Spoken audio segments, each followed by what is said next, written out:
Welcome to Fiction Audiobooks. If you enjoy the content, like and subscribing would be greatly appreciated. If you have any recommendations for novels, comment below.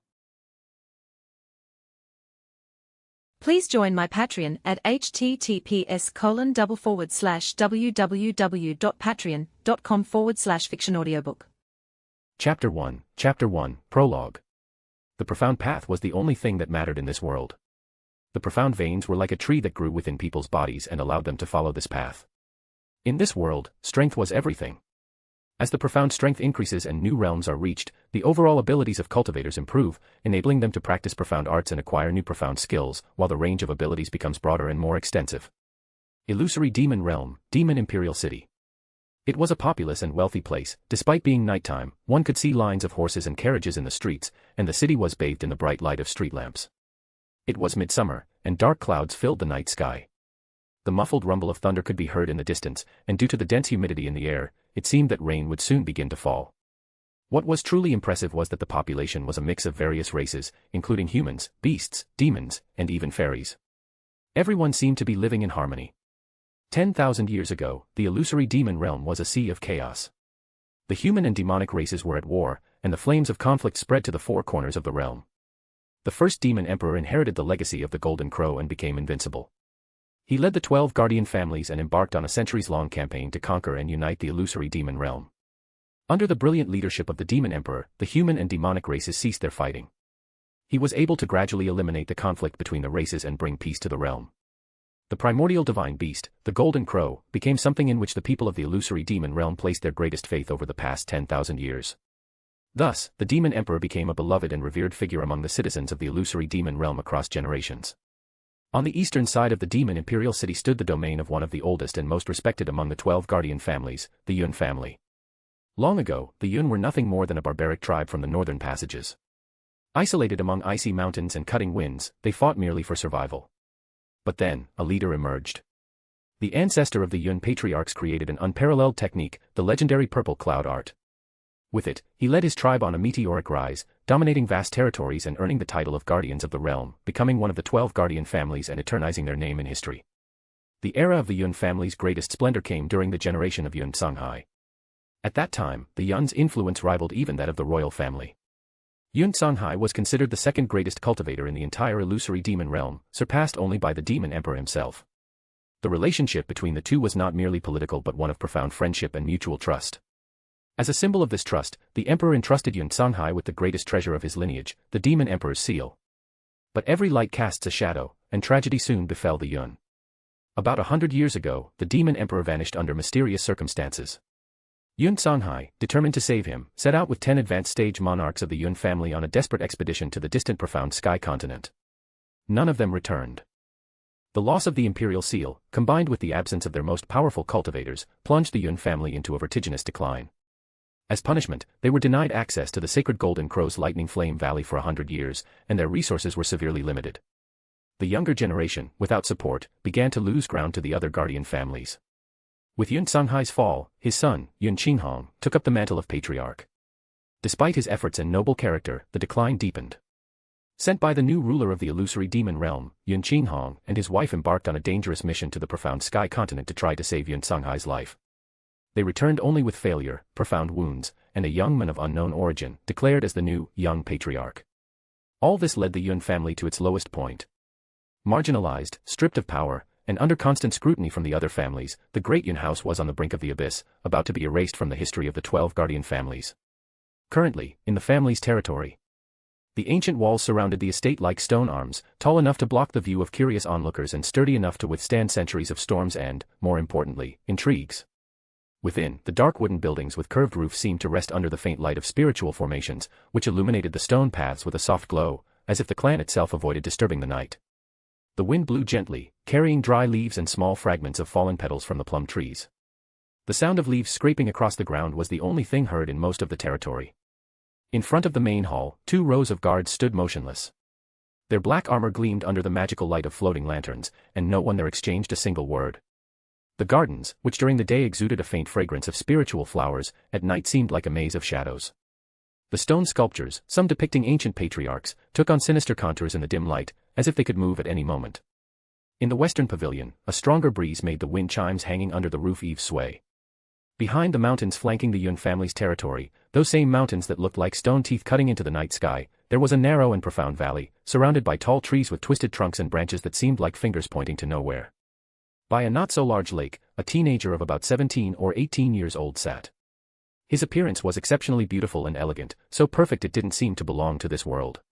His long, black hair, smooth as silk and gleaming like the purest obsidian, flowed gently down to his waist, while his eyes, black as the deepest abyss, held a calm and dangerous glint, like two black stars suspended in the night sky. His slender and imposing figure emanated an ethereal and distant aura. He wore snow-white robes and was holding a stone, which he threw into the lake, immediately causing several splashes. Ren Zu was, in a way, lost. Not that this was exactly anew, he always had a certain tendency to feel out of place, but literally crossing into another world definitely took it to a new level. Originally, he was just another psychology student in his final semester, living his mediocre life in the 21st century. No grand plot twists, no epic romances, no cultivation systems, just exams, theses, and anxiety. And then he died. In a completely stupid way, no less. He didn't expect great rewards from the afterlife, but he also didn't imagine his soul would be thrown into a cultivation world like garbage tossed from a moving truck. Now here he was, just over a week in this new world, throwing stones into a lake as if that would solve anything. He picked up another stone, twirling it in his fingers, an automatic gesture. He threw it with more force. Splash. Gentle ripples spread across the surface. A sigh escaped his lips. The only thing that saved him from an immediate mental breakdown was the fact that he had somehow inherited the memories of the original body, the predecessor, as he liked to think. And that's when the gut punch came. He had been reborn into a cultivation novel. More precisely, into Against the Gods, a story he remembered reading 2 years ago, and hating with every fiber of his being. The protagonist. An arrogant, toxic, petty, and spoiled piece of trash who seemed to collect women like they were achievements in a game, all while acting like a misunderstood messiah. He recalled with particular resentment the nickname fans gave the protagonist, Scum Che. And the worst part? Later in the story, he had read an even more ridiculous spoiler. Everything was part of an elaborate plan by the so-called ancestral goddess, the creator of the world, who was completely obsessed with love for this same Scum Che. In short, he was screwed. Not in a comedic or exaggerated way, not like waking up naked in the middle of the city with a hangover, which had happened once in college.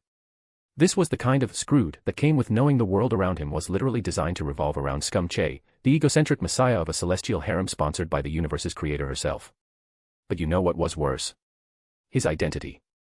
That's where the story started to unravel completely, because here, unlike the original novel he vaguely grains, things were quite different. His new identity was Ren Zu, son of none other than Yun Qinghong, patriarch of the once glorious Yun family and one of the pillars of the demon imperial city. Or at least, that's what everyone believed. The real story was even more absurd.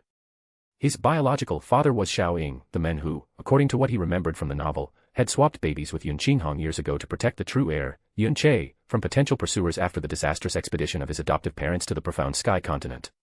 In other words, he was Xiao Ying's biological son but was raised as Yun Qinghong's all-ged son. In other words, he should have been named Yun Xiao, but, for some bizarre reason, perhaps a cosmic joke, he kept the same name from his previous life, Ren Zu. Or rather, Yun Ren Zu, as he was officially called here. But how exactly did he conclude that he had replaced Yun Xiao in the original novel? Well, he remembered being treated as the young patriarch of the Yun family, yes. But he also remembered being ridiculed for not being able to activate the profound handle of the family lineage, something everyone expected from a true member of the house. His adoptive father's illness only made things worse, the rumors, the looks, the whispered doubts about his true origins, it was all that he remembered from what was said in the novel about Yun Xiao. And when he realized that the name Yun Xiao was never mentioned in this world, not in the gossip of the Guardians, nor in the Yun family's records, it clicked. He was Yun Xiao. Or rather, he was who should have been Yun Xiao. That character the story treated as a mere sidekick. Well, if the baby swap had never happened, he would have had a fiancée, though even that wasn't guaranteed, since Xia Qingyue was raised by Scum Che's ultimate fangirl. Still, it would have been him who met the genocidal tsundere loli named Jasmine, with enough power to blow up an entire kingdom with a sneeze. But without the sky poison pearl, he wouldn't have been able to save her. So, it was useless. Truly, the support of the ancestral goddess, who apparently had a thing for bad boy jerks and decided the entire reality should bow to Scum Che's ego, was essential. There was no point in thinking about how his predecessor's life would have been if the baby swap hadn't happened. Either way, he had to think of a way to get stronger. Here, strength was everything. Those who didn't cultivate were just waiting for the next gust of wind. He clenched his jaw. The only weapon he had was his knowledge of the plot, and if the events still followed the original story, then everything had already begun. He remembered that his predecessor first appeared at 21 years old, which meant there were about 3 years until the encounter with Yun Che.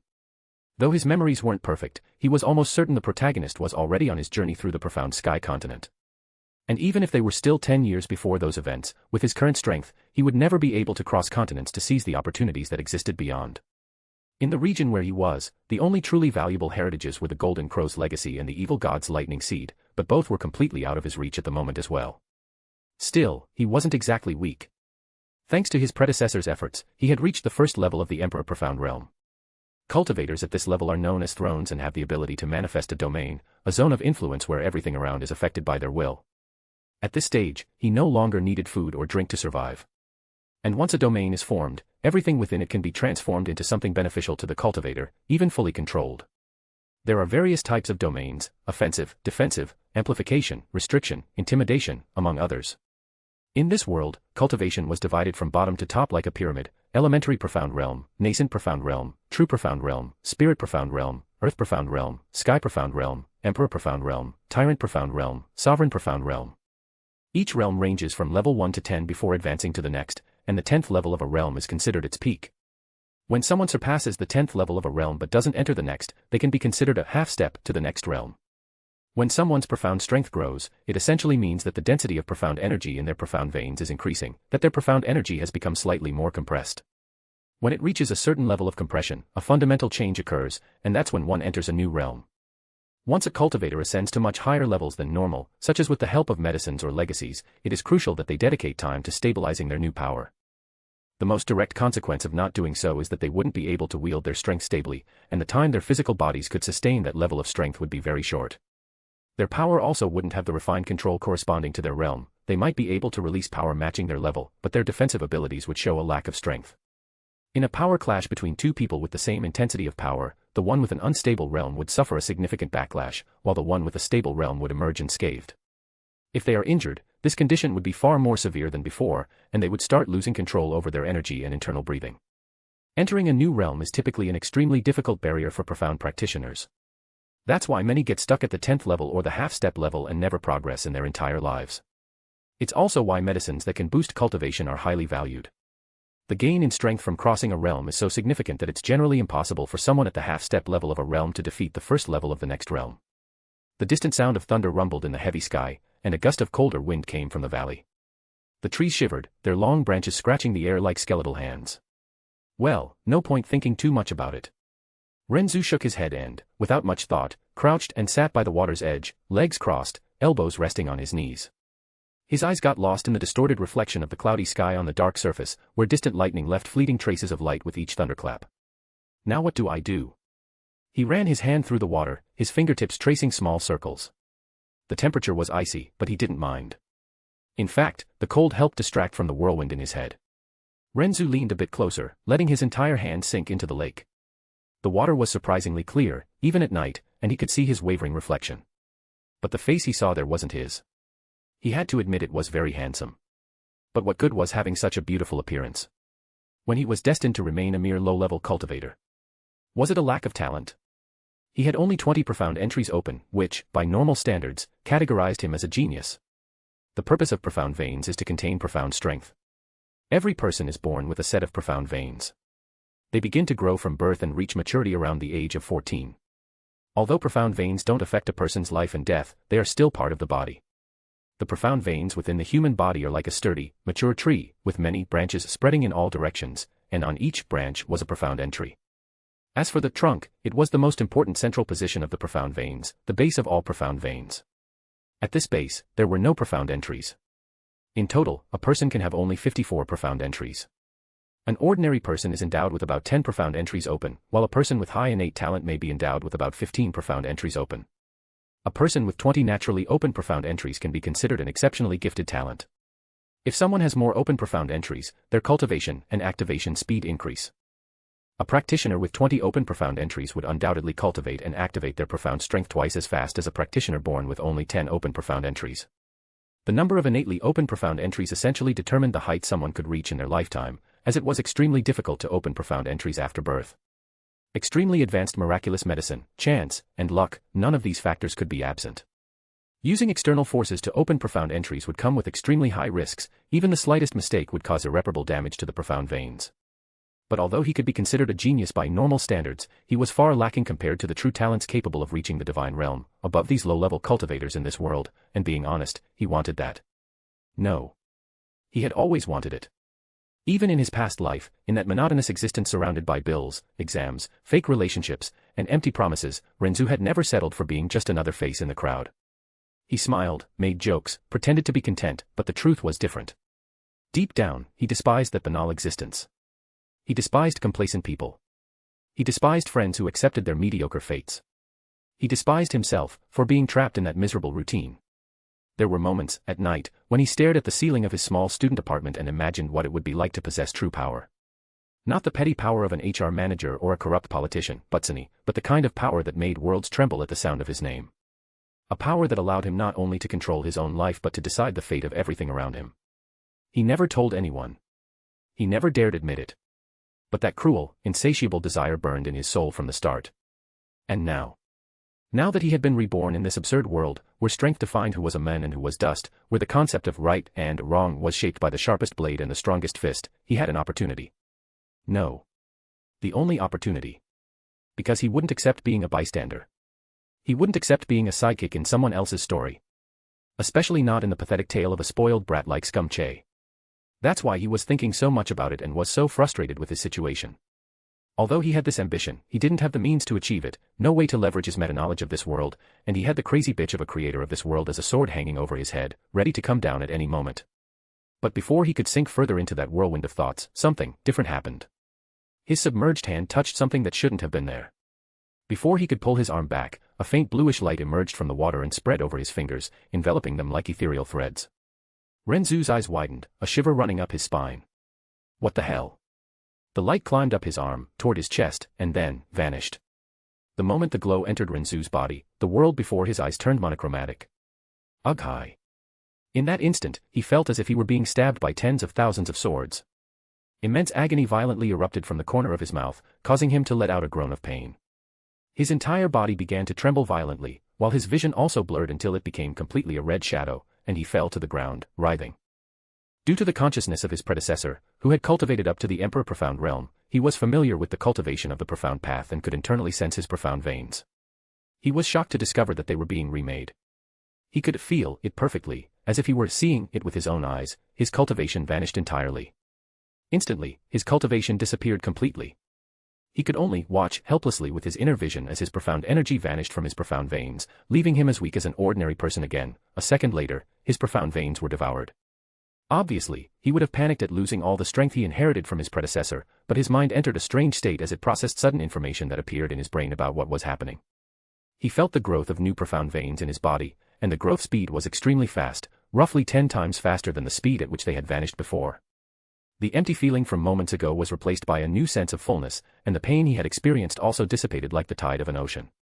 Next, all the impurities in his body were removed, and his bones and muscles seemed to become transparent. He could feel that his body had profoundly changed to accommodate the new set of profound veins. He collapsed sprawled on the ground, panting, with his arms and legs spread out. For a moment, he could almost hear the muffled sound of SII, SII, SII, SII, SII, coming from the profound entries opening one after another. Not even half a minute passed, and all 54 profound entries of his newly reborn profound veins were fully open. According to the information that had appeared in his mind, he had absorbed the World Prime Liquid, a legendary treasure originating from the novel Emperor's Domination. In fact, it was a diluted version of this mythical substance, but it still carried an endless primordial chaos, as if it contained time itself before the formation of heaven and earth. This liquid was capable of completely refining a being, restructuring their body and granting them infinite potential. In practice, it seemed as though this mythical treasure had adapted to the laws and rules of this new world, molding itself to function perfectly within its structure. His profound veins were completely rebuilt. Unfortunately, he lost his cultivation, but in exchange, he gained unparalleled potential. He now possessed the heavenly god spiritual veins, which are achieved when all 54 profound entries are opened. Having these veins means that the speed of profound cultivation, flow, gathering, and release of profound energy are elevated to a higher level, as if operating under different laws, allowing the profound veins to ascend to a realm beyond human. There would also be no limit to any profound skill practiced, and they would never encounter a bottleneck in profound strength. But his were an infinitely superior version even compared to those granted by Yun Che and the Sky Poison Pearl with its unmatched purification power. They didn't just offer this benefit, he had gained maximized affinity with any element due to chaos coming before all else, and he had also gained some other innate abilities. When he advanced to the next level in his cultivation base, his foundation would be updated, and all his flaws would be eliminated instantly and automatically. Additionally, he had gained the ability to completely conceal his cultivation level and could manipulate his profound energy to an unparalleled degree. Its release was dozens of times better than someone with Heavenly God's spiritual veins. All these benefits left his mind in shock. But nothing compared to the surprise of how he had managed to acquire the World Prime Liquid. This was due to the unique ability he had received upon being reborn in this world. Essentially, he could plunge his hand into any liquid surface and randomly pull out something from among the myriad existing worlds. Anything he fished out would automatically be converted to fit the rules and cultivation system of this world. In the case of the World Prime Liquid, since it was the first item he fished, the liquid was immediately absorbed, merging with his body without any resistance. However, he soon realized that from then on, everything he pulled with this ability would appear in the palm of his hand. If they were physical objects, they would be there intact. If they were techniques, manuals, or arts, they would automatically convert into profound jades, which could be crushed so that the knowledge contained within would be directly imprinted in his mind. This mechanic made his ability even more formidable, allowing him to access even the mind of someone from other worlds to take their techniques. Since this ability didn't yet have an official name, he decided to call it Fishing the Heavens. Ren Zu lay there on the ground for a few seconds, breathing deeply while observing his profound veins and thinking about his new ability. His heart was still racing in his chest, but the pain had vanished. In its place, only a slight burning remained in his veins, as if his entire body was adapting to something new. He opened his eyes and stared at the cloudy sky, with thunder booming in the distance. Holy shit! He murmured, feeling the strange energy still coursing through his body. He sat up slowly and, for the first time since arriving in this world, realized something had truly changed. He could feel the energy around him in an absurd way, as if the elements in the air were more alive. He closed his hand, clenched his fist, and felt the strength spread through his arms. Although he was a mere mortal who wasn't even a cultivator now, he could feel as if he had been reborn and literally swapped bodies. Ha ha ha. A wide smile spread across his face. This is what I'm talking about, damn it. The excitement was building. Fishing the heavens, huh? Sticking my hand in the water and pulling treasures from any world. He looked at the lake in front of him and laughed to himself. Is this for real? Man, this is ridiculous, and I love it. He jumped to his feet, his hair swaying. His body felt lighter, sharper, as if everything had been optimized. He looked at his reflection in the water and let out another laugh. The excitement was written all over his face. For the first time since waking up in this hell of a world, he felt thrilled. He needed to test the limits of his new ability. Chapter 2, Limits. Ren Zu rubbed his hands, still feeling that absurd euphoria coursing through his veins. Alright, if it worked once, it'll work again. He looked at the lake ahead, its surface gently rippling with the wind, heavy clouds reflecting on the dark water. He crouched down and, this time without any hesitation, plunged his hand into the water up to his wrist. The touch of the water was cold, but instead of the usual sensation, it felt as if his hand had passed through a layer of mist. A shiver ran up his spine when something solid brushed against his palm. Got it. He pulled his hand out in one swift motion. When his hand emerged, it held a small crimson jade vial, adorned with ancient inscriptions that seemed to pulse with life under the flickering light of the night. What the? The moment his fingers closed around the vial, a flood of information invaded his mind. It was as if someone had shoved an entire book directly into his head. This vial contained the complete bloodline of the vermilion bird, one of the 3 supreme fire attribute beasts, the strongest of the 3. Its flames carried divine attributes. During the primordial era, it was the most feared flame by the devil race that coexisted with the divine race. Ren Zu stared at the vial, his heart racing. He knew of the vermilion bird. What was astonishing was that it came from this world. And he had just fished it out. Just like that. Ha ha ha. Ha ha ha ha. He burst into laughter, a genuine, almost childlike joy he hadn't felt in a long time. But it didn't stop there. As soon as the warm, vibrant aura of the vial stabilized in his hand, another stream of information poured directly into Ren Zu's mind. It was the profound art tied to the vermilion bird's legacy, the soothing spirit song of the vermilion bird. A supreme technique with 10 stages, offering countless ways to wield its flames. Not only did it possess extreme destructive power, but it also had unparalleled purification abilities, even among the 3 divine fire attribute beasts. To use the soothing spirit song of the vermilion bird, one needed to wield the vermilion bird's flames, which required its bloodline. So, by absorbing the blood in the vial, he would be qualified to practice this divine art once he absorbed the vermilion bird's blood. Though he would still need to comprehend it stage by stage and all that. In other words, he hadn't just gained the vermilion bird's bloodline, he had also inherited its legacy, its divine art. Ren Zu was speechless. He looked at the lake with new eyes. That little pond, which had seemed like nothing more than background noise, now felt like the gateway to an unlimited treasure trove. But what thrilled him most was the discovery that he could fish items from this world too. It wasn't just from other worlds, apparently, a valuable find. Tucking the blood vial into his robes, he sighed and decided to keep going and try fishing for more, since he seemed to be on a lucky streak. Ren Zu dipped his hand into the water again. The cold touch came, followed by that same strange sensation, as if his fingers were passing through an invisible layer. Something solid touched his palm, and he pulled. This time, it was a piece of milky white jade, glowing softly in the dark. The moment he held it, information flooded his mind again, as vivid as before. The jade contained the divine scripture, miracle of life, created by the goddess of life, Li Suo. An absolute medical manual in this world, capable of healing, restoring, and preserving any existence, based on the inscriptions of the primordial seal of life and death. Something the goddess herself took millions of years to create. Ren Zu's eyes widened in shock.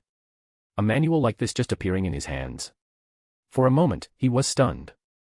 And then, he felt a gentle warmth from a light spreading through his body, and a slight pressure on his soul, as if something pure and vast was enveloping him. He could now cultivate the profound light force. Li Suo was the only source of the profound light force in the universe. Light was the complete opposite of darkness, sacred and dedicated solely to creation and salvation, never to killing or destruction. It could purify the mind and soul, cleansing all contamination and evil. Though the laws of light were the easiest to control, cultivating them required the strictest conditions. One needed a sacred body or a sacred heart, free of contamination and corruption. Those who could wield the profound light force were direct heirs to its unique power. What the hell? He had literally pulled out the legacy of a creation god. The same medical manual that took Yun Che over 1,000 chapters to complete, he had in its entirety. And on top of that, he could now use the profound light force. He had always been a lucky person in his past life, but wasn't this a bit too much? A smile crept onto his lips, and his eyes grew even hungrier. After tucking the jade into his robes, he took a deep breath and decided to keep fishing. If the lake wants to make me invincible, who am I to refuse? He grinned, and the tips of his fingers plunged once more into the cold, dense, mist-like surface. Again, that sensation, like crossing a membrane, like touching a world between worlds. Something solid touched his palm. The water parted in gentle ripples as his hand emerged, holding another piece of jade, this one a shimmering dark gray. The moment his fingers gripped it, another torrent of information poured into his mind. He had just fished the Heavenly Tyrant Manual from one of the many stories he'd read in his past life, specifically, the cultivation technique used by the protagonist of the novel Martial World on his journey. The manual detailed the 3 major limits of the body transformation system, arts dedicated to transcending the physical limits of a mortal body to rival the gods. The 7 initial stages of body transformation, including tempered marrow, and beyond that, the fearsome 8 inner hidden gates, and finally the 9 stars of the Tao Palace. Who would need the Great Way of the Buddha, when you had an even more extraordinary body cultivation art?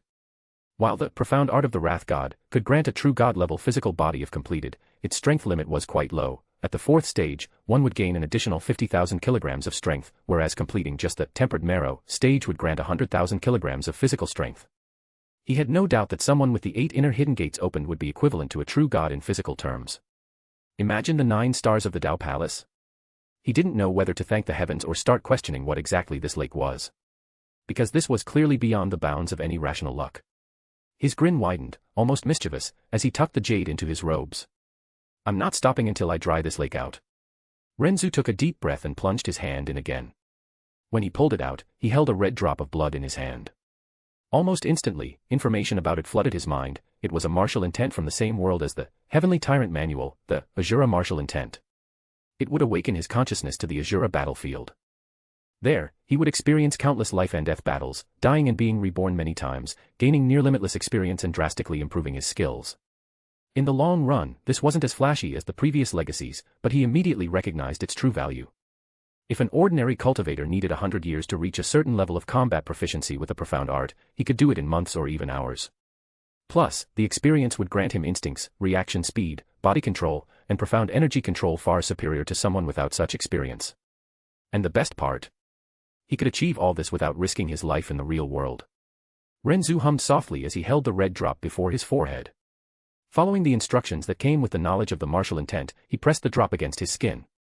Instantly, his body seemed to merge with that crimson essence, beginning the absorption process. It took less than half a second. He immediately continued fishing.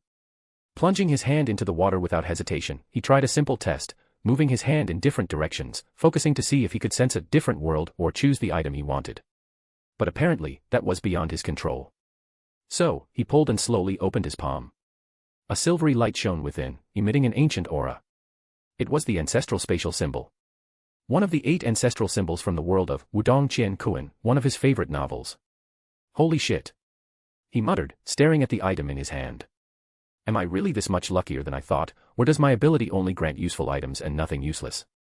I'm starting to think it's the latter. His heart couldn't help but race at the possibility. The item in his hand was essentially as good as one of the 7 heavenly treasures of that world, the 7 supreme treasures of the universe, each with unique abilities, born at the dawn of the universe after the ancestral goddess. Almost every profound heavenly treasure had another to complement it. The current profound heavenly treasures couldn't compare to those of the ancient era, as their power had greatly diminished since then. The primordial energy was lost, weakening them and slowing their recovery, with the sole exception being the samsara mirror. In fact, the ancestral spatial symbol was very similar to the world piercer, which could pierce space itself to instantly reach any corner of the universe, manipulate the laws of space, and wield the highest level of dimensional power, capable of traveling through any space. The item in his hand allowed its owner to do practically the same, teleport instantly, move limbs through space for attacks, and more, making it more versatile than that profound treasure. Primordial energy is the most primal and powerful spiritual energy of the primordial chaos. It is also the source of the power wielded by the ancient gods. The main reason behind the unimaginable strength of the ancient gods and devils was their birth during the initial period of the primordial chaos, at the dawn of the primordial world. Born amidst the purest and densest primordial energy, they could possess the now extinct true god power and true god physique. After the extinction of gods and devils, the world never saw another true god, due to the scarcity of primordial energy. However, though extremely rare, given the vastness of the primordial chaos, some pockets of pure primordial energy still exist. This pure energy is drawn to the aura of a newborn, considered the purest form of life. Thus, if someone could come into contact with pure primordial energy within about 100 breaths of their birth, that energy would fuse with their body, transforming their physique into the immaculate divine body. Only women could possess the immaculate divine body. Even if their potential was far, far from comparable to the gods born amidst primordial energy at the dawn of the primordial chaos, the inherent nature of their physique would be similar to theirs. In other words, a descendant born from a woman with the immaculate divine body would have extremely high talent, and their vitality, body, and profound meridians would all be influenced by the primordial aura. Not only would they have exceptional talent, but there was also a high chance of possessing a variant physique or even an extinct variant physique. The entire process would be quite similar to how all sorts of divine powers and divine physiques were born from primordial energy in the past. The first generation of descendants born would have especially astonishing talent and physique. Though, after the loss of primordial energy, their quality would diminish with each generation, these descendants would still be incomparable to ordinary people. From what he knew, Xia Qingyue's mother possessed such a physique. But that was beside the point. After tucking the ancestral spatial symbol into his robe's pocket, he decided to continue testing his ability. Ren Zu stretched his fingers out for the umpteenth time, no longer bothering to count how many things he'd fished up. That familiar sensation came again, his fingers passing through the invisible veil, the biting cold of the strange water, as if touching the membrane between two worlds, and then, something solid. Again. Let's see what the universe tossed on the hook this time, he muttered as he pulled with a swift motion, the water parting in gentle swirls, reflecting the glow of an intense green light. He raised his eyebrows when he realized what he held. Inside a small translucent jade vial, a green flame flickered, but unlike any flame he'd ever seen, this one seemed alive. The moment his fingers gripped the vial, another torrent of information poured into his head.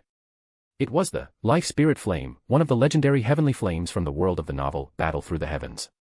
Ranked as the 5th most powerful in the heavenly flame ranking, the life spirit flame was an extremely mysterious existence.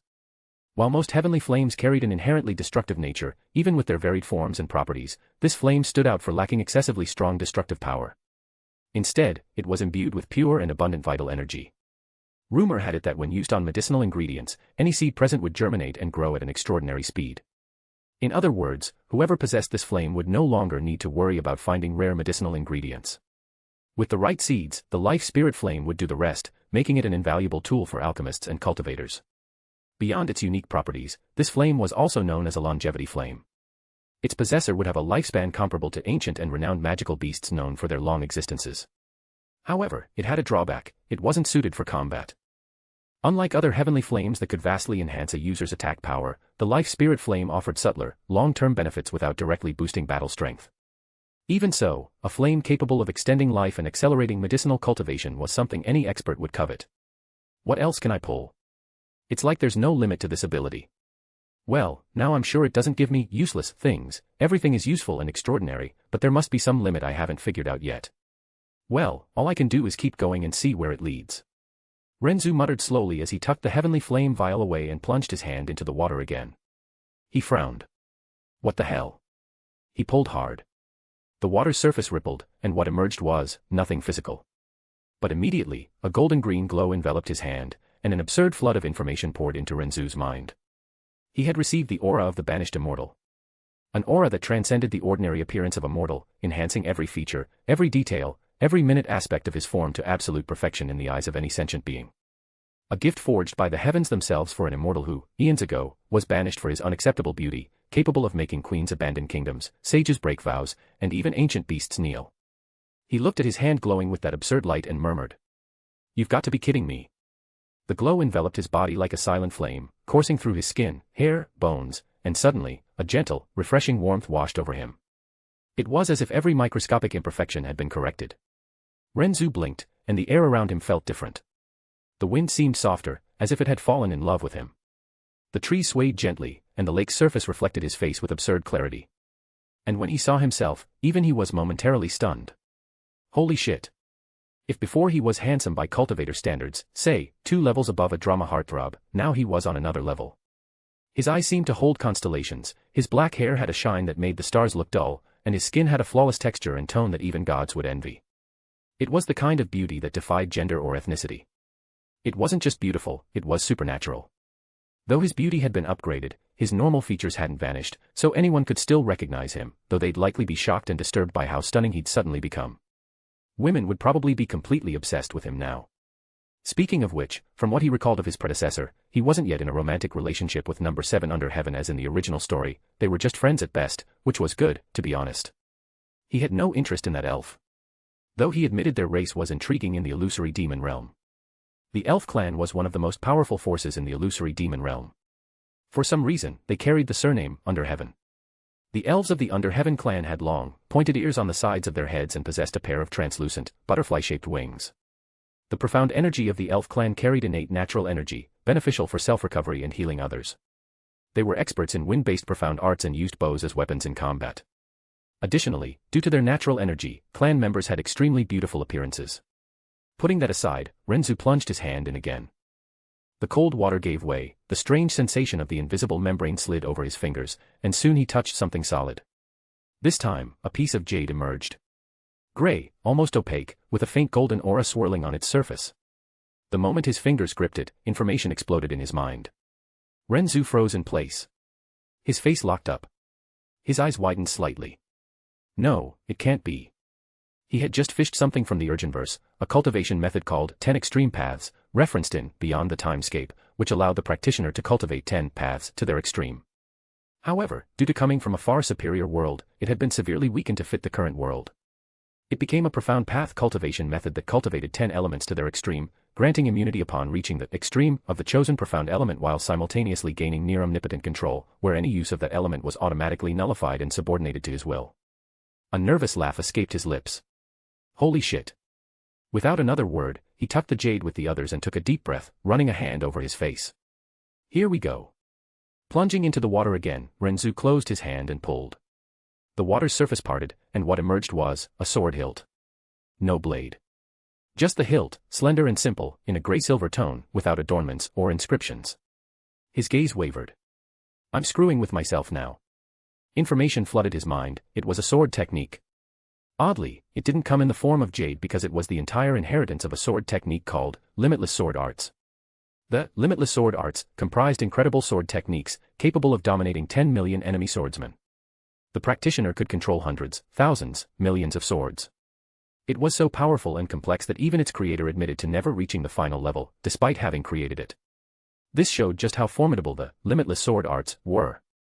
However, practicing the first sword form of the Limitless Sword Arts was no easy feat, and the sword hilt was powerful beyond imagination, shocking anyone who could recognize its abilities. This wasn't the hilt of an ordinary sword but of a massive spatial sword. Within the hilt, there were 108,000 ancestral swords, 105,000 refined swords, 2,995 origin swords, and 5 unparalleled divine swords. If someone could control all the swords within the spatial hilt, they could easily dominate the world and become an unmatched sword god. However, none of these swords were ordinary. To train with any of them, one had to become one with each sword, as each was unique. He twirled the hilt in his fingers. The aura contained in the object was as subtle as it was profound, as if the space around the hilt bent slightly. The smile on his lips was hard to erase. He tucked the hilt into his robes, his heart still racing, and plunged his hand into the lake again. He frowned, moved his fingers, groped. Nothing. His face darkened. He tried again, the same process. Dipped up to his wrist, swirled his hand, poked, pulled. And, nothing. He stood silent for a few seconds, staring at the lake's surface, which continued to ripple gently, as if mocking him. You've got to be kidding. He tried 2, 3, 5 more times, changing positions, depths, even kneeling by the edge and plunging his arm up to the elbow. Nothing. Then, just as frustration began to build, a final, subtle wave of information slipped into his mind. Ren Zu froze. Oh, that's it. He leaned back, letting out a breath in a half-laugh, half-defeated sigh. Of course. It was too good to last forever. Basically, his ability had a limit. He could fish things from the myriad worlds 10 times per century. His ability drained all the luck he would have accumulated over the 100 years he might live, good luck, fortunate encounters, everything, condensing it into 10 uses.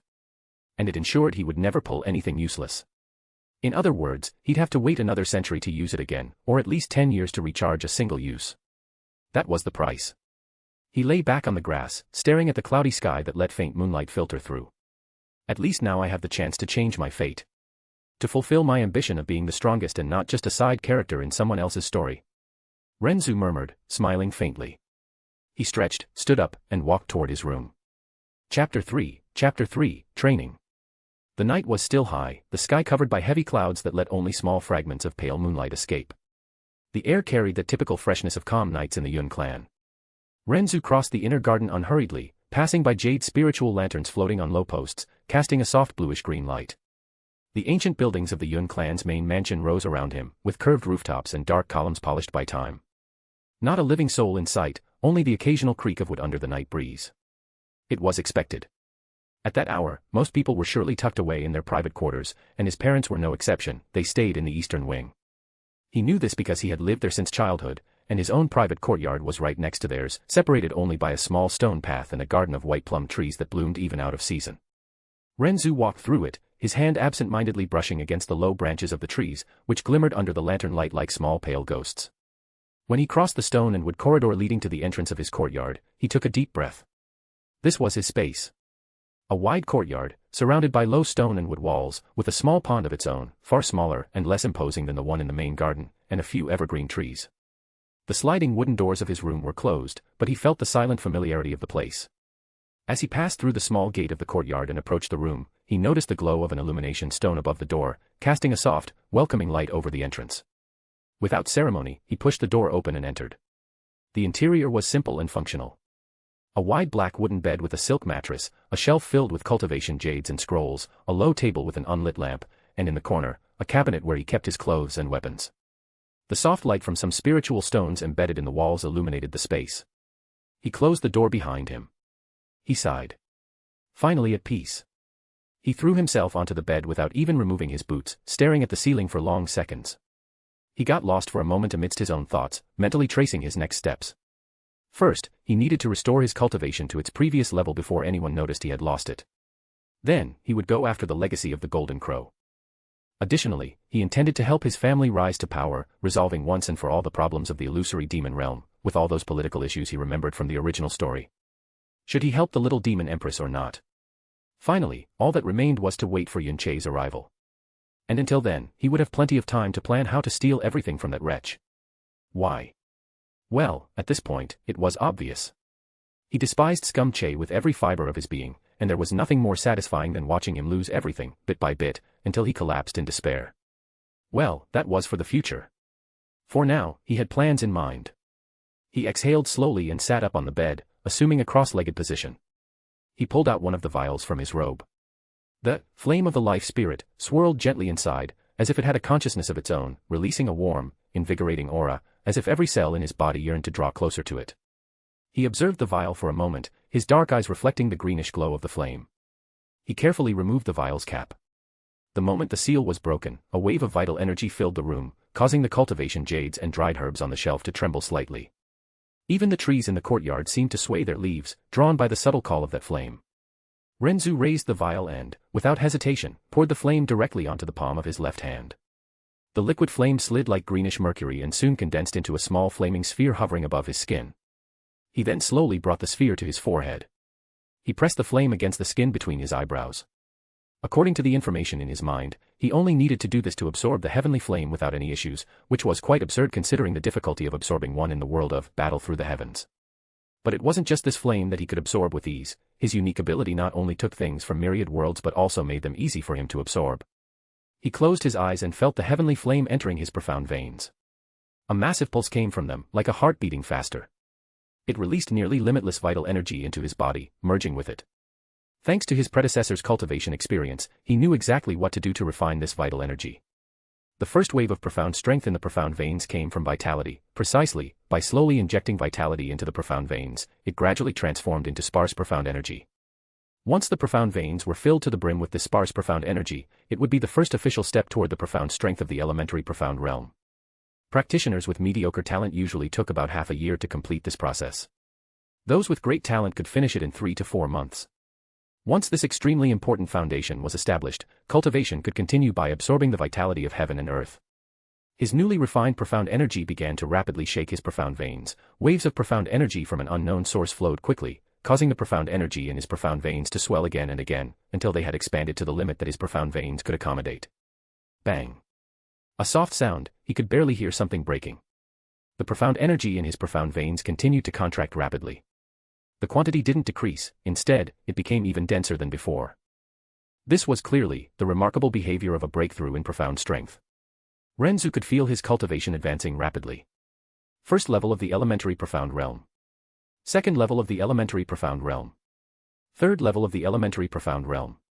The energy released by the heavenly flame continued to hammer wildly within his profound veins, filling them and causing his profound energy's strength to grow explosively in a terrifying manner. Seventh level of the elementary profound realm.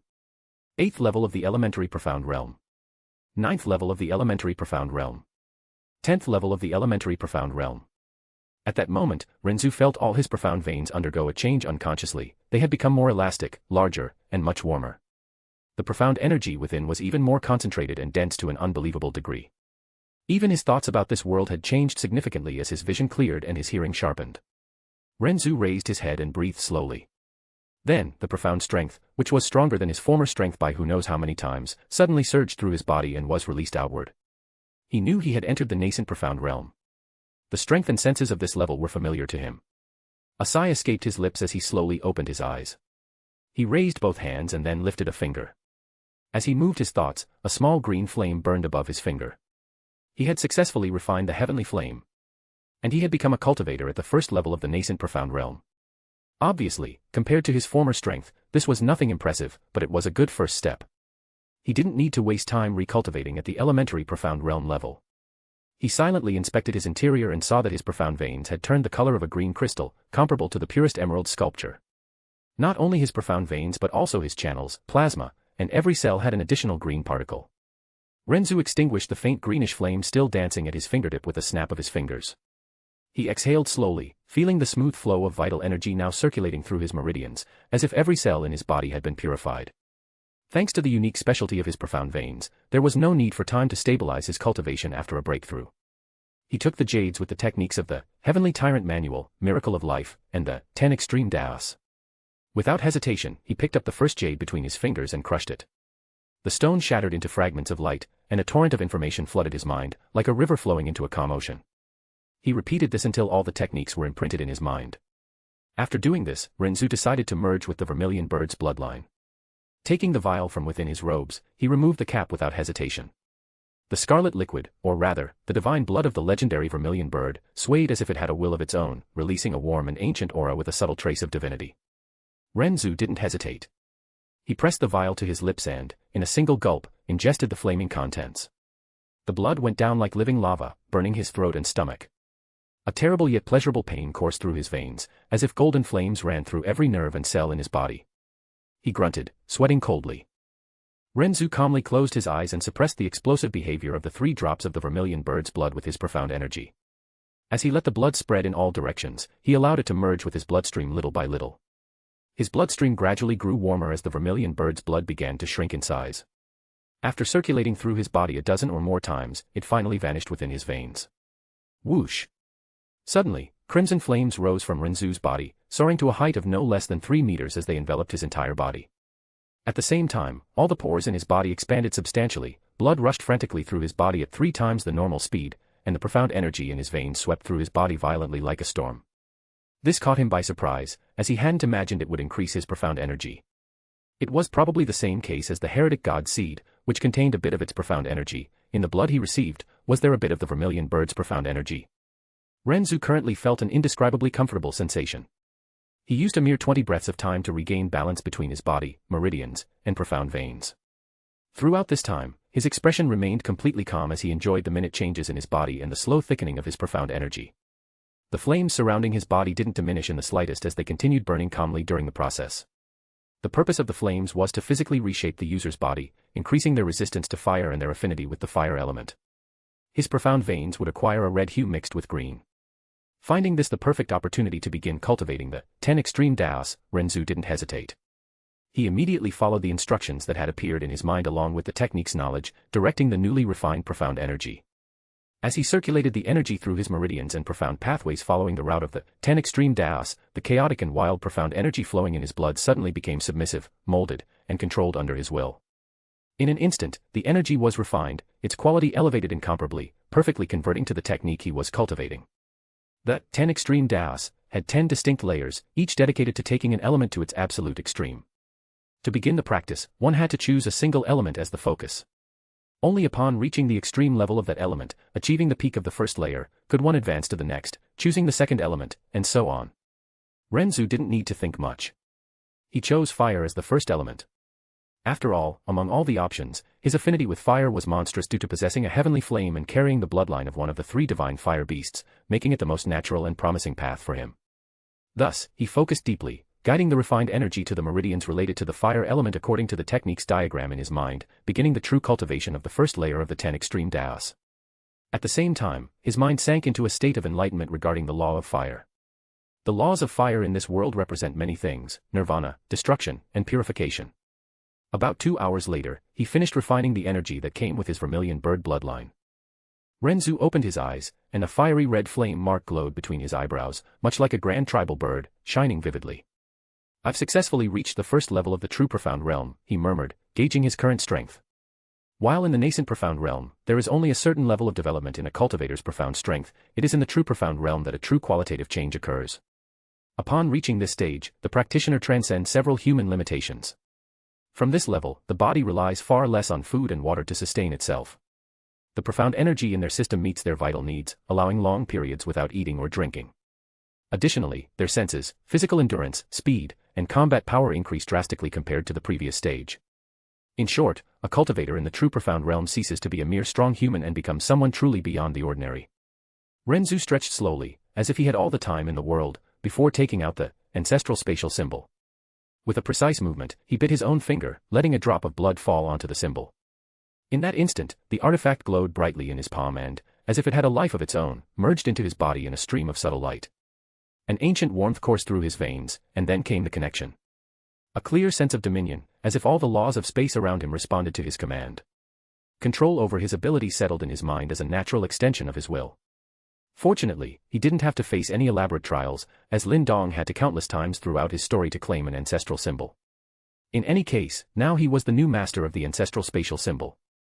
And space answered to his command. Ren Zu smiled faintly. "Although it has many applications, I still can't cross continents or travel between planets, since that consumes an absurd amount of profound energy. But I can do this easily," he murmured, calmly analyzing the possibilities. With a simple, almost casual gesture of his hand, the space beside him twisted like a curtain made of liquid glass until a small rift opened, revealing the dark void between the layers of reality. Then, with the same tranquility, he ran his fingers over the tear, and the space mended itself, restored as if nothing had happened. I'll need to train more later. He murmured to himself, his eyes gleaming with seriousness. But now, I need to enter the Azura battlefield to hone my skills and strengthen my killing intent. Coming from a peaceful world like Earth, I still haven't experienced the true baptism of blood. If I want to be a true cultivator, I can't hesitate when the time comes to eliminate my enemies. After thinking about it, he closed his eyes and entered meditation. His consciousness was pulled into the Azura battlefield. Chapter 4, Humanity. Ren Zu opened his eyes. And immediately wished he hadn't. The stench of rotting blood and scorched iron filled his nostrils like a suffocating tide. The sky above was red as raw flesh, thick and heavy with mist. No stars, no moon, just a crimson shroud covering a field of corpses stretching as far as the eye could see. He was standing, or rather, he had appeared there, conscious, in the center of what could only be described as hell. Torn bodies lay piled atop one another. Severed limbs, faces frozen in expressions of terror, entrails scattered like macabre offerings to a cruel god. Men, women, children, soldiers, and cultivators, young and old. Some still steamed as if they had died seconds ago. Others were so mangled they were barely recognizable as human. It hit him like a punch to the gut. Ren Zu staggered back, nauseated. GHH. He stumbled backward, slipping on something soft. He fell to his knees. And vomited. No elegance, no restraint, like a man drowning in something invisible. His body doubled over, abdominal muscles contracting in violent agony as bile surged up his throat. The acrid taste burned him from the inside. His chin dripped, and his hands trembled, stained with someone else's blood. He hadn't even noticed when he touched a corpse while falling. Ugh. For long seconds, Ren Zu remained hunched over, spitting, gasping like a wounded animal. His eyes watered, not from emotion, but from the brutal effort of his body trying to shield itself from the horror. What the hell? I wasn't ready for this. He swallowed hard, tasting the metallic tang in his mouth as if it were his own. He spat on the ground, fighting his own body as if it were being devoured from within. Pathetic. He knew it. But this was the first time he'd seen a scene this horrific. Imagine seeing thousands of dismembered bodies, children, adults, the elderly, all kinds of people, smelling the blood and rot, stepping in blood, and hearing bones crack.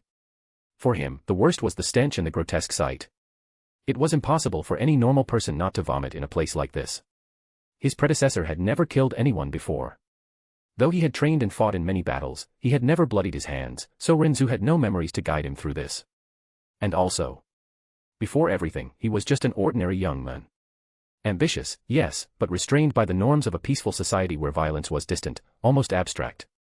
He grew up in a comfortable home, surrounded by unspoken rules and silent expectations. He dreamed big, read a lot, and hated the feeling of powerlessness, but he was still just one among millions, limited by laws, morality, and a life of predictable stability. He didn't know cruelty beyond screens or pages. His greatest battles had been against boredom, social pressure, and the fear of living a mediocre life. He wasn't inherently evil or indifferent like those fanfic protagonists who could kill without blinking the moment they were reborn. His rational mind tried to resist.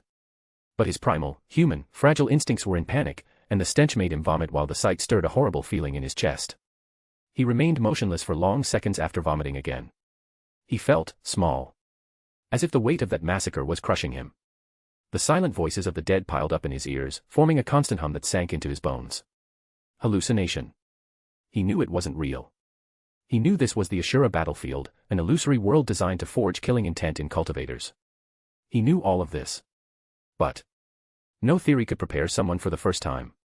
The stench was real. The touch of blood, warm and viscous, was real. The open eyes of the dead, the muffled grinding of crushed teeth underfoot, it was all painfully real. They're not real. They're not real. He murmured to himself, his eyes fixed on a half-burned corpse that seemed familiar. But the Ashura battlefield was not kind. It allowed no comfort. It respected neither logic nor mental preparation. It used your mind against you, twisting the illusion until it was indistinguishable from reality. There was no control.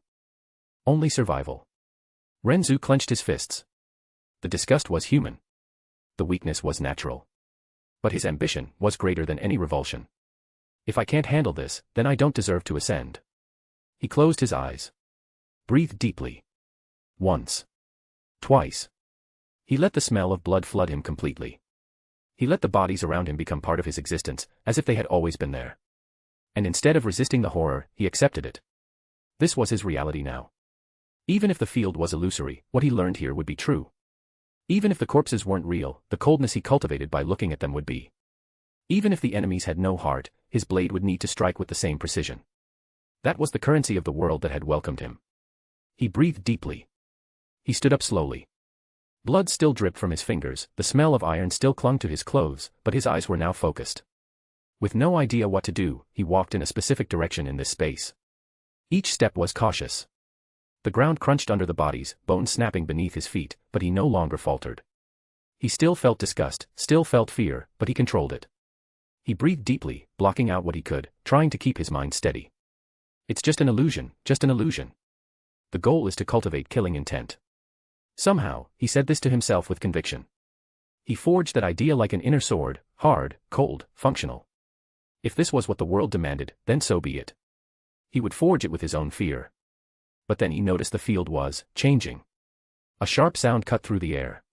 Clang. Something glinted in the distance, a blade. Before he could react, a cultivator in black armor emerged from the crimson mists. His face was covered by a broken mask, his eyes blazing, his sword pulsing with murderous energy. He moved like a dry gale, silent, without hesitation. Wait, SHHK. It was too fast. A line of heat sliced through his abdomen. Ren Zu looked down. Time seemed to stop. His stomach split open. The blade had cut clean through him.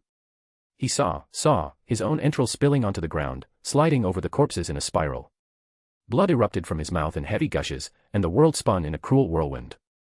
The ground welcomed him like a hungry tomb. He tried to scream, but his throat filled with blood. His lungs burned. The pain was indescribable. Not an abstract pain, not a metaphor, it was torn flesh, raw death, the undeniable end. No. His eyes glazed over. Death. And then, he woke up. Ha! Ren Zu gasped, sitting up suddenly as if he'd emerged from underwater. He was in the same place, standing as before. The same field. The same red sky. The same corpses. The same nauseating stench. But his body was whole. No cuts. No blood. No pain. He fell back, panting like a cornered animal. His hands flew to his abdomen, frantically feeling the area that, a second ago, had been sliced open like a book. Nothing. His skin was intact. But the memory was alive. He could still feel it, the phantom pain of the cut, the heat of exposed entrails, the taste of blood in his throat. His hands shook. His mind screamed. His eyes darted in every direction, expecting the swordsman to return. He was in panic. I died. I died. I died, he whispered to himself, his lips trembling. It was impossible to pretend it hadn't happened. The Ashura battlefield didn't just simulate death, it made it real to the soul. Ren Zu didn't feel like someone who had dreamed. He felt like someone who had died and been thrown back into hell to die again. He curled up, clutching his head with both hands. He knew that in this world, he'd have to die many times to train his killing intent and skills. I'll never mock Subaru from Ren Zu for always being so pathetic again. Getting used to death is a terrifying idea.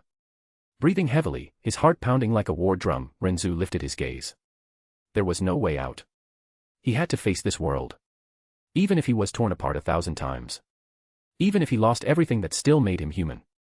He stayed there for a while, sitting among the corpses, staring into nothingness, trying to muster the courage to stand. Then, he breathed deeply. And began to walk again. The sound of his own footsteps on flesh and bones soon became indistinguishable from the pulse of his heart. A dull, steady rhythm. A grotesque mantra. 1, 2, 3. Clang. The blade came again. The same black-armored cultivator. The same broken mask. The same impossible speed. Ren Zu had no time to react. SHHK. The cut was cleaner this time. The sword entered his chest and exited through his back. His body shuddered like a puppet with its strings cut. Blood gushed. He fell to his knees, staring in disbelief at the sword impaled in him, and then, nothing. He woke up. Gasping. Trembling. But, without screaming. Without falling back. Damn it. He stood up on his own this time. Wobbly, yes. But standing. And he began to walk again. He died a third time. This time, decapitated. The blade had come from the side, and he had no time to turn his face. All he felt was a dull thud, a strange lightness and darkness. On the fourth time, he tried to dodge. Almost succeeded. The blade lodged in his shoulder. He screamed, stumbled, tried to react, but the pain stopped him. He was pierced through the heart. Died again. On the 5th time. TCH. He wiped his mouth and stood up. No scream. No collapse. The pain of death still lingered, like embers under his skin, but the panic was giving way to something else. Something darker. More practical. It was anger. A slow, silent anger that burned like a hidden ember beneath the rubble of trauma. Ren Zu stood still for long seconds, his hand still on the abdomen pierced in the previous death. The humiliation. The powerlessness. The feeling of being hunted. Slashed. Thrown to the ground like trash. Enough. The word escaped his lips like a whisper. A spark ignited behind his eyes. The simplest truth of a fragile human was that when wounded enough times, they learned to hate. And hatred was an instinct older than fear. Fear paralyzed you. But hatred made you fight. His mind, once gripped by fear, was now beginning to adjust to the brutal logic of the field. Fighting was the only option. And so he did. On the 6th time, he survived. When the masked cultivator appeared, Ren Zu was already in position. His eyes were sharp, he began to use the skills his body had cultivated over the past decade. Boom. The flaming sword of the vermilion bird exploded toward the enemy. The sword came, slicing the attack in half, but this time, Ren Zu was no longer there. It was a feint. Die. With a roar, he spun his body and used the first stage of the consoling song of the vermilion bird spirit, swinging the blood-stained sun blade, in an attempt to kill his enemy. This was the only technique from the profound art he found easy to use at that moment. It condensed a blade of the vermilion bird's flames. With his low cultivation level, he couldn't unleash the full potential of this skill, which would be like the descent of a second sun in the form of a giant flaming blade capable of cutting and vaporizing stars entirely. But it was enough to be used. Clang. Shkkk. The enemy's blade fell. The cultivator's head spun in the air like a plucked fruit. Ren Zu gasped, his eyes wide. I killed him. It sank in. He panted, his shoulders trembling, his chest heaving like a broken bellows. His body was covered in blood, someone else's blood. He stared at the decapitated head rolling on the ground. The enemy's cracked mask fell with a dry snap, revealing an ordinary, almost peaceful face. No anger. No expression. Just death. I killed a person. His voice came out low, hoarse, almost inaudible. His legs wobbled. He fell to his knees, still staring at the corpse. His hands were trembling. Dirty. Sticky with the warm blood of another living being.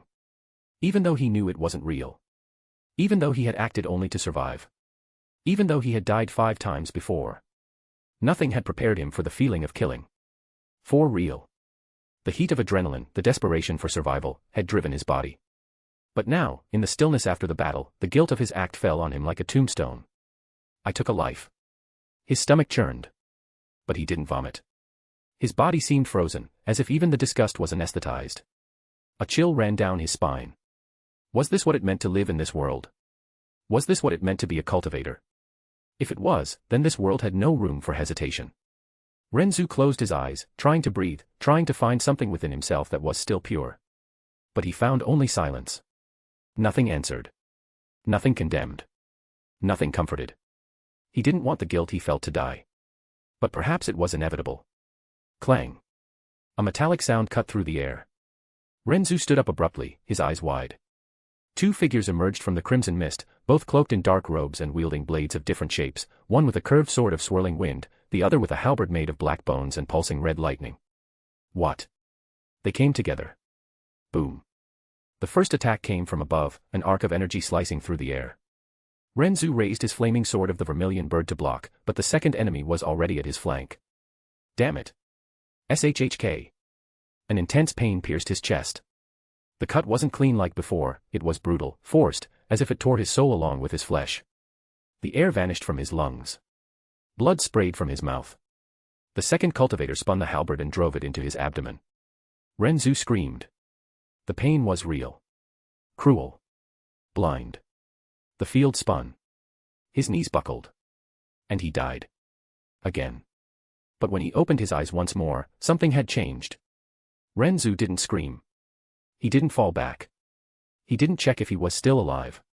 He just breathed deeply and stood up. His eyes were cloudy, but his heart was steady. They killed me again. It's fine. I'll kill them back. He walked a bit further, and they came again.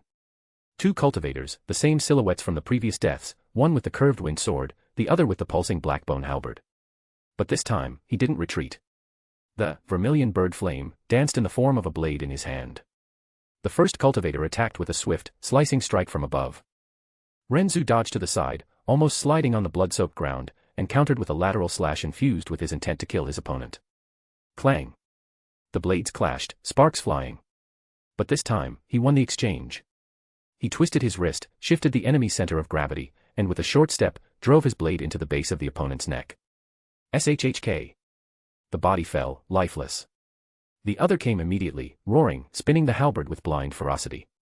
Ren Zu tried to execute the second stage of his profound art, empirical dance of the vermilion bird, which condensed the flames into a silhouette of the vermilion bird around him, dozens of meters wide in the sky, like a true flaming bird soaring through the heavens. He could use it to envelop his body, enhancing his attack and defense power, or to fly or charge forward at immense speed, or he could launch the silhouette toward his target, creating a concentrated explosion in a small area. A burst of fire erupted behind him in the form of wings that unfurled with force. The impact propelled him forward like a projectile. In a flash, he appeared inside the enemy's guard. The halberd came, but it was too late. His blade pierced the cultivator's heart with a dull thud. SHHK. The enemy gasped and fell to his knees. Ren Zu didn't celebrate. He just breathed. But the Ashura field didn't let him rest. More footsteps. More shadows. For this time. Silhouettes emerging from the crimson mist, like hungry specters. All at the same cultivation level as him, but different in style. Dual swords. Ice spear. Axe with runes. Dancing chakrams. Ren Zu's heart beat faster. So that's how it's going to be. He assumed the basic sword stance he had learned from his predecessor's memories, feet apart, center steady. When the first came, he was already moving. Boom. The field exploded into motion. The battle was brutal. Fast. No time to think, only react. One mistake, and he'd be dead. Clang. Clang. Clang. He fought with everything. With every exchange, his eyes read patterns, sought weaknesses, adapted. The flaming sword moved like a whip, a spear, a guillotine. He quickly realized the cultivators appearing in this place were far stronger than him but within his capacity to defeat. A precise strike, and the ice spear wielder was decapitated. Another, and the chakram woman was split in half.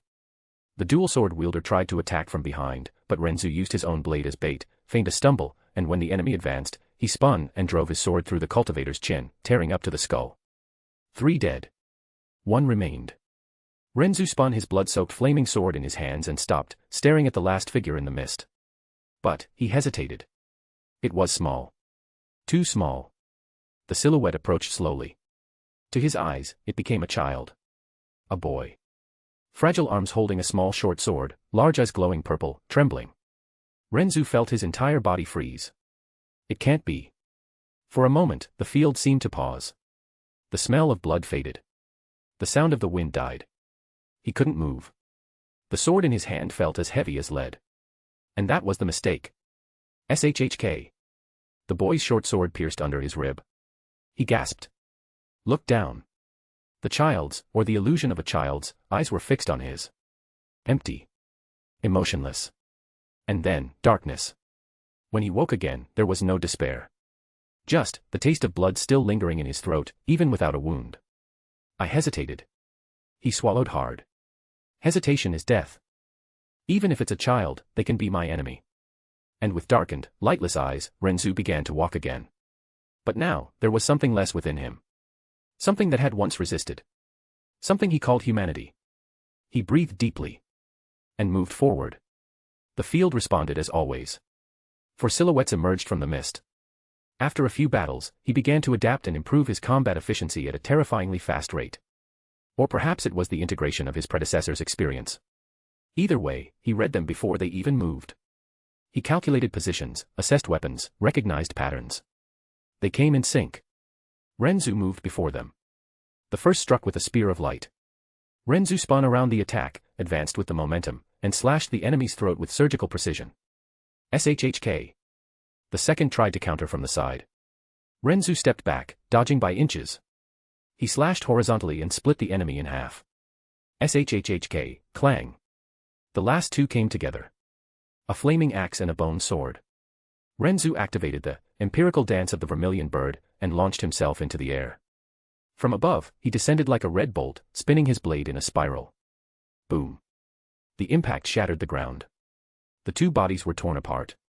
He landed, panting lightly. The field responded with more. 8. They appeared in pairs, spread out, surrounding him. He didn't retreat. He attacked. He was wounded. His left arm's flesh tore open. He felt the pain and ignored it. Blood streaming down blurred his vision, but his eyes didn't blink.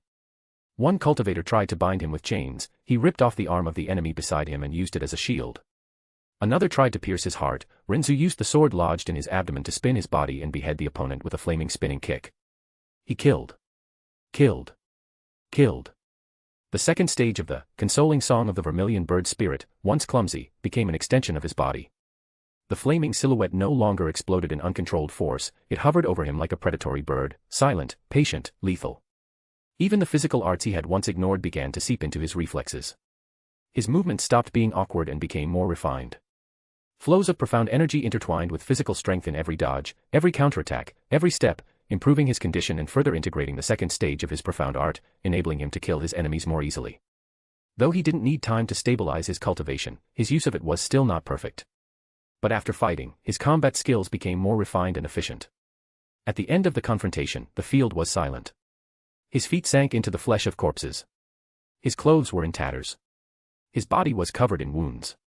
And yet, he was standing. But the Ashura field didn't end. 16 came. The difference was grotesque. Their techniques varied like rain in a storm: illusions, poisons, spiritual energy explosions, curses, blasts of freezing profound energy. Ren Zu was caught. And died. He came back. Tried again. And died. Again. Another attempt. On the 6th try, he killed 11. On the 7th, 12. On the 8th. He killed them all. And then, more came. Not 4. Not 8. But dozens. Maybe 40. Maybe 60. It was impossible to count. Ren Zu stood still. He knew it was impossible now and that he should leave the Ashura field, but he needed to get stronger. So, he fought. He killed. He was torn apart. He woke up. Fought again. Hours passed. Or days. Or weeks. He lost track. He could have left this place at any time, but he chose to stay. All that remained was the sword. All that remained was the will to kill. His eyes no longer wavered at the sight of a child, an elder, or a familiar face. The killing intent growing in his body had become part of his soul. The next morning arrived quietly. The sun had barely broken the horizon when the clouds began to take on soft hues of gold and lilac. A fresh breeze swept through the courtyards of the Yun family mansion, carrying the scent of dew and new leaves. Some servants were already up, tending to their chores, while some disciples were waking to practice. Inside one of the residences, light filtered through the simple wooden structure's windows. Ren Zu sat immersed in a meditative state, legs crossed, his clothes slightly damp with sweat from his night of practice. His eyes opened. The first rays of sunlight touched his face, but he didn't react. No smile, no expression of relief or satisfaction. All that remained was an expressionless face. His gaze, once filled with curiosity and excitement at being in another world with countless tools to reach the pinnacle and ruin the life of the scum Che, was now hard as a forcibly carved monolith, cold and unyielding. Deep eyes, like silent wells, where humanity once existed, now held only calm and serenity. Yet, if someone looked deeper, they would find an indifference that cared for nothing. He let out a faint sigh. He looked at his hand and squeezed it gently. I think I got stronger. My control over profound energy has improved, and I've mastered the first 2 stages of the consoling song of the vermilion bird spirit out of 10. Plus, I've adapted to using the close combat skills the original Ren Zu trained his whole life to acquire. Truly, fighting is the best way to refine skills. A faint smile danced on his lips. And this after just one night. Does that mean I'm talented? Or rather, it seems the world prime liquid must have helped enhance my comprehension or the fusion of the 2 souls. No. I think it's the first option. As he murmured this, he ran his hand over his chin. He clearly recalled how, in Emperor's domination, absorbing the world prime liquid had granted Li Qie a fate palace, a physique, and a primordial life wheel, all at absurdly high levels that far surpassed even what was considered the absolute peak of that world, like the immortal level Long Jingxian possessed. And Long Jingxian was no ordinary figure. She was the pinnacle among geniuses, supreme talent, supreme speed, supreme intelligence. capable of stealing any merit law, skills in general, with a single glance. But even she was a mere footnote compared to Li Qie, who possessed the highest three attributes. The fact was that Li Qie didn't need to show anything. He was, in practice, omniscient. His mind carried the weight of billions of years of knowledge, experiences, and accumulated strategies. For someone like that, even demonstrating power would be redundant, like a king explaining to an insect what royalty is. That's why he didn't display his comprehension, which technically should have been greater than someone with an immortal-level fate palace after absorbing the world prime liquid. That benefit was useless to someone like him. But for Ren Zu, the situation was different. Though he hadn't yet reached Li Qie's theoretical level, he felt his comprehension might be approaching Long Jingxian's, at least in this specific aspect. Of course, he still needed to conduct more tests to confirm, but his intuition, shaped by the logic of his situation as someone who absorbed a diluted version of the world prime liquid, told him he wasn't far off. In other words, the world prime liquid had also enhanced his comprehension talent and might even have improved his lifespan and more. His current obstacle to fully demonstrating this comprehension was fundamentally different. He wasn't born in this world. He was a complete outsider, someone whose instincts and foundations weren't shaped from birth by profound energy or the techniques and conventions of this universe. Yes, he had his predecessor's memories, the true owner of this body. But those memories, while useful to an extent, were far from sufficient. They lacked detail, depth, the real, continuous, organic experience. Comprehension is like a hand-drawn map in the midst of a living forest. For someone native to this world, the path was already charted from birth. It was as if they had grown up in the forest, knowing every trail, every tree, every trap since they learned to walk. And those called comprehension geniuses had talents that let them leap over obstacles as if gliding over roots that supported them. But Ren Zu. He wasn't born in that forest. He was thrown into it with a borrowed memory and a lit torch. He had fragments of the map but not the instincts. With every step, he was like an outsider carving his own path with dirt-stained fingers, learning from every stumble. The absorption of the world prime liquid. It was as if, for a moment, the forest opened before him, revealing hidden trails and shortcuts even the natives couldn't see. It didn't make him the king of the forest, but it gave him a compass. And a momentary aerial view.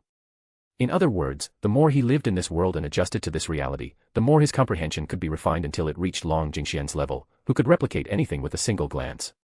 But this was just a theory based on the condition of his rebirth. Well, I'll find out in the future. For now, I'd better take a bath and then keep training. Shaking his head, Ren Zu tried to set it aside for now and stretched. He then headed to the bathroom, heated water, and prepared the tub. He missed a shower but didn't mind using the tub to clean himself. He was reeking of sweat. A/N, good evening, everyone. I truly hope you enjoyed this debut. From the very beginning, my goal was to show that Ren Zu is different. Sure, he's ambitious and came from our modern world, but he's still human, with his own limits and principles, some of which were broken in this very chapter. He hates Scum Che just as much as you do, so don't worry, that villainous edge is here to stay. This is only the beginning of his journey, and I can't wait to hear what you all think. Chapter 5, Preparations. Ren Zu stepped out of the bath shortly after, his still damp hair tied into a simple yet elegant bun, secured with a black ribbon. He wore black Taoist robes, with subtle golden details on the sleeves and collar. Nothing ostentatious, but on his frame, even the most understated attire took on a natural grandeur, a result of his aura of the banished immortal. He paused in the center of the room for a moment, adjusting his collar calmly and taking a deep breath, pondering whether he should continue cultivating. The answer was obvious. Yes. He needed to become stronger. Relaxing was not an option. But first, there was something he needed to do. Inform the parents of the former owner of this body, or rather, his parents now, that he would enter seclusion for training. His predecessor might have been obsessed with cultivation and the profound path to escape the mockery of his peers, but he never failed to care for his parents. He always informed them of everything, even when he was about to dive into weeks of training. A small gesture, but one that spoke volumes about the kind of person he was. And to keep up appearances. Ren Zu knew he should do the same. Resolved, he decided to go find them. There was just one problem. His current appearance. He hadn't changed completely, he was still recognizable, the main features were there, but he had become infinitely more handsome. Not just handsome. Inconceivably handsome. With his new aura, his features seemed hand-carved by the heavens, long eyelashes casting perfect shadows, arched eyebrows that gave an impression of ancient wisdom, and a presence so imposing that the very fabric of his clothes seemed nobler just for touching him. He was like a living painting, an immortal who had descended from the heavens by mistake, or perhaps by whim. And that would be a problem. How would he explain this change to others? Ren Zu sighed lightly. Instead of panicking or seeking complex explanations like demonic possession, divine blessing, or the random favoritism of fate, he did what any sensible cultivator would do in his place. He decided to ignore it. If anyone asked, he would simply raise an eyebrow and reply with the utmost disinterest, change. Must be my mother's chrysanthemum tea. With that settled, he left the room with firm steps, crossing the covered veranda that connected his courtyard to the back of the main family mansion. The morning breeze brushed against his face. The stones on the path were still damp with dew, and the distant sound of sweepers and servants beginning their tasks filled the air with a comforting familiarity. Soon, the stairs began. First was a young maid carrying a tray of fruit. She tripped over nothing, stopping only because the tray crashed to the ground. Her hands trembled. Her face, pale as porcelain, flushed crimson up to her ears. She opened her mouth, but no words came out. Ren Zu kept walking. "Good morning," he said with unpretentious kindness, not even turning his face. His voice was calm but resonated in the maid's ears like a celestial melody. She sank to her knees, hands still outstretched as if she could touch him just one more time. Her heart pounded so fiercely that, for a moment, she thought she would die of love right there. Years later, she would tell this story to her grandchildren as the day she saw an immortal and became certain she would never marry another man. Another servant, a middle-aged man, was coming from the back with a basket of firewood. His eyes met Ren Zu's for an instant, and he stopped abruptly. One eyebrow arched. Then the other. The man looked Ren Zu up and down as if reconsidering 40 years of preferences and certainties. "Young Master Ren Zu," he ventured, hesitantly. "Need something?" Ren Zu replied, not slowing his pace. "It's just..." The servant coughed, choking on the air. "You seem a bit different, that's all." Ren Zu merely smiled in that way that seemed to hide 100 secrets while simultaneously saying, "I have no idea what you're talking about." The men stood frozen in place for minutes, staring at the ground. "I think I like men now." As Ren Zu turned the corner of the garden, cherry blossoms scattered petals along his path. He finally spotted the courtyard and the mansion of his parents. Or rather, his father's mansion, since his mother usually spent most of her time at the Mu clan, thanks to her overly protective grandfather. The Mu family was one of the 12 guardian families, tasked with protecting the lineage of the demon emperor. They maintained an especially close relationship with the Yun family, a direct result of the marriage between the Mu family's princess, Mu Yuro, his mother, and the Yun family's patriarch, Yun Qinghong, his father. A small courtyard. A short pavilion. A stone table. A small emerald green plant vase. Near the plants was a wooden chair that seemed slightly old. Next to the chair was a weapon rack that appeared even older. However, there were no weapons hanging on it, nor any trace of weapons ever having been hung there.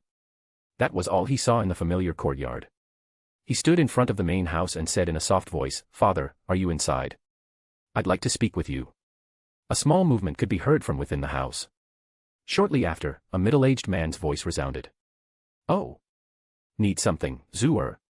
Come in." The voice was gentle but utterly devoid of energy, revealing traces of fragility. Suddenly, his heart stirred uncontrollably, as if an invisible needle pierced it, causing a deep, silent pain in the depths of his chest. Instinctively, he brought his hand to the spot, pressing over his heart, trying to contain that strange, suffocating sensation. He still couldn't get used to this unfamiliar emotion. Though he had seen his father only twice during the week since arriving in this world, the feeling hadn't diminished at all. On the contrary, it seemed to grow with every moment. Could it be the emotions of his predecessor echoing within him? It was the only plausible explanation. He couldn't understand why the fragility in the voice of a man he had never known made him feel this subtle but overwhelmingly real pain in his heart. Memories of his father's current condition flashed through his mind. Unfortunately, he still hadn't deciphered even 1% of the miracle of life. He would need time and deep meditation to understand it bit by bit. Only then might he, perhaps, be able to heal his parents. He made a mental note to dedicate himself to this during his upcoming seclusion, when he would begin cultivating in earnest. He let out a long, restrained sigh, trying to reorganize his thoughts, and then entered. The door closed behind him. In front of the wooden table by the door, a figure dressed in green robes slowly turned from the table. This was a middle-aged man who appeared to be about 50 years old. His face was pale, but even an ordinary person could tell that his paleness was due to illness. As a formidable profound practitioner, his body had once maintained an extremely youthful state. However, what could be seen of his body now was a greatly aged state, with even 30% of his hair turned white. Yet these factors could not fully conceal the extraordinary temperament that transcended that of an ordinary person. His forehead still revealed a faint light of grace and calm. Even though his face had been redrawn with the marks of aging, his features still carried a refined look that could hardly be hidden. No matter who he was, no one would suspect that in his youth, he had undoubtedly possessed a rare beauty. Ren Zu greets his father. Ren Zu offered a formal salute. Yun Qinghong remained silent for a few seconds. His eyes, deep and still vibrant despite the weariness, scanned his son's face as if trying to confirm something his heart already suspected. It wasn't a cold analysis, it was the gaze of a father trying to understand a change he couldn't explain. After a moment, he furrowed his brow slightly. Zu, is it really you? Ren Zu raised an eyebrow, masking the slight discomfort with a casual touch to the collar of his robe. It's me, father. Why? His voice came out natural, light, almost distracted, as if he didn't quite understand the reason for the question. Yun Qinghong stared at him for a few more seconds, then, with a small gesture of his hand, dismissed the thought. No, it must be my imagination, he said, coughing shortly after, his palm closed over his lips. A dry, restrained sound that left the fragility of a body no longer matching the strength of its spirit lingering in the air. Maybe I'm getting too old to trust my own eyes, he added with a faint smile, trying to downplay his earlier comment. Cough, cough. Cough, cough, cough. But immediately after, he began coughing severely. Ren Zu hurriedly stepped forward and said anxiously, Father, are you all right? Have you taken your medicine today? Yun Qinghong recovered quickly. Waving his hands lightly, he said with a smile, Your father is fine. The medicine I was supposed to take has naturally been taken. Otherwise, your mother would never forgive me. Ren Zu, inwardly, felt a pang of worry. But outwardly, he only returned a short, respectful smile. His father leaned back slightly, his arms resting on the wooden table as if the very act of maintaining his posture required effort. Then, with a softer gaze, he asked. Did you come to see me for a reason, Zu? Yes, Ren Zu replied, lowering his head slightly. I came to inform you that I will enter seclusion. Yun Qinghong raised an eyebrow. For how long? A few months, maybe more. Depending on how much progress I can make. There was a brief silence. The sound of the wind outside made the paper shutters rustle softly, and the faint aroma of old tea lingered in the air, subtle. His father nodded slowly. If it's for cultivation, then do what you must. But promise you'll take care of your health. Ren Zu nodded. I promise. Yun Qinghong observed him for a few more seconds, his face still serene but with that trace of silent worry that every father carries, no matter how much he trusts his son. Your face, it looks more mature, he said suddenly, almost as a stray comment lost in time. Ren Zu tilted his head slightly, must be mother's chrysanthemum tea. Yun Qinghong laughed, or at least tried to. It sounded more like a muffled sigh. Of course. The tea. Once again, the conversation fell into a comfortable silence. I'm glad you came to tell me, Zu, he said finally. Ren Zu paused for a moment. Then, with sincerity, he replied. I couldn't leave without telling you. You've always been there, even when others doubted me. Yun Qinghong closed his eyes for a brief moment, as if those words carried too much weight for his weary heart. And perhaps they did. When he opened his eyes again, he nodded. Then go. Cultivate. Do what needs to be done. Let me handle your mother, after all, it's not the first time you've done this. Ren Zu bowed slightly in respect and turned to leave. But before he crossed the threshold, Yun Qinghong called out to him. Zu.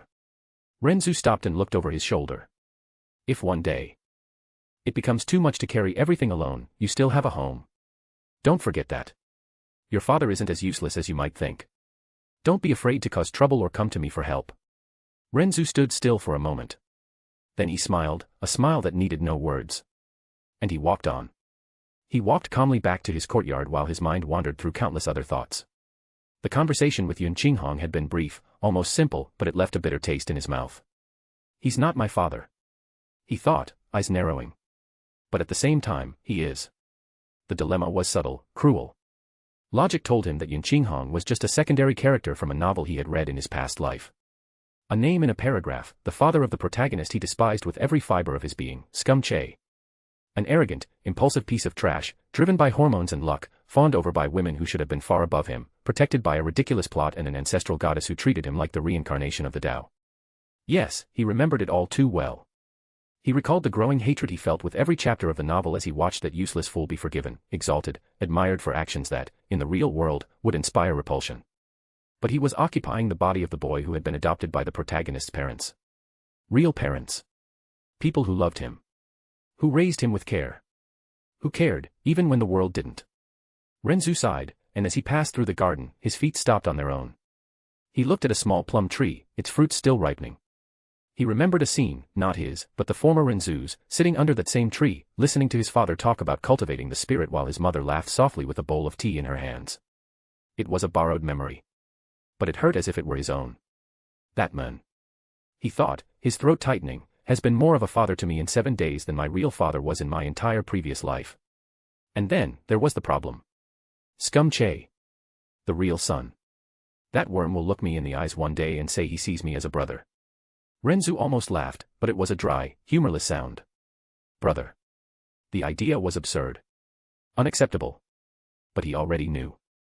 When that idiot found out that the once useless Ren Zu had been raised by his parents, he would surely make a spectacle of it. With his obsession for conquering everything around him, he tried to turn it into another narrative of overcoming, brotherhood, and connection. Ren Zu scoffed, with contempt. The only connection I want is my sword through his neck. But even that was uncertain. Because he doubted 2 things. First, whether he would have the strength to defeat him with the ancestral goddess at his side, that divine aberration who hovered over him like a lovesick shadow, willing to rewrite the laws of the world for that trash. Second, whether he could face Mu Yuro and Yun Qinghong afterward. If I kill him, even with reason, they'll never forgive me. And that was what weakened him most. Because he, who should be a cold, logical, unshakable cultivator, now found himself caught between duty and bond. Between what the world needed him to do, and what his heart, foolish and tainted by the memories of that other Ren Zu, feared losing. When he reached the entrance to his courtyard, he looked at the sky tinged pink by the morning sun.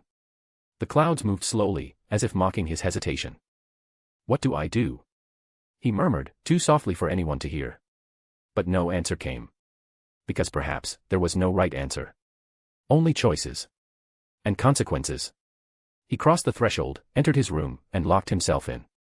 Now, the seclusion would begin. Whatever path he chose, he knew one thing. Nothing would be simple. And time, as always, was against him. Only 3 years remained until he would face the one he hated. He needed to become stronger. Aura of the banished immortal, the one who possesses it exudes a charm, an appearance of such a high level that anyone who looks at them for long enough will fall completely in love, so deeply that they would be willing to throw their life away at a mere command. There is no possibility of resistance or recovery. A straight man would question his own sexuality. A woman would fall hopelessly in love and wait for him until her hair turned white. The aura of the banished immortal can unconsciously distort people's minds to make them believe his words.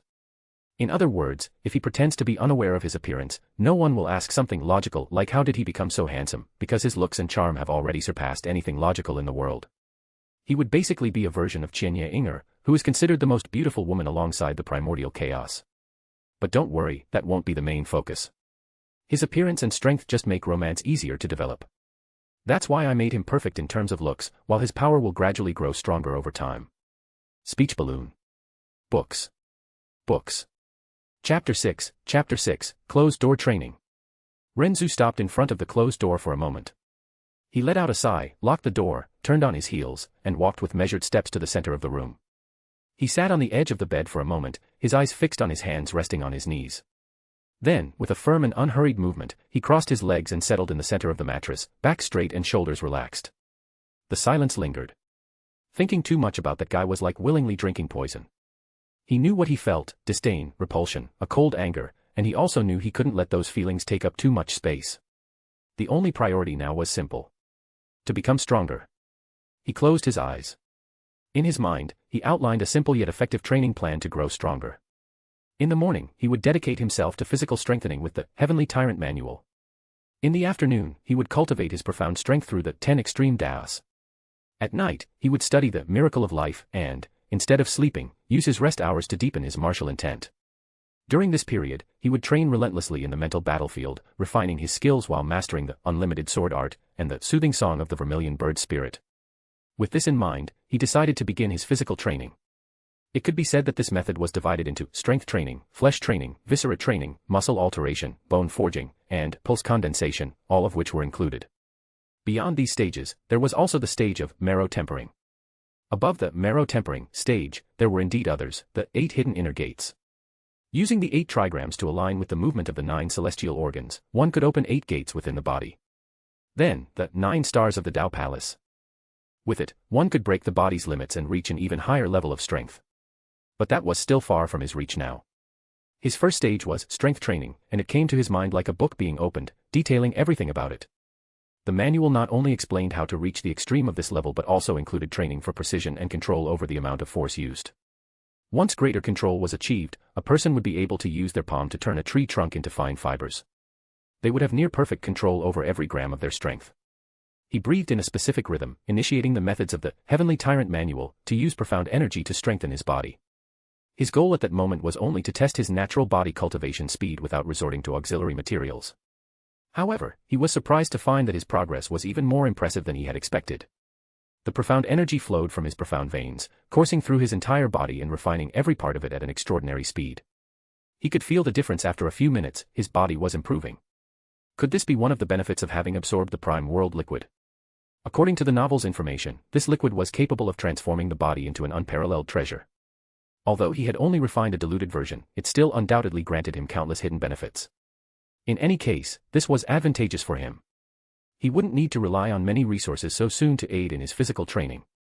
He could focus on making the most of his body's current potential for now. The hours passed in silence.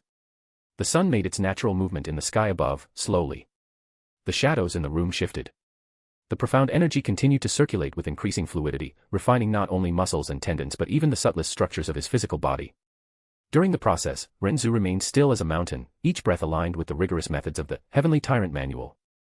Sweat began to trickle down his temples, running down his back and soaking the sheet beneath his body, but he didn't stop. At a certain point, his body began to emit small crackling sounds. It was the sound of muscles compressing, tendons tightening with greater density, bones vibrating slightly under the pressure of physical progress. And then, finally, his black eyes snapped open. For a moment, they remained calm and impassive, reflecting only the emptiness of late morning. But soon, a faint smile appeared at the corners of his mouth, subtle, but brimming with confidence. He had reached the peak of strength training. Even without using a single drop of his profound strength, his body was already capable of exerting a brute force equivalent to 2,500 kilograms, far more than he had expected. He supposed this was due to the special nature of his physical body. By his estimates, his combat prowess should now be at the peak of the true profound realm, thanks to the physical enhancement he had achieved in his vermilion bird profound art. Well, he would have to test it later in the Azura battlefield to be sure. Something he had learned while killing enemies in that place, or perhaps an instinctive awareness inherited from the former owner of his body, was the ability to discern the cultivation level of those he faced. Even before strengthening his body, after just one night of battles in that field, he was already capable of facing cultivators at the 4th level of the profound realm, despite being only at the 1st level. Rising from the bed, Ren Zu felt his body lighter, as if every part of him was vibrating with compressed vitality. His reflexes, the precision of his movements, the firmness of his steps, everything had been elevated to a new level. He observed his hands for a moment, rotating his wrists with curiosity. His bodily control had become almost perfect. "Let's see what it's like to punch with 2.5 tons of force," he murmured, taking 2 steps to the center of the room, inhaling deeply, grounding his stance, and focusing all his newly acquired strength into a single punch forward. The impact was silent for a moment. Then came the dry boom. The air in the room shook as if hit by a contained explosion. Ren Zu's punch didn't hit any walls, but the shockwave spread with invisible violence. The generated wind rattled the paper windows as if a storm had passed through the room. The sound echoed through the ceiling beams, and fine dust fell from the cracks as if the house had trembled for a second. On the floor, a circular pattern of cracks spread around his feet, like webs slowly expanding across the floorboards. There's really nothing more satisfying than a powerful body. Ren Zu observed the result with a light gasp, surprised but satisfied. He then calmly returned to the bed, crossed his legs again, wiped the sweat from his forehead with the back of his hand, and prepared for the second cycle of the day. Now, it was time to cultivate his profound strength. Without hesitation, he closed his eyes again, positioned his fingers in a simple seal, and activated the 10 extreme daos. Ren Zu's breathing slowed almost imperceptibly. The room's temperature rose slightly. It was as if his body had become the center of an invisible whirlwind. The profound energy between heaven and earth began to converge toward him, entering through his profound entrances rapidly. At first, in small threads. Then, in dense streams. And finally, like a current pulled forcefully by a dam breaking. His profound veins opened with surprising veracity.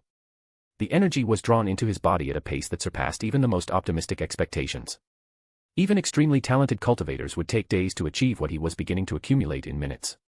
The 10 extreme daos were not only a powerful technique that aided in faster cultivation. They also had 10 paths, of which he was following the path of fire. Thus, while cultivating his profound strength, he was also comprehending the law of fire. Doing both at the same time required considerable concentration, so his mind's full focus was on it. The energy entering through his profound entrances flowed like water through carved riverbeds, without resistance or reflux. With each complete cycle of the technique, he felt his profound veins expanding, strengthening little by little, while his mind tried to grasp the insights about fire described in the 10 extreme Daos. Time passed. The daylight faded through the window slats, tinting the room with golden hues that slowly darkened. Outside, the distant sound of cicadas and the whisper of the wind in the leaves marked the fall of night. But inside that room, the world was in complete silence. Ren Zu continued cultivating. Hours had passed without him eating or drinking a single time. His body coped well due to his cultivation level, which allowed him to survive for several days solely on profound energy. The profound energy continued to flow, absorbed by his profound veins with almost abnormal efficiency. The law of fire slowly began to become clearer in his mind. Physically, he could feel a faint warmth growing in his chest, like a spark yearning to become a flame. But despite all the progress, he still hadn't broken through to the next level. When he finally slowed his breathing and allowed the energy to settle, he opened his eyes slowly. The darkness of the room enveloped him, but his night vision allowed him to see every detail with calm clarity. Enough for today, he murmured calmly. Although he hadn't advanced to the second level of the true profound realm, he wasn't bothered by it. He knew the process would be slow, even with his unparalleled profound veins in this world and his high level of talent. He couldn't skip multiple levels in a few minutes, that would be too fantastical without some legacy or pill to justify it, right? He sat in silence for a few moments, breathing deeply. Then, without hesitation, he turned his attention to another priority. The miracle of life. Ren Zu closed his eyes again. His consciousness touched this medical manual created by the goddess of life, Li Suo. A green light shone in his mind, expanding in all directions with the force of a small but intense sun. And then came the information. Not in words, but in sensations, visions, structures too complex to be described simply. It was as if his mind were watching the construction of a complete organism, cell by cell. Tissues forming, bones shaping, energy flowing like blood, veins connecting to meridians. He spent hours comprehending the miracle of life, then entered the battlefield of his martial intent to train his skills. And so the days passed with him doing the same thing. 2 weeks later. 2 weeks had passed since Ren Zu had begun his extreme training regimen. During this time, he remained in complete isolation. Each day was rigorously divided between physical training, profound strength cultivation, studying the miracle of life, and battling within the space of his martial intent. That night, the scene was different. The Great Zhou Mountain, one of the largest natural formations outside the Imperial Demon City, rose like a millennial colossus on the horizon. Its rugged, tree-covered face gave it an intimidating appearance. At the foot of the mountain lay a vast, silent plain, covered with low grass and dotted here and there with natural stones. The light of the full moon poured over the world like liquid silver, bathing everything in a cold, silent, pristine glow. There, in the center of the plain, Ren Zu stood. Motionless. He had been there for hours, eyes closed and body relaxed, breathing in a specific, continuous, deep rhythm. Each inhalation seemed to draw in the very essence of the night sky, each exhalation made the wind blow gently around him. It was as if the grass dancing in soft swirls around him moved because of his breathing. Dew had already accumulated on the taller blades. One drop, in particular, grew slowly on the edge of a curved leaf just above Ren Zu's head. And then, with the graceful slowness of nature, it fell. Plim. The drop landed softly on the tip of his extended finger, rolling across his skin until it rested in the center of his open palm. It was at that moment that he opened his eyes. Black, deep as a starless sky, yet calm as the surface of a frozen lake. Without a single word, he slowly closed his fingers, forming a firm fist. His shoulders aligned, the muscles in his legs tensed, a simple movement, but perfectly coordinated. And then, he threw a punch. Boom. The sound reverberated like muffled thunder among the mountain slopes. The dewdrop, now propelled by the absurd force contained in that single blow, shot through the space in front of him like a streak of light. The massive rock, located over 30 meters away, exploded on impact. The solid block of stone cracked like glass under pressure and shattered into millions of pieces, each fragment reflecting the moonlight like broken stars. The impact was so clean, so focused, that the point where the drop struck was perfectly pierced, as if a beam had passed through the solid matter without causing chaotic dispersion. Silence returned. And Ren Zu remained still for a few more seconds, his fist still extended. Only his breathing resumed its slow rise and fall. I finally did it, he murmured to himself. After a week locked in his room, training relentlessly, he decided to teleport through the ancestral spatial symbol to an isolated location where he could test his skills freely. He chose a remote mountain, perfect for training without interruptions. The blow he had just executed was exactly what he had been practicing throughout the following week. His goal was to perfect control over his strength until he achieved complete mastery. His idea was to control his strength to the point of not destroying the dewdrop and instead propel it to be used as a bullet. It might seem simple, but it was utterly absurd and required incredible control. He had to exert immense effort to reach this level, and it brought him many benefits. His speed in releasing profound energy, switching between techniques, and everything else skyrocketed to an entirely different level. The dewdrop, composed of a highly unstable and fragile molecular structure with almost no mass of its own, was the ultimate test of strength control. The slightest wrong vibration, the smallest deviation in pressure, and it would shatter or evaporate instantly. Instead, Ren Zu wanted it to absorb his strength, convert the momentum, and be launched with concentrated speed and density, like a high-penetration projectile. But for that, the punch couldn't just be strong. It had to be absurdly precise. From a technical standpoint, what he sought was a perfect combination of three factors. Energy transfer without dissipation. The punch's impact needed to transfer kinetic energy to the drop directionally, without causing distortions that would scatter it. This meant his palm, fist, muscles, and entire body needed to operate in perfect synchrony. Micro-adjustment of force per contact area. Every square centimeter of his hand needed to exert exact force, measured in grams per millimeter. A difference of 0.01 kilograms could mean the drop's destruction or inertia. And finally, synchronization between breathing, pulse, and profound energy conduction. His profound energy needed to be converted into a single, dense, focused line, almost like a laser beam. For this, he had to learn to condense the energy at the exact moment of contact, without recoiling or letting a single thread escape. The result was not just a dewdrop flying like a bullet. It was a complete breakthrough in his ability to manipulate profound strength. By achieving this meticulous control, Ren Zu also drastically increased his speed in activating techniques, his energy consumption efficiency, since he now used energy only at the exact point needed, without leaks or waste, and finally, his bodily reaction time, as the training required reading micronatural events, like the moment the drop detaches from the leaf, which refined his kinesthetic and instinctive perception to superhuman levels. It was a highly effective training, and he had to dedicate a significant amount of time to achieve it. But obviously, even with the addition of this new training to his routine, it didn't undergo any significant changes. He still trained his body in the morning, cultivated in the afternoon, and studied the goddess of life's medical manual at night before diving into the battlefield to refine his skills. Thanks to his constant efforts, he reached the fourth level of the true profound realm. Additionally, he was almost at the peak of the first layer of the 10 extreme daos, and his mastery over the fire element was becoming superb. Beyond his cultivation, he had also reached the peak of flesh training, the stage following strength training in the Heavenly Tyrant Manual. To reach this stage so quickly, he relied on the aid of some special herbs. He had used 3 slices of crimson blood ginseng, acquired in the hidden Imperial Demon City. In fact, anticipating his future needs, he purchased various herb seeds mentioned in the manual in his mind. Using his life spirit flame, he magically accelerated the growth of these plants, making them mature quickly. This method completely eliminated his concerns about resources for cultivation. Speaking of the body, he had basically achieved comprehension of 1/10 of the miracle of life. Currently, he was not only capable of identifying and curing many diseases but also able to open the profound entrances of a practitioner. Finally, he possessed complete knowledge of the entire human body, having learned full human anatomy and being capable of using some acupuncture. But his greatest gain was, without a doubt, in his combat prowess.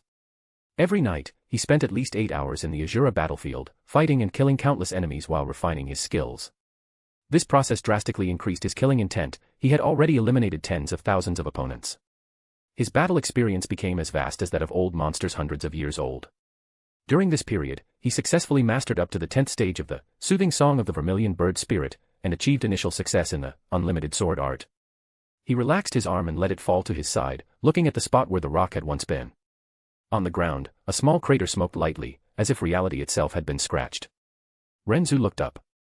The full moon seemed higher now. Getting stronger was fun. A calm smile appeared on his lips before he resumed training. Speech balloon. Books. Books. Chapter 7, 3 months later. 3 months later. The night was thick as spilled ink across the sky, not a single star visible. The depths of the Great Zhou Mountain were immersed in dense shadows, where even the moonlight dared not fully penetrate. It was in this abyss of darkness and silence that the boom occurred. Boom. A sonic sound cut through the air like an invisible spear, making the surrounding trees bend under the brutal pressure of the shockwave. Stones broke loose from the slopes, animals instinctively retreated, and the ground trembled as if the mountain itself were about to collapse. At the center of the devastation, the colossal body of an earth-profound beast lay motionless. The creature was over 10 meters long, with a muscular, elongated body resembling a mix between a lion and a draconic centipede. Its back was covered by a glossy black carapace made of mineral scales that seemed forged under immense heat, each reflecting light like molten metal beneath ashes. 2 curved, bony mandibles protruded from its head, resembling natural cranes capable of crushing rocks with ease. Its eyes, 3 on each side, glowed in a dull amber hue, cold and unmoving, as if not meant to see but to hunt by vibration and heat. The creature had 6 powerful legs, each ending in claws made of natural obsidian, sharp as blades and heavy enough to leave craters upon touching the ground. Between the segments of its torso, rigid spines sprouted, rising like spears whenever it prepared to attack. At its tail, there was a protrusion resembling a stone hammer wrapped in veins of dried lava, vibrating faintly with compressed profound energy. When enraged, the tail would heat up until it emitted a reddish glow, like embers about to ignite. There was a clean hole piercing its thorax, a perfect circle of torn flesh, pulverized bones, and dispersed vital essence. The smell of blood and profound energy lingered in the air like a dense mist. This beast was a Inmu, also known as the Terror of the Depths. It was half a step away from reaching the strength level of a Sky Profound beast, meaning it possessed a cultivation level at the peak of the Earth Profound realm, equivalent to a cultivator in the first or second level of the Sky Profound realm in terms of combat prowess. The truth was that most profound beasts were stronger than human cultivators due to their resilient and absurdly stronger bodies. Ren Zu let out a soft sigh. He retracted his arm, rotating his wrist naturally. He wore only a reinforced combat robe, marked by cuts, dust, and traces of blood, none of it his, of course. The beast didn't even have time to react. The fist he used to pierce the monster carried only his brute strength, the result of 3 months of intense training and an absurdly refined control over every aspect of his body. His mastery was so precise that he could gather an exact amount of energy into a minuscule point and release it with near-perfect precision. This level of control elevated the activation speed of his profound strength to an almost instantaneous level. In simple terms, he could apply all his strength in a gentle touch and still reduce a rock the size of a small hill to dust. Another example, regardless of the enemy's external defense level, he could concentrate his profound energy directly inside the opponent's body, causing internal destruction. The physical application of this technique was complex, requiring near superhuman synchronization, but if fully mastered, his combat prowess would reach a new, unmatched level. But he supposed it would take a few years to achieve such a level. Ren Zu raised his eyes, allowing the silence to reclaim the surroundings. He took a deep breath. This was his current training ground. A natural labyrinth of caves, tunnels, and hidden valleys within the Great Zhou Mountain, where cultivators rarely tread due to the absurd number of powerful profound beasts. Ren Zu not only settled there but cleared the surroundings completely, luring the beasts one by one to kill them. In this world, besides humans, monsters could also cultivate and use the same power-level system. However, what differentiated them from human cultivators was the presence of so-called profound cores. Ordinary beasts didn't possess these cores in their bodies. From nascent profound beasts onward, however, profound cores existed in all adult beasts, functioning similarly to the core of profound veins in humans. Nascent profound cores were the easiest to obtain and, consequently, the cheapest. They were usually sold for prices ranging from a dozen to a few hundred yellow profound coins. However, as the core's classification increased, its value grew exponentially. In weaker nations, a single Earth profound core could be sold for an astronomical price. Sky profound cores were considered priceless treasures. As for the legendary Emperor profound cores, well, although they weren't extremely rare in the Imperial Demon City of the illusory demon realm, they still held extraordinarily high value and were highly coveted. That was why he was hunting profound beasts. Although he had followed the routine he planned initially, over the 3 months that passed, he also changed a bit and began hunting profound beasts to sell their cores and earn money to buy the resources he needed. After 3 months, Ren Zu broke through from the 4th level of the true profound realm to the 10th level of the spiritual profound realm. He was only half a step away from the Earth profound realm. Despite the impressive speed at which he advanced several cultivation levels, he still considered his current level low. However, that didn't worry him in the slightest, as his combat power was simply terrifying. Thanks to his continuous efforts, his body training had reached the marrow tempering level, and he had cultivated about 60% of that stage. In the traditional path of physical cultivation, the martial artist progressed from strength training to flesh training, then to viscera training, followed by muscle alteration and bone forging. At each stage, profound energy seeped deeper into the body, becoming more integrated and efficient. When it finally penetrated the bone marrow, the phase known as marrow tempering began. Although he had consumed many resources to reach this level, the result was impressive. His body now possessed an additional strength of 60,000 kilograms, fully under his control. According to his own calculations, he could easily defeat 20 versions of his former self before losing his cultivation, using only physical strength. And it wasn't just strength, all his physical attributes had skyrocketed, elevating his power to a new level. He could, theoretically, reduce mountains to dust with a single punch, combining brute strength, speed, power, and control. Of course, he couldn't do this casually yet. However, there was a problem. This level of power relied on close-quarters combat. Against Sky Profound Realm cultivators, who could freely fly in the skies, this became a limitation. Well, he could try to compensate for this by using the unlimited sword art to fly on a sword, but he hadn't yet achieved a mastery that allowed him to replicate his physical speed during flight. But things would change if a sky-profound realm cultivator or above were on solid ground and within his reach. He supposed he could reach the point of killing them easily. That's what happened when an absurdly powerful body training manual was given to someone from a lower world. Besides his body, which now granted him truly terrifying combat power, his 3 months spending 8 hours a day in the Ashura field had also given him unparalleled battle experience. There, he constantly fought for his life against enemies who, for the most part, were superior to him in cultivation or skills. And yet, he killed them. Not hundreds, not thousands, but millions over the 3 months that passed. Each confrontation had shaped his reflexes, sharpened his technique, and forged his killing intent to the limit. For example, he resumed cultivating his family's profound art and reached the 10th stage, a level far superior to what he had previously achieved. The purple cloud art is the fundamental technique of the Yun family. With lightning attributes, its profound energy manifests in a purple color. Although it wasn't as impressive as some of his other profound arts, he still decided to master it, as it was the main profound art of his body's former owner. Besides fully mastering this technique, he also successfully advanced to the 3rd sword of the unlimited sword art, an art divided into 7 swords. For the 4 lower-level swords, one who masters them can already be considered a sword master. By training the 1st sword, the cultivator can defend against hundreds of enemies, manipulating blades in the air as extensions of their own will. With 2 swords, one can resist 1,000 adversaries, with 3, stand against 10,000. Upon reaching the 4th sword, the cultivator awakens the so-called spiritual sword techniques, instantly doubling their destructive power. After the lower level came the intermediate level. Upon mastering the 2 intermediate swords, the title of Sword Saint becomes appropriate. A Sword Saint, even with a single sword, can control 10,000 blades. The exact number varies depending on the density and quality of the available profound energy, but for such figures, the sky becomes an arsenal. Upon mastering the 2nd intermediate sword, the cultivator can form sword stars, manifestations that replicate the stars in the firmament. For each star visible in the sky, a stellar sword can be summoned. Finally, at the absolute pinnacle, lies the mastery of the superior level swords, the domain of the sword god. A true sword god possesses infinite swords, absolute control over the Tao of the blade.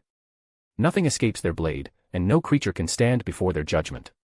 Their cut is not merely physical, it is a truth that tears the world apart. If someone became a sword god, then the world would have no choice. All creatures, mortal or immortal, would bow before them. Within the hilt of the sword he kept hidden under his robes rested an arsenal worthy of challenging the heavens, 180,000 beginner-level swords, 150,000 refined swords, 2,995 origin swords, and 5 divine swords. In combat, he was already capable of simultaneously manipulating over 3,000 beginner swords, 2 refined swords, and even 1 origin sword, a feat that would require centuries of dedication from a talented sword path cultivator. But the true monstrosity lay in the fact that he had become one with each of these swords. Each sword had its own soul, weight, intent, rhythm, and thirst for blood. And he understood them deeply, as if he had been born to wield them all. 3 months. That was all it took to achieve this. Calling his sword talent supreme would be an insult. Perhaps that's why. He chose to fight with his fists because he felt that if he used the sword, he would kill his enemies too easily. Another important point worth highlighting is that he had reached the 2nd layer of the 10 extreme Daos. He successfully cultivated to the pinnacle of the fire path, becoming completely immune to any type of flame. Moreover, he began to control the fire element as naturally as he breathed, even flames generated by other cultivators. In fact, any fire-based profound art had become useless against him. As he needed to choose another element to cultivate the 10 extreme Daos, he chose the lightning element, having an idea to accelerate his progress on this path. As for the miracle of life, Ren Zu now understood over 60% of the manual, enough to perform bodily diagnoses with a simple touch or glance. He could even grant heavenly god profound veins to someone, easily opening profound entrances, use medical skills to disguise himself, knew every molecule of human anatomy, and had a greater understanding of light profound energy. He thought about soon healing his parents. With a sigh, he approached the carcass of the profound beast and, with a swift movement, removed the creature's core. The energy within it swirled with an intense amber light, a sign of the high purity accumulated over decades. He observed the core for a moment before storing it. Ren Zu shrugged lightly. Now that the hunt for profound cores is over, a stroll wouldn't hurt. In the next instant, a long, elegant sword appeared in his hand as if it had sprouted from the air. Its blade emitted a silvery glow, with ripples of light flowing gently along its length, as if the metal itself were alive, pulsing. There was no sound, no wind, just a silent manifestation of pure sword intent. With a light push of his feet, he rose into the air, and the sword followed naturally, positioning itself under his feet as an extension of his own body. Energy flowed effortlessly, forming a thin layer around him, cutting through the air with a speed impossible to track with the naked eye. Whoosh! In the blink of an eye, he had already shot beyond the clearing. The strong wind whipped against his tattered robe, but Ren Zu remained as still as a mountain amidst a storm. The sword beneath his feet didn't tremble in the slightest, it was stable, perfect, sharp as a bolt of lightning. He controlled the blade with such mastery that every curve, dive, and swerve in the air was executed with near artistic precision.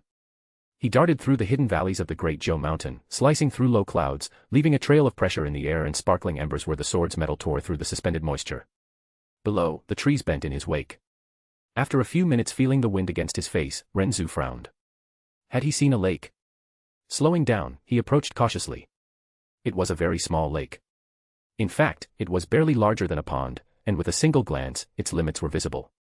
However, the water was exceptionally clear, even under the hazy moonlight, he could see straight to the bottom. The area within 70 meters of the lake was covered in thick, wild, uneven foliage, but the plants growing there didn't have a healthy green hue, instead, they seemed dry and wilted. Within this circle around the lake, an area that should have been more than suitable for plants to thrive, there wasn't a single blade of grass growing, it was just barren land. The night breeze moved away from the lake's surface, and this wind, which should have carried a cool, refreshing sensation from the lake's water, instead made him experience a unique feeling of dry heat, which was extremely bizarre. His heart skipped a beat, and he crouched, dipping his hand into the lake. The water wasn't cold, instead, it was almost at body temperature. The Imperial Demon City was located in the north of the illusory demon realm, thus, it should be a cold region. At that moment, being nighttime, the lake's water should have been cold to the point of freezing. It definitely shouldn't have been warm like this. And upon approaching, he could sense that this heat was the result of flames that were not inferior to his own vermilion bird flames. Was it from the Golden Crow? Was someone possessing the Golden Crow's lineage there? In the illusory demon royal family, everyone possessed some degree of the Golden Crow lineage, and the demon emperor's lineage had the purest of them. Could it be possible that someone from the illusory demon royal family had bathed in this lake? Could it be? Approaching a bit closer, he completely concealed his presence and descended from the sword, hiding behind the bushes. The foliage wasn't very tall, but it was extremely dense, enough to cover his entire body.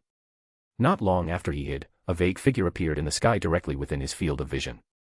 Then, in just a fraction of a second, the figure seemed to glide through the night sky like flowing light, closing in until it was only 100 meters from where he was. So fast! Ren Zu exclaimed in his heart. At the same time, he quickly lowered his head to avoid the other noticing his gaze. Once one's spiritual perception reached a certain level, even without using their eyes, they could sense if they were being watched, and he had that kind of ability. The astonishing speed of the other person was the manifestation of an incomparably intense force. This person's strength might not even lose to that of his father, Yun Qinghong. Soon after Ren Zu made his gaze more discreet, he suddenly noticed that the other person's speed had noticeably slowed. Then, they stopped not far from where he was, still hovering in the air. A profound energy aura was released from this person's body and swept the surrounding area. It also passed over him but continued without stopping. This was proof that he still hadn't been detected, but when the profound energy aura passed through his body, it made him go violently rigid, his organs suddenly contracting. A bone-chilling shiver filled him completely, seeping even into his blood. This person. What a terrifying aura. Ren Zu was fully convinced that the strength of this profound energy aura was not inferior to Yun Qinghong's in any way. The strength of this profound energy aura was secondary to the fact that it also carried an extremely heavy sense of suppression. The force of this suppression made him feel as if all the blood in his body were about to freeze. If it were someone else, it was possible that under this oppressive feeling, they would kneel directly on the ground, trembling completely. What kind of person was this? They didn't detect my presence, but stopped here anyway. Did that mean this person came to this place regularly? A sovereign profound realm expert. What was someone like that doing here in the middle of the night? His suspicions grew bolder. This person floated in the air for a while and, after confirming no one was around, withdrew their spiritual perception. At the same time, he carefully raised his head to look in their direction. Due to the relatively clear moonlight, he could clearly see this person's features. After doing so, his expression instantly turned to shock. Not because he saw a girl, but because of how beautiful she was. Any actress, model, or idol from his past life was a pig in comparison. Even number 7 under the heavens from the old Ren Zu's memories was far inferior. She wore a long, ill-fitting gray dress. No, it couldn't be called a dress, rather, it was a sort of plain, dark gray robe without ornaments. The girl's silhouette was extremely small and delicate, and even these robes, which weren't that large, failed to accentuate her figure. Instead, as they billowed in the night breeze, the hem of the robe nearly swallowed her ankles. This girl was dressed in a truly strange way. But this strangely dressed girl had a very beautiful and delicate face. Her skin was also stunningly flawless. This girl also possessed a beauty that was incomparably strange and mesmerizing, but the sense of fascination she exuded was a kind of sinister and dangerous enchantment. It made him involuntarily feel as if he were looking at a cold-blooded, emotionless god of death when he observed her. And it made him feel that if he got close or made contact with her, he would suffer a terrible death. Even though she appeared to be just a girl, her features were already at the peak of beauty. However, the sinister, bone-chilling coldness she emanated was even more extreme than that. He was certain that when people faced her, the first thing they would notice wouldn't be her breathtaking beauty, but rather a pure terror caused by her aura and her gaze. While floating in the middle of the night sky, her eyes also had an unusual, dark blackness, gleaming with a black light under the moonlight. After noticing those eyes, he felt as if he had been dragged into an infinite, deep night sky, one without limits. And as soon as he fell into that gaze, it was as if he had been thrown into an eternal abyss of pure darkness, never to escape. He practically averted his gaze instantly, as a shiver ran down his spine. Ren Zu was lost in her beauty, his heart beating faster. Was this the little demon empress? Speech balloon. Books. Books. Chapter 8, Little Demon Empress. Ren Zu was still recovering from the shock of seeing the little demon empress with his own eyes when, suddenly, she transformed. Her body slowly descended until it touched the ground. Her hair, long and black as the pitch of a starless night, cascaded below her hips. The night wind stirred it, brushing it against her face, which was as pale and perfect as white jade. As soon as the soles of her feet touched the center of the lake, she stopped, gently closing her eyes. In that instant, the heavy, sinister, and icy aura emanating from her dissipated completely, as if it had never existed. The young woman remained serene in the heart of the lake, her expression tranquil, while her black hair danced delicately in the breeze. She seemed like a painting of ethereal beauty, untouchable, that no one would dare disturb. Ren Zu watched her in a trance, beginning to doubt whether the initial impression he had of her was nothing more than a misunderstanding. Slowly, she opened her arms, revealing small, white hands, as delicate and translucent as porcelain, emerging from the wide sleeves of her robe. Then, her body continued to descend until her head submerged in the lake's waters. Suddenly, blazing flames erupted from her body. The flames, flat and controlled, spread quickly, enveloping her completely. Amid the fire, her black hair danced wildly. But it wasn't the movement of her hair that captured Ren Zu's attention. As the flames began to consume her body, the gray robe covering her turned to ashes, revealing a delicate body, sculpted in white jade, so pure and perfect that it would touch anyone's heart. The night wind blew, and her naked figure appeared proudly before Ren Zu's eyes. He stared at her, absorbed, unable to tear his gaze away from the magnificence of her natural form. Despite the dozens of meters separating them, his sharp vision made it seem as though she were right in front of him. The more he observed her, the more Ren Zu felt dazed, reluctant to blink even once. Her body was delicate, almost small, with snowy shoulders, a slender waist, and discreet hips. Her breasts, slightly prominent, adorned her chest with softness. Her skin, white as snow, was as delicate as a newborn's, reminiscent of pure jade, without a single imperfection. Under the light, the subtle traces of bluish veins could be glimpsed beneath her skin, especially on her slender, translucent thighs, which seemed to glow with an almost supernatural purity. That exquisite body seemed as light as air. Her waist, so narrow, could easily be encircled by the palm of a hand. On her chest, two small snowy mounds were crowned with perfect, delicate red pearls, the most enchanting decoration of her figure. It was a sight so beautiful it took one's breath away. Ren Zu then looked downward and saw a lovely pink and soft area, clearly revealed amidst the immaculate white of her skin, like a delicate secret of nature exposed under the moonlight. It was a scene of such pure and mesmerizing beauty that it seemed to defy reality itself, a subtle contrast between the rosy softness and the breeze caressing her figure. His heart, already racing, thundered in his chest, a disjointed drumming echoing in his ears. He tried, with effort, to calm himself, feeling the heat rise to his face and the weight of his own breathing. Desperately, he attempted to avert his gaze from the spectacle, but his eyes, as if possessed by a greater force, kept returning to her. The young woman remained oblivious to his torment, enveloped by the flames that now seemed to dance in harmony with the wind, licking her skin without ever marking it. The lake's waters, reflecting the glow of the fire, created a halo of light that made her even more ethereal, like a goddess who had descended to the mortal world only to challenge the limits of human beauty. Her movements were slow, almost ritualistic, as if she were in communion with the lake itself, with the wind, with the flames enveloping her. Ren Zu, still struggling with himself, took a step back, seeking support from a nearby tree. His trembling hands gripped the rough trunk, hoping to anchor his mind, which seemed to float in a sea of thoughts. But even with the effort, he couldn't erase her image from his mind. Every curve, every line of her body seemed etched into his soul, a vision he knew would haunt him for countless nights. This was why he had always loved the theme of Eastern fantasy. The beauties described by authors were incredible. But nothing compared to the reality before his eyes. He stood frozen in a stupor, watching the naked girl in front of him. Ren Zu, little by little, managed to calm the turmoil in his heart. His hands, still clutching the rough tree trunk, relaxed. He allowed his eyes, now less dominated by the days of the mesmerizing vision, to appreciate the young woman. She remained in the center of the lake, enveloped by the flames that danced in harmony with the night wind, her ethereal figure reflected in the waters like a living painting. Her beauty was undeniable, and as various thoughts flooded his mind, igniting a certain fire in his body, he began to shift his attention to another detail, the flames surrounding her. They were the golden crow flames, or rather, a weaker version of them, but still carrying traces of the fiery, untamed essence of the legendary bird. Ren Zu recalled the details his predecessor had read when younger in some books. Although members of the illusory demon royal family possessed the bloodline of the golden crow, this heritage was passed down through generations, diluting over time. The flames they conjured, though far more powerful than ordinary profound flames, could not be considered the true power of the golden crow. The last person to wield the authentic golden crow flames was the late demon emperor, the only one who, according to legends, had been accepted and blessed by the golden crow. He knew that only those who received the golden crow's blood could access the true flames and the profound art known as Record of the Burning World. Without this blessing, members of the illusory demon royal family relied on their bloodline heritage to ignite flames that carried only characteristics of the golden crow.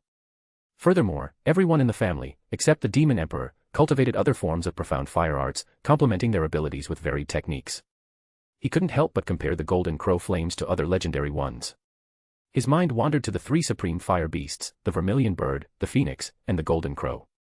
He recalled that, in terms of overall strength, the vermilion bird was considered the most powerful, followed by the phoenix, and lastly, the golden crow.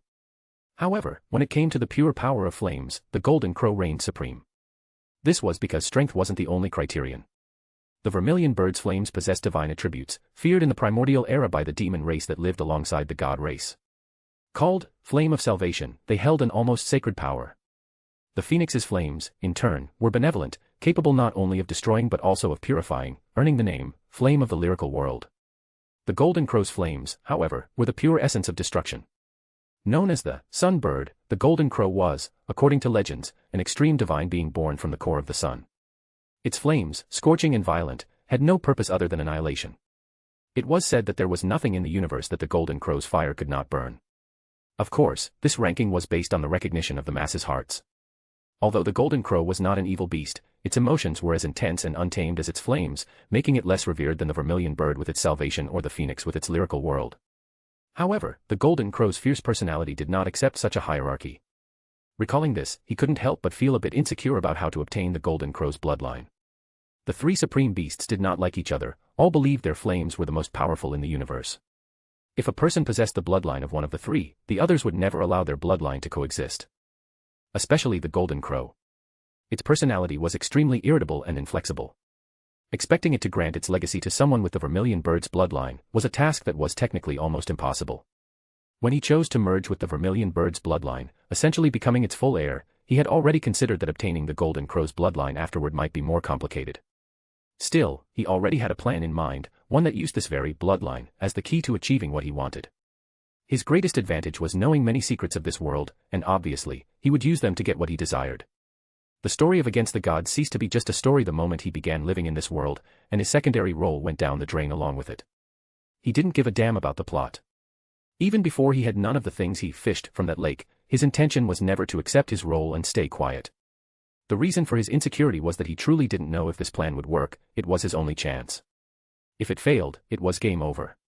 Snapping out of his thoughts, his eyes, as if guided by an irresistible force, returned to the young woman in the center of the lake. The sight of her reignited that warmth in his chest. But as he admired her, a sudden, chilling thought cut through his mind like a blade. If she discovered I saw her in this intimate moment, I'd be dead. The weight of that possibility made his heart race again with a mix of fear and caution. The little demon empress was a terrifying figure. Hundreds of years ago, when she assumed her position, many turned against her because she was a woman. Many of those people were killed, a good portion by her. After that, everyone trembled at the sight of her, and no one dared defy her anymore. He had no doubt that if she noticed his presence, not even his most powerful ability could save him. Fortunately, he had taken precautions earlier. The demon empress hadn't detected him because, before approaching the lake, he had activated his space manipulation through the ancestral space symbol, using one of its many applications he had devised and trained over the past 3 months, the ability he called Void God Concealment. This ability allowed him to become temporarily invisible and undetectable, hiding his presence from others' gazes and senses. The curious thing about this technique was that nothing changed in his position or physical appearance. He remained exactly where he was, but a subtle spatial layer was woven around him, like a curtain that erased his existence from the world perceived by others. However, the void god concealment had its limitations. The ability could only be maintained for 1 hour at his current cultivation level before exhausting all his profound strength. If he didn't have near-perfect control over his profound energy, achieved over the past 3 months, he wouldn't last even 10 minutes. Another point was that he doubted it could fool an expert above the sovereign profound realm. In other words, the only way the little demon empress would notice his presence was if he revealed himself. And considering he wasn't Scum Che with his plot armor thicker than the celestial wall, any misstep would send all his plans straight down the drain. Thus, it was obvious he wouldn't do something as suicidally stupid as exposing himself to the little demon empress at this moment. His naturally dark eyes seemed to deepen even further, as if swallowing the light around them, turning into an unfathomable abyss. A faint smile curved his lips. In his mind, the pieces of a bold plan began to align, like stars in a constellation he was drawing himself. If everything went as planned, he would not only reclaim the lost power of his family in the illusory demon realm but also claim the Golden Crow's bloodline and, who knows, perhaps even the heart of the little demon empress. But for now, he needed to get out of there. Taking one last good look at the breathtaking beauty before his eyes, Ren Zu, with his heart still racing from the sight of the little demon empress and the adrenaline of his precarious situation, made that quick decision. He knew that staying there, even protected by the void god concealment, was too risky. The time for his ability was running out, and every second longer at the lake increased the chance of being detected. With a slight movement of his fingers, he channeled his profound energy into the ancestral space symbol, activating another of its applications, teleportation. In the blink of an eye, the lake's scenery vanished, and Ren Zu found himself in his room, the familiar air enveloping him as he tried to stabilize his breathing. The teleportation, though efficient, had consumed more than half of his profound energy, leaving him with a sense of exhaustion weighing on his shoulders. He rested his hands on his knees, breathing deeply, feeling the cool air fill his lungs as he tried to calm the frantic rhythm of his heart. Each breath was an effort to regain balance, not just physical but also mental, after the intensity of what he had just witnessed. That was intense.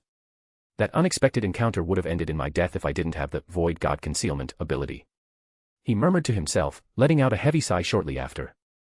I'm starting to act like those protagonists who think they're invincible, only to find out they're just a frog at the bottom of a well. I think I've become too confident these past few months, ever since I reached a level of power beyond my former self. That confidence might end up making me take stupid decisions. I should have thought better before just going to investigate traces of the Golden Crow in that lake.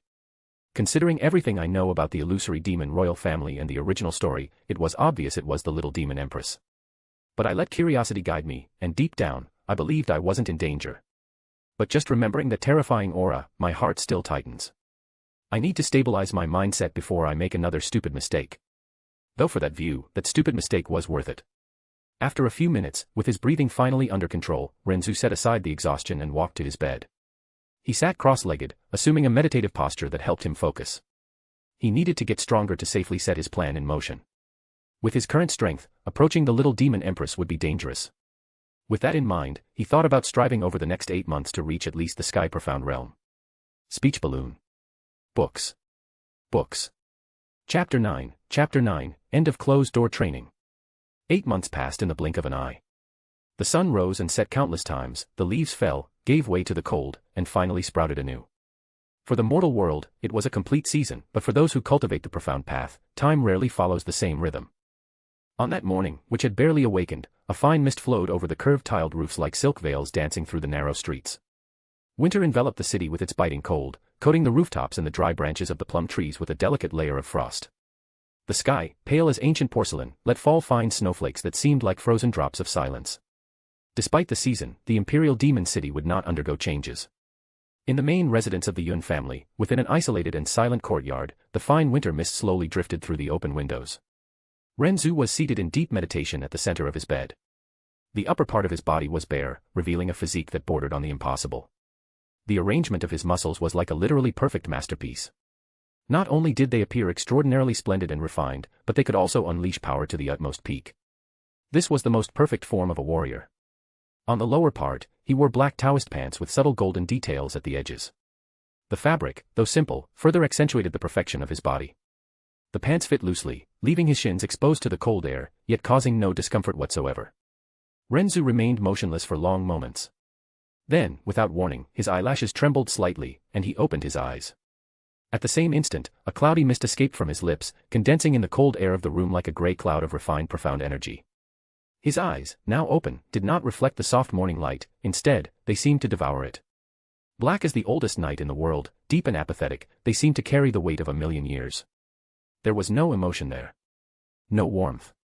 Only an unmoving, unfathomable abyss, where feelings had been drowned long before the birth of the son of that generation. To gaze into them was as if time stopped for a moment, as if everything around lost color and sound.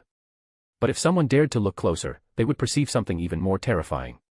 His eyes were like an endless starry sky, where constellations spun in silence, where entire worlds were born and died with each beat of his heart. It was like observing an eternity in motion, a constant, cosmic, and inevitable creation and annihilation. The mere sight of them made the soul tremble. It was easy to get lost in them, and nearly impossible to return. 8 months, he murmured to himself quietly. Although he had not yet reached the profound heaven realm, he was already at the peak of the 10th level of the profound earth realm, a stage that extended his lifespan to hundreds of years.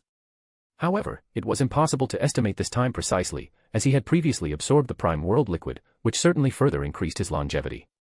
Not to mention, it obviously elevated his profound strength to another level compared to the profound spiritual realm he was at 8 months ago.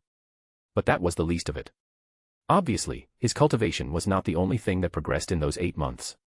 First, in terms of his physique, he successfully completed the marrow tempering stage, elevating his body to an entirely different level. Now, he possessed a terrifying brute strength of 100,000 kilograms. But that wasn't all. As the marrow and blood are always interconnected, with the marrow generating blood and the blood nourishing the marrow, the tempering process had an even more profound effect. Only by draining the old blood, completely tempering the marrow, and regenerating new, pure blood could the process be considered complete. And that was exactly what he did. As a result, the vermilion bird lineage in his veins was further purified, causing the level of his flames to reach a new, more blazing, more destructive, and even more vibrant pinnacle than ever before.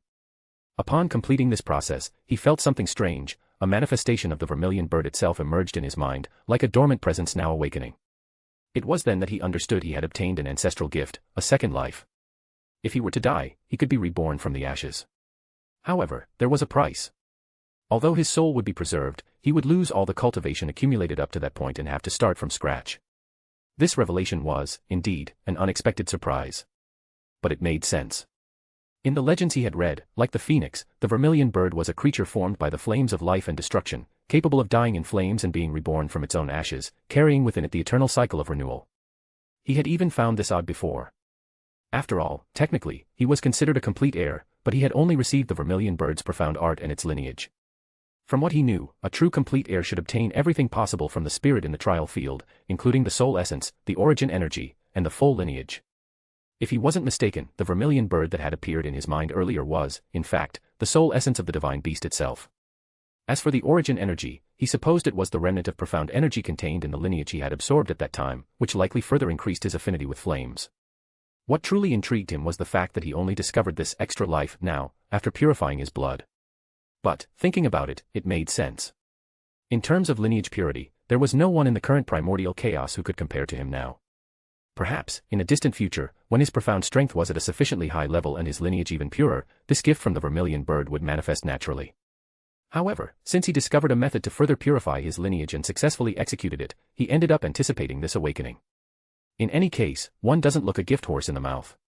This extra life, even with its limitations, gave him valuable security as he navigated this cruel and unpredictable world.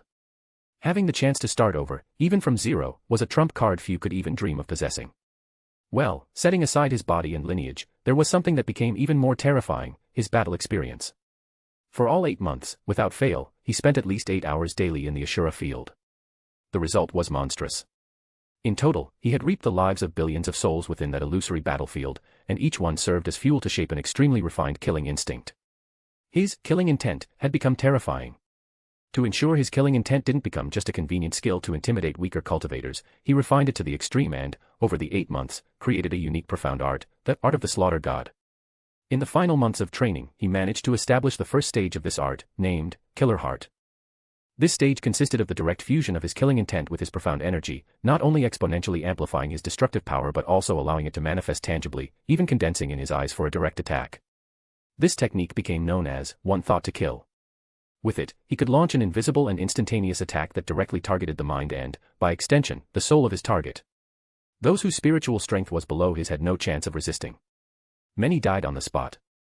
Others, if lucky, only went mad or were reduced to empty husks. He not only created the tactics of the slaughter god, but also completely reformulated one of his old techniques. The purple cloud art, which was previously his only profound art in the path of lightning, was dismantled and rebuilt from scratch. With his understanding of the law of lightning already at its peak, the process was natural. The result was the creation of a new, even more powerful and refined profound art, the 9-star Thunder King art. Unlike the previous one, which had 10 stages of linear progression, this new art contained 9 stages, but each represented the absolute pinnacle of the lightning Tao in its purest and most destructive form. He spent 8 months refining it to a level he deemed acceptable. This was only possible because, over the past 8 months, he reached the 3rd stage of the 10 extreme Taos.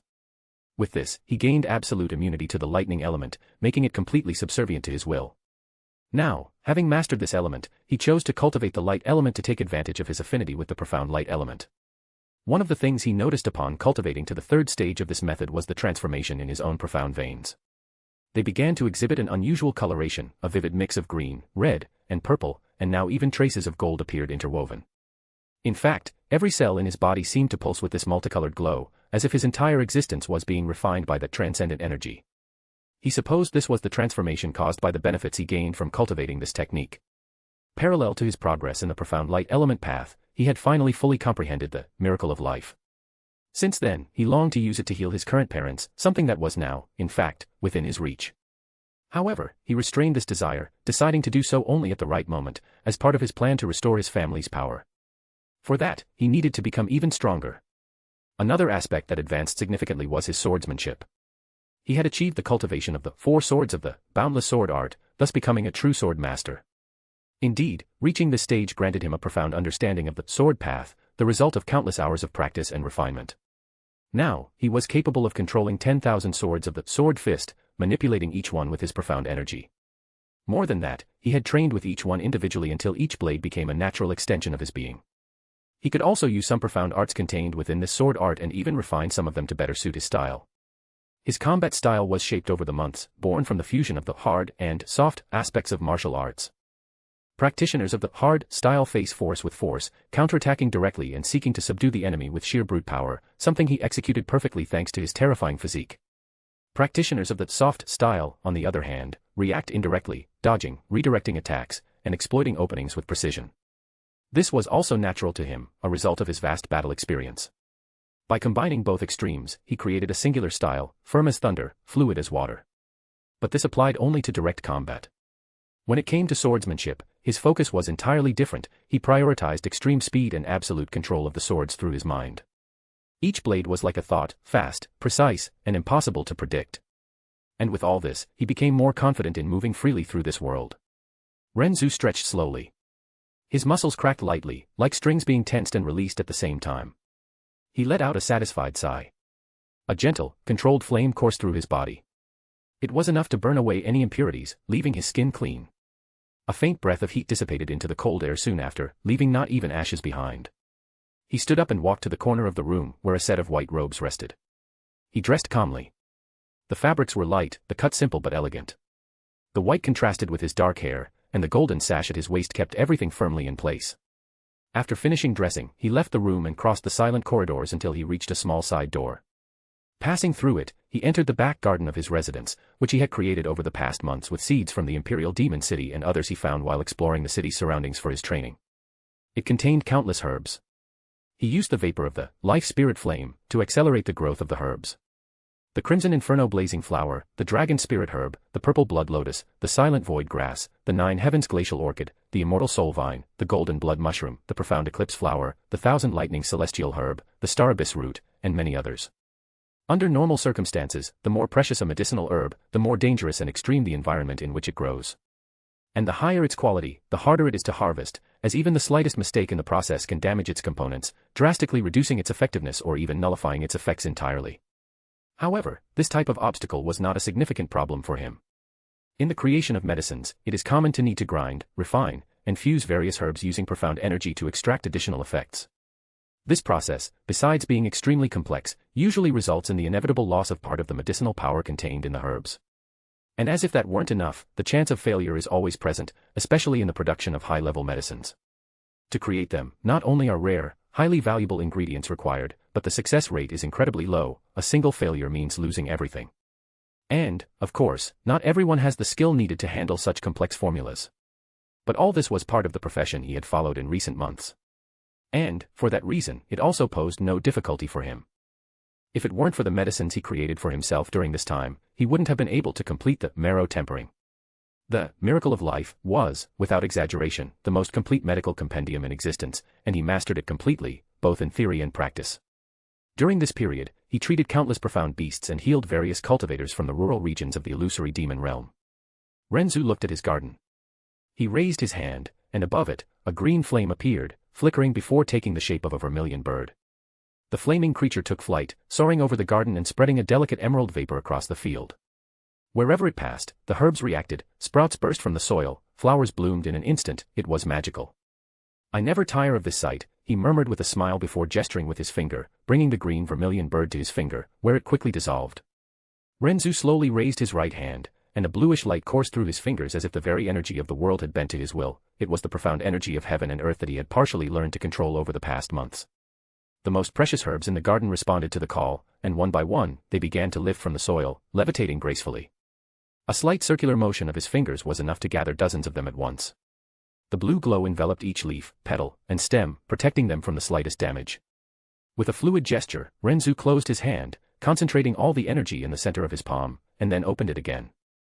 A crimson flame, almost as red as blood, appeared instantly. It was the vermilion bird flames that molded into a perfectly defined cauldron. Pop, pop. The herbs were cast into the flaming cauldron without a single physical touch. Within it, the flames devoured impurities at an astonishing speed, releasing a dense medicinal aroma that permeated the surrounding air. Each crackle was the sound of toxins being incinerated until they vanished completely, leaving behind only the purest and most concentrated essence. Ren Zu kept his eyes fixed on the flames, his face lightly illuminated by the reddish-orange glow. This technique was something he had developed from scratch. The so-called vermilion bird divine cauldron. An alchemy technique that uses the vermilion bird flames to condense into a cauldron under his total control. To be honest, if he hadn't achieved complete mastery of the law of fire thanks to the 10 extreme daos, it would have been impossible to accomplish something so advanced. The flaming cauldron trembled slightly, a sign that the purification process was reaching its critical point. Ren Zu tightened his fingers, and the flame concentrated in the center of the cauldron, forming a vortex of heat. The herbs began to fuse, releasing their pure medicinal energy, which transformed into a shining liquid, resembling molten crystal. Ren Zu kept his hand steady. The medicinal liquid began to condense into small translucent spheres. The flaming cauldron then spun slowly, concentrating the last impurities to the edge before incinerating them in a blue flash. The final mixture was nearly complete. His fingers moved in a complex seal, and the flame within the cauldron erupted in a muffled roar. The spheres fused, compressing until they were the size of a closed fist. The energy they emanated was so dense that ripples of heat coursed through the air, distorting the space around them. Boom, boom, boom. Ren Zu maintained his calm expression. He raised his left hand, and a thread of purple energy spread like a net around the cauldron. He isolated the cauldron with the profound energy of the lightning element, a layer of insulation that stabilized the internal pressure and prevented the essence from escaping prematurely. Condense. With a sharp gesture, the two masses of energy began to separate, as if his very will was dividing them in half. They resisted, trying to merge again, but Ren Zu increased the power of the flame, pushing the fusion to an impossible limit. Crack. A sharp sound echoed as the first pill formed. A perfect sphere, with a smooth and glossy surface, floated down to rest in the palm of his hand. It exuded a medicinal aroma so dense that even the herbs in the garden seemed to react, vibrating in unison. 1. He murmured, storing it in a blue jade vial. He turned his attention back to the cauldron, where the second sphere was nearly complete. The glow began to stabilize, and after a few moments of intense compression, the second pill was born. Its body was even more crystalline than the first, and a ring of golden light surrounded it. Ren Zu extended his hand and held it delicately between his fingers. 2, he said, a faint smile appearing on his lips. He stored the second pill in the same jade vial and sealed it with a protective seal. Each one was capable of saving a life on the brink of death, restoring the profound energy of a peak cultivator, or even purifying impurities in the meridians. In the wrong hands, they would be treasures capable of sparking wars. The flaming cauldron dissolved in a soft flash, returning to the form of a crimson flame before vanishing. Ren Zu let out a long sigh, relaxing his shoulders. Worth the effort. I spent 2 months finding the right medicinal herb seeds, had to sell some pills to buy more, all to finally get everything and make them grow. It took 3 months to grow to the point I needed. He murmured, looking at the vial. He raised his hand and let a thread of energy envelop the container, completely hiding its medicinal power. After a year of secluded training, although he hadn't yet reached the profound Emperor realm to avoid suspicion that he had lost his cultivation, he was already just one step away from the profound heaven realm. However, his current strength was thousands of times greater than what he had when he was in the profound Emperor realm. In other words, he was ready to step out. The time had come to begin his plans to obtain the Golden Crow's legacy. And, finally, the moment had also arrived to see his parents again and use the pills he had just prepared to heal them. With a faint smile on his lips, he stored the vial and calmly left his courtyard. Speech balloon. Books. Books. Chapter 10, First Step. Ren Zu walked toward the private courtyard where his father usually stayed. Compared to a year ago, the path there was even quieter. He encountered no servants outside, not even those who used to clear the snow in the morning. Only the soft sound of the wind passing through the barren trees filled the air. The snow began to fall more heavily, slowly covering the stone path. Flakes accumulated on his shoulders and hair, but he felt no cold. Temperature meant nothing to a body tempered to the extreme. He stopped before the door to the family courtyard and took a deep breath. Then, he called out calmly but firmly. "Father, it's me. May I enter?" The silence lasted a few seconds before a weak but familiar voice came from within. "Zu. Come in." Ren Zu opened the door and stepped inside. The interior was warmed by a small brazier, but the sense of fragility in the air was stronger than he remembered. Yun Qinghong sat at the wooden table, his body slightly hunched, as if the simple act of sitting upright required effort. His hair showed more white strands, and his skin, once firm, now looked paler and weary.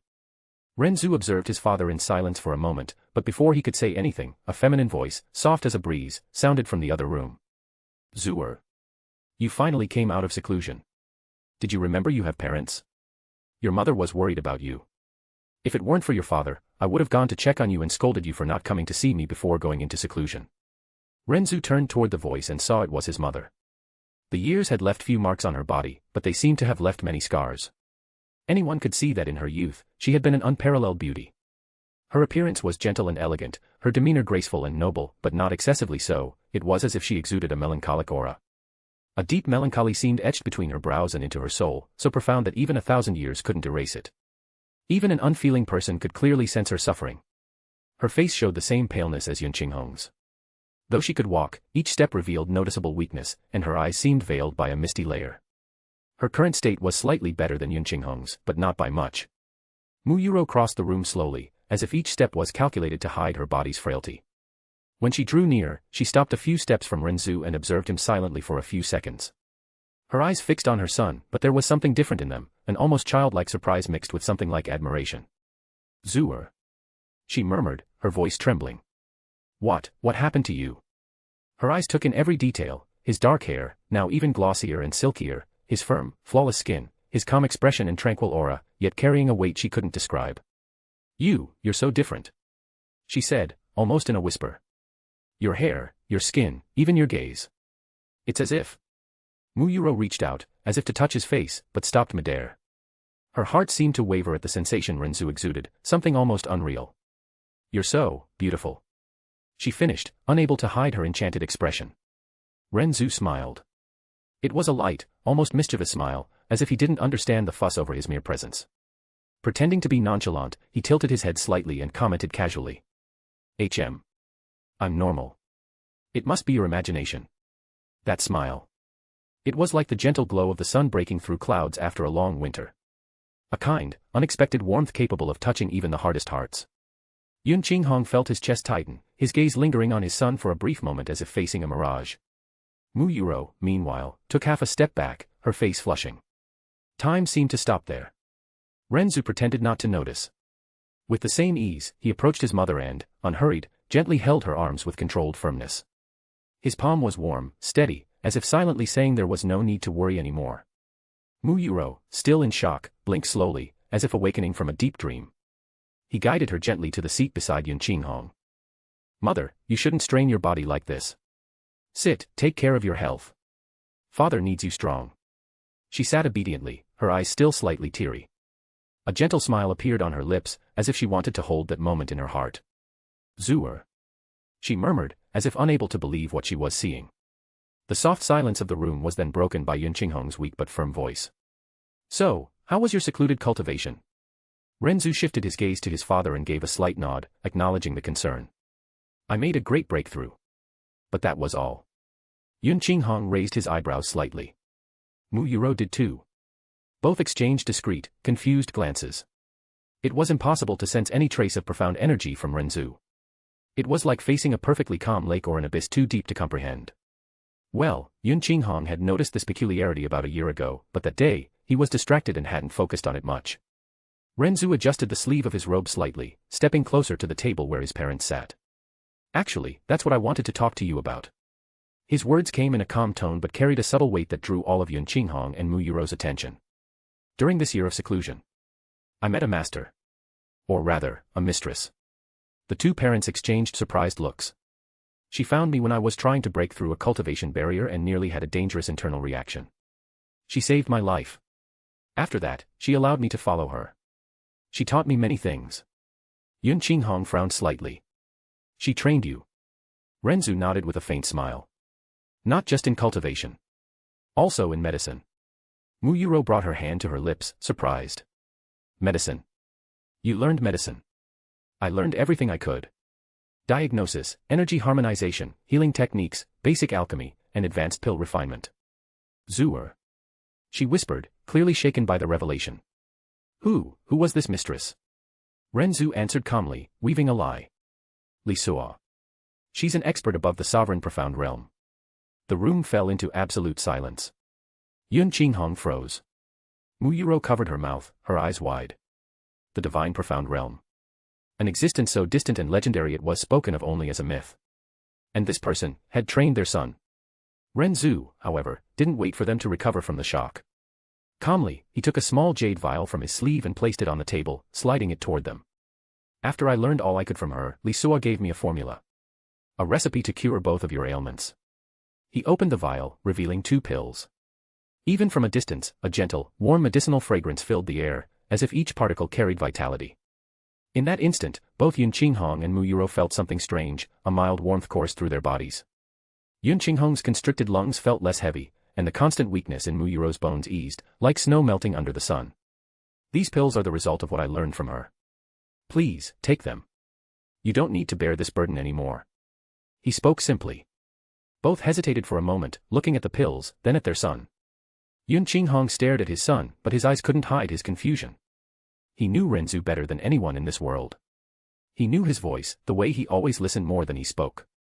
He knew the kindness in his words, the humility in his gestures, even how he restrained himself in public, as if living quietly was safer for himself and the family. He knew his son didn't want to cause trouble for him and often felt even more useless because of it. Though the boy wasn't his blood son, he raised him as his own, because he was the son of his sworn brother. It would be disrespectful to his brother if his son suffered. He always felt he had failed in that regard. On the other hand, Mu Yuro looked at her son with a heavy heart. As his adoptive mother, she had obviously noticed the change in him the moment she saw him, not just in appearance. It was him. It was her Zuer. But why did he seem so different? He used to smile more, and his way of speaking is so different. The thought crossed Mu Yuro's mind unbidden. It was as if they were facing a stranger. A stranger with black eyes as deep as an endless night. Eyes that once carried vibrancy and honor, with silent hope when looking at them, now seemed too calm, too beautiful, too dark. Like the waters of a bottomless lake. He was still polite, still treated them with love and care through the gesture of offering these pills. But behind that gaze was a profound calm compared to the lively innocence of a child he once had. After a few moments contemplating their son's change, both took a pill each. Yun Qinghong stared at the pill in his palm for a long time. The soft glow of the medicinal composition reflected in the brazier's flames, and even as someone who had tried countless pills in his youth, he had never seen anything so refined, so pure. Zuer, are you sure? He asked, his voice low, almost cautious. Something of this level, is it really reliable? Mu Yuro, her fingers still trembling, raised her eyes. She didn't want to doubt, but a mother's hesitation always speaks first when the heart is conflicted. Is it really safe for us? Your father has been in this state for so many years. And my body. I don't want to see you disappointed, my son. Ren Zu observed them silently for a moment. He nodded calmly and replied. It will work. Without a trace of doubt. Yun Qinghong and Mu Yuro exchanged glances. For a moment, it seemed a silent pact was formed between them. As if, despite their uncertainty, their trust in their son, in this new Zuer, was enough. Yun Qinghong was the first to bring the pill to his mouth. It dissolved easily, like sweet mist. A gentle warmth flowed down his throat and, within seconds, spread through every inch of his body, as if his once stagnant, weak blood began to surge with vitality. The warm flow of the pill's energy continued to course through his body. After passing through his spine, those dormant veins sent sensations one after another, as if awakening from a long, deep sleep. For those veins, so weak they could be considered dead, he had initially thought recovery was impossible. Genius doctors whose names could shake the illusory demon realm had all told him his meridians could never be restored. Yet now, it was unmistakably real, he felt the presence of those veins again. Even if just one of those dead veins could be restored, it would be enough for him to believe it was an incredible miracle. But what he felt was one vein after another being restored consecutively. The growing sensations of pain, light and heavy, didn't make him reject them. Instead, they thrilled him, as if he were in a dream, stepping into the heavens. Initially, he was merely someone whose body had been completely crippled over 20 years ago, who had long lost all hope and was calmly awaiting death. To avoid worrying his wife and son, he always expressed an adaptable, breezy calm, as if he saw light in everything.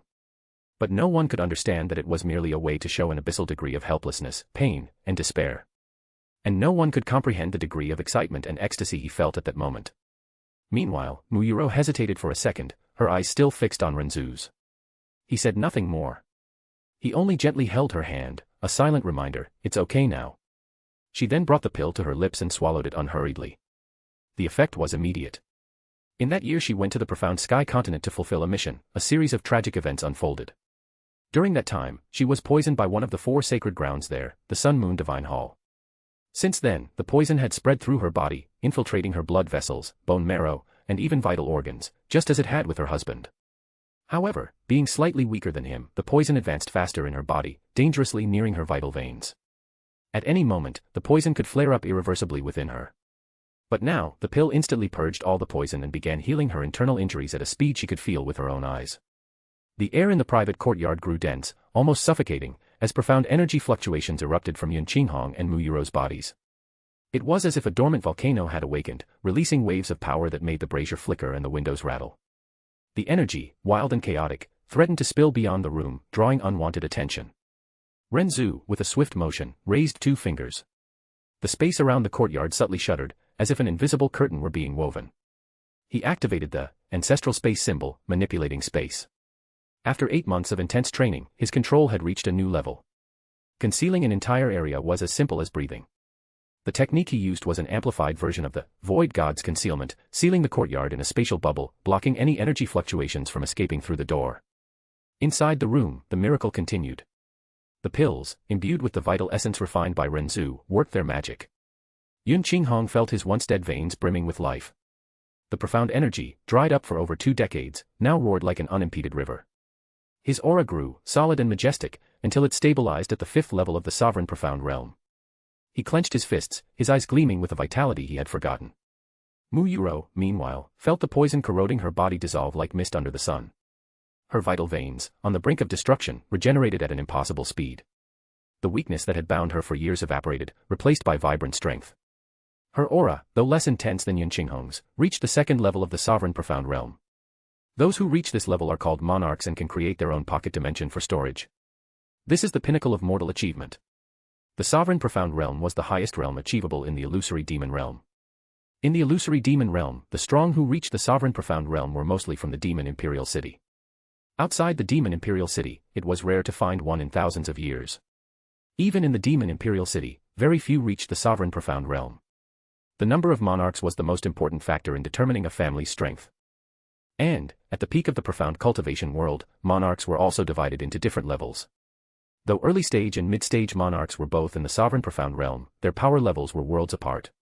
Yun Qinghong was a mid-stage monarch, and Muyuro was an early-stage monarch. The two quickly emerged from their stupor caused by the pill's refinement, and the room fell silent. For several long seconds, no one spoke. Yun Qinghong clenched his fists, opened his eyes, and looked at his hands, then at Ren Zu. Is this real? Muyuro stared ahead, her gaze lost in intense, silent emotion. Then she looked at Ren Zu, and smiled. Yun Qinghong stood, his body upright, free of the disease's weight. He looked at his hands, flexing his fingers in disbelief. Then his gaze returned to Ren Zu. A wide, almost childlike smile spread across his face. He stepped forward and clapped his son's shoulder hard, laughing loudly. Good son. Good son, he repeated, his voice choked. His teary eyes shone with pride and gratitude. You really did it. Mu Yuro, still seated, brought her hand to her chest, as if trying to contain the overflowing emotions. Her eyes, now clearer and free of the mist that clouded them, fixed on Ren Zu. She rose slowly and walked to him. Without a word, she wrapped him in a tight embrace, the kind only a mother could give, laden with relief, love, and gratitude too deep for words. Zu, my son. She murmured, her voice breaking as she held his face with trembling hands. Thank you. Ren Zu only replied softly. I just did what needed to be done, mother. You've always taken care of me. Now it's my turn. Yun Qinghong, still laughing, wiped away an unpermitted tear. He approached, placing one hand on Mu Yuro's shoulder and another on Ren Zu's, forming a family circle that hadn't felt so complete in years. You say, just did what needed, as if it's something simple, he teased, his voice full of pride. But, Zu, what you did, it's a miracle. A miracle not even the best doctors in the illusory demon realm could dream of achieving. Ren Zu looked away for a moment, as if the intensity of his parents' emotions made him uncomfortable. It wasn't just my doing, he replied, keeping his tone casual. My mistress, Li Suo, guided me. Without her, I wouldn't have come this far. Mu Yuro, still holding her son's hands, frowned slightly. This Li Suo, who is she really, Zu? An expert above the sovereign profound realm, that's something we haven't even heard in legends. Why did she choose you? And where is she now?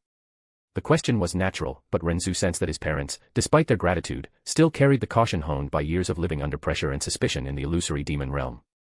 He knew he had to be careful with his words, especially since the story of Li Suo was a fabrication to protect the true origin of his progress. She's a recluse. She doesn't like getting involved in worldly affairs. When she found me, she saw potential in me, or maybe it was just her whim. After teaching me, she left. She said she wanted no ties or fame. I don't know where she is now. Yun Qinghong crossed his arms, his brow furrowed in thought. An expert of that level, choosing you and then vanishing without a trace. It's hard to believe, but... He looked at his hands, feeling the familiar profound energy from 20 years ago. The pills you brought are proof enough. There's no way to doubt what you say, Zu. Mu Yuro, however, still seemed hesitant. Her maternal eyes studied her son with a mix of love and concern. Zu, you've changed so much. It's not just your appearance or strength. It's as if... She paused, searching for the right words. What happened during this year? What did you face? Ren Zu felt a slight pang in his chest. Nothing much, mother. I just trained my mindset, which my mistress said was a bit flawed. She then taught me medicine and her profound arts before leaving me. Mu Yuro opened her mouth to press further, but Yun Qinghong placed a hand on her shoulder, shaking his head slightly. Let him be, Yuro. Our son has grown. He has his secrets, as we all do. The important thing is that he's well, and that he's given us a new chance. She sighed but nodded, still holding Ren Zu's hand tightly. You're right. But, Zu, promise you won't carry everything alone. We're your family. No matter what happens, we're here. Ren Zu smiled, this time with a touch more sincerity. I know, mother. I promise. Speech balloon. Books. Books. Chapter 11, A Simple Man. The silence that hung over the private courtyard was comforting. However, Ren Zu broke the calm with a slightly different, more serious tone. Father, mother, before emotions overwhelm us too much, I have a request. The eyes of Yun Qinghong and Mu Yuro turned to him immediately. Ren Zu did not hesitate. I would like you, for now, to continue pretending you are ill. As if nothing has changed. As he thought. There was no shock on his parents' faces, only an exchange of knowing and understanding glances. Yun Qinghong was the first to speak, his voice gentle but with a tone of genuine curiosity.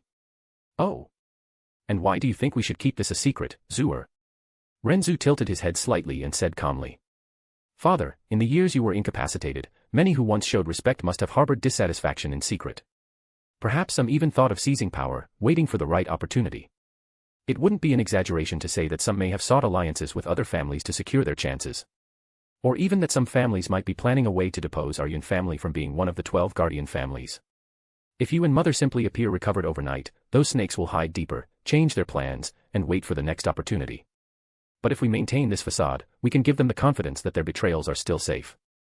And we can also create an opportunity for the families outside who want to depose our family to make their move, and then we can take them all down in one fell swoop. Mu Yuro's eyes softened, a faint smile escaping her lips. Yun Qinghong, in turn, let out a low chuckle, genuinely pleased. You've truly grown, Zu, Yun Qinghong said with a smile. Your reasoning isn't much different from mine. Ren Zu only smiled and said. It's been a long year of learning under my master. But I still have much to learn. And regarding this matter I just mentioned, I have a suggestion. 12 hours later.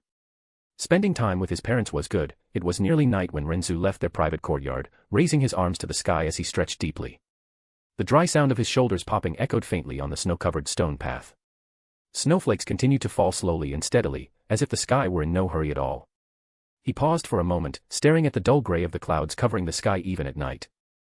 In his perception, at that moment, there was something in the air that felt denser than usual, a silent omen that, from then on, nothing would ever be the same. Perhaps that was it. Perhaps not. He wasn't entirely sure. But if he had to name that feeling, he would call it an early longing for the routine of training. A part of him had fallen in love with the discipline he had chosen for himself. Someone born in the modern world, who had never tasted the thrill of growing stronger day by day, couldn't help but be enchanted by the process.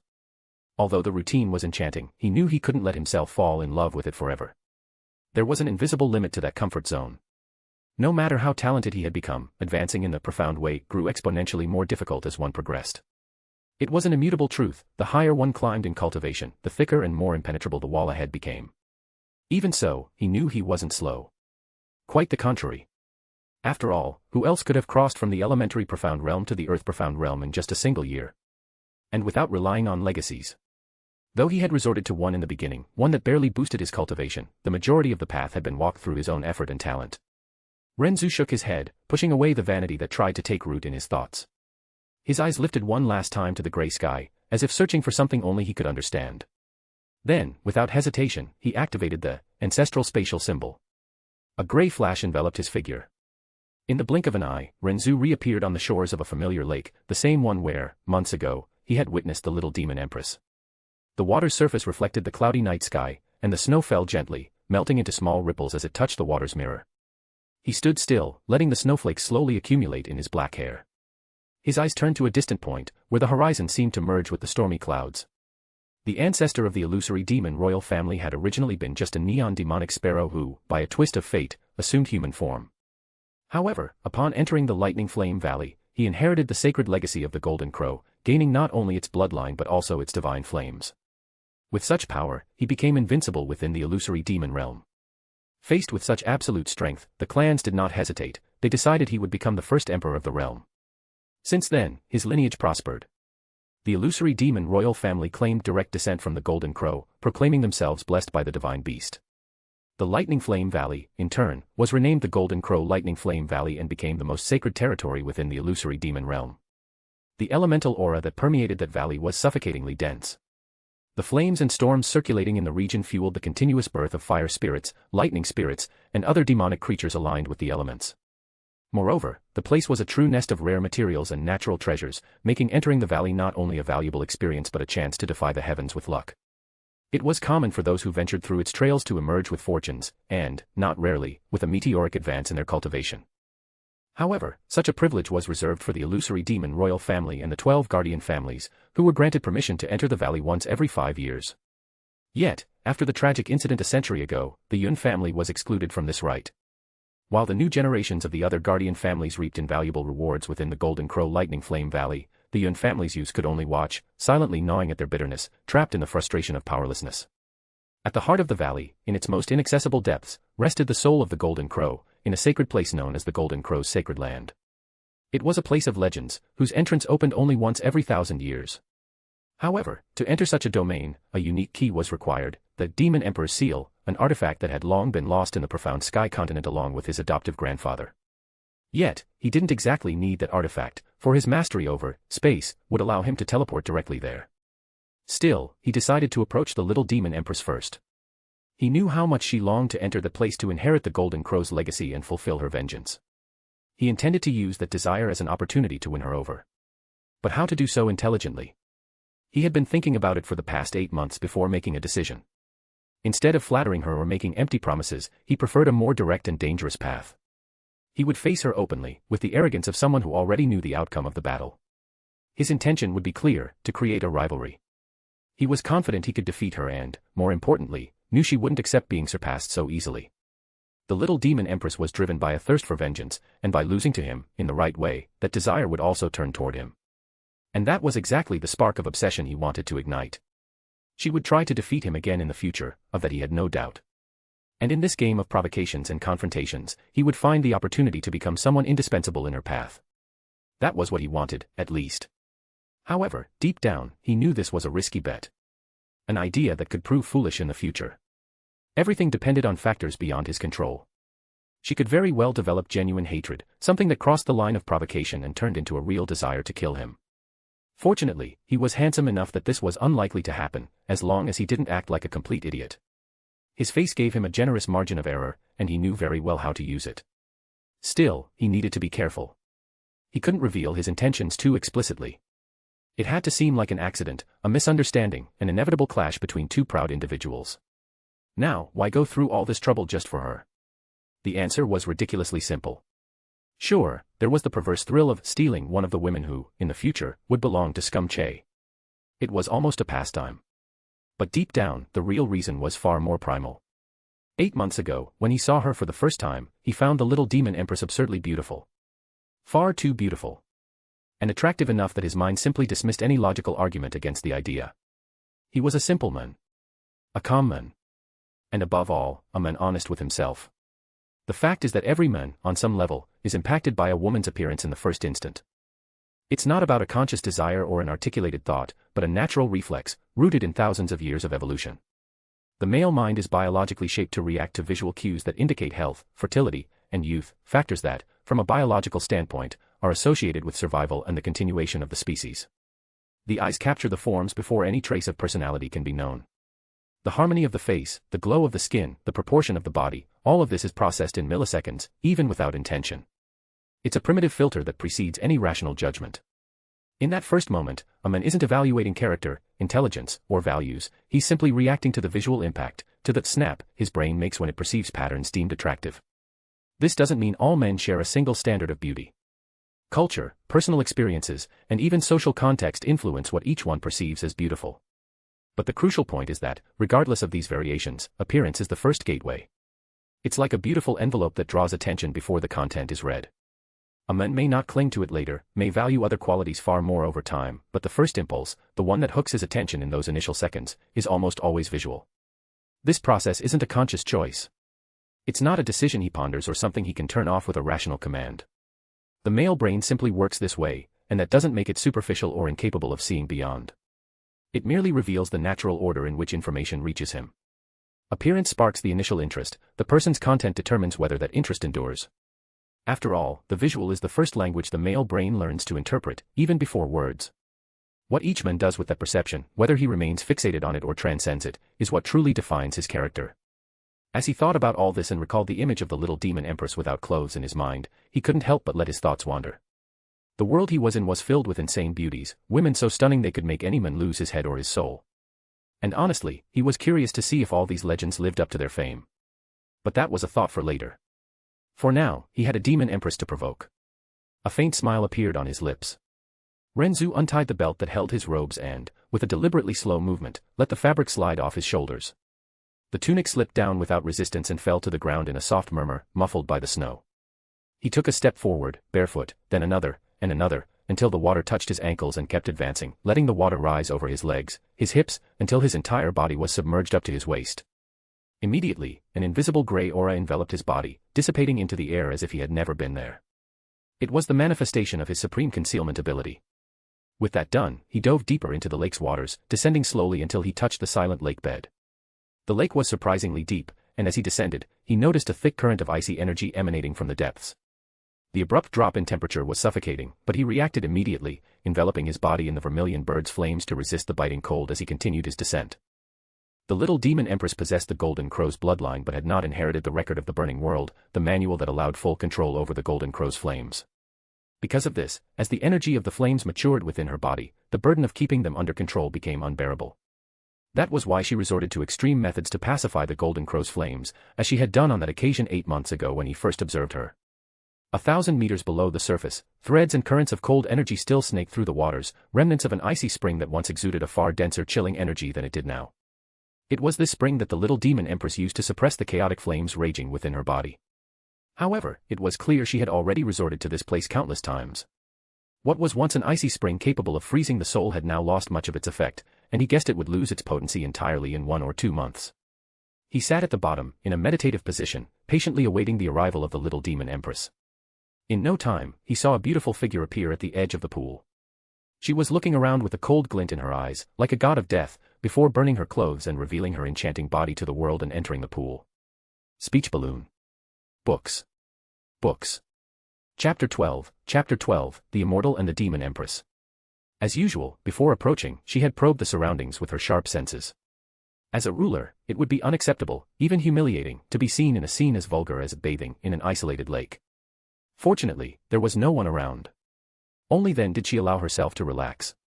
She entered the water with the same ease as someone who had repeated that gesture countless times. It had been 10 years since she discovered that icy lake capable of calming the raging flames of the golden crow that burned within her body. As she closed her eyes and tried to control the flames, wisps of steam began to rise from beneath her feet, quickly intertwining into thick columns. In the blink of an eye, the entire surface of the lake was enveloped in vapor. At that moment, following a bubbling sound, a jet of water surged from the lake's surface. The jet seemed to ignite a wildfire as the entire lake surface trembled and churned while boiling. No. It was the entire contents of the lake, it was actually boiling. Steam rose to the skies as the water in the lake churned violently. A wave of heat assaulted hundreds of meters around, and shockingly, all the water in the lake had turned into a pool of boiling water. She remained fixed in place, not moving an inch as the boiling lake water soaked her body. And that body, covered with dewdrops, seemed to shimmer, making it even softer and more enchanting than before, stirring an uncontrollable desire within any observer. However, the water droplets didn't linger on her body for long, as they quickly evaporated. Both her eyes remained closed, but her delicate and lovely face occasionally trembled, as if she were in some kind of pain. Suddenly, a voice cut through the silence, pulling her out of her concentration. "I know I'm handsome and all, but it's kind of rude to get naked and jump into a bath with me. Though now it feels like a hot spring thanks to your lovely flames, so, keep heating the water, please." The voice was warm, smooth, with an unpretentious confidence that seemed to caress the ears. It was like an immortal wine, dangerous and addictive, capable of intoxicating even the proudest soul.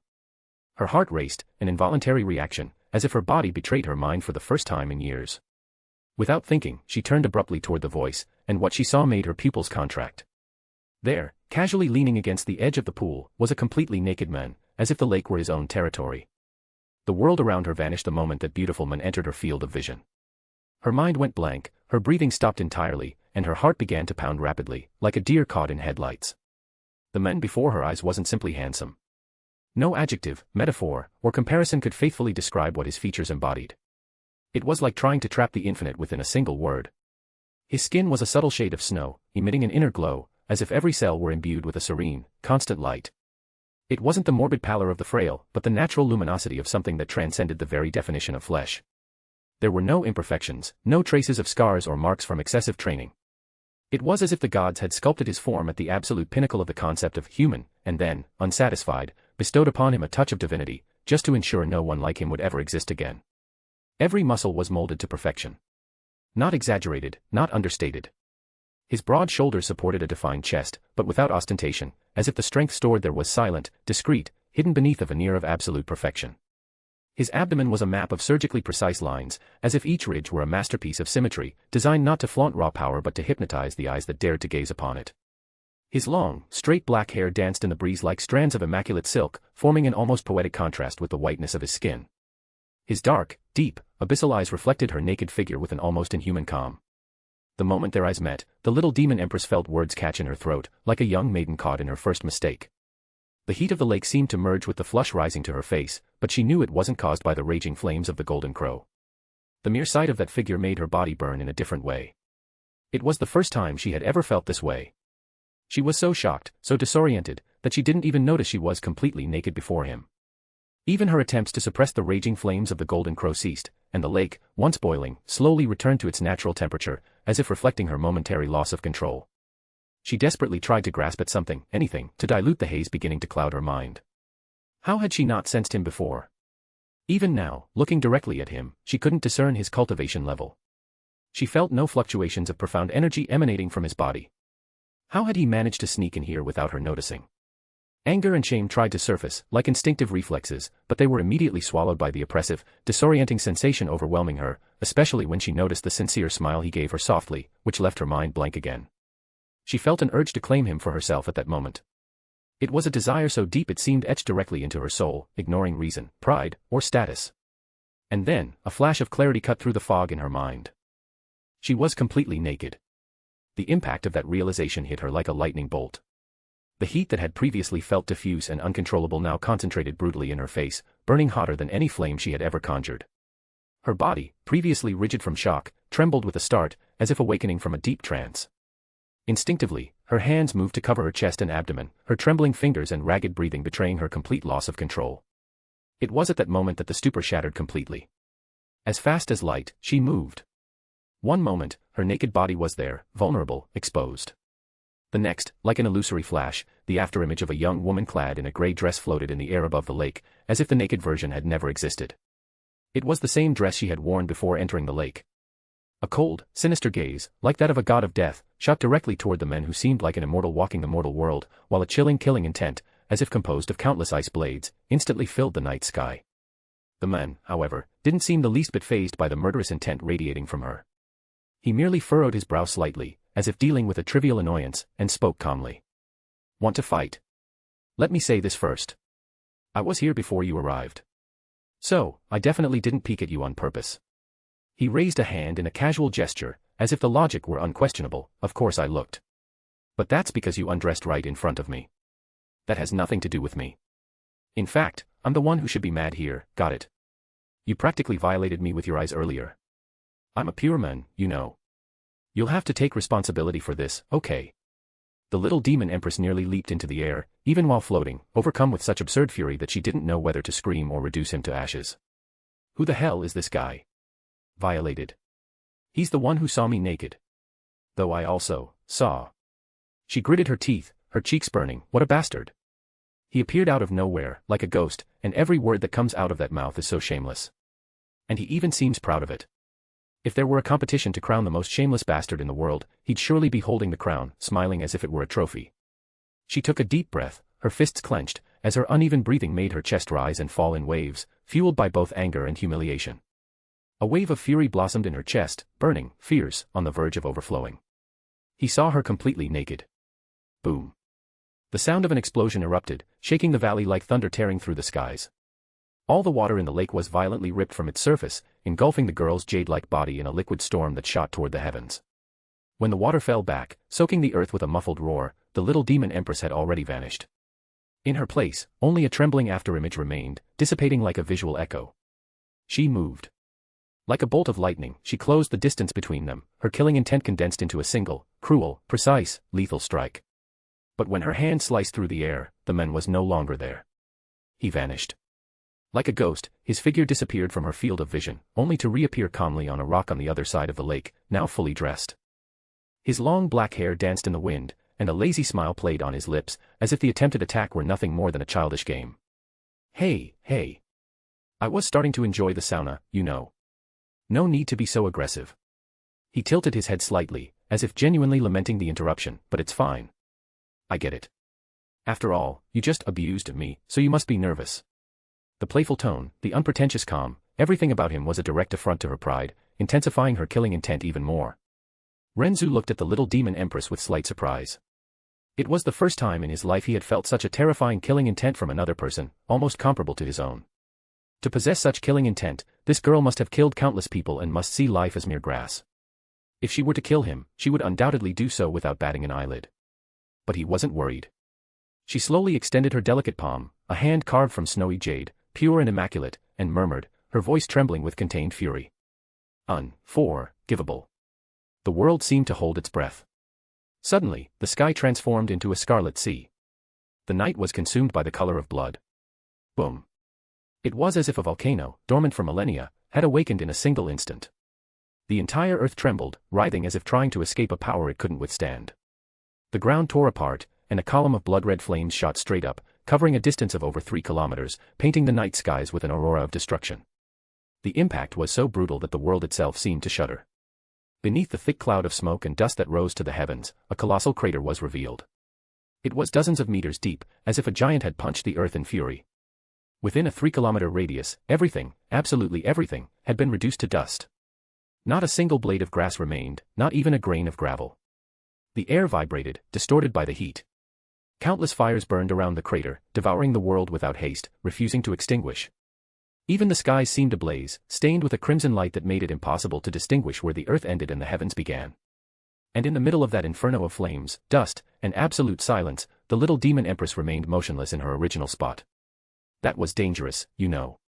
The voice, warm and serene, sounded right beside her ear.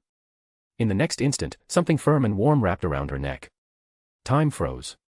His arm, strong yet incredibly light, rested around her delicate neck as if that space had always been reserved for him. There wasn't enough force to harm her, but the presence was overwhelming. She, the little demon empress, was being held like a stubborn cat that needed to be calmed. Her body stiffened. Impossible. This was impossible. She hadn't sensed him move. No sound, no energy fluctuation, nothing. He had crossed her field of perception so easily. Her heart began to pound in her chest. She could feel the warmth of his body through the thin fabric of her dress, could feel the warm breath brushing her ear. But what was killing her was the scent. It was an absurdly clean smell. Not sweet, not aggressive. It was as if the clear blue sky had been compressed into a fragrance. A refreshing scent, but with a masculine tone that seemed to cling to her nostrils and dissolve any remnant of rationality. The man, on the other hand, seemed to be enjoying the situation. He leaned in even closer, his lips almost brushing her sensitive ear, and whispered with a tone laced with cruel gentleness. "You almost killed me just now. That was kind of rude, don't you think?" Her skin prickled. She tried to open her mouth to respond, but no sound came out. "But it's okay. I forgive you. On one condition. You're buying me dinner. I'm hungry, you know." Bam. The last barrier of rationality in her mind shattered. She turned her head slowly, her eyes ablaze, ready to spew an ocean of insults and flames. But before she could say anything, the arm around her dissolved like an illusion. When she realized, Ren Zu was already 5 steps away. The silence grew tense. You insolent bastard. Immoral. Shameless. Arrogant to the core." The little demon empress exploded, her face completely flushed with vivid red, her words spat like frozen blades, each insult piercing the air with an almost palpable killing intent. But she didn't stop at words. Boom. The air around her imploded, collapsing under the pressure of a speed so absurd that space seemed to warp to accommodate her movement. In an instant, she vanished from common sight, leaving only a crimson blur in the air, and in the next moment, she was behind Ren Zu, her open palm covered in flames that seemed to burn the world. The strike tore through space, creating a wave of destruction that carved a crater in a straight line for hundreds of meters. The flames, dense and heavy as magma, roared from her fingers, ready to reduce even a mountain to ashes. But Ren Zu was no longer there. With a subtle step, as casual as a stroll, he tilted his body slightly to the side, letting the attack pass mere centimeters away, as if the world were in slow motion for him. "That was dangerous, you know." Ren Zu commented, his eyes half closed in an expression of mock displeasure, as if dealing with a tantrum-throwing child. To think someone with such a cute expression has this homicidal streak. Before she could retort, a whirlwind of fire and wind erupted beneath her feet. She reappeared above him, her fingers forming a seal, and the entire sky exploded into a storm of flaming spears. Each one carried enough force to pierce a mountain, but Ren Zu, with a simple raise of his eyebrows, leaped backward, landing on one of the spears as if it were a solid platform. The little demon empress gave him no respite. She appeared in front of him again, in a movement so abrupt that the air seemed to shatter into invisible shards of glass. Her fists, covered in a mix of crimson fire and golden lightning, shot forward like incarnated thunder, aiming directly at the face of that detestable nun. Ren Zu, however, dodged with movements so smooth they bordered on insulting. A slight tilt of the head. A step to the side. A twist of the wrist to deflect an attack with the tips of his fingers. It was as if he were dancing through a minefield, each dodge more infuriating than the last. "You really want to kiss me, don't you?"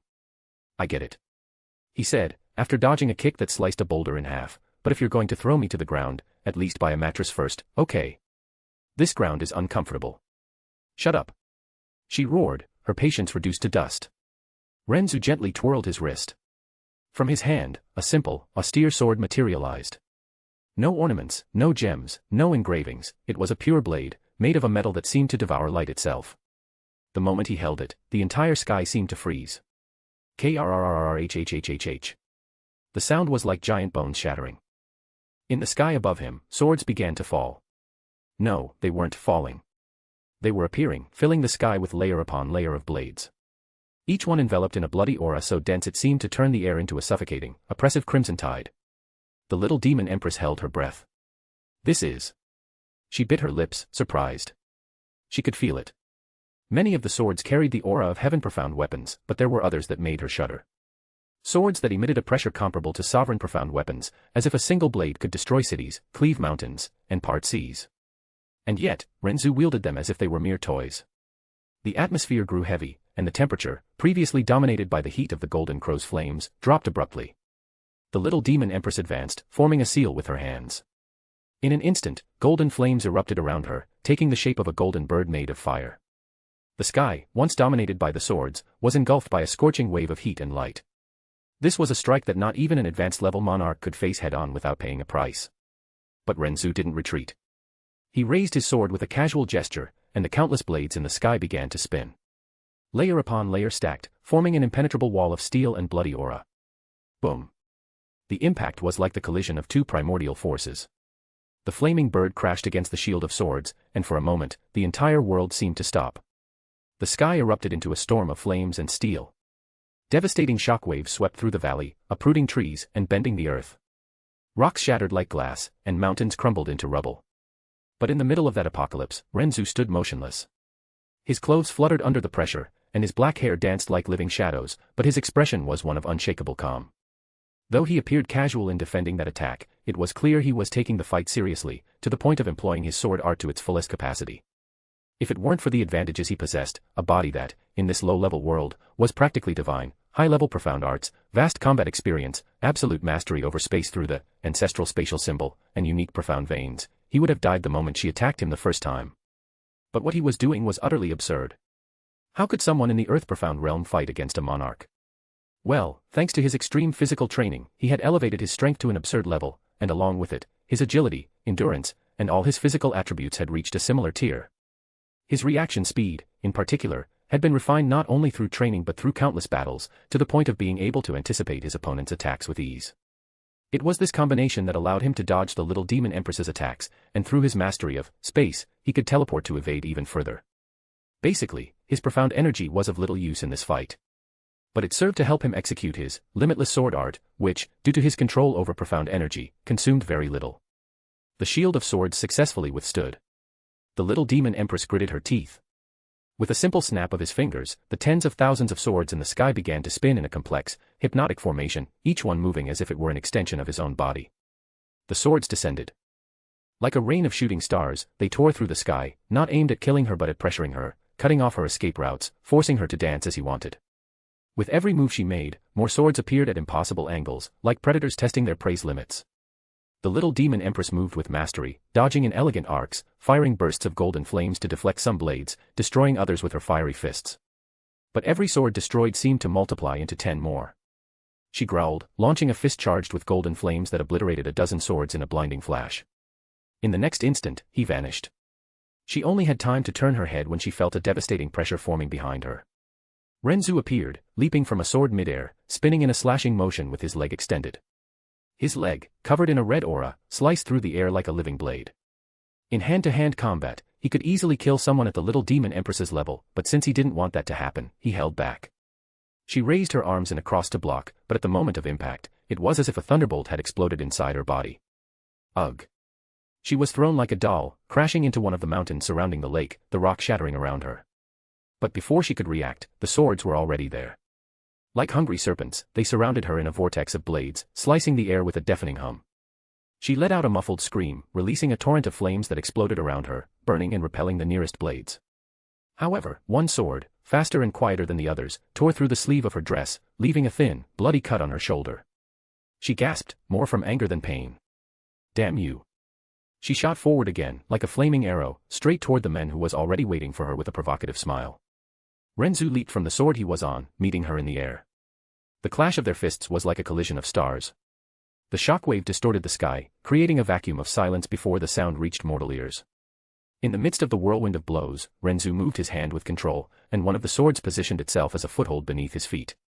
He used it as leverage to spin, dodging her fist and, with an open palm, struck the little demon empress's stomach with precision. She gasped. It wasn't a lethal blow, but the force was enough to send her body crashing to the ground like a meteor. She collided with the earth with a boom that reverberated for kilometers, raising a colossal cloud of dust and flames. Ren Zu descended shortly after, floating slowly above the newly formed crater on a sword, the blades lazily spinning around him like silent guardians, sweat beginning to trickle down his back. "You're slowing down. Tired." His voice carried a tone of fake concern that almost made her want to kill him again. "Shut up." The little demon empress rose from the midst of the dust.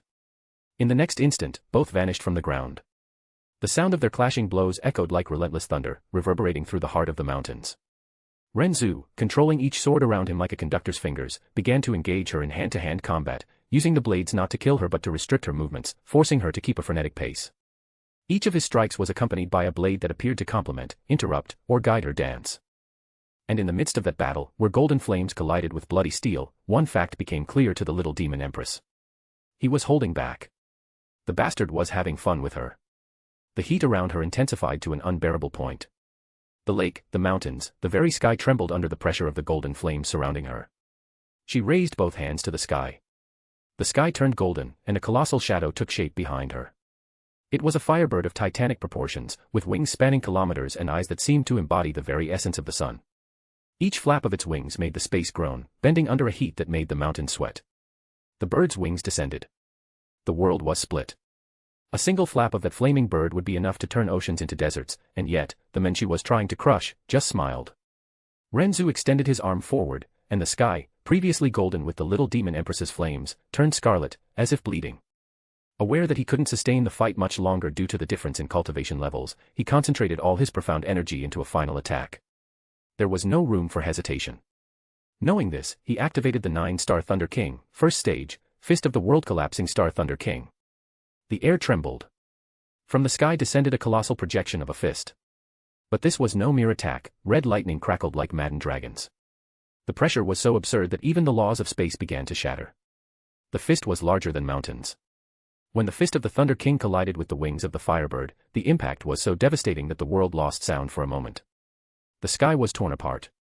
The Firebird screeched, its flaming body torn apart by the lightning. The last thing she saw was the lightning fist descending upon her, the red light dominating her entire field of vision. The world went dark. Everything faded to black. When she opened her eyes, the first thing she noticed was a warm, steady breath against her neck. She was, in his arms. Ren Zu held her with an expression that didn't match the shameless men from before. His eyes were half closed, watching her with genuine concern, as if she were something too precious to break. "Hey, you overdid it," he murmured, a slight reproach in his voice, though his tone was surprisingly gentle. "If you're going to try to kill me, at least do it without destroying yourself in the process, got it?" The little demon empress tried to protest, but her body wouldn't obey. Her consciousness floated on the edge of fainting. The last thing she saw before her vision darkened was that infuriating face smiling softly at her. Dear readers, today I'm not writing to tell a story or share an idea, but to open my heart. It's difficult for me to put these words on paper, but I feel the need to be honest and transparent. Life has curious ways of teaching us about value and fragility. For many, sound is just part of daily life, a child's laughter, the melody of a song, the simple good morning from a friend. But for those who live with hearing loss, these little treasures become memories, echoes that seem to fade away a little more each day. I know exactly what that feels like. In recent years, I have lost much more than just the ability to hear. I've lost moments, conversations, laughter, and even part of my independence. Have you ever wondered what it would be like to live in a world where silence is not a choice, but an imposition? Where you struggle to read lips, interpret gestures, and still feel like you're always one step behind everyone else?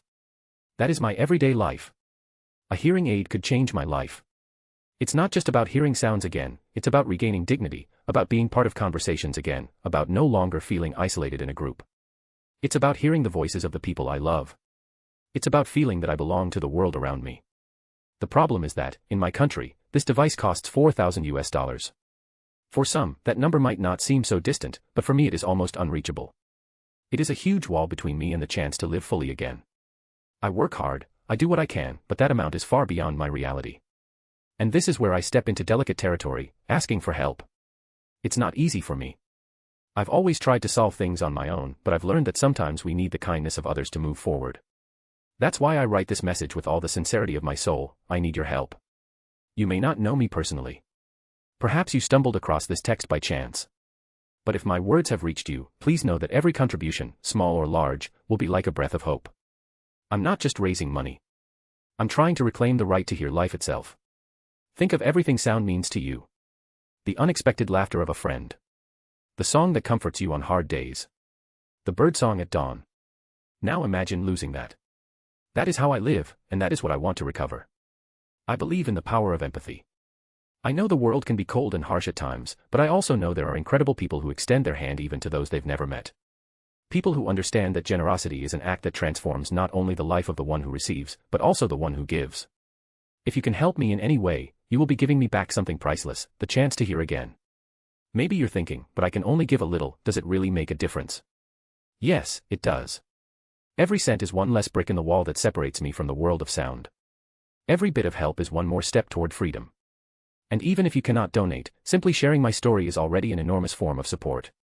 I don't know if I will reach this goal, but I know I have to try. And if you give me this chance, I promise your kindness will never be forgotten. I promise that on the day I put on this device, every laugh, every word, and every melody I hear again will also be a victory of yours. Today, silence dominates my world. But with your help, this silence can be transformed into music, into life, into love. With an open heart, I ask, help me hear again. Thank you for reading this far, thank you for dedicating a moment of your life to think of mine. If you can reach out, know that you will be changing my life forever. With gratitude, Adam_Cadman. Chapter 13, Insurrection, I. The last attack completely depleted his profound energy.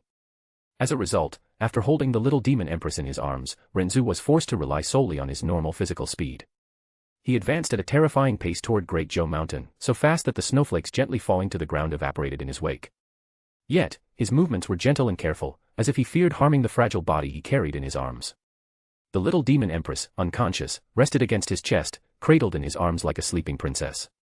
Ren Zu crossed plains, leaped over chasms, and left a red blur in the air until, finally, the terrain began to change. The dense mist of Great Zhou Mountain started to dissipate as he ventured deeper. A hidden valley came into view. At its center, a small island of emerald grass floated atop a lake of crystal-clear water, so pure it reflected the sky like a mirror. Waterfalls cascaded gently down the surrounding mountain slopes. Colorful fish swam in schools, leaping across the water's surface as if greeting the visitor's arrival. In the heart of the island stood a simple cabin, built from polished dark wood. It was clearly handmade. Wildflowers bloomed around the house, and a small stone path led to the door. When Ren Zu softly landed on the island, the moonlight, previously hidden by the dense winter clouds of the mountain, pierced through the veil of mist, bathing the valley in a silvery glow. The moon's rays reflected off the waterfall droplets, forming faint rainbows that floated around the cabin. Upon entering, the atmosphere of the place revealed a stark contrast to the outside world. The interior was warm, with dark wooden furniture, shelves filled with scrolls, and herbs carefully hung on the walls. At the center, a wide bed covered with simple but impeccably clean white linen sheets. Ren Zu approached, knelt beside the bed, and laid the little demon empress down with utmost care. His fingers gently brushed aside some wet strands of hair clinging to her forehead, and with a precise touch, he pressed 2 acupuncture points below her neck. Then, he stood and walked to a small table where a ceramic teapot rested. With a casual wave of his hand, he made the pure lake water rise like a liquid serpent into the pot, while his other hand performed precise gestures, adding dried herbs in a meticulous dance. In a matter of seconds, the medicinal tea was ready, exuding a sweet aroma with soft, slightly spicy notes. Ren Zu sat in silence, calmly sipping the tea, his gaze resting on the still unconscious little demon empress. That battle had been far too risky. Facing monarchs was clearly at the limit of his current capabilities, he had to give everything to emerge victorious. This only reinforced how urgent it was to cultivate and reach the profound sky realm, or even the profound emperor realm, if he wanted to confidently claim he was truly invincible in this lower-tier world. Moreover, he needed to start unlocking the 8 inner gates within his body. Only then could he continue strengthening his physique to even more terrifying levels. But despite these reflections, his thoughts soon dissipated before the sight in front of him. The truth was, as he looked at that woman whose stunning beauty seemed to defy all logic, he couldn't help but feel a subtle discomfort. A strange, indefinable feeling took hold of his heart. Even he couldn't clearly explain it, but something made him feel he had made a mistake in approaching her this way. A silent, bitter sensation gripped his heart. It wasn't shame about nudity. Nor was it about the battle. It was something deeper. Perhaps the way he had approached her. Perhaps the fact that, to make this encounter possible, he had chosen a path manipulated by himself. She deserved more than an encounter disguised as chance. But that was the only way he could think of to get close to her.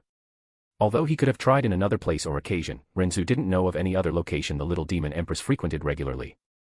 Approaching her directly within the demon imperial city would be a colossal risk. Such an attempt would immediately draw the attention of her subordinates, plunging him into a situation he wanted to avoid at all costs. That's why he chose the lake. By being there before her arrival, he created a convenient ambiguity. Technically, he wasn't following her, just enjoying the place by coincidence. This made the approach less suspicious. In practical terms, it established a context where the encounter could be interpreted as a twist of fate, and sometimes, coincidence is more powerful than any plan. When dealing with figures of authority, especially those with unpredictable temperaments like hers, any direct approach could be seen as a threat or manipulation. In this scenario, it was she who invaded the space. This subtle inversion offered the illusion of control, reducing the perception of risk and allowing the interaction to unfold more naturally. Psychologically, unexpected encounters in neutral places, especially in moments of mutual vulnerability, like when both were unclothed, tend to create instinctive tension and curiosity. When handled well, this tension can transform into openness, connection, and, over time, trust. It was like trying to approach someone unattainable. Imagine a young man trying to talk to a wealthy, famous influencer surrounded by bodyguards in a crowded mall. The approach would seem forced, invasive, disposable. But if, by chance, the two met alone on an isolated trail, tired, breathing the same air, resting by the same stream, there would be no audience, no pressure. Just the moment, and the conversation would then have room to blossom. And that's what he sought. The fact that he was already at the lake before her made everything seem like a coincidence. And the human brain loves coincidences, tending to interpret them as signs, destiny, purpose. This psychological phenomenon, known as the spontaneity heuristic, makes people more receptive to what seems to have happened naturally, without deliberate intent.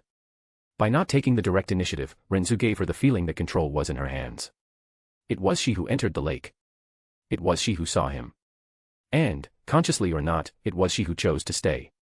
This subtle transfer of agency reinforced her autonomy, and the more someone feels in control, the easier it is to accept the other's presence. And there was one more crucial detail: both were naked. In that fraction of a moment, there was no empress or cultivator, just two human beings leveled by vulnerability. And it's precisely in that raw, unexpected equality that true closeness has a chance to emerge. But all this was just the first impression, the rest would depend on their interactions in the coming days. He let out a soft sigh, his fingers still warmed by the now empty teacup. Ren Zu shook his head slightly, as if trying to dispel the thoughts piling up within him. In the end, they're just excuses. He murmured to himself, his voice almost inaudible, laced with something between frustration and resignation. After all, no one asks how many wounds a sculptor suffered to carve a masterpiece. All that matters is the beauty of the statue in the end.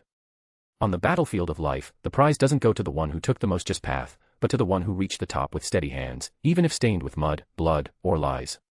He placed the teacup on the table with a small clink, then stared at his own hand for a moment. Since being reborn in this world, he knew he couldn't follow the path of a hero. There was Northwest straight road paved with noble intentions and clean victories. Those who tried to live that way, blindly following principles, died early in a world like this. Or worse, they lived to see their virtues crushed by the cruel pragmatism of reality. No. He had chosen another path. A winding path, where the line between right and wrong was blurred by necessity, survival, ambition. Since he decided to defy his own fate, he was willing to bear the burden of the villain if it meant achieving what he desired. That's why he chose to stay in the Ashura field with such determination back then. Deep down, he wanted to change. And it was in that moment, facing his own limitations and weaknesses, that he took the first step, that he began to become who he wanted to be in this world. But even so, his heart hadn't turned to stone. The world wasn't black and white. It never was. It was made of infinite shades of gray, imperfect decisions, unfair circumstances, choices made with the weapons one has, not the ones one would like. The same gesture could be seen as salvation or offense, depending on whose side you were on. An act of compassion could seem like manipulation. A sacrifice, cowardice. A step forward, betrayal. In the end, morality was just a lens shaped by context, culture, and above all, convenience. He understood this better than anyone. And that's why the bitter taste of doubt still lingered in his mouth. After all, he had manipulated every step of that situation to get close to the little demon empress, driven by desires he preferred not to admit. At first, it was just the thrill of stealing one of Yunche's future wives, a game of conquest and rivalry. Then came ambition. Marrying her would mean an elevated position in the illusory demon realm and easier access to the Golden Crow's lineage. But over time, as he saw her up close 8 months ago, that ambition gave way to a simpler, rawer desire, the desire to possess a woman so breathtaking. In any case, the means didn't matter, only the results.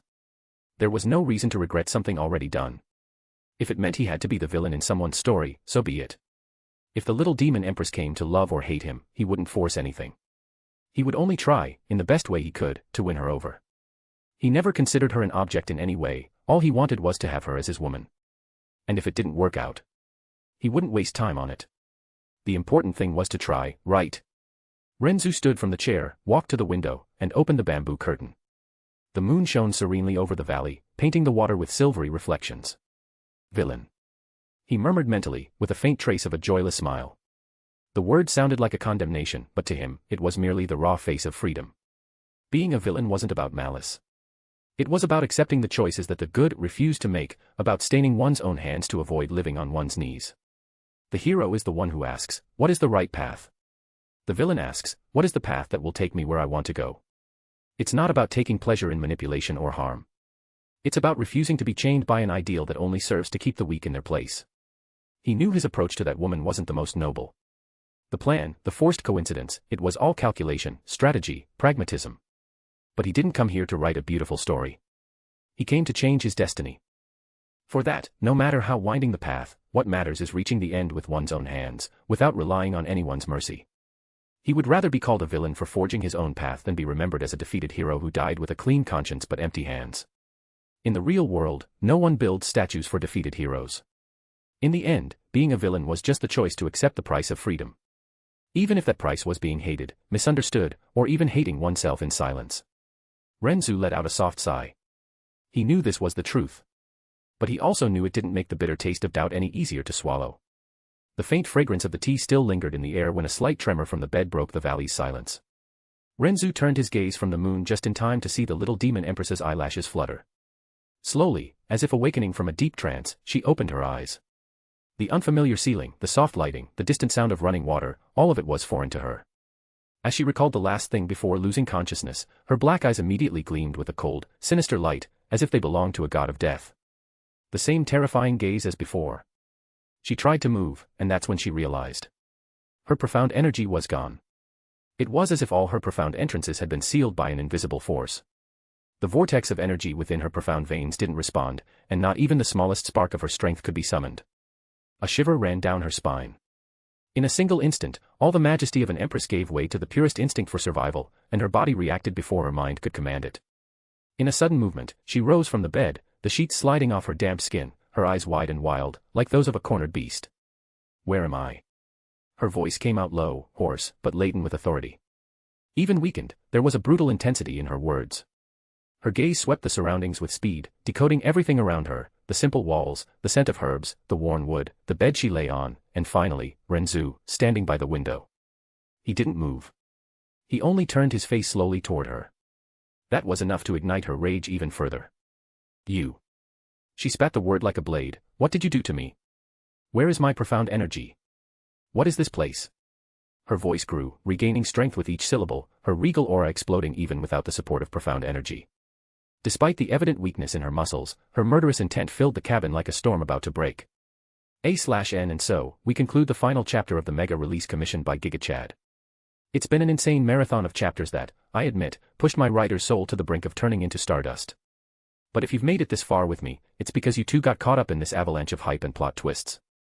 Starting from the next chapter, we'll return to our normal release schedule. Thank you for following along on this crazy journey so far.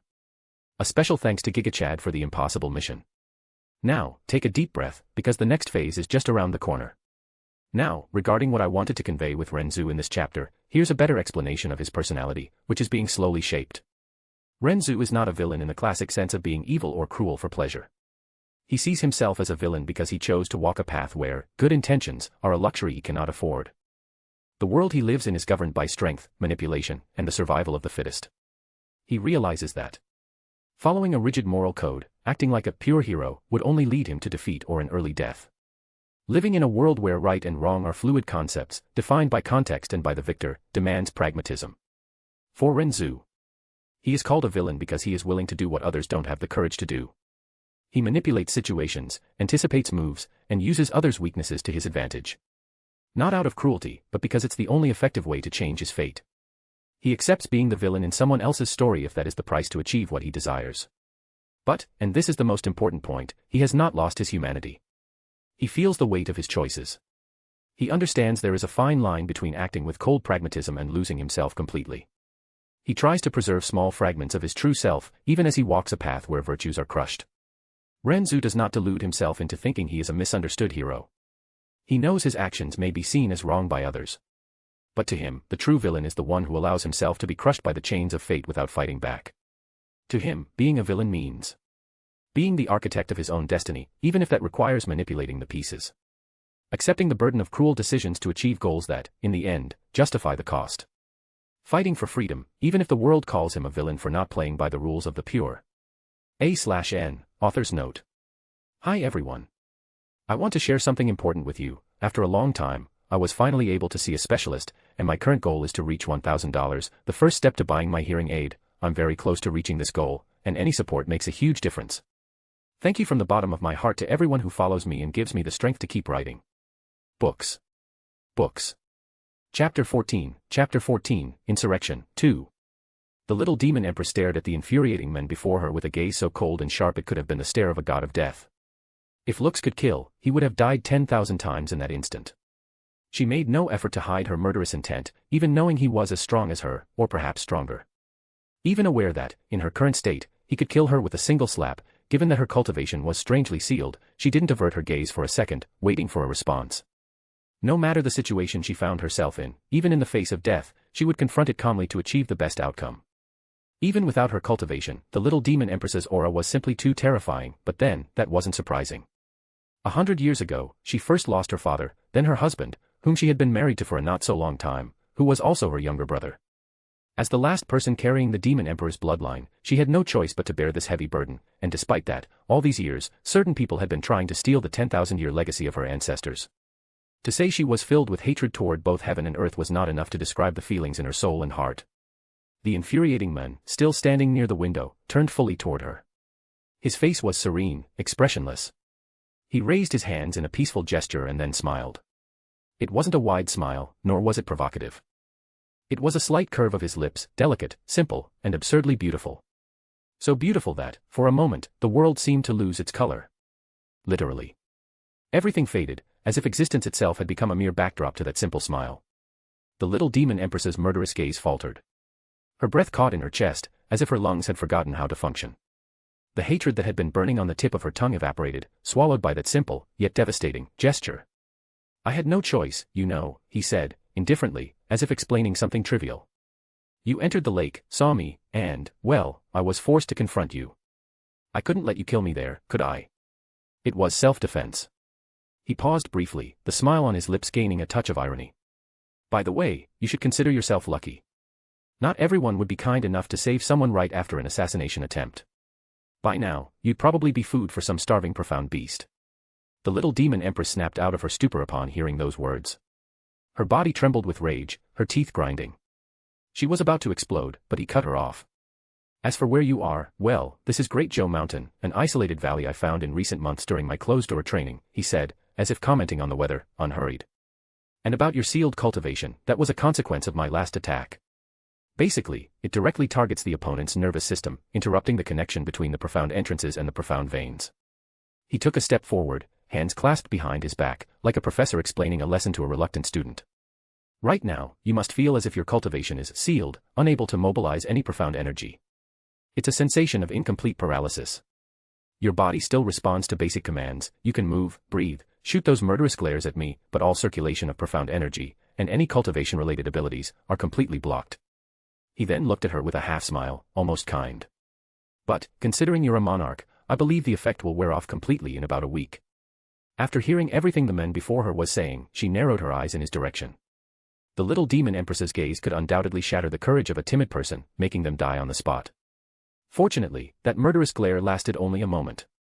Following that, the cold, lifeless voice of the little demon empress cut through the air, and she said, "Should I thank you for saving me?" You looked at this empress's naked body. You're lucky to still be breathing. The man remained silent for a moment, as if seriously considering the accusation. Then, he sighed. A light, almost resigned sigh. You're right, he said, tilting his head slightly in a gesture of apology, as natural as it was infuriating. It was thoughtless of me. I apologize for seeing something I shouldn't have. It wasn't my intention to offend your dignity. For a moment, the cabin fell into absolute silence. But before the little demon empress could savor that moral victory, the infuriating man continued, with the same overwhelming serenity. However, I was there first. She blinked, surprised by his audacity. I arrived at the lake before nightfall, he continued, unhurried. That place was near where I was cultivating, so I decided to take a bath. The little demon empress's eyes flickered with fury. But what irritated her most was that he wasn't lying. She huffed, her arms crossing so abruptly that her gray robe swayed lightly in the air. Humph. That lake belongs to me, she declared, with the arrogance of someone dictating a heavenly law. You're the one who invaded this empress's territory.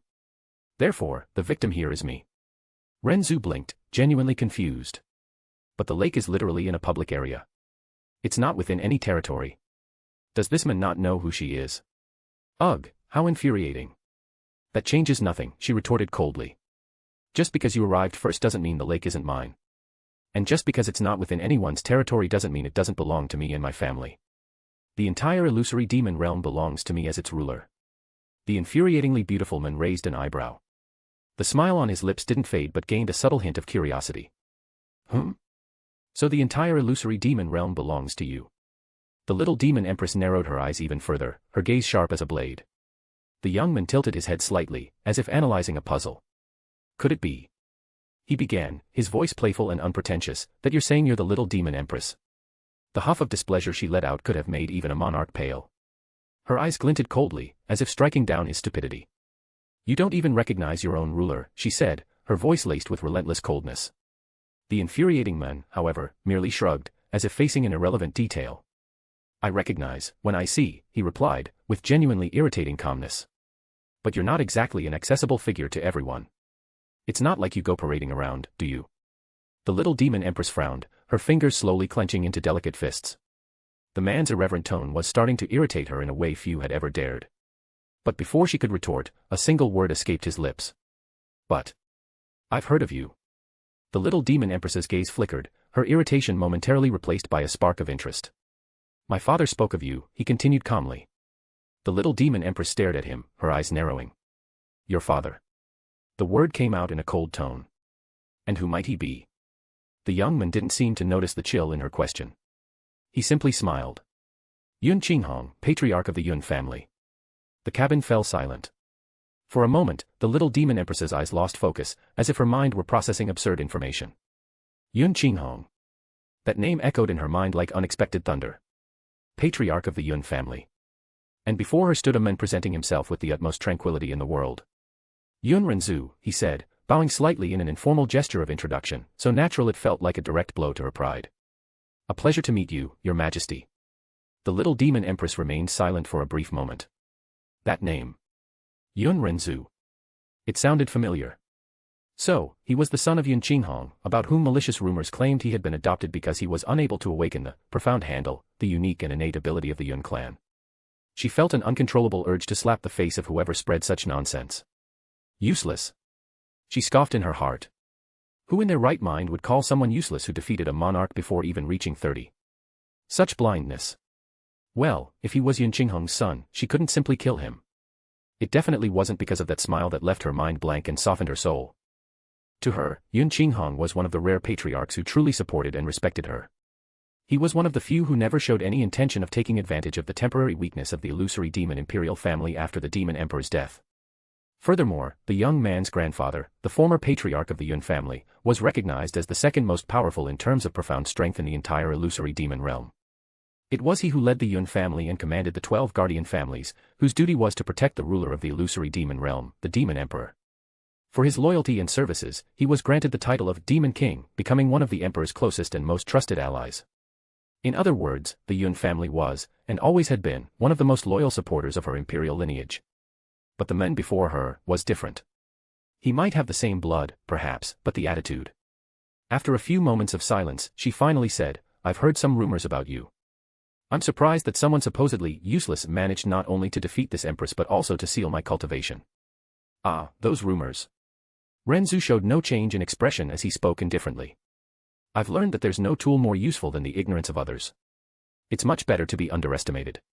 While they believe I'm incapable, I walk freely. While they judge me as useless, I don't need to prove anything. After saying this, Ren Zu glanced at the low table in the corner of the cabin, where a ceramic teapot rested beside 2 cups.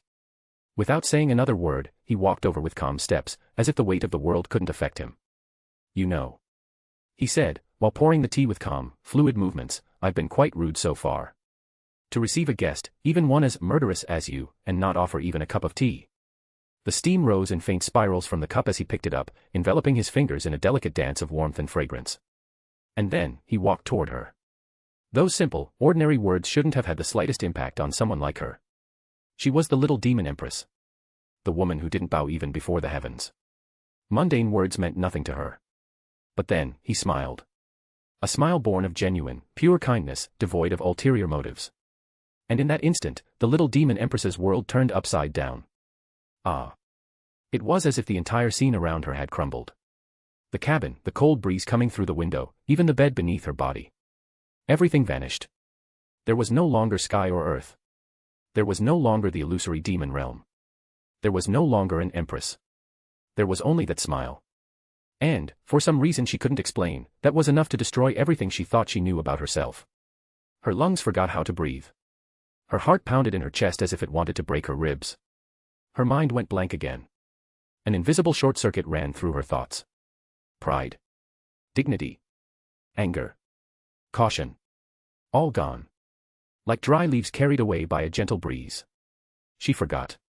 Forgot where she was. Forgot who she was. Forgot she wanted to kill this man for seeing her naked body. Forgot even how her own body worked. She just stared. Ren Zu stopped in front of her and extended the cup, his eyes maintaining contact with hers. The deep darkness of his irises seemed to hold an ocean that pulled at her soul, and she, an empress who had faced wars, betrayals, centuries of loneliness and pain, for the first time in her life, felt utterly intoxicated by the beauty of the immortal before her eyes. Her fingers moved before her mind could process the action. As if responding to an order that was never given, the little demon empress's delicate fingers touched the extended cup. The warm porcelain brushed against her skin, sending a slight shiver up her arm, but she didn't pull back. Unconsciously, she accepted the tea. She didn't even notice that she had leaned slightly forward, as if the gesture were something natural, inevitable. Ren Zu said nothing. He merely released the cup gently and turned, walking slowly to the chair by the table. He sat with the elegance of a king, crossing his legs casually, as if that simple gesture was enough to define the space around him as an invisible throne. And then, he looked at her. Drink. This tea will help with fatigue and speed up the healing of your wounds. The little demon empress looked at the young man with an emotionless expression, but a complicated glint appeared in her pupils before she calmly brought the cup to her lips. One sip. The warm liquid slid down her throat, and instantly, she felt a comforting energy spread through her limbs. It was like an invisible blanket enveloping her body from within, gradually easing the stiffness, as if each cell were remembering what it was like to live without pain. Her eyes widened slightly, surprised by the effectiveness. It was real. You didn't lie, she said, her voice slightly softer but still with her pride intact. I rarely lie, Ren Zu replied, with a faint smile. She didn't know it at the time, but it was in that moment that her life would change forever. A/N, author's note. If you thought the little demon empress lowered her guard too quickly, it's worth remembering a few key points. Her reaction upon discovering that Ren Zu is the son of Yun Qinghong and grandson of the former demon king, one of the most loyal allies of her late father, the demon emperor, mirrors Yun Che's in the original canon when she realizes the young man who had crossed her boundaries was, in fact, someone carrying the blood of those who always protected her imperial lineage with honor. However, that wasn't the decisive factor. Ren Zu is simply too beautiful. Not in a normal way. His charm is off the charts. He's an existence like Senior White, that kind of beauty that transcends gender, identity, or morality. Men, women, profound beasts, trees, maybe even the laws of physics, all falter before his smile. The little demon empress didn't fall head over heels for him in this moment. She still holds her pride, still detests him a little, and still wants to throw him into the depths of an abyss from time to time. But as the days pass, it will become inevitable. After all, how can one resist someone who seems to have been drawn by the Tao itself? Get ready. Her heart will beat much faster, and maybe yours will too. Books. Chapter 15, Insurrection, 3. The cup rested gently between the pale, jade-like fingers of the little demon empress. The steam still rose slowly from the amber surface of the tea, tracing spirals in the cold air as if they were fleeting thoughts she herself was trying to avoid. Her black eyes, deep as abysses hidden beneath the night, remained fixed on the liquid that swayed within the porcelain. There was an almost unnatural stiffness in her unmoving shoulders. To any outside observer, it seemed she was searching for some secret in the reflection of the drink.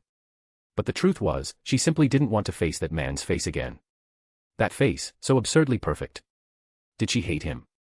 Perhaps. Or perhaps not. Even she wasn't entirely sure. And that infuriated her even more. After losing her father and her husband, who was also her brother, she had grown accustomed to solitude. To become an empress worthy of her title and preserve her position in the illusory demon realm, she had been forced to freeze all her emotions over the past century. She had lost count of how many lives she had taken from those who opposed her ideals. She was relentless with everyone, to the point that most obeyed her out of fear rather than loyalty. That was the only way she found to keep the royal family's position intact. She had spent so much time playing this role that she forgot what it was like to feel anything. She should have been immune to this kind of childish turmoil. It was that man's fault. She hated the way her memory betrayed her every time she looked at him, mentally tracing every inch of his abdomen as if it were a painting that refused to fade. She hated that uncomfortable warmth that bloomed in her chest, crept up her neck, and flushed her ears, as if every cell in her body mocked her self-control. The cup returned to her lips with a slow movement. Lost in thought for a few minutes, the amber liquid no longer released as much steam as before, but the gentle warmth still lingered. It was then that his voice cut through the silence. "The tea, is it good?" She didn't respond. She merely huffed lightly, turning her gaze away as if the question were unworthy of a verbal reply. Ren Zu smiled in a resigned manner. "I know I've already apologized and also blamed you before for the whole incident that led us here. But I think we just got off on the wrong foot, Your Majesty." "I'm sorry for the entire incident," he said after a brief sigh. "It wasn't my intention to cause so much trouble. But, whether you like it or not, you'll need to stay here for at least a week. Until the effect of my attack wears off and your cultivation returns to normal." Silence. She continued staring at the tea, as if it still held secrets to reveal. As if she could ignore that voice and everything it brought. "But, if you want, I can go down the mountain and call someone to take you back to your palace. It's not like I have the right to keep you here." The little demon empress finally raised her eyes. Her face was a mask of unmoving, unperturbed porcelain. Her black eyes, like the deepest abyss, let no spark of emotion escape. Yet, inside, a silent storm consumed her.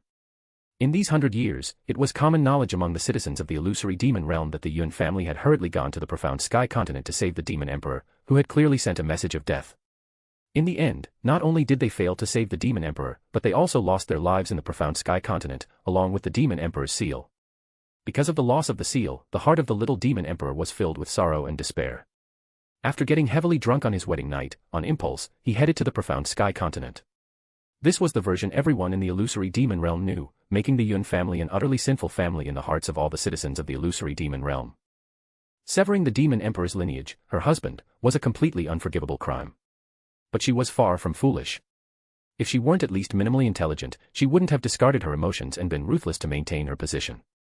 Who caused the demon emperor's despair?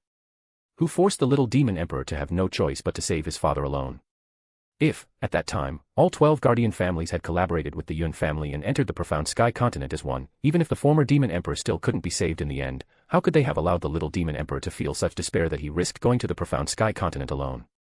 The culprits were obviously several of the guardian families at the time, the Helian, Jiufang, Nangong, Qiyang, Lin, Shao, and Bai families. A bunch of people harboring malicious intentions. Because all this wasn't caused inadvertently, but by the greed and vileness many of them possessed.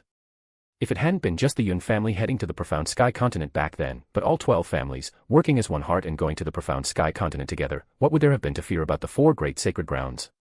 It might even have been possible to safely save the demon emperor, and the demon emperor's seal wouldn't have been lost, even the little demon emperor wouldn't have had to die. Knowing all this, how could she return to the palace now? With her cultivation sealed, it wouldn't be a good idea. She would have to stay here. One more week by the side of the men she couldn't entirely hate. But at the same time, found irritating because he could stir her heart. 1 week. It seemed so short. It seemed like far too long. There's no need. I'll stay here until I recover. After that, we're even. Forget what you saw at that lake. If you spread any rumors, no matter how strong you are, this empress will rip your head off. Understood. As she spoke, a chilling killing intent instantly appeared in her eyes. Ren Zu nodded, unsurprised. I understand. He then leaned back in the chair he was sitting in, calmly. She observed his silhouette and found his indifference acceptable. She looked at the tea again, now almost cold, and took the last sip with her usual cold elegance. I want another. That was all she said. Ren Zu let out a sigh and stood up, beginning to prepare another herbal tea to help her recover faster. She watched him in silence. And somewhere within her, something small bloomed. Something faint and quiet, like the first sprout breaking through the snow at the edge of spring. It didn't take more than a few minutes before the young man approached the bed, carefully balancing the new cup between his fingers. The aroma of the freshly infused herbs mingled with the cold breeze entering through the cabin's cracks. "Here," he said, extending the cup naturally. The little demon empress said nothing, merely taking the porcelain between her pale, jade-like fingers, as if it were his duty to serve her while handing him the cup she had used before. Ren Zu took the cup and walked back to the chair, settling in without haste, gazing for a few seconds at the steam dancing over the drink in her hands. "What is it?" Her voice was low, calm like the cold glass of a frozen lake. "Why are you looking at me like that, Ren Zu?" He blinked slowly, as if waking from a reverie. A faint smile curved his lips. "It's just.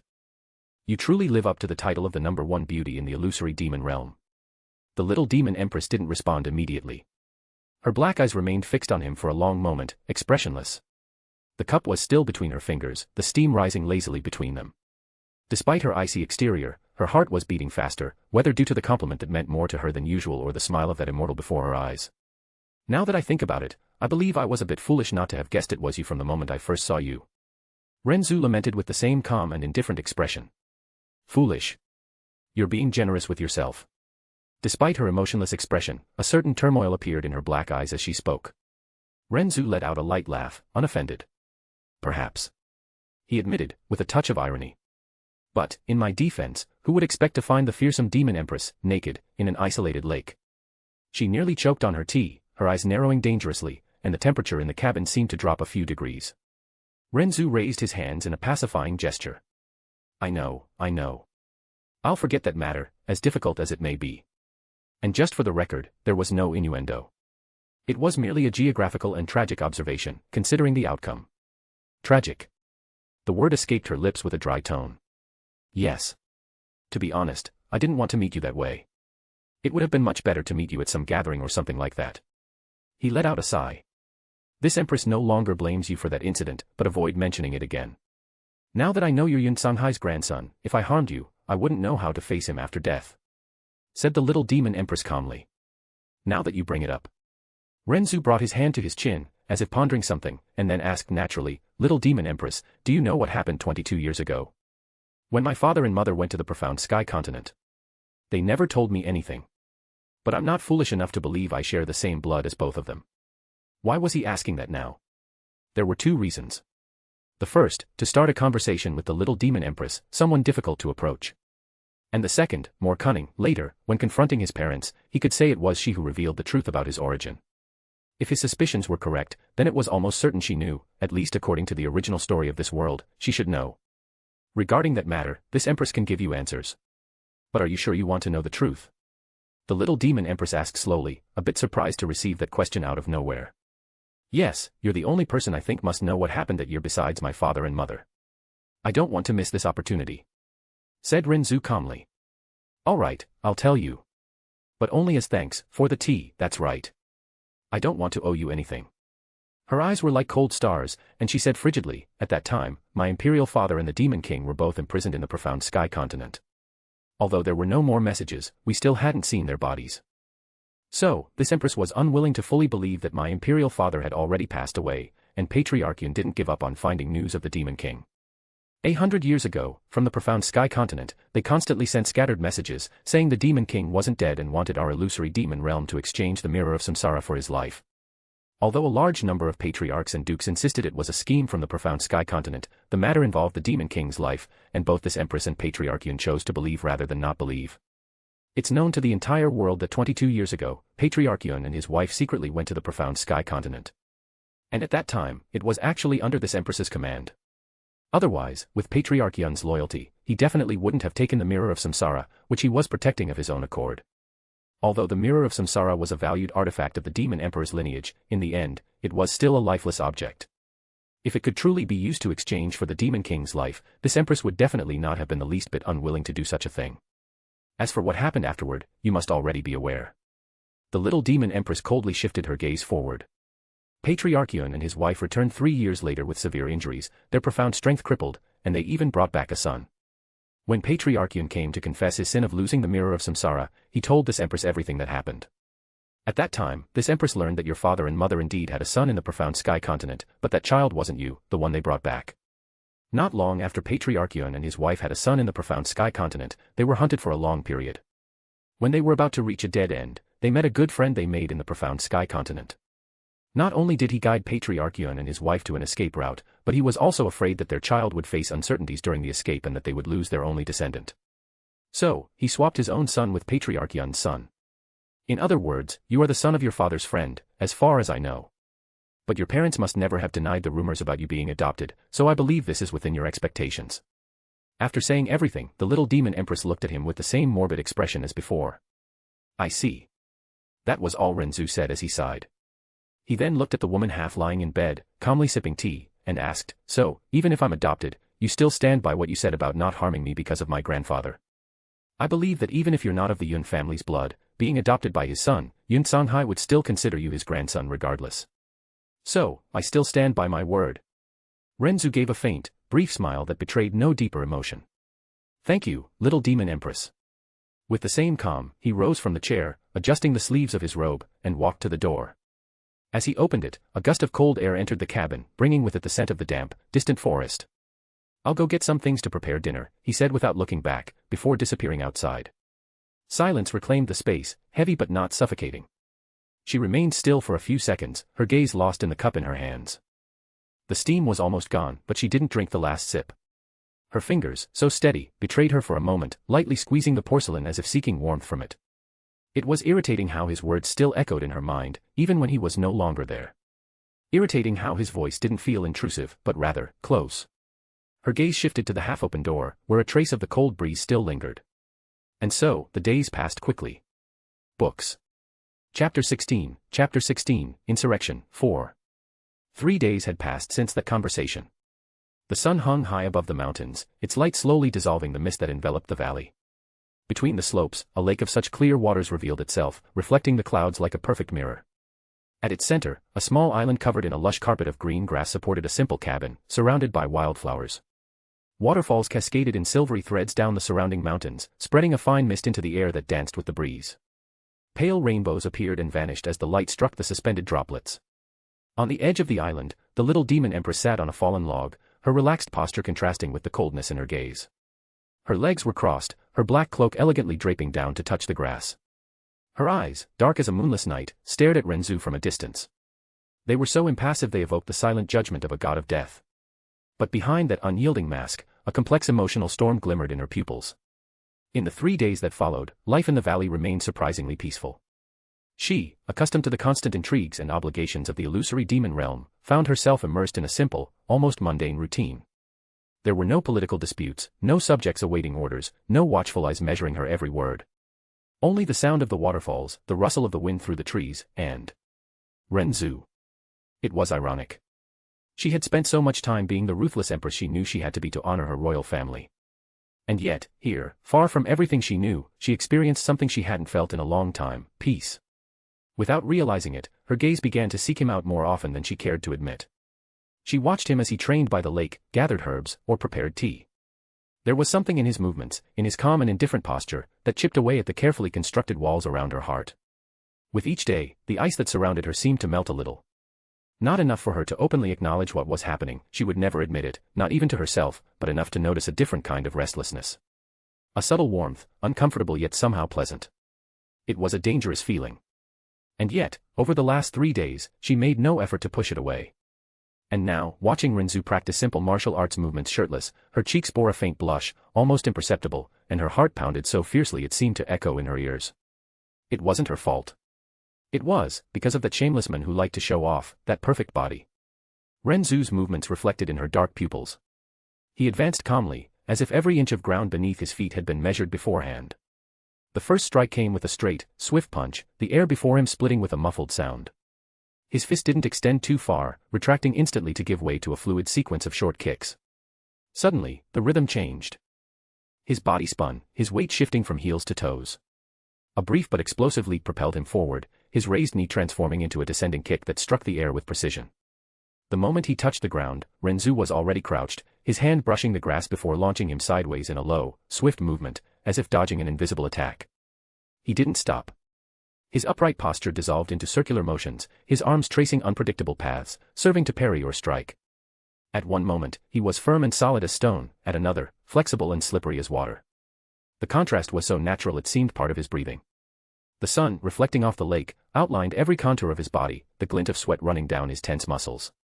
The little demon empress felt the world around her fade, leaving only that constant motion, and him. On the other hand, noticing the emotional turmoil in the little demon empress with a sidelong glance, Ren Zu let a faint curve of his lips slip. Over the last 3 days, he hadn't done anything extraordinary, just treated her as he would any ordinary person, not as an empress. He had tried to approach her gradually, even calling her by her name, Wan Tsai, or simply Tsai for short. At first, this earned him glares cold enough to send shivers down his spine, but over time, they softened. She also stopped calling him shameless, irritating, or other usual insults, referring to him simply as Ren Zu, which, for him, was the greatest progress achieved in these past days. Well, it was time to start the second part of his plan. He was already moving the pieces for it, in fact. Ren Zu finished the final sequence with a swift spin, his right foot landing firmly on the grass. He took a deep breath, his chest rising and falling slowly. Then, as if it were the most natural thing in the world, he let a thin layer of blood-red flames envelop his body. They spread like a rippling veil, consuming and evaporating every drop of sweat until his skin was completely dry. Unhurried, he took a few steps toward the lake. The water, which would resist anyone else, seemed to treat him as part of it.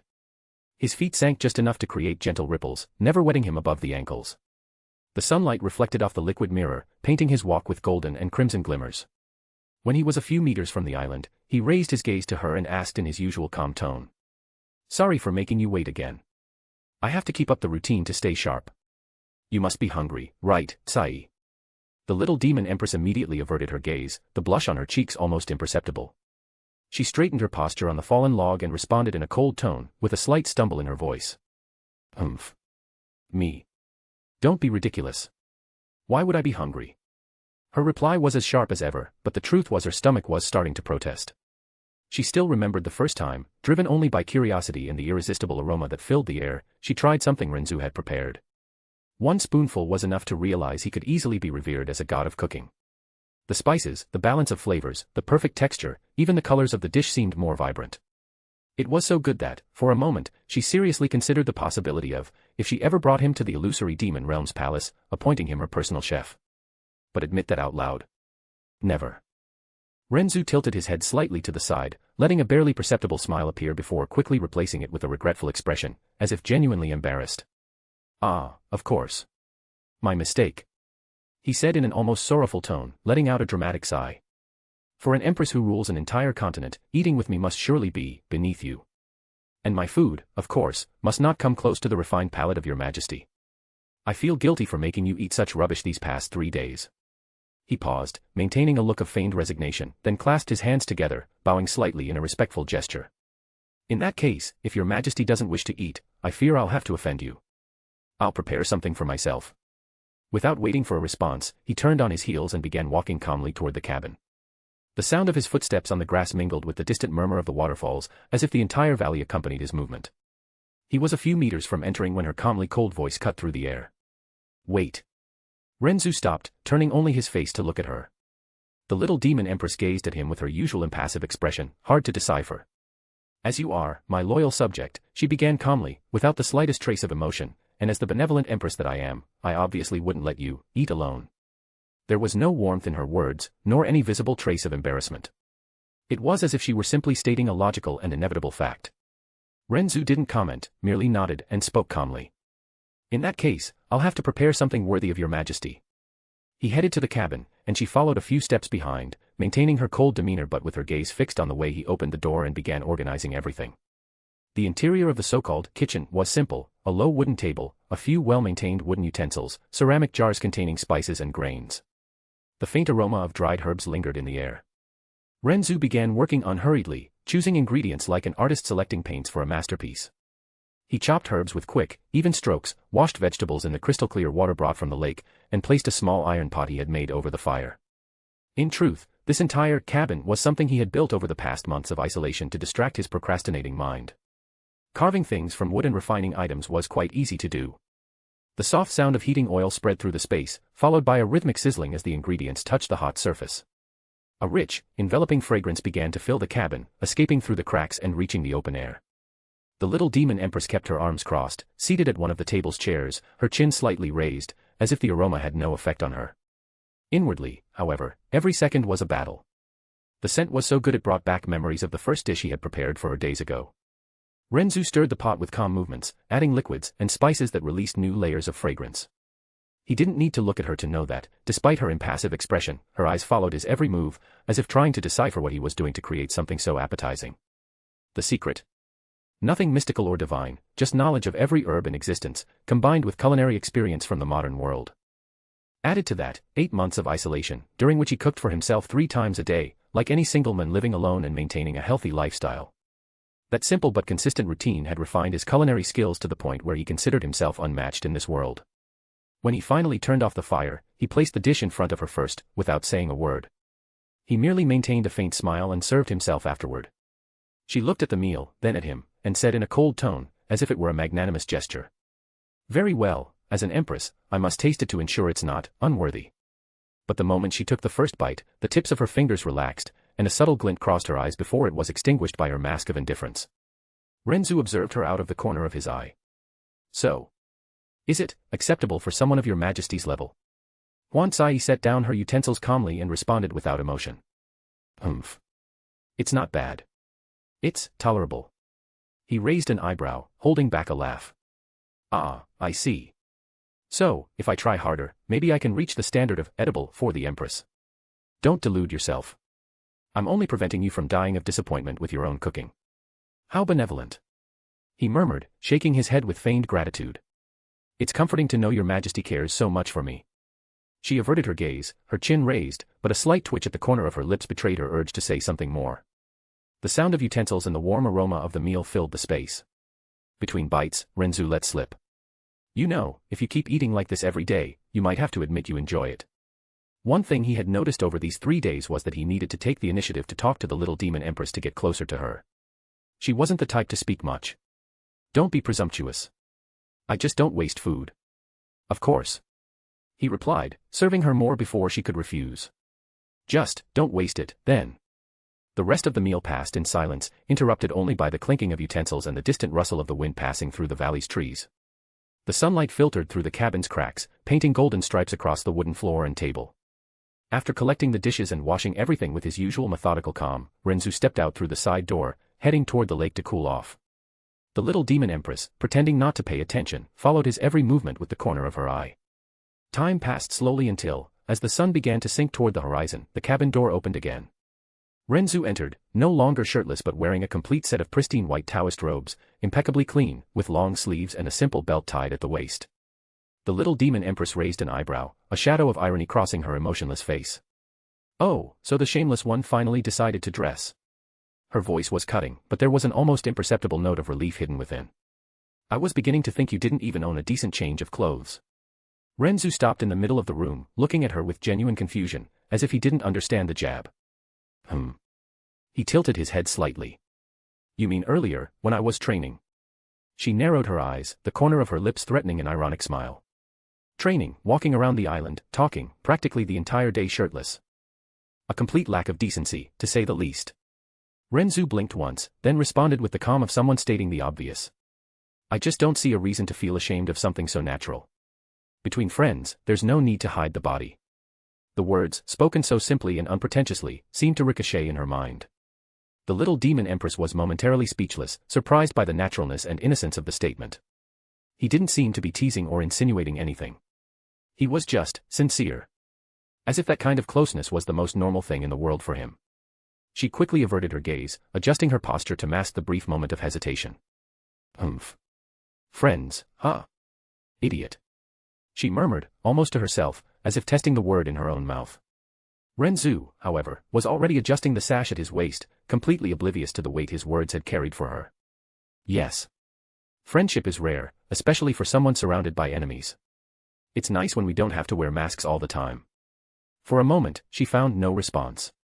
The orange light of the sunset streamed through the window, illuminating the pure white of his robes and the calm gaze that met hers. And, for the first time since they arrived in that valley, the little demon empress averted her eyes not out of disdain or pride, but because she didn't know how to face what she was feeling. After preparing dinner as he had done the past few days while the little demon empress watched and occasionally commented, they ate and spent some time in silence. Night fell gently over the roof, painting the sky a deep blue speckled with stars. The glow of the night bathed the cabin. Ren Zu served tea with calm movements, the steam rising slowly from the cups. "You're doing perfectly fine," he said, his voice neutral but with a hint of satisfaction. Must be thanks to the teas you've been drinking. The little demon empress stared at him, unblinking, with no apparent emotion. Was all she replied. The silence stretched between them. Only the soft sound of the wind and the occasional clink of porcelain as he set the teapot on the makeshift table.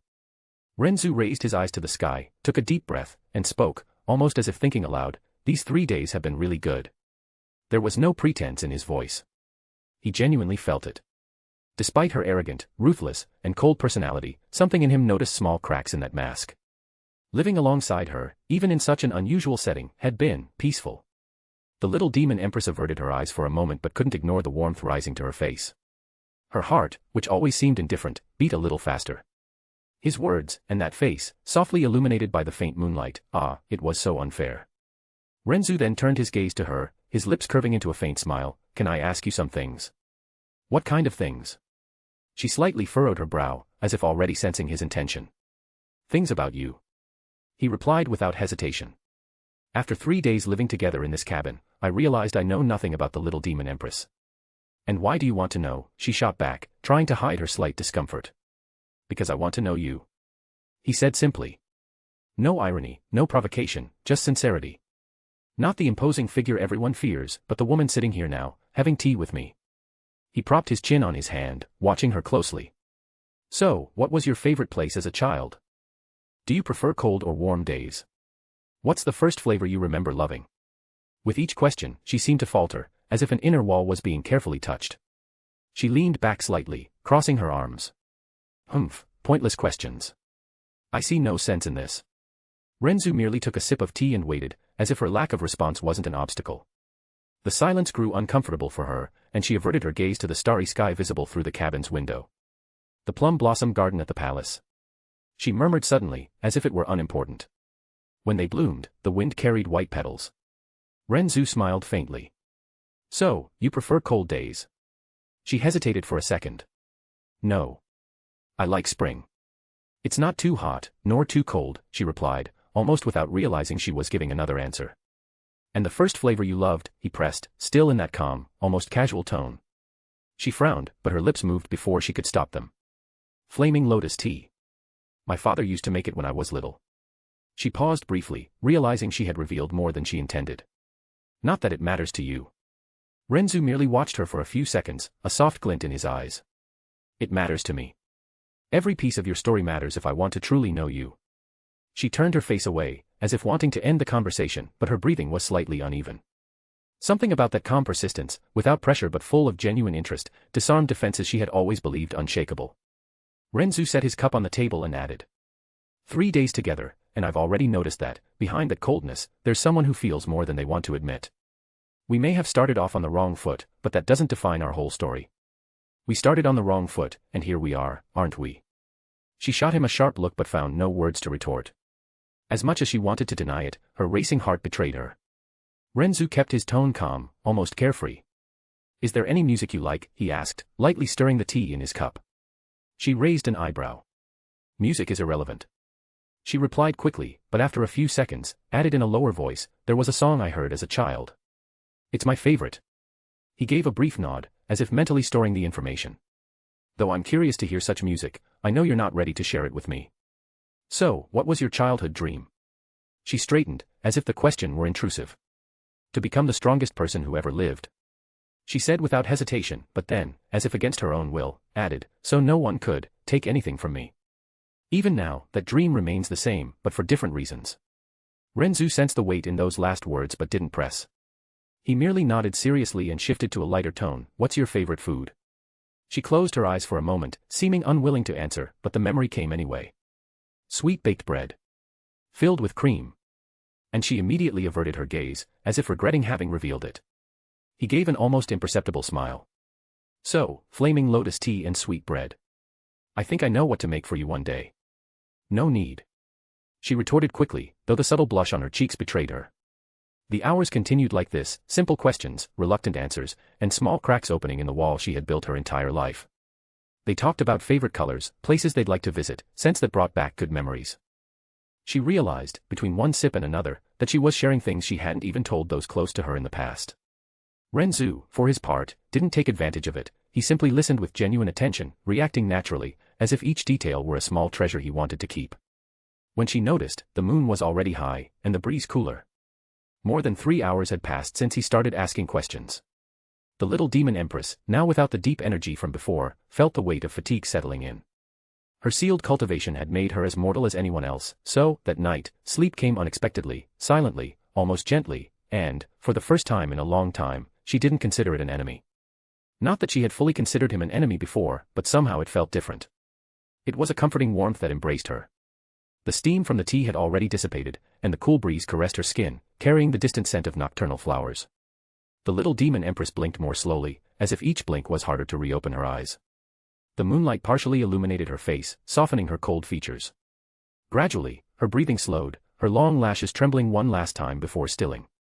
She fell asleep with her arms crossed on the table. Ren Zu remained still for a moment, just watching.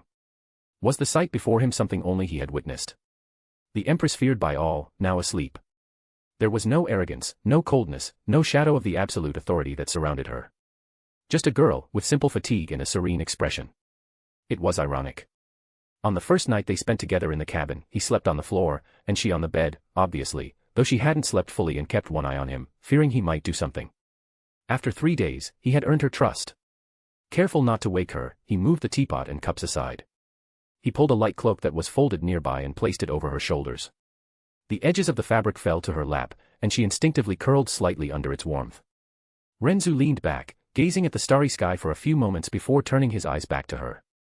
An almost imperceptible smile curved his lips as he used his fire manipulation to warm the cabin, as he had done the past few days. Though snow didn't reach this valley, it was strangely cold, and he didn't want her to get sick. "Good night," he murmured, knowing she wouldn't hear. A/N, it was incredibly enjoyable to write the development between Ren Zu and the little demon empress. I believe I managed to capture both of their personalities quite well. I hope you felt that connection as much as I did while writing it. Thought balloon. And you? What did you think of this interaction? I'd really love to hear your thoughts. Books. Chapter 17, Level Up. Great Joe Mountain, at a waterfall among the peaks. On the mountain's walls, which stood about 200 to 300 meters high, a massive waterfall cascaded down into the pool below, raising a mist. The deafening roar was immense, like the rumble of thunder traveling far into the distance. At the edge of the waterfall, a young man, barefoot and shirtless, was currently walking step by step toward the curtain of water that seemed to fall from the heavens. All his profound energy was being unleashed without reservation, protecting his head and back. His figure seemed especially small beneath the colossal curtain of water. Though the height of this waterfall wasn't absurdly extreme, the force of the falling water was still enough to easily crush a body to pieces. Yet the young man continued without a care, walking toward the massive rock that the waterfall had been striking for who knows how many years. He calmly sat cross-legged upon it. The water plummeted violently, hammering his body like relentless blows. Still, Ren Zu remained motionless, seated cross-legged on the smooth, wet rock. The little demon empress watched him from where she sat on one of the rocks surrounding the waterfall. Her eyes reflected complex emotions. She hated to admit it, but she felt worried about this infuriating man who, in just a few days, had pierced her heart and melted the ice she had carried for decades. Since the loss of her father and her husband, who was also her brother, she had taken her position with a single vow, to live only for the honor of her family. Yet here she was, harboring feelings for someone she'd known for less than a week. Even knowing he was extraordinarily strong, far stronger than she was, she couldn't help but feel this kind of concern. An even more complex look appeared behind her emotionless eyes as she recalled the past 4 days. During that time, Ren Zu had taken seriously the goal of getting to know her, and to her surprise, she had begun asking him questions, driven by an unexpected curiosity. She wanted to know about the sword art he had used, to which he replied he had created it himself. She also asked about his absurdly strong body, how he concealed his cultivation, and finally, what exactly his cultivation level was. Well, it wasn't just questions about cultivation, but that, of course, was the most important. For instance, at that moment, he was about to attempt breaking through to the next level of his profound art, and that was exactly why she was there. She wanted to observe the process purely out of curiosity. Yes, just curiosity. It had absolutely nothing to do with the fact that he was shirtless, displaying that perfect physique, or with any trace of concern in her heart over him doing something as insane as positioning himself under a waterfall without using even a shred of profound energy to protect himself. Be that as it may, it only made it clearer how absurd the power of his body was. More than anything else, what truly unsettled her was her reluctance to accept that soon all of this would come to an end. Spending a week living simply, alongside someone, without responsibilities, without worries, far from the weight of her title, it had brought her a peace she didn't want to lose. Meeting Ren Zu had been the best thing to happen to her in decades. But she knew that once she recovered her cultivation, this brief respite would inevitably end. Deep down, even she couldn't fully understand the whirlwind of emotions consuming her. She knew she would miss watching him train, hearing the rhythmic sound of his strikes echoing through the waterfall. She would also miss the quiet conversations they had at night while sharing a cup of tea, and even the strange games he had invented just to distract her, which, against all her expectations, had become moments she would cherish. But that was it. No matter how much she wished, she couldn't stay there. There were too many responsibilities waiting, too many matters demanding her attention, things she couldn't escape. On the other hand, Ren Zu raised his gaze and, through the droplets of the waterfall, caught sight of Wan Cai's silhouette in the distance, noticing the complex glint in her eyes. Over the past 4 days, he had made an effort to get to know her better and, to his own surprise, found himself growing more and more enamored. Women from worlds where strength defines everything seemed, in a way, more feminine than most in the modern world. It would be impossible for any man not to be charmed by someone like her.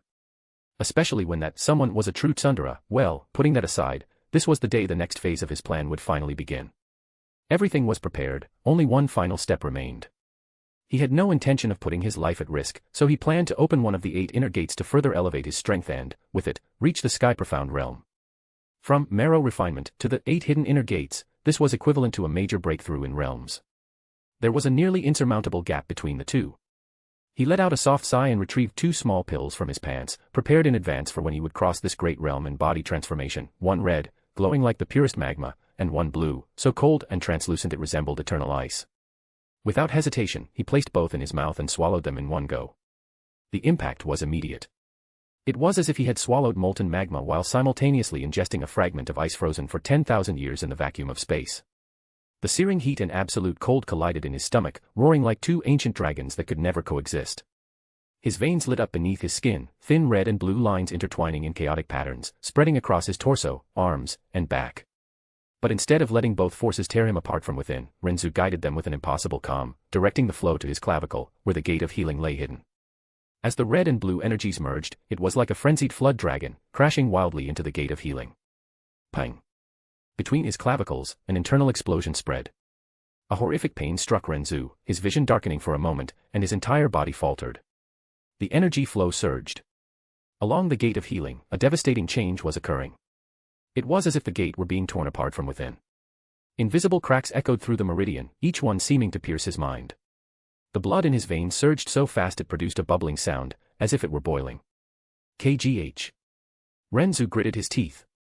The skin at his clavicle trembled as if it were about to explode. Suddenly, the final barrier gave way. The gate of healing opened with a muffled boom that only he could feel. The gate of healing had been successfully opened. This also meant that Ren Zu had finally entered the realm of body strengthening, the 8 hidden inner gates. The pain that had struck him earlier vanished instantly, and he could feel the profound energy of heaven and earth flooding into his clavicles. It was as if a hole had opened within the gate of healing, creating a massive whirlpool of profound energy. Not only that, but the gate of healing could independently filter the profound energy of heaven and earth, making it even purer. Once the gate of healing was opened, a martial artist's body gained the ability to constantly absorb the profound energy of heaven and earth on its own. The benefits for cultivation were obvious. During a battle, it was possible to restore profound energy at an extremely rapid rate. This was equivalent to constantly consuming pills. Not only that, but the energy provided by the gate of healing was incomparably pure, free of the toxins found in pills. Moreover, his recovery and regeneration abilities had greatly increased. He felt he could recover from severe injuries in just a few minutes, and based on the knowledge he had from others who had reached this stage, according to the novel martial world, he knew this feeling was no illusion, it was the absolute truth. Most importantly, he realized all his physical attributes had made a colossal leap, reaching an entirely new level. His strength now reached 400,000 kilograms, a terrifying number compared to the 100,000 before. He could measure this value precisely thanks to the information from the Heavenly Tyrant manual etched in his mind. Even without that reference, he would have been able to estimate the result due to his intimate familiarity with his own body. After all, after over a year of relentless training in physical control, achieving such a level of perception was already part of who he was. Though he allowed himself only a second to absorb the sensation of breaking through that bottleneck in body training, he quickly snapped out of the pause. The remaining energy from the pills was directed to his profound veins, where it would be refined under his control. This time, he operated his cultivation method while delving into the profound truths of the law of light, rapidly advancing toward the 4th layer of the 10 extreme Daos. Light is the complete opposite of darkness, sacred, dedicated solely to creation and salvation, never to killing or destruction. It has the power to purify the mind and soul, eliminating all contamination and malice. Though the laws of light are, in theory, the easiest to control, their cultivation demands the strictest requirements. One must possess a sacred body or a pure heart, entirely free of corruption or contamination.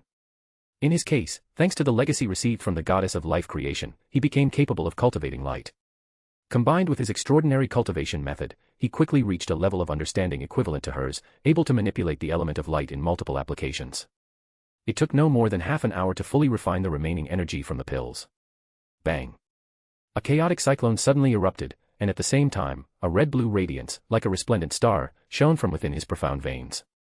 Consequently, waves of an incomparably dense profound aura surged from the depths of his profound veins, rushing rapidly to every tendon in his body like a flood. His profound veins began to stretch rapidly, his meridians contracting and expanding under the excess of profound aura, as if dancing with excitement. At that moment, a small, dark purple aura emanated from his body, like a flowing broth, its density far greater than before by who knows how many times. The red-blue radiance within his profound veins reflected off each other, becoming even brighter. He felt his profound veins, profound aura, body, and consciousness transform as his heart overflowed with immense surprise. As he breathed, his perception of the entire world had distinctly changed. Level breakthrough. A breakthrough from the earth profound realm to the sky profound realm. He could clearly feel that his profound energy had multiplied countless times. If before it was just a small stream, now it had transformed into a vast lake. Most importantly, by reaching this new level, he eliminated the only weakness that limited his true strength. Before, he could only fly by relying on a sword, now, he could soar through the skies using his own profound energy. Those who reach this realm awaken the profound floating technique, allowing them to fly freely through the skies without any restrictions. However, each advancement within the sky profound realm is as arduous as ascending to the heavens themselves. The time and effort required far surpass what's needed to progress through 10 entire levels of the spirit profound realm. Moreover, the difference between the lower and upper halves of the sky profound realm is like the distance between two distinct worlds. But he wasn't concerned with those standards. The moment his profound energy stabilized at the first level of the sky profound realm, something else blossomed within him. The law of light, which had been incomplete until then, reached an absolute level. He became completely immune to this element and capable of subjugating it with a mere thought. Thus, without hesitation, Ren Zu turned his attention to the fourth Tao, darkness. Darkness manifests when negative emotions like hatred, resentment, or despair reach an extreme limit. In this state, the law distorts, and profound energy undergoes a mutation, giving rise to diabolical energy. This form of energy is more powerful than ordinary profound energy of the same level but is also far more difficult to control. As it can only arise from intense negative emotions, diabolical energy corrupts the mind and beliefs of those who cultivate it, turning them into beings with distorted thoughts and perverse natures. Many come to be seen as creatures that shouldn't exist in this world, true demons or devils. Dark energy not only amplifies its wielders' negative emotions but can also alter their mental state and even distort their personality. This happens because humans, by nature, are not compatible with dark profound energy. Only the demon race was born with this affinity. Thus, all cultivators and creatures using diabolical energy in the current era inevitably suffer its destructive effects unless they somehow achieve perfect compatibility with darkness. A requirement he easily met with his unparalleled talent. But even such talent was subject to a rule. Technically, it was impossible to cultivate both light profound energy and dark profound energy simultaneously, as they are absolute opposites. One represents life, the other death. For any ordinary cultivator, attempting to reconcile these two forces would be akin to seeking self-destruction. However, this universal rule didn't apply to him. Thanks to his cultivation technique, he could harbor both light and darkness in his body. Of course, he wasn't exactly unique. If someone inherited the legacy of the evil god, for example, they could also cultivate these opposing elements, and perhaps there were other hidden methods across the vast world. Thus, it wasn't absolutely impossible, it was possible, but it was a feat so heaven-defying that those capable of achieving it could be counted on one hand. The difference lay in the result. None of them could accomplish such a feat with the same perfection as he did. Time passed slowly. 1 hour later, Ren Zu opened his eyes. The meditation had come to an end. He turned his perception inward and immediately noticed the transformation. His profound veins now glowed in 5 distinct hues: red, purple, green, gold, and a black so deep it was almost imperceptible. More than the colors, what truly impressed him was the vastness of the energy he now possessed. An unshakable confidence surged in his heart. In this world, below the divine profound realm, he was certain, he was invincible. If he had any doubts before, now he had none. Ren Zu lingered under the torrent of the waterfall for a few more moments, letting the water wash away the sweat and residual energy from the profound pills. The pressure of the falling water was something he had chosen to keep himself aware of the world around him while cultivating. Any distraction could jeopardize the second phase of his plan, and he couldn't afford that luxury. With a smooth motion, he stood, water streaming down his muscular body. His spiritual sense still scanned the surroundings. A few meters away, Wan Sai remained seated, arms crossed, her expression one of boredom. He walked slowly toward her, crossing the curtain of water and the pool it fell into with calm steps. Sorry for the wait, Sai. Humph, how did it go? Did you break through? I really have no idea what your cultivation level is. Even after breaking through, there was no phenomenon beyond the profound energy being drawn toward you from dozens of kilometers away. Not that I could sense it that well. Wan Sai no longer minded him calling her by name. She spoke calmly, your profound art is so impressive that even my spiritual sense was dulled. You'll recover your profound energy soon, Sai. Ren Zu said with a faint smile. Instantly, his body was covered by a white robe, looking untainted by even a speck of dust. His skin was as white as snow, his eyes shone like stars, and his long, dark hair reached his waist. He truly resembled an immortal gracing mortals with his presence. After dressing, he continued in a melancholic tone, and then we'll rarely see each other again, maybe only at some official meeting about politics. If I'm still around. What do you mean, if I'm still around? The little demon empress asked, her delicate brows furrowing as her heart beat faster. My dream is to become the strongest practitioner there is, and to do that, I have to pursue the path beyond the divine profound realm. So, in the near future, I might not be in the illusory demon realm or even the profound sky continent anymore. You won't find me anywhere in this world, Ren Zu said, shaking his head. He looked up at the sky and continued, maybe I'll be up there. His words struck Wan Sai's heart like muffled thunder, though her expression remained as emotionless as ever. She stayed silent, but within her, the turmoil was devastating. Was he really going to leave? That simple realization sent a pang of dread through her, a feeling that hadn't gripped her since childhood. Her entire life had been shaped by loss until all that remained was the empress ruling an empire marked by blood and sacrifice. She had sworn never to rely on anyone again. She had sworn never to let anyone into her heart. And yet, in less than a week, this insufferable man had shattered every layer of ice she had built with such effort. He didn't just irritate her, he made her smile against her will. He didn't just challenge her, he made her feel alive. And now, he was saying that, sooner or later, he would vanish from the world they both shared. An uncomfortable heat surged through her chest, as if she were suffocating. Part of her wanted to stand, face him, and yell at him not to dare leave. She wanted to accuse him of being irresponsible, of toying with her by opening a space in her heart only to leave her alone. But the other part, the one that had always guided her as an empress, coldly reminded her of her position. She was the little demon empress. She couldn't show weakness, not even to him. So, she kept her arms crossed and slightly averted her gaze, as if it didn't matter to her.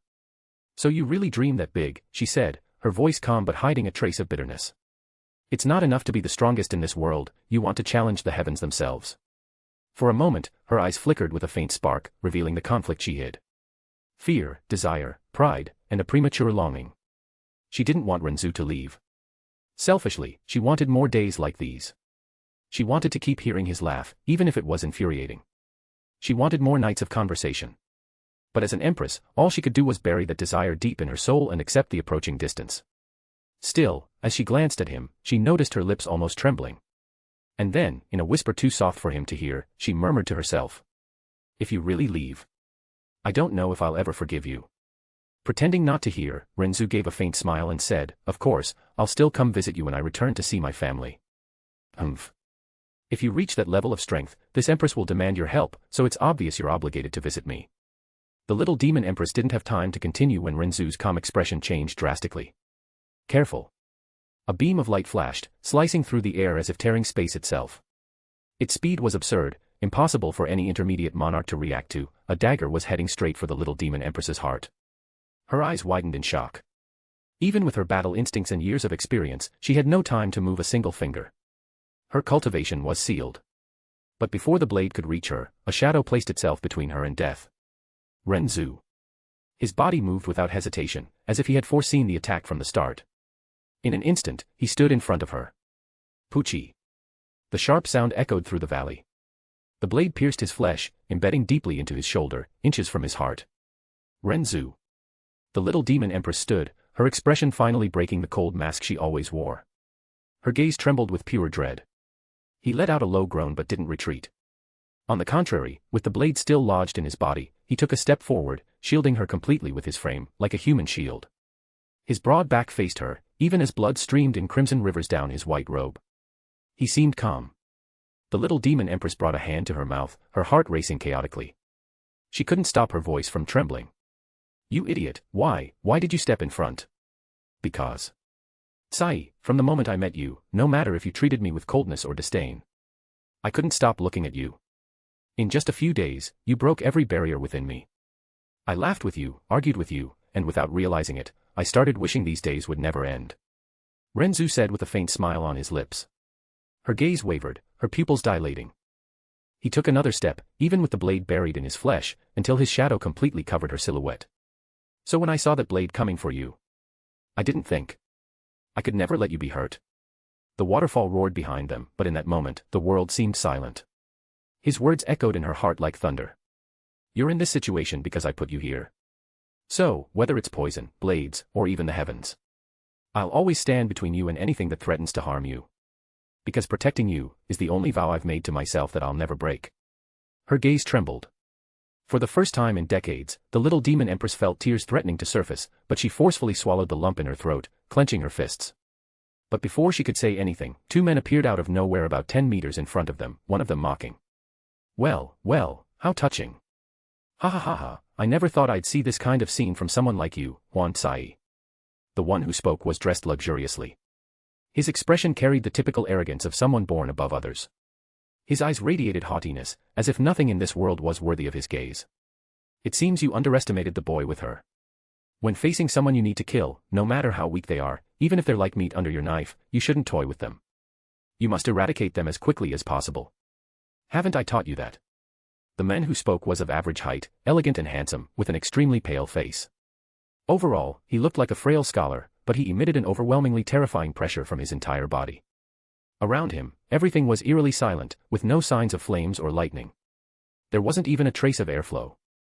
His hair and sleeves were completely still, just like his surroundings, where his terrifying aura seemed to have condensed the air around him. He was dressed in a red robe and appeared to be around 30 years old. The little demon empress carefully observed the two men, her expression and gaze shifting, revealing the shock and horror in her heart. Duke Huai and Duke Ming. Books. Chapter 18, 100-Year Conspiracy. The little demon empress looked at the two men who had abruptly arrived in shock. Duke Huai was someone she was accustomed to seeing at annual meetings, someone who always tried to antagonize her to remove the Yun family from their position as one of the 12 guardian families of her royal family, so it was no surprise to learn that he would try to kill her in this situation. However, she never expected the person accompanying Duke Huai. Princess Tsai, it's been 150 years, how have you been? Oh, no, I suppose I should refer to you as Little Demon Empress. He was a person who had disappeared for 150 years without a word. Duke Ming. The little demon empress's chest heaved intensely. For this person to suddenly appear here today, alongside Duke Huai, she wouldn't foolishly believe he was here to take her back to the royal palace. In fact, no one should even know she was in the mountains. It's been 150 years, but your highness still looks the same. Duke Ming spoke with a slight, gentle smile. If not for the terrifying airflow, anyone who saw that smile would feel it was a warm spring breeze. What a pity. Although your highness possesses the purest demon emperor bloodline, even if you forcibly seal your vital yin and maintain your body in a state of youthfulness, the sensation of the bloodline devouring your body must be unbearable. It must be difficult for you to endure this all these years. Although the little demon emperor died early, there are many men within the illusory demon realm. You could have found any of them to release your vital yin and lived comfortably for the past 100 years. Ha ha ha ha ha. Duke Ming and Duke Huai both laughed hysterically. Their insulting words shattered any hope within the little demon empress as she continued to carefully stare at Duke Ming. Staring at this person her father used to trust and value, this person she herself used to greatly respect. In her heart, her anger was like a volcano erupting wildly. He had come to end her life, an opportunity that would only appear once. But how the hell had both of them discovered her condition? Even if the little demon empress had her suspicions, she had no time to reflect on them, as she was facing two formidable enemies with her cultivation sealed. Her eyes glanced at Ren Zu's back with concern, recalling his words about their relationship. Ren Zu was undoubtedly as strong as she was, but she also clearly knew how terrifying Duke Ming's profound strength truly was. Before, he was the third strongest person in the entire illusory demon realm, behind the Demon Emperor and the Demon King. However, now that both the Demon Emperor and the Demon King had passed away, he had become the undisputed number one within the illusory demon realm. In 150 years, his strength had obviously grown tremendously. Under the effect of his profound energy, even at the little demon empress's level, her body felt coldly frozen, and her chest felt a suffocating pressure. While the little demon empress had her own thoughts about the situation, Ren Zu moved in a way that completely hid her behind him. He raised his chin and stared at the two men fearlessly, spitting a stream of blood onto the ground before speaking in an indifferent, almost lazy tone. Humph, interesting. Two dead men talking so loudly, and still daring to raise a hand against Sai. His voice echoed through the valley like unexpected thunder. The smile on Duke Huai's face froze for a moment before twisting into mockery. He laughed loudly, the sound harsh and arrogant, filling the air. Dead? Ha ha ha ha. And who are you, insolent brat, to dare say such words before us? You were lucky to barely survive my earlier attack. If it had hit your heart, you'd already be a corpse. Well, isn't that obvious? When you hit someone's heart, they die. Do you need to make this ridiculous show to say your attack was strong and all that? That's pretty hilarious. I wonder what people would say if they knew the renowned Duke Huai attacked a fragile woman by surprise and still boasted about his attack. Not to mention Duke Ming himself who accompanied him. Duke Huai gave a disdainful snort and was about to step forward to say something when his face suddenly froze. Because, when Ren Zu spoke just now, he had clearly mentioned those two words, Duke Ming. What was going on? How could he know the name Duke Ming? Even the people in the Demon Imperial City hadn't seen him for over 100 years, and his existence had practically been forgotten. Who was this boy, really? They had received information that the little demon empress had suffered an accident while cultivating and was living as a mortal in the Great Zhou Mountain alongside an unknown man. After verifying and being certain, they wanted to seize this opportunity and didn't investigate the boy thoroughly. For a moment, astonishment crossed the little demon empress's face. Oh. Duke Ming's eyes instantly narrowed into two long slits, and the gaze from those slits rested unfailingly on Ren Zu's eyes. Interesting, you actually recognized this Duke. Of course I would recognize you. Ren Zu said as he crossed his arms over his chest. Facing this terrifying figure, whose strength dominated the illusory demon realm and who could cover the sky with one hand, whose intellect and cunning were deep and unfathomable, he didn't seem the least bit nervous. Instead, he smiled cheerfully and replied, not only do I know your Duke Ming, I also know that. It was you who conspired with the Divine Sword Power Region 100 years ago to kill the former Demon Emperor, and it was also you who personally killed the little Demon Emperor. Ren Zu's words were, without a doubt, shocking and terrifying. The little Demon Empress's entire body trembled dramatically, and she raised her head fiercely and suddenly, she seemed to slip into a daze for a moment, while Duke Huai didn't have time to hide the look of pure astonishment that appeared in his eyes. Even Duke Ming, who had been staring directly at Ren Zu the entire time, had a whirlwind in his eyes for a moment. On the other hand, Ren Zu turned his gaze to the two men who had appeared exactly as he had planned during the week he spent by the little demon empress's side. It was all a carefully staged act. He intended to eliminate both of them and, at the same time, win Sai's heart. Naturally, he had taken care not to leave any evidence that could expose him. The man before his eyes was someone at the 10th level of the sovereign profound realm. In this world where the profound gods were merely a mythological existence, the 10th level of the sovereign profound realm was the pinnacle of all profound practitioners. Whether in the profound sky continent or the illusory demon realm, these beings were true monarchs who looked down on everything beneath the heavens and could not be surpassed. An existence that humans would call a god. But he wasn't worried. After reaching the heavenly profound realm and also achieving the 8 inner gates in physical terms, he was confident he could kill him with a single punch. As for the earlier injury, well, he let it happen to test his body's regeneration and begin his theatrical performance. Now he was truly looking like a villain, plotting so deeply just to achieve his goals. Why did that feel so good? What? What did you say? The little demon empress's tone was deep and rigid, revealing an incredible violent confusion. Oh. Duke Ming raised his eyes, looked at Ren Zu with some interest, and said, this Duke doesn't seem to understand what you're saying very well. Hee hee. Ren Zu's face revealed disdain, and his eyes even showed obvious mockery and scorn. It was just a guess, but you just confirmed it for me. Judging by the fact that you want to take advantage of Tsai's situation to kill her, I can tell that you, Duke Ming, have the ambition to take over the world. From what I've heard about you, you have unmatched profound strength, a calculating mind that even ghosts and gods cannot predict, and a heart 10,000 times more wicked than snakes and scorpions. I originally thought you were a formidable person who couldn't be more qualified, but what a pity, seeing you today, it seems you're just a chicken who dares to act but not to confess. That really disappoints me. You're courting death. Duke Huai instantly became furious and abruptly extended his hand, wanting to grab toward Ren Zu. This was the first time in his entire life that he saw someone actually insult his own father. However, Duke Ming extended his hand and stopped Duke Huai.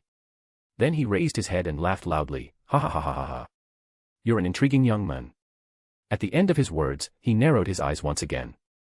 The light coming from his narrow, long pupils was even more terrifying than that of a venomous snake. However, there are very few things in this world that interest this Duke, and very few things I want to know the answer to that are regrettable, so this Duke will grant you more time to live. Here, tell this Duke, what else do you know? The words Duke Ming said were not a question but rather an implicit confession. The little demon empress's breathing was completely disordered, and her eyes shone with a horrifying hatred from the purgatory of hell. Ren Zu scoffed softly and said unhurriedly, "Before, the profound sky continent suddenly invaded the illusory demon realm, it was because of you. You used some method to let the 4 great sacred grounds of the profound sky continent know about the existence of the samsara mirror of the illusory demon realm, which was treasured as a sacred artifact by the demon emperor, and fabricated that the samsara mirror had some divine powers, sparking their ambition and making the people of the profound sky continent, with all their resources, invade the illusory demon realm just to capture the samsara mirror, and the reason they were able to invade again and retreat unscathed was because you were their insider." He pointed at Duke Huai and said coldly, "And the reason you did what you did was to replace the demon emperor and become the ruler of the illusory demon realm. The reason the former demon emperor would personally pursue to the profound sky continent was absolutely not because of anger and recklessness. He must have fallen into your trap. The death of the little demon emperor, it wasn't because he acted rashly after drinking too much and forcibly infiltrated the profound sky continent, but he died at your hands, Duke Ming. You'll deny these things." Almost every sentence Ren Zu said made Duke Huai's face change each time. Deep down, his eyes were filled with shock. He thought that the things he had said, in the entire world, were secrets that only they, father and son, knew, and it was absolutely impossible for a third person to know. Even those people in the profound sky continent didn't know the identity of their insider from that time. Clap, clap, clap, clap. Ha ha ha ha. Duke Ming laughed coldly and clapped his hands, his eyes without any fluctuations. "Brilliant, you are truly brilliant. This Duke will generously admit, what you said is absolutely correct. The reason those sacred grounds of the profound sky continent invaded the illusory demon realm was because of this Duke. This Duke merely told them at that time that the samsara mirror of the illusory demon realm, which was guarded by the demon emperor, contained a profound divine mystery. If they could break the secret of the samsara mirror, then they could break the limit of the sovereign profound realm, step into the divine profound realm, and become the legendary profound god. Those people were even more greedy and foolish than this Duke expected. They not only believed it, but a year later, they could no longer wait and were preparing to step into the illusory demon realm. This Duke naturally was happy to help them build the spatial tunnel and tell them what this Duke wanted them to know. Those people from the profound sky continent truly didn't disappoint this Duke. They left the demon imperial city in complete chaos and made the death of the demon emperor and the little demon emperor go even more perfectly than this Duke planned. Duke Ming laughed wildly. Ha ha ha ha. What profound sky sacred grounds, they were just chess pieces that this Duke used and played within the palm of my hand. As for that demon emperor and little demon emperor, in the hands of this Duke, they were just 2 pitiful little insects. This Duke merely used a small trick and easily led the demon emperor to where the spatial tunnel was. Of course, no matter how foolish he was, he wouldn't recklessly chase into the spatial tunnel and commit suicide in the profound sky continent's territory. It was this Duke's timely appearance that helped him. Princess Tsai, your pitiful father was truly surprised when he saw this Duke's appearance. Even when this Duke approached to a distance of only 2 steps from him, he didn't have any guard up and was lightly kicked by this Duke into the spatial tunnel. Little Demon Empress. On the other side of the spatial tunnel, the Heavenly Power Soul Suppression Formation was waiting for him. As soon as he entered the Heavenly Power Soul Suppression Formation, even if he had the strongest profound strength, he wouldn't be able to use it. Duke Ming laughed lightly, his expression of vast arrogance as if everything in the world couldn't escape his control. As for the little demon emperor who had just ascended the throne, it was even easier. On the night of his grand wedding, he was just like you today. He generously gave this Duke an absolutely great opportunity. He truly went to commemorate the former demon emperor alone. But, this Duke didn't kill him. I merely crippled him and threw him into the spatial tunnel leading to the profound sky continent. That way, there wouldn't be a trace of this Duke left behind. This Duke only randomly left some last words for him. The next day, the entire illusory demon realm knew that the little demon emperor, who had just ascended the throne, acted rashly after drinking too much on his wedding night with the little demon empress and invaded the profound sky continent alone. Compared to the sorrow for the little demon emperor's death, there must be even more people cursing his stupidity. Ha ha ha ha. Duke Ming. The little demon empress was furious, her small body trembling incomparably violently. Ren Zu, who was closest to her, could clearly feel that her anger, hatred, and murderous intent were exploding so strongly that they almost tore through space completely. He glanced sideways at the little demon empress and found that her face was still pale as a sheet of white paper, and at the corner of her mouth, there was bright red blood slowly dripping. She hadn't been injured when Duke Huai attacked them by surprise. That trace of blood was from an internal injury caused by anger and hatred that was too intense. Until today, she didn't know that the culprit for her father and brother's deaths wasn't the profound sky continent, but Duke Ming right in front of her. He killed the two people closest to her, caused the extinction of the Demon Emperor clan's bloodline, caused chaos in the Demon Imperial City, and even harmed the entire illusory demon realm. He could imagine how strong that hatred and murderous intent must be. But even so, she was able to strictly maintain her rationality and didn't let go of everything under the influence of bone-piercing hatred to attack Duke Ming. Because not only was it impossible to kill Duke Ming, whose ability was terrifyingly incredible, especially with her cultivation sealed, but she and Ren Zu would only die even sooner. At this moment, in this second, she had to seize every breath of a chance to survive, so there would be a possibility of her taking revenge in the future. Duke Ming shifted his eyes, then narrowed them and savored the little demon empress's expression at this moment. Yes, savored. That hatred that so strongly wished to burn their bones to ashes, that hatred that so strongly wished to tear him to pieces, made him savor and gave him pleasure, knowing the truth and still able to refrain from attacking this duke. You are indeed Princess Tsai. It was worth this duke not seizing the perfect chance to kill you for these 100 years. You should thank this duke graciously for letting you know who destroyed your clan before you die. Oh, by the way, do you know, back then, when the little demon emperor clearly saw this duke's face, how remarkable his expression was. Tisk tisk, it was so remarkable that even now, when this duke thinks about it, it gives me endless aftertaste. Duke Ming. The little demon empress's voice was so hoarse and deep that it didn't even sound like a human voice. The two short words were as cold as if they came from purgatory, but they couldn't compare to a 10,000th of the hatred in her heart.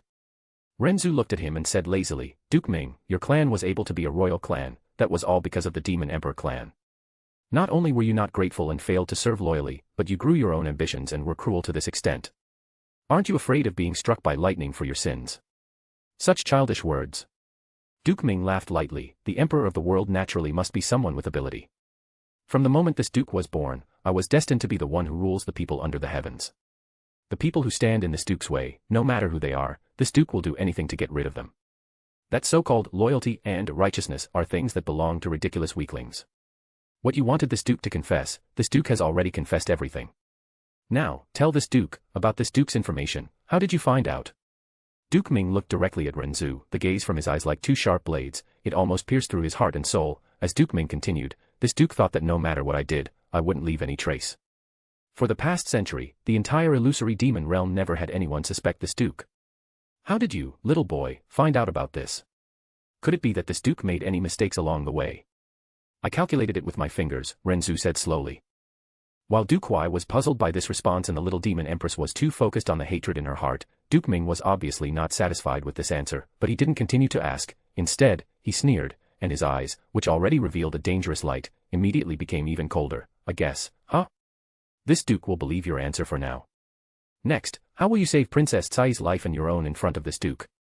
I'm curious to know how you'll do that. You said you wouldn't let anything happen to her, right? So, the duke believes he is capable of killing both of us. I don't see any danger in facing a mere 10th level sovereign profound realm. It's not enough to reach the apex. Ren Zu said calmly. You. Before Duke Huai could rebuke the boy, his father clapped his hands again. Clap. Clap. Clap. Ha ha ha ha ha. Not enough to reach the apex. This is the first time this duke has met someone so arrogant, even more arrogant than this duke. So this duke is curious, why do you think you could escape from the palm of this duke's hand? Duke Ming asked with a smile.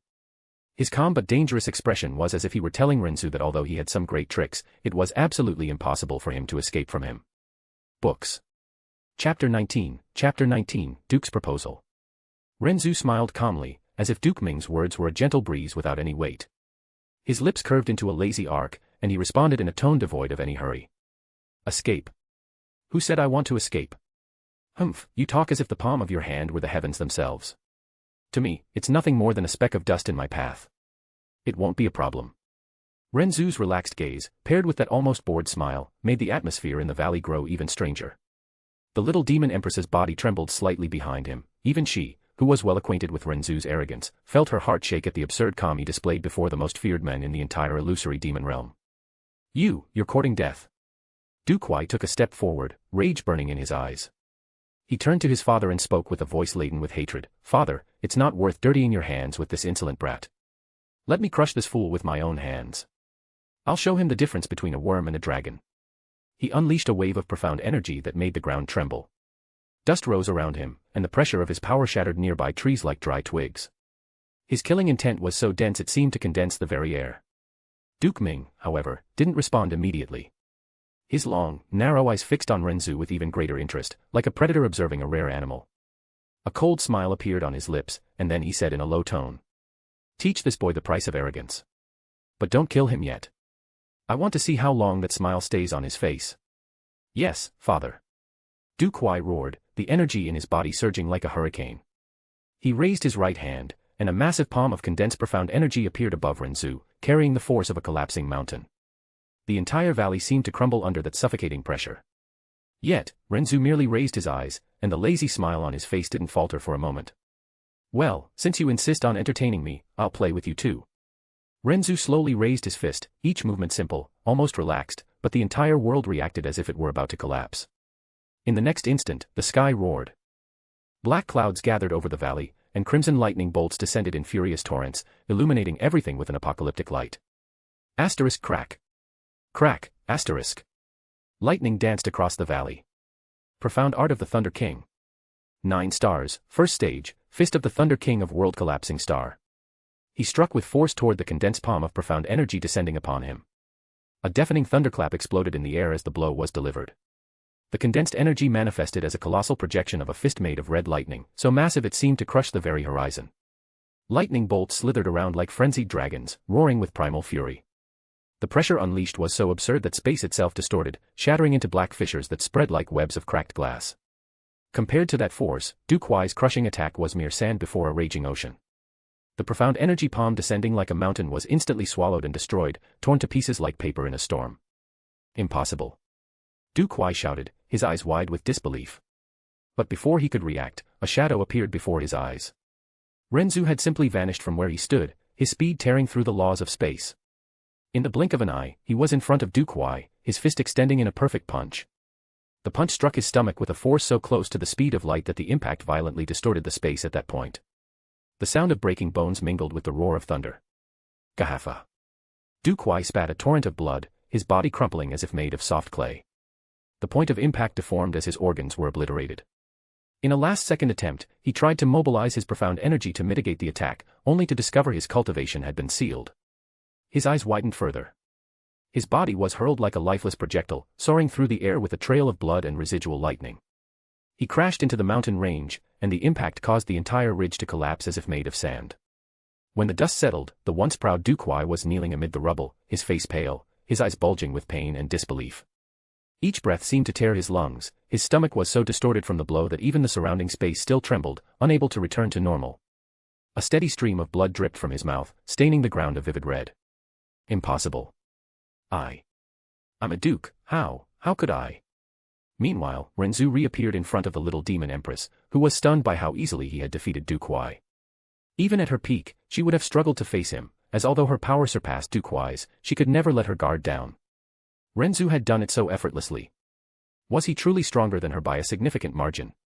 Ha ha ha ha, seeing his son defeated, Duke Ming laughed recklessly once more as he slowly stepped forward. I see, this duke is impressed. This duke never thought he'd encounter such a talented youth. If I'm not mistaken, you're already a monarch, aren't you? Someone at the early or mid-level capable of fighting above your level against my foolish son. 100 years ago, it's true that this duke might have lost to a monster like you. But now, this duke is no longer at the 9th level of the sovereign profound realm as I was 100 years ago. I am at the 10th level of the sovereign profound realm. The pinnacle realm in this world. At this level, the palms of this duke can already touch the laws of this world. Even the space under my palm could, in an instant, be shattered. So what? As I said before, it's not enough to reach the apex, Ren Zu said calmly. With a subtle motion of his hand, he positioned himself protectively in front of Tsai, extending an arm behind him in a silent but clear gesture, don't move. The little demon empress, her fists clenched so tightly her nails dug into her palms, glared at him with hatred and helplessness. Her heart burned with fury against the two men who had appeared, but the fear of losing Ren Zu, who had gotten into this mess because of her, burned even stronger. A whirlwind of conflicting emotions tore her apart inside, concern, anger, hatred, helplessness, until the last emotion surged with brutal intensity, a hatred so profound it seemed to want to destroy the entire world. Naturally, all that hatred was directed at Duke Ming standing before her. After hearing Ren Zu's words, Duke Ming's eyebrows relaxed slightly, and the corner of his mouth lifted a bit. His expressionless face turned into a carefree, gentle smile. Boy, honestly, this duke would hate to kill you. You possess an extraordinary technique, you're clever, and your potential is even more astonishing. Under this Duke's gaze, you haven't even panicked, which means your mental strength is also remarkable. You dare to harm my son, your courage and audacity are even more exceptional. At your age, with this kind of ability, even this Duke can't help but be impressed. If you die like this, it would be a waste. So. Ren Zu narrowed his eyes. Is Duke Ming prepared to give me a chance to live? Let this Duke plant a soul mark on your body, and from now on, be loyal to this Duke. Not only will you live, but when this Duke rules the world, you can enjoy wealth and honor for the rest of your life. Duke Ming said softly. This Duke has never hesitated or softened when it comes to killing someone, you are the first. This is the highest grace this Duke is offering you. Don't disappoint this Duke. Grace. Heh. Ren Zu scoffed deeply. Your so-called grace isn't worth a penny to me. Even if I die, I won't let someone like you, who can't even compare to a beast, taint my soul. Very well, Duke Ming nodded slowly in his heart. Since you've chosen stupidity, then, die. The space warped as Duke Ming slowly raised his hand. An overwhelming pressure engulfed the entire valley, the ground creaked, the air fragmented into black fissures, and then, a gigantic palm of golden fire appeared above the sky. It was so vast it obscured the horizon, each finger like a flaming mountain, each strand of fire a golden river of destruction. The heat it released made the entire Zhou Great Mountain range tremble as if it were wax melting before a volcano. If that palm descended fully, not only the Zhou Great Mountain but the entire surrounding region would be reduced to ashes in a single instant. Shattered heaven golden sun palm. Duke Ming said casually, as if he had already decreed the end of Ren Zu and the little demon empress. Under this utterly terrifying power, even a normal monarch, let alone an ordinary person, would be easily crushed to pieces. The little demon empress's heart stopped for a moment. The aura of that technique overwhelmed her like an endless ocean. With her cultivation sealed, if not for Ren Zu shielding her by standing in front, she would have turned to ashes. But before the world was consumed by fire, Ren Zu had already moved. With a step as swift as thunder, he grabbed her by the waist, lifting her into his arms as if it were natural, and retreated in an arc that defied the imminent destruction. Hold on to me. In the next instant, Ren Zu's body erupted in crimson lightning. He gritted his teeth, circulating all his profound energy without reservation, activating the second form of his profound lightning art. His eyes shone like collapsing stars. Sealing the nebula, locking the stars, he murmured softly. A thunderous roar reverberated through the valley. From Ren Zu's body expanded a spherical barrier of blood-red lightning, like a divine cocoon made of pure stellar power. The lightning currents intertwined like flaming dragons, forming stars that spun endlessly. Within it, time seemed to slow, and even the sound of external destruction became muffled, as if they were isolated in an untouchable bubble. Tsai looked around, her breathing shaky, her eyes reflecting the wall of thunder surrounding them. She could feel he was pouring everything into this attack. Did that mean even he wasn't a match for Duke Ming? Her heart pounded faster with dread. The impact came. The palm that seemed like a golden sun collided with the blood-red barrier. Asterisk boom. Asterisk. The barrier trembled violently, each layer of thunder roaring against the golden fire trying to tear it apart. Red lightning and golden flames exploded in waves of energy that shattered entire mountains, vaporizing rivers and forests. The valley that had existed until that moment simply ceased to be, replaced by a massive crater filled with dust and flying debris. Inside the barrier, Ren Zu gritted his teeth fiercely, his muscles tensing, veins bulging on his skin, and blood beginning to trickle from the corners of his eyes and mouth. Yet, his arms remained firm around Tsai, protecting her as if nothing else mattered. He quickly glanced at her in his arms, their eyes meeting as he held her delicate body even tighter. Tsai. Don't worry. Everything will be fine. I'll use the rest of my strength to get us out. Hold on tight. He took a deep breath and immediately activated his ancestral spatial symbol to teleport. He pressed Tsai against his chest, vanishing from the collapsing crater. Asterisk boom. Asterisk. The golden palm exploded against the spot where they had been, completely annihilating the region. Entire mountains turned to dust, rivers to vapor, and everything within miles was wiped out. In the center of that apocalyptic destruction, a single golden shadow remained suspended. It was Duke Ming, his hair whipped by chaotic energy, coldly staring at the colossal crater he had created. His expression was calm, but his eyes held a trace of even denser killing intent than before. With a gesture of his hand, his son appeared, held by the collar of his robes. Still injured and unable to use his profound energy, Duke Huai quickly asked, "Royal Father, what happened?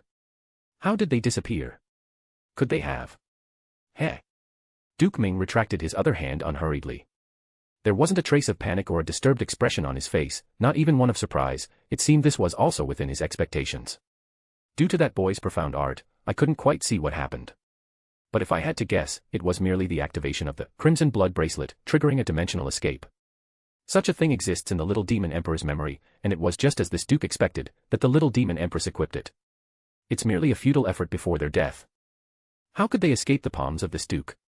Duke Ming said as he slightly turned his body, narrowing his eyes and smiling. His gaze locked directly northwest. The corner of his mouth lifted slightly in a gentle, breezy smile, but the light in his pupils was colder and more piercing than the most venomous snake.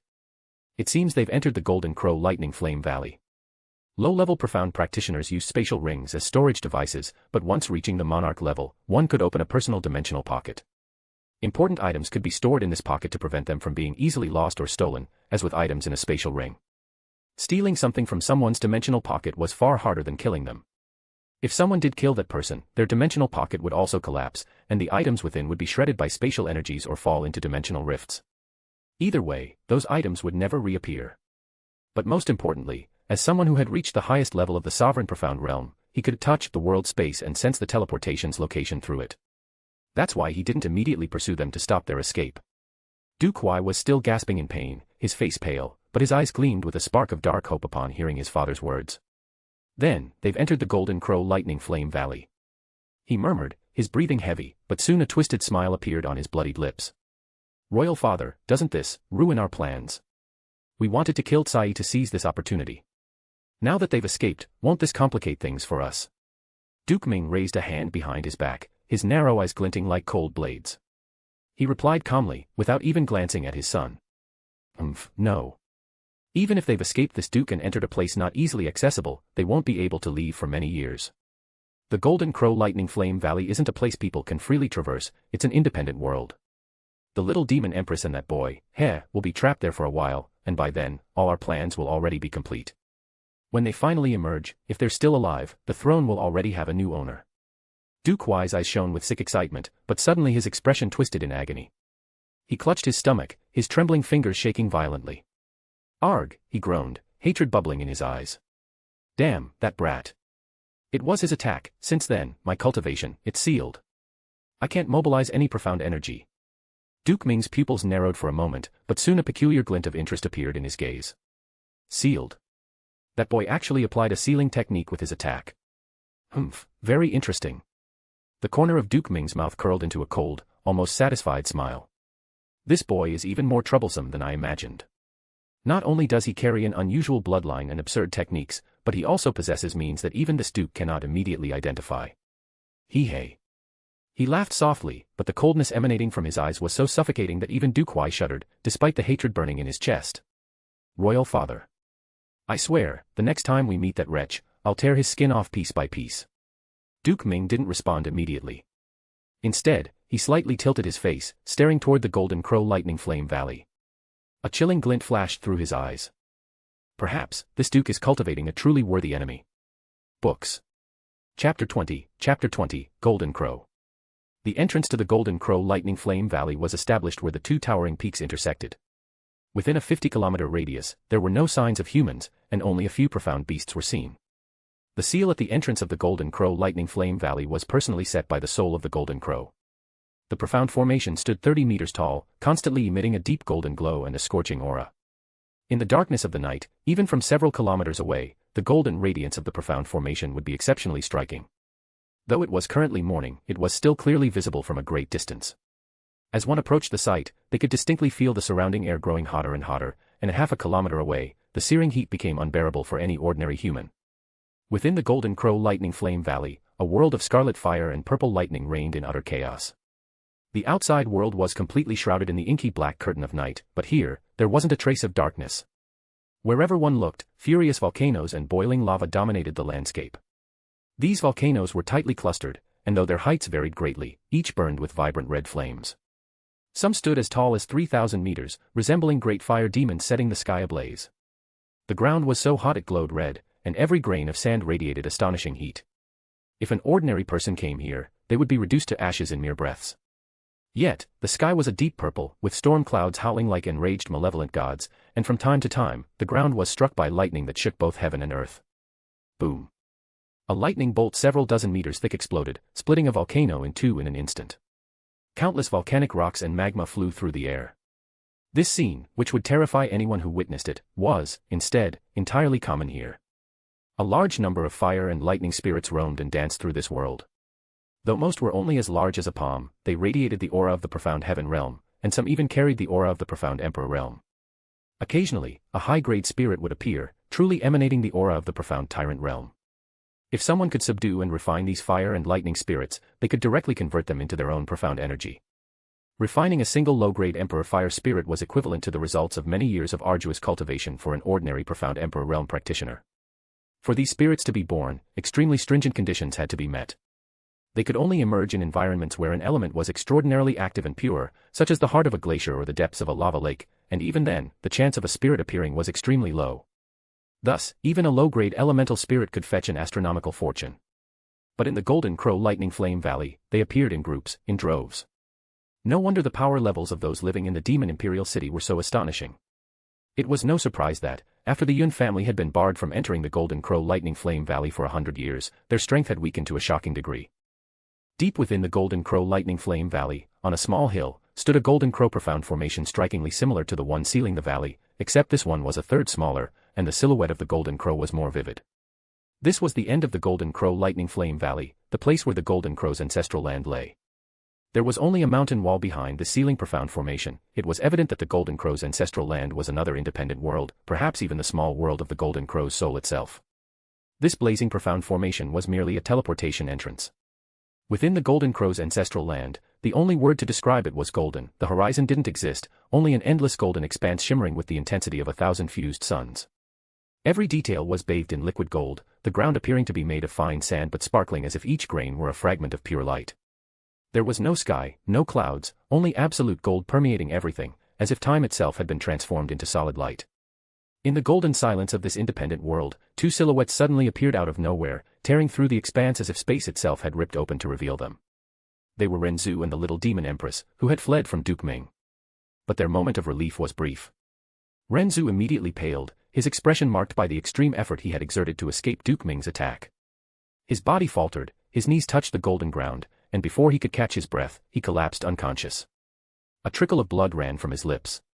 Tsai stepped back slightly, pressed by him as she had been carried in his arms like a princess earlier, her face flushed with both concern and a mix of shame for feeling unable to help him. Her heart raced, a flame of hatred and despair burning within.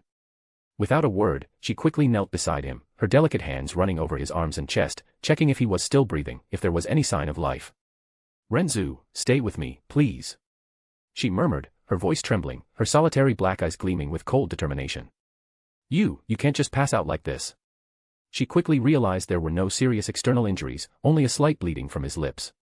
Everything indicated he had completely exhausted his profound energy, drained by the effort of facing Duke Ming's golden palm and protecting her. The weight of the situation made her shudder, but her hatred for the men who had attacked them burned even stronger. The little demon empress carefully wrapped her arms around Ren Zu's shoulders, gently pressing him against her to stabilize him. Though it was only extreme exhaustion, she couldn't simply ignore it. Her anger mingled with a protective desperation, and for a moment, the entire golden world around them seemed to vanish, leaving only her and him at the center of her attention. "I won't let anything happen to you, Ren Zu," she said, her voice laced with resolve and emotion, tears threatening to spill but held back by determination. "Not even Duke Ming, not even the entire world, no one will touch you while I'm here." The golden silence of the Golden Crow's ancestral land enveloped them, but to Tsai, it felt as suffocating as any battlefield.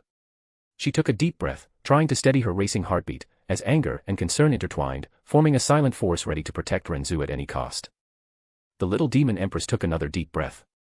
In the next instant, she felt an intense, vibrant, undeniable surge within her body. Her profound energy, which had been suppressed and weakened by Ren Zu's attack a week ago, now returned like a raging river. Her power at its peak. But relief didn't come. Her fingers trembled slightly as they gripped Ren Zu's shoulder. Even with her strength restored, even with her body brimming with power again, the sight of him lying fragile and unconscious made her chest ache painfully. The return of her energy didn't erase the image of the young man who had protected her at the cost of his own life.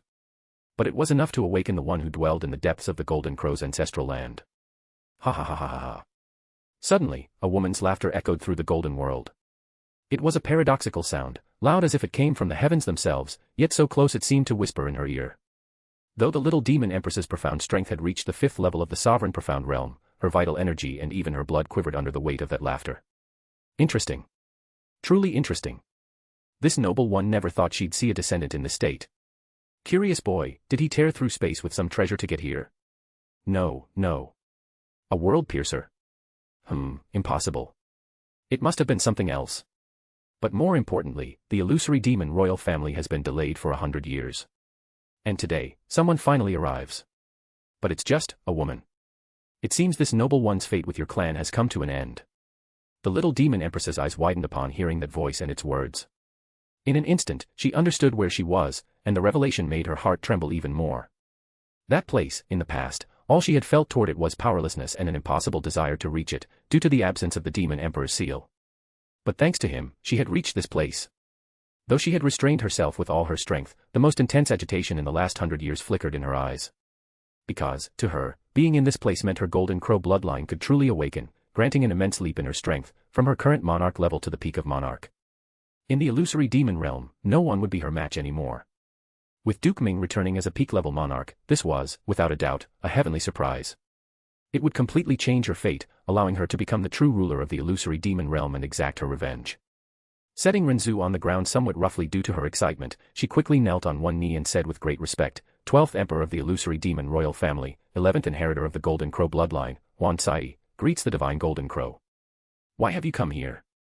In that instant, a pair of golden scarlet eyes suddenly opened in the deep golden sky, casting a fiery glow. Divine Golden Crow. I am a descendant of the Golden Crow Demon Emperor clan, but traitors have schemed against me, and now I am the last one left. This vengeance and hatred are absolutely irreconcilable. Though I am a woman, I am the only direct descendant of the Demon Emperor's bloodline, and I have inherited the pure Demon Emperor's blood. I beseech the divine Golden Crow to grant me the Golden Crow's record of the burning world and the ancestral bloodline to revive the Demon Emperor clan. Grant you the Golden Crow's record of the burning world and the ancestral bloodline. Ha ha ha ha. You are truly pitiful and naive.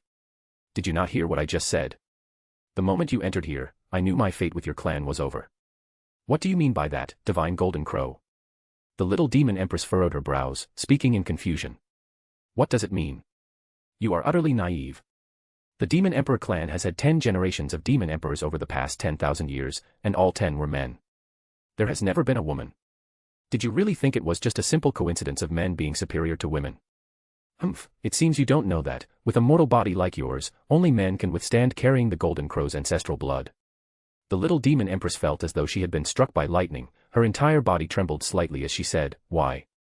Even though I am a woman, my heritage is directly from the Demon Emperor clan. It doesn't matter if you're a descendant of the Demon Emperor clan. It's simply because you are a woman. The fiery voice said mercilessly.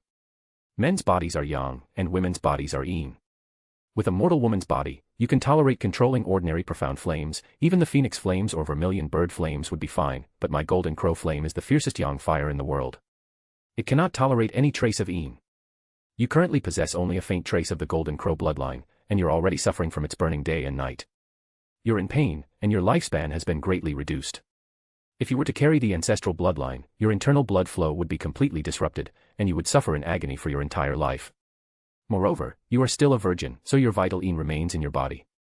If you accept the ancestral blood, within 3 days, the flame energy of your bloodline would erupt, and you would die in flames within 5 days. Little Demon Empress. It was true that the 10 generations of emperors in the illusory demon realm were all men, but no one thought this was strange, as having a male emperor was always considered normal. In contrast, a female emperor was abnormal. Everyone in the illusory demon royal family knew that the Golden Crow bloodline harmed women's bodies, especially the demon emperor's empress, who carried the direct bloodline. The empress always died before the demon emperor, and none lived beyond 1,000 years, without exception. The little demon empress naturally knew all this. But she absolutely hadn't considered that, as a woman, even as a woman of the demon emperor's bloodline, she couldn't withstand the ancestral blood, nor could she cultivate the Golden Crow's record of the burning world. All her renewed hopes were torn away, as if icy water from a frozen spring had been mercilessly poured over her heart and soul. She stood stunned for a long time, thinking about the current state of the Demon Emperor clan, and murmured without giving up, could it be, there's truly no possibility. Divine Golden Crow, you too have a female body. Ha ha ha ha. The fiery voice laughed insolently. How can a divine body be compared to your mortal one? A possibility. It's not as if there isn't one, but it would mean receiving the nourishment of vital yang from a man who possesses the phoenix or vermilion bird bloodline. When the Golden Crow mentioned phoenix and vermilion bird, there was an unmistakable tone of deep disdain. The little demon empress remained kneeling, unable to move or speak for a long time, as if her soul had been lost upon hearing the divine Golden Crow's words. Just as she was about to say something, she was interrupted. But not all is lost. Fortunately, you are lucky. Little Demon Empress. A/N, Sparkles Extra Chapter Goals Sparkles. Books. Gemstone. Rocket Fire. Books. Chapter 21, Complete Heir of the Vermilion Bird. 100 Power Stones equals bonus chapter. The words of the Golden Crow immediately rekindled the hopes of the little Demon Empress. She quickly asked, hurriedly, what do you mean by that, Divine God Golden Crow? The soul of the Golden Crow began to explain, the greatest secret of your Demon Emperor clan can indeed allow a direct descendant of the Demon Emperor's lineage to take half a step into the Divine Profound realm in a short period of time. But once you achieve that half step into the Divine Profound, you will surely die 3 years later. At that time, even if the ancient Emperor of the Gods were alive, he would still be unable to save you. Every word spoken by the soul of the Golden Crow shook her soul. The little Demon Empress slightly raised her head, her pale face showing no sign of surprise but instead calm as the gravity of death. I know. To take half a step into the Divine Profound as a monarch is almost an act that defies the heavens. If it can truly be achieved, there must be an extremely tragic punishment and consequence. Otherwise, my Demon Emperor clan would not have kept this secret from its direct descendants so strictly until their deaths. But now, my entire immediate family is gone, and I am the only one left of the Demon Emperor clan who can inherit 10,000 years. Even the honor of our clan being emperor for the past 10,000 years is on the verge of being stolen by traitors. I am alone in this world, and there is no turning back. All that remains in my life is an irreconcilable, absolute blood vengeance as deep as an ocean. For revenge. I would do anything and pay any price. If I can gain the power of half a step into the Divine Profound, let alone 3 years, even if my life perishes and my soul dissipates 10 days later, I would do it without regret and absolutely without hesitation. Although you are a woman, your resolve is worthy of praise, and you are truly worthy of being a descendant of the Golden Crow. The hidden secret of your Demon Emperor clan is, in fact, a promise I made to your ancestors back then. At that time, this noble one told them, if your clan were on the brink of despair and sought the power for a turnaround, then I would grant one request and bestow 9 drops of the Golden Crow's blood.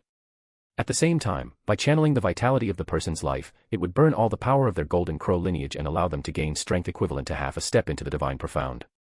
But 3 years later, the power of the lineage and the vitality of life would burn out simultaneously. At that time, there would only be death. And there would be no remedy for it in this world. Unfortunately, your clan is still too far behind after all. You are the only one left of the Demon Emperor clan's lineage. Even if you gain this power, though it will eventually help you achieve your revenge, it will extinguish your clan even faster. The little Demon Empress deeply bowed, her pale face showing only determination and desire, with no trace of hesitation or fear. May the Divine God Golden Crow please fulfill my wish. Because you are a woman, I refuse to awaken your lineage before, as this method can only be used on men, and using it on a woman would cause her to perish instantly. But perhaps the heavens took pity on your Demon Emperor clan and left a twist of fate for this event in your life for the next 3 years. A twist of fate. The little Demon Empress was confused. As I said, you are very fortunate. The scarlet golden eyes hovering in the void slowly turned, like 2 divine torches, toward the figure collapsed on the golden ground. The unconscious young man, still pale, was now the center of all attention for that divine existence. The little Demon Empress followed the gaze of the divinity, and her breath faltered the moment she realized where those incandescent eyes were directed. Her body trembled, and a wave of disbelief and fear washed over her. This boy. The entity's voice grew heavier, laced with disdain. His lineage cannot be hidden from this noble one. He carries the blood of the Vermilion Bird. The little Demon Empress's heart nearly stopped. The words echoed like thunder in her mind. You are saying that Ren Zu possesses the lineage of the Vermilion Bird? Her voice wavered, her wide eyes fixed on the flaming silhouette that filled the entire golden horizon. Humph. You think your mortal eyes could discern such a thing? The mocking voice of the Golden Crow reverberated like a flame lashing the wind. He not only possesses the lineage of that red chicken. He is the complete heir. Even this noble one was surprised by the purity of his lineage. Therefore, there is only one path, receive the vital yang of this boy. Only the flame of the Vermilion Bird can neutralize the yin in your body and allow my fire to be accepted without destroying you. If you wish to achieve the power needed for your revenge, this is also the only way. The golden world seemed to shudder with the declaration. For a moment, the little Demon Empress was speechless. Her face flushed, her mind in shock, the words burning in her throat, unable to be articulated. Receive his vital yang. She repeated in an almost inaudible whisper, as if still trying to grasp the scope of the statement. Correct. The Golden Crow's voice was merciless, indifferent to the turmoil in the young woman's heart. Little Demon Empress. She remained kneeling, her body rigid, her eyes fixed on the unconscious figure of Ren Zu. She couldn't quite explain her feelings at the moment, nor could she bring herself to say no to the Golden Crow's suggestion. The hatred she harbored for Duke Ming was as vast as the night sky, as deep as the ocean. If she could achieve this revenge by lying with Ren Zu, so be it. She would compensate him somehow afterward. For now, wait for this boy to wake up. He should awaken soon. And then this noble one will assist with the process. Ha ha ha ha ha, the voice of the Golden Crow's soul echoed through the golden space one last time as it let out an amused laugh before the scarlet golden eyes vanished completely. Little Demon Empress. After the scarlet golden eyes disappeared, the silence of the golden world lingered. The little Demon Empress's gaze remained fixed on the fallen young man, her body motionless, but her heart a chaos of emotions that the heavens could never comprehend. She didn't know how much time had passed. Minutes. Hours. The eternal void of the place made time lose all meaning. The only certainty was the anticipated consequences weighing on her shoulders. Her fingers trembled subtly, clutching the hem of her dress as she silently approached and sat beside Ren Zu. Compared to before, his face now had a healthy rosy tone, and his profound energy was almost fully restored. Her face, still flushed against her will, had returned to its usual cold and impassive demeanor. Her heart, however, pounded as if trying to break through its own icy barrier. It was in this silence that Ren Zu's body finally stirred. A faint sigh escaped his lips, followed by a groan of pain. His eyes trembled, slowly opening. Ugh. His voice was hoarse. Where am I? It was then that he noticed the figure kneeling beside him. The little Demon Empress. Her eyes, deep as pools of ice, stared at him without emotion. There was no tenderness, no hostility, only an indecipherable turmoil hiding the storm within her soul. She responded, her voice low and firm, cutting through the silence like a blade. You are, in the ancestral land of the Golden Crow. Hearing her words, Ren Zu blinked in surprise, and a sigh of relief escaped his lips. Thank the heavens. He murmured, a faint smile appearing on his lips. His voice was still hoarse but carried genuine urgency as he raised it to her. Are you okay? The little Demon Empress froze. For a moment, her heart stopped. The first thing he asked, upon waking in a weakened state, wasn't anything else someone in his situation might deem more important, he simply asked about her. A warm, indescribable wave ran down her spine, crushing for a second the icy barriers she had always kept up. Her eyes trembled, but they quickly returned to their emotionless gaze, hiding any sign of weakness. I'm fine, she said, with no emotion showing on her face. Good. Ren Zu let out a faint smile of relief, closing his eyes for a moment, as if the simple confirmation of her well-being was enough to soothe his heart. He retrieved a pill from his spatial ring and quickly swallowed it before the little Demon Empress's eyes, immediately entering meditation to refine the pill as he sat cross-legged. It seemed everything had worked out. Everything was going according to his plans. He just needed to keep following his strategy and acting for everything to succeed. His acting skills were truly terrifying. As he refined the pill and his body showed signs of full recovery in mere moments, the little Demon Empress watched him in silence. After a week by his side, she was already certain he was an exceptionally skilled physician, capable of producing pills of extraordinary quality. So, her heart felt relieved. After absorbing the pill and returning to his peak, Ren Zu let out a sigh and said, that was a close one. A 10th level sovereign profound realm enemy is no joke to face. The little Demon Empress averted her eyes, her lips pressed as if she disapproved of his words. Humph. And you still dare to smile after nearly dying? Your recklessness knows no bounds. Ren Zu gave a half-smile, tilting his head slightly. Recklessness? Maybe. But it was worth it. Her eyes narrowed, piercing him with a sharp gaze. Worth it. To risk your own life. If it was to protect you, yes, Ren Zu replied without hesitation, the calm in his voice contrasting with the weight of those words. The little Demon Empress's heart faltered for a moment. She huffed and said, ridiculous. I didn't ask you to throw yourself into the jaws of death for me. I don't need your protection. Ren Zu chuckled softly, as if he had expected that reaction. Maybe you don't need it, but I wanted to. That's different. Little Demon Empress. A certain silence enveloped the two. But the brief silence was interrupted by a sudden tremor that reverberated through the entire space. A muffled roar of burning flames echoed on the fiery horizon, followed by the reappearance of the scarlet golden eyes hovering over them with the same blazing arrogance as before. Humph, even in this miserable state, this boy still dares to worry about you first. Ridiculous. Ridiculous, but interesting. The Golden Crow's voice shook the space like an ancestral flame, laced with disdain but also a faint note of sarcasm. The little Demon Empress's eyes rose slowly, impassive on the surface, but her heart raced with the brutal reminder of the condition imposed upon her. Divine God Golden Crow, why have you returned now? Ha ha ha ha. The divinity's fiery laugh sounded like blazing thunder. You already know the reason. He has awakened. The air of the vermilion bird has opened his eyes, and that means there's no more time to waste. Ren Zu. The voice of the golden crow's spirit roared like a fierce fireball, piercing Ren Zu's ears and striking his heart and soul directly, though his expression remained indifferent. He only showed a slight hesitation, unsurprised that the golden crow's soul knew his name, as Tsai had mentioned it earlier. The scarlet golden eyes narrowed, burning with a flame that seemed to pierce through flesh and bone to the soul. The pressure of the entire space turned against Ren Zu, as if a sea of divine flames sought to tear him apart just to extract the truth. Boy, tell me. Where did you obtain the vermilion bird's legacy? This noble one vaguely senses a faint trace of that filthy phoenix's scent, coming from the north. But I sensed nothing of that red chicken. Explain yourself. Ren Zu raised his eyes slowly, showing no panic, remaining indifferent. He quickly gave the excuse he had prepared over the past months for this moment, that was just luck. A few months ago, while exploring a remote region, I found a strange cave. Inside it, an ancient profound teleportation formation was accidentally activated and pulled me to an unknown place. There. I met the vermilion bird. And in that encounter, I became its complete heir. Silence. The little demon empress cast him a discreet sidelong glance. Umph. The entity's muffled laugh reverberated. Your luck is truly extraordinary. But the flame in the divine eyes intensified, incinerating the void. Your physique is even more extraordinary than your lineage. It crossed mortal limits long ago and entered the divine profound realm. This noble one has never encountered anyone born with such a body. Your profound veins are also strange, reminiscent of the heretic gods.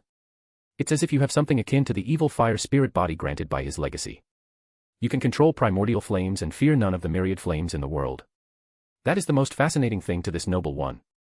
That shouldn't be possible without the legacy of a true god, but aside from that red chicken, I sense no other legacy in you. Even though your cultivation in the profound path is pathetic and laughable in my eyes, this physique and these profound veins alone make you a living miracle. The little demon empress's heart trembled at the golden crow's words, but she kept her face impassive. She chose not to speak, still digesting what the golden crow had said. Ren Zu, however, merely raised an eyebrow slightly, as if it were only natural. It's not that impressive. Ridiculous. The golden crow roared with scorn. A physique that should carry supreme flames, wasted on the inferior fire of that red chicken. Yes, divine fire, but still inferior to my flames. This is simply an unacceptable waste. He already knew the golden crow was arrogant and looked down on the other two fire attribute divine beasts, but he never imagined it would be to such an extent. After all, this was merely a fragment of its soul, yet its attitude in belittling the vermilion bird's flame surpassed all expectations. This wasn't mere discrimination, it was pure, absolute disdain. But your vermilion bird lineage is useful to me now. The scarlet golden eyes glimmered at that moment. SSSS. Ren Zu's white clothes and the little demon empress's gray garments instantly turned into small scraps with a soft tearing sound, leaving their bodies and being swept away by a blazing storm. What are you doing? Ren Zu feigned surprise as he stood. The soft, delicate body of the little demon empress, even more refined than white snow and smoother than porcelain, appeared before his eyes, their reflection in his black pupils an image that would enchant anyone's heart. The little demon empress covered her chest with her arms, panic flashing across her face. What is this? You have such a strong will for revenge and the resolve to give your all, yet you lack the courage to face this man's beautiful body. Only by taking his vermilion bird's vital yang can you gain the power of half a step into the divine profound for 3 years. Otherwise, you would perish instantly. And not only does he possess the vermilion bird's lineage, but he also has an unparalleled physique. His vital yang is so strong that even this noble one envies you. What reason do you have to fear? Ren Zu was surprised by the golden crow's words. She thought he was beautiful. Truly, the aura of the banished immortal was terrifying. He snapped out of his thoughts when a snowy white figure suddenly swayed before his eyes, and before he could even react, he was firmly pressed down beneath a small, young, and naked girl, who tightly gripped both his hands against his chest. Sai. Ren Zu murmured. The young girl's soft body in his vision was white as snow. Her body was delicate, frail, and ignited a fire in one's heart. Her snowy shoulders were narrow, her slender waist flexible, and her 2 snowy breasts with delicate red jade pearls were right before his eyes. Even his nose could sense a scent that could intoxicate his heart and make him lose his soul. Yet, the young girl's face was astonishingly indifferent. There was no sadness, no tears, no joy, no shame, no panic, or any trace of emotion. The only emotion was a dark desire for power and the thirst for revenge. It was as if, in that moment, she had sealed all her emotions with ice, becoming a soulless doll. Clang. A ball of scarlet golden flames fell from the sky, forming a massive flame barrier that enveloped the place where Ren Zu and the little demon empress stood. Ha ha ha ha ha. The Golden Crow's soul laughed loudly. If you want to restore your lifespan and make your body strong enough to receive my power, you must take his vital yang at least 500 times. Since this noble one has decided to help you, I will help you to the end. I will give you 2 months, and when you complete this in 2 months, this barrier will naturally disappear. If you cannot complete it, this barrier will exist forever, and neither of you should even think about leaving. Ha ha ha ha. A/N, Sparkles Extra Chapter Goals Sparkles. Books. Gemstone. Rocket Fire. Books. Chapter 22, 500 times, 18 plus. Although she had heard the words of the Golden Crow's soul, the little demon empress paid them no heed. Her gaze was fixed on that beautiful immortal face, on that perfect body pressed beneath hers, displaying an emotionless expression. Yet, in her heart, a whirlwind of unnamed feelings stirred, feelings she refused to acknowledge. In the end, none of it mattered. All that truly mattered was that she could achieve her vengeance if she pressed forward. Besides, Ren Zu offered no resistance. If he truly despised this idea so much, he could have easily freed himself, considering the level of power he possessed. Tsai, Ren Zu called her name softly and explained, "You don't have to do this, don't force yourself. Ignore the Golden Crow's words, I have a way to get us out of here." The little demon empress narrowed her eyes, and for a brief moment, a spark of emotion flashed across her dark eyes. "Don't tell me what I should or shouldn't do. You don't understand. You can't understand. My life, everything, has been reduced to ashes. This is the only way, the only chance to avenge my family, to restore my family's honor. I'm sorry for this, but this empress will have to take your vital yang for the sake of my vengeance. And I know it's not such an undesirable situation, even though your eyes show no feeling or emotion. I can feel your desire for me." Ren Zu opened his mouth to respond, but the words died in his throat. He let out a sigh and, tired of pretending, decided to move forward and reap the fruits of his plans. All his planning had led him to this moment, the instant when he could finally be with the woman he had fallen in love with. In that sense, he felt happy. At the same time, however, a tinge of sadness gnawed at him, for this seemed to be the only path he had found to make her stay by his side. His beautiful appearance had only gotten him so far. Without it, he might never have managed to get close to her, or even survive. But in the end, that was all it was. What truly sustained his actions was sincerity. He had treated her well, cared for her, not because he merely desired her body or anything superficial, but because, in truth, his feelings were real. And it was precisely those feelings that brought that pang of sadness. Seeing her now, reduced to someone resembling a lifeless doll, driven only by the desire for vengeance, without even caring about lying with him to achieve that end, stirred in him a bitter mix of emotions that were hard to name. Following the path of a villain was never easy, especially for someone who had once been just an ordinary human, not one of those psychopaths who, upon being reborn, already carried the coldness needed to kill without hesitation. The mere fact that he felt bad for manipulating someone who loved him to stay by his side showed that, deep down, his essence had not yet fully changed. After all, murder could become a habit, according to one of the phrases left to the world by the famous detective Hercule Poirot. The meaning of that phrase did not refer to someone who killed a human and suddenly woke up with a preference for murdering people, then continued repeating the crime to satisfy their desires. It referred to someone who once solved their problems through murder and, for that person, whenever another problem arose, they thought of solving it through murder again. But if killing were truly tied to solving the problem, could it be said that this was the result of murder becoming a habit? Could it not be said that murder didn't become a habit, but rather that unavoidable circumstances arose? The situation wasn't about adding murder as an option because it had become a habit, but rather that there was no other option but to kill. Perhaps saying things like murder had become a habit was no longer possible. To his eyes, that phrase summed up his current mindset well. It was true that he could now kill without blinking, man, woman, or child, it mattered little. His cruelty on the battlefield knew no bounds. However, it seemed that this ruthless side existed only against enemies. To become a true villain, worthy of the title he had chosen for himself, he would need to learn to harden himself in other areas as well, even in love. But that was a thought for later. Despite all this reflection, his train of thought lasted no longer than an instant. In the moment he decided to act, the little demon empress moved as if she were a porcelain machine. The snowy, delicate figure swayed before him. Without hesitation, she rose slightly over his body, pressing her hands firmly against his chest. Her gaze, previously cold and impassive, hid a storm of emotions. Her movements were hesitant but determined as she grasped his cock, reaching her hand back. His cock was already half hard from before, provoked by her body pressing down on him in that makeshift cowgirl position. Her soft, white ass lightly brushed against him, each touch sending shivers down his spine and making his arousal grow uncontrollably. That was why she said she could feel his desire for her. Tsai must have felt the growing rigidity of his penis. In this life, he had been blessed in that area, in contrast to his original fate of being just an ordinary man. He had never actually measured it, but he knew his cock was over 10 inches long and nearly 3 inches wide, as thick as her delicate forearm. As soon as the little demon empress grabbed his penis, she felt the hot thickness pulsing in her hand, hardening quickly with each stroke. A knot tightened in her stomach, and for a moment, a pang of nervousness shot through her. Would it even be possible for that to fit inside her? Her eyes widened, but only for a moment. The hatred burning in her chest, vaster than the heavens and deeper than the oceans, swallowed any insecurity. Vengeance was all that mattered. With a trembling sigh, she moved and positioned herself over him, spreading her legs in an indecent M. Her delicate, naked body was fully exposed under the golden light flooding the surroundings. She gently held his penis with her small hand, which couldn't fully encircle his member, and guided it to her entrance. No words passed between them. Ren Zu couldn't take his eyes off the little demon empress. Her delicate beauty seemed designed to torment him with desire.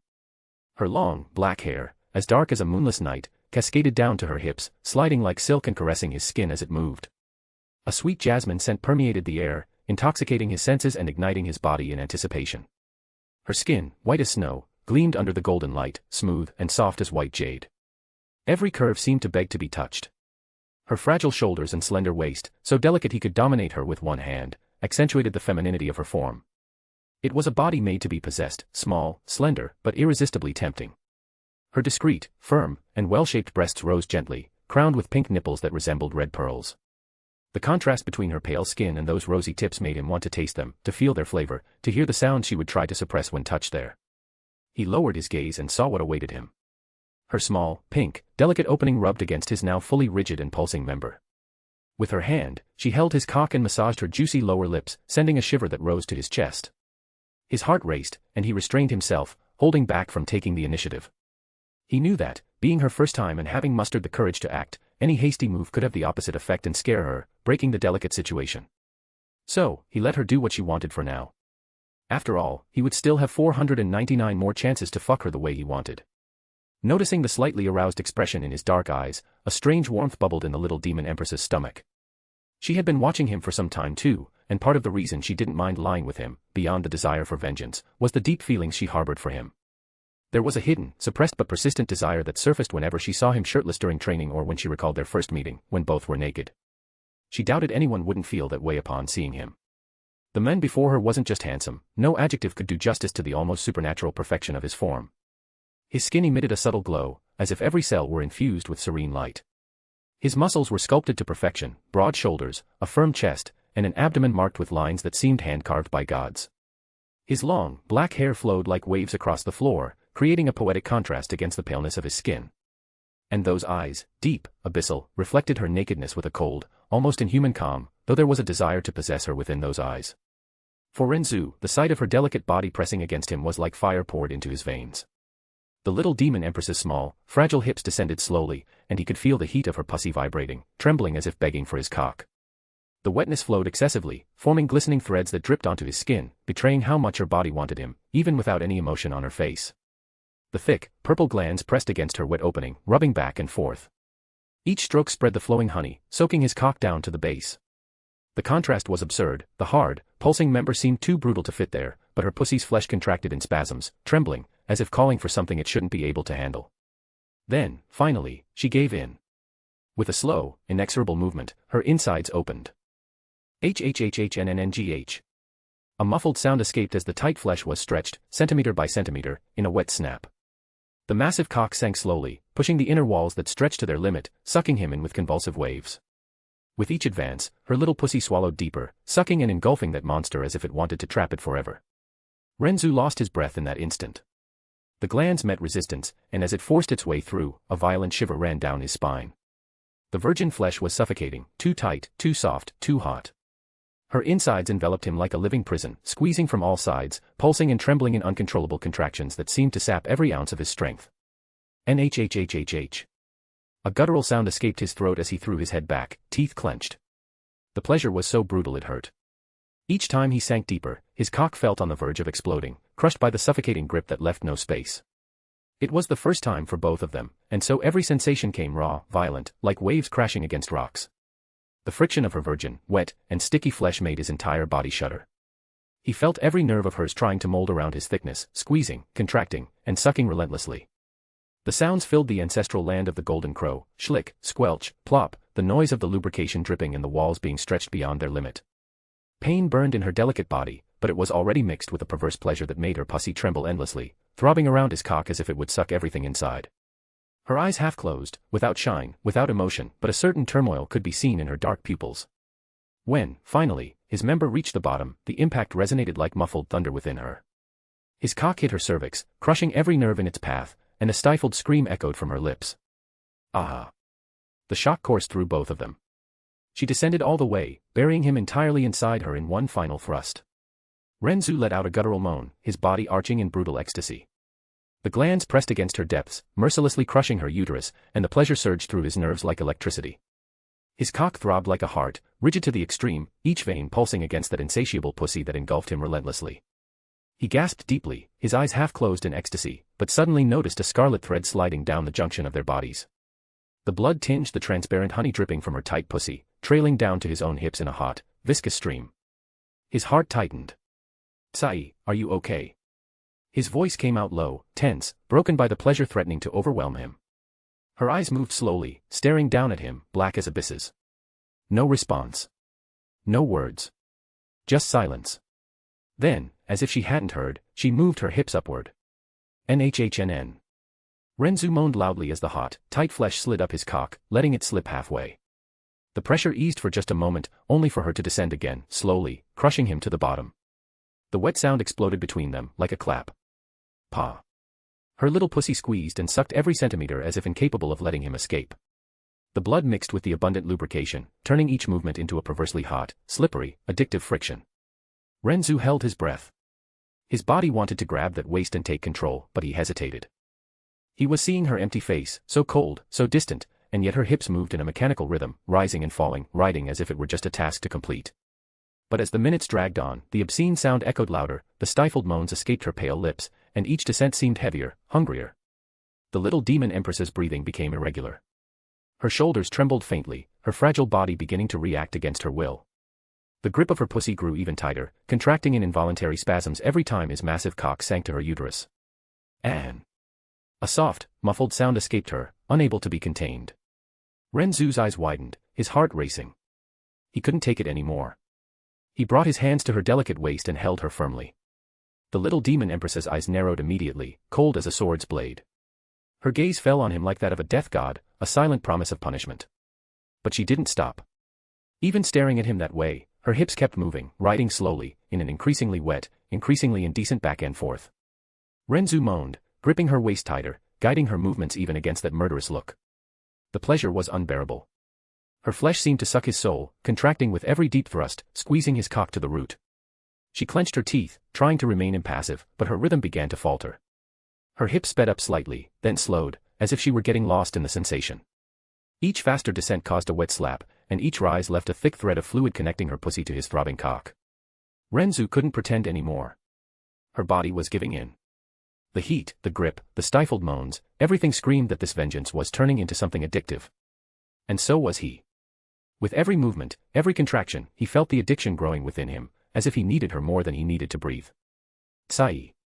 His voice came out hoarse, almost pleading, as he guided her into a deeper movement.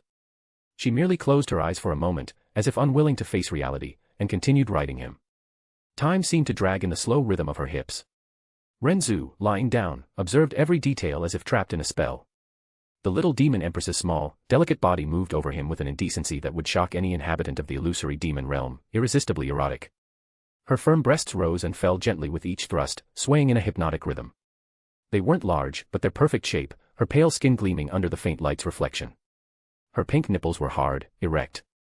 Her silky, long, black hair was completely spread across her back, with some strands cascading over her shoulders, clinging to her skin due to sweat.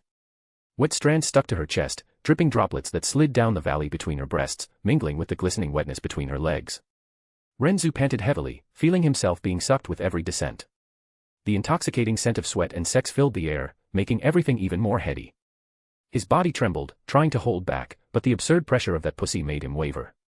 On the other hand, she showed nothing. Her empty, fixed gaze stared at him like a soulless doll. But her body reacted in silence, the involuntary spasms, the uncontrollable grip, the stifled moans that escaped when she thought she wasn't letting anything show. 10 minutes passed like this, in a slow torture, until Ren Zu finally succumbed.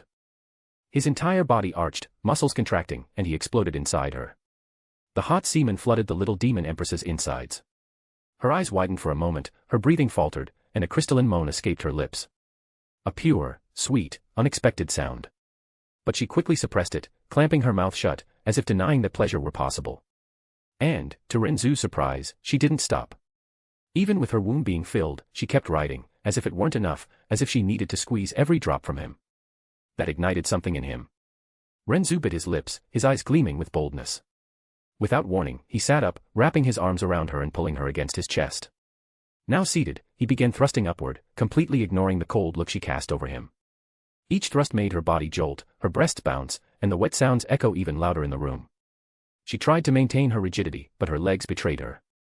Instinctively, she wrapped them around his waist, pulling him closer, holding him tighter. It was an unconscious trap, as if her own body were begging for more. Ren Zu took advantage. With a sudden thrust, he flipped her over, placing her back against the ground. He gripped her hips firmly and began fucking her mercilessly, each deep thrust eliciting an obscene slap, each impact making her breasts bounce sideways. The little demon empress's gaze grew even colder, almost murderous. But that didn't stop him. On the contrary, it inflamed him. Ren Zu leaned over her, capturing her lips in a fiery kiss. Her eyes widened in shock. Her world stopped for a moment. She would push him away, she would resist, but then he thrust deep, so deep her entire womb trembled. At the same instant, a moan escaped her throat, muffled against his lips. The kiss deepened. Images of everything that had happened between them in the past week exploded in her mind, everything merged into a single moment, eroding the barriers she had built to carry out her vengeance. Her body melted beneath him. Her eyes closed, her arms wrapped tightly around his neck. Far from pushing him away, she pulled him closer, deepening the kiss with a need she dared not admit. His thrusts grew stronger, more desperate, each one drawing muffled moans against her mouth. The kiss ceased to be an invasion and became a silent surrender, a shared desperation. His cock throbbed inside her relentlessly, swollen, tense, each vein pressed by the suffocating grip of that insatiable pussy. The rhythm became chaotic when he could no longer hold back. With a hoarse moan, Ren Zu sank to the bottom and unleashed another hot torrent inside her. The violent surge made her tremble, her eyes widening again as she felt the scalding liquid fill her completely. But he didn't stop, somehow, it seemed he had limitless stamina for this, to the point of surprising even himself. He resumed fucking her mercilessly. Each thrust was deep, heavy, crushing her cervix without mercy. The little demon empress, until then a doll without expression, began to change. Her body reacted on its own, her legs gripping him tighter, her hips trembling in response, and the heat inside her growing ever more suffocating. Then it happened.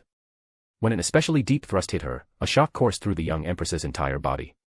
She opened her mouth in a muffled scream, her eyes half closed, her nails scratching his back without realizing. Her pussy trembled violently, contracting so fiercely it seemed to want to swallow his cock entirely. The little demon empress's first orgasm exploded overwhelmingly, shattering any cold mask that remained. Her mind seemed to dissolve into white, every fiber of her body vibrating in absolute pleasure. It was as if she had been swallowed by an incandescent wave, burning from the inside out, unable to breathe, unable to think, only to feel. Ren Zu moaned loudly as he was crushed by the convulsive grip, his cock being sucked to the root as her heat gushed uncontrollably. And yet, Ren Zu didn't stop. He kissed her fiercely, stealing her breath, while continuing to thrust deep, ignoring her weakness, as if he wanted to break that coldness once and for all and imprint his presence inside the little demon empress until nothing remained but him. In the midst of the act, he maneuvered the little demon empress's body and turned her onto her stomach, forcing her to support herself on her knees and hands on the golden floor.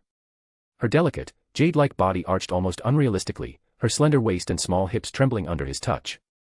Without giving her time to recover, he gripped her waist firmly and penetrated her again, drawing a muffled moan from her lips. He held her waist tightly and resumed penetrating her with brutality, each thrust echoing through the room in a wet, obscene slap. Her ass swayed with each impact, small, round, perfect in its fragility, and he couldn't restrain himself. His hands slid over her soft buttocks, squeezing, marking, parting each piece of flesh as if he wanted to mold it in his hands. The little demon empress, who before emitted nothing but silence, now moaned uncontrollably. Her parted lips released broken, almost sobbing sounds. Ah, ha, nghhhh, an. Each thrust drew a muffled scream from her, a hoarse and desperate sound, as if the pleasure were crushing her from within. Her pussy contracted in disordered spasms, making Ren Zu's cock throb with even greater violence. He gripped her waist firmly, increasing the rhythm, making the thrusts even more frenzied, the wet sounds echoing shamelessly, SCHLP, SCHLP, SCHLP, her moans mingled with the sound, growing louder. Ahin. Ha, ahin, ah. Ahin. When he parted her cheeks, his eyes met a devastating sight. Her untouched, pink asshole contracted slightly in nervous reflexes, just above her already stretched, swollen, and throbbing pussy from the relentless use of his cock. The contrast between that closed entrance and the gaping slit, dripping with each thrust, sent a shiver down his spine, as if he were facing a forbidden paradise. With each new thrust, he plunged deep, and her little pussy opened entirely around him, sucking him as if it were impossible to let go. The sound of flesh being stretched, the maddening grip, the mix of cum and fluids dripping down her slender thighs, all formed an almost surreal scene. It didn't take long for him to come again. But as if his stamina were limitless, he continued fucking her for a long time in various positions. The two simply lost themselves in pleasure, exploring each other's bodies without caring about the world. A/N, originally, I hadn't planned on writing this more explicit scene, but I realized it is important for the character's development and for marking the turning point in their relationship. After this moment, their bond enters its final stage, gaining greater depth and meaning. In the upcoming chapters, Ren Zu will finally acquire the Golden Crow bloodline and reveal all of his planning behind it. This will also mark the beginning of a positive and coherent change in his journey, consolidating the growth I have been building for him. Sparkles Extra Chapter Goals. Sparkles Books. Gemstone. Rocket Fire. Books. Chapter 23, Legacy of the Golden Crow. Bonus Chapter, 5 New Revisions Achieved. Illusory Demon Realm, Golden Crow Lightning Flame Valley. Bang. The golden scarlet barrier that had been enveloping Ren Zu and the little demon empress shattered suddenly at that moment.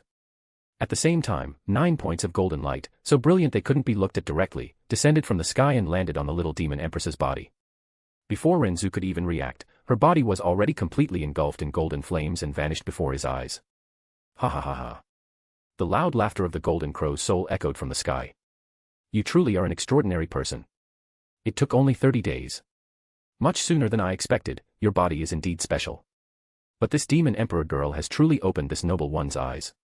Though she was a virgin, she was extremely wild.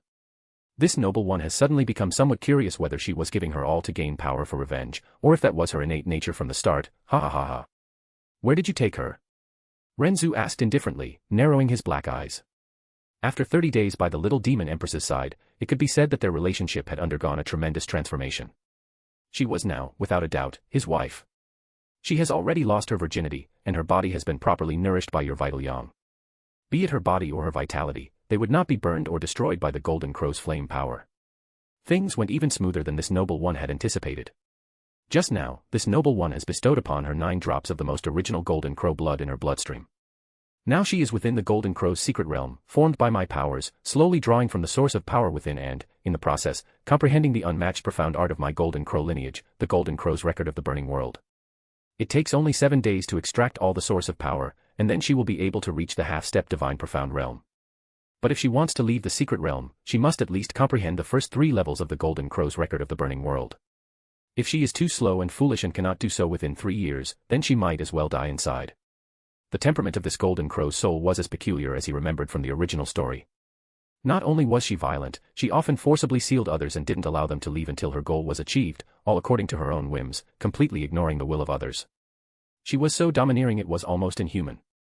Ren Zu was thinking this in his heart, but of course, he didn't dare say it aloud.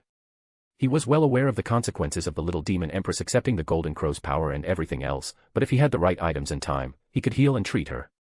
Ren Zu, do you know why I helped her? The golden scarlet eyes opened in the sky above, enveloping Ren Zu with an infinite, domineering gaze.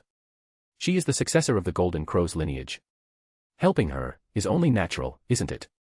Ren Zu said, shrugging. This noble one helping her is only natural. Ha ha ha ha ha, ridiculous. Her ancestors received the legacy of this noble one's lineage and used it to dominate the illusory demon realm. This noble one's grace toward them is already boundless, and I never owed their clan anything. How can you say that this noble one helping her is only natural? The reason this noble one is helping her now has nothing to do with her race or lineage, it is solely because of you. Because of me. Ren Zu pointed to himself, stunned for a moment. Wait, had he become the protagonist here now? I mean, he had an entirely different plan to obtain the Golden Crow's legacy that was supposed to start now, but apparently, he didn't need it. As someone aware of and familiar with the original story, he knew what was coming based on the Golden Crow's soul's conversation. You are merely an ordinary mortal, yet you possess the greatest talent this noble one has ever seen. Your body is divine, your profound veins are unique and extraordinary. Moreover, you possess a body completely immune to the fire element, to the point that this noble one mistook it for the evil fire spirit body granted by the evil god's legacy. Thus, in this world, you are the most suitable living being to inherit the Golden Crow's lineage and wield the Golden Crow's flame. This noble one carries the will of the Golden Crow and has guarded this place for countless years. Now, I have finally found the most perfect successor. The Golden Crow's soul speech made Ren Zu even more certain of his reasoning. What you're saying is, you want me to inherit the Golden Crow's lineage. Exactly. Your qualifications are 10,000 times better than those of the Demon Emperor clan. In this world, it is impossible for there to be anyone more suitable than you to inherit the Golden Crow's lineage. In your hands, the Golden Crow's flame would burn with infinite heat. Ren Zu, do you accept this noble one bestowing upon you the Golden Crow's legacy? Obviously, there was no reason for Ren Zu to refuse, and he immediately said, obtaining a divine power's legacy is naturally the dream of every profound practitioner. I thank the divine Golden Crow God for fulfilling it. Very good. For the first time, there was a hint of genuine delight in the Golden Crow's soul's voice. You truly haven't disappointed me. In that case, let me first erase the Vermilion Bird's lineage from your body. Erase the Vermilion Bird's lineage? Ren Zu narrowed his eyes. What do you mean? The Golden Crow's lineage is 100 times more honorable than the Vermilion Bird's or the Phoenix's, and the power of the Golden Crow's flames is far superior to both. If you inherit the Golden Crow's lineage, there is naturally no need for the Vermilion Bird's lineage to remain. The Golden Crow's soul's voice was filled with arrogance. Ren Zu simply said, but you also know that I have immunity and absolute control over the fire element, which gives me control over all others at the same time. The Golden Crow's lineage and the Vermilion Bird's lineage should be able to coexist in my body. Naive. You actually want my Golden Crow's lineage to coexist with that unworthy Vermilion Bird's lineage in the same body? What a joke. Where the Golden Crow stands, there is no room for the Phoenix or the Vermilion Bird.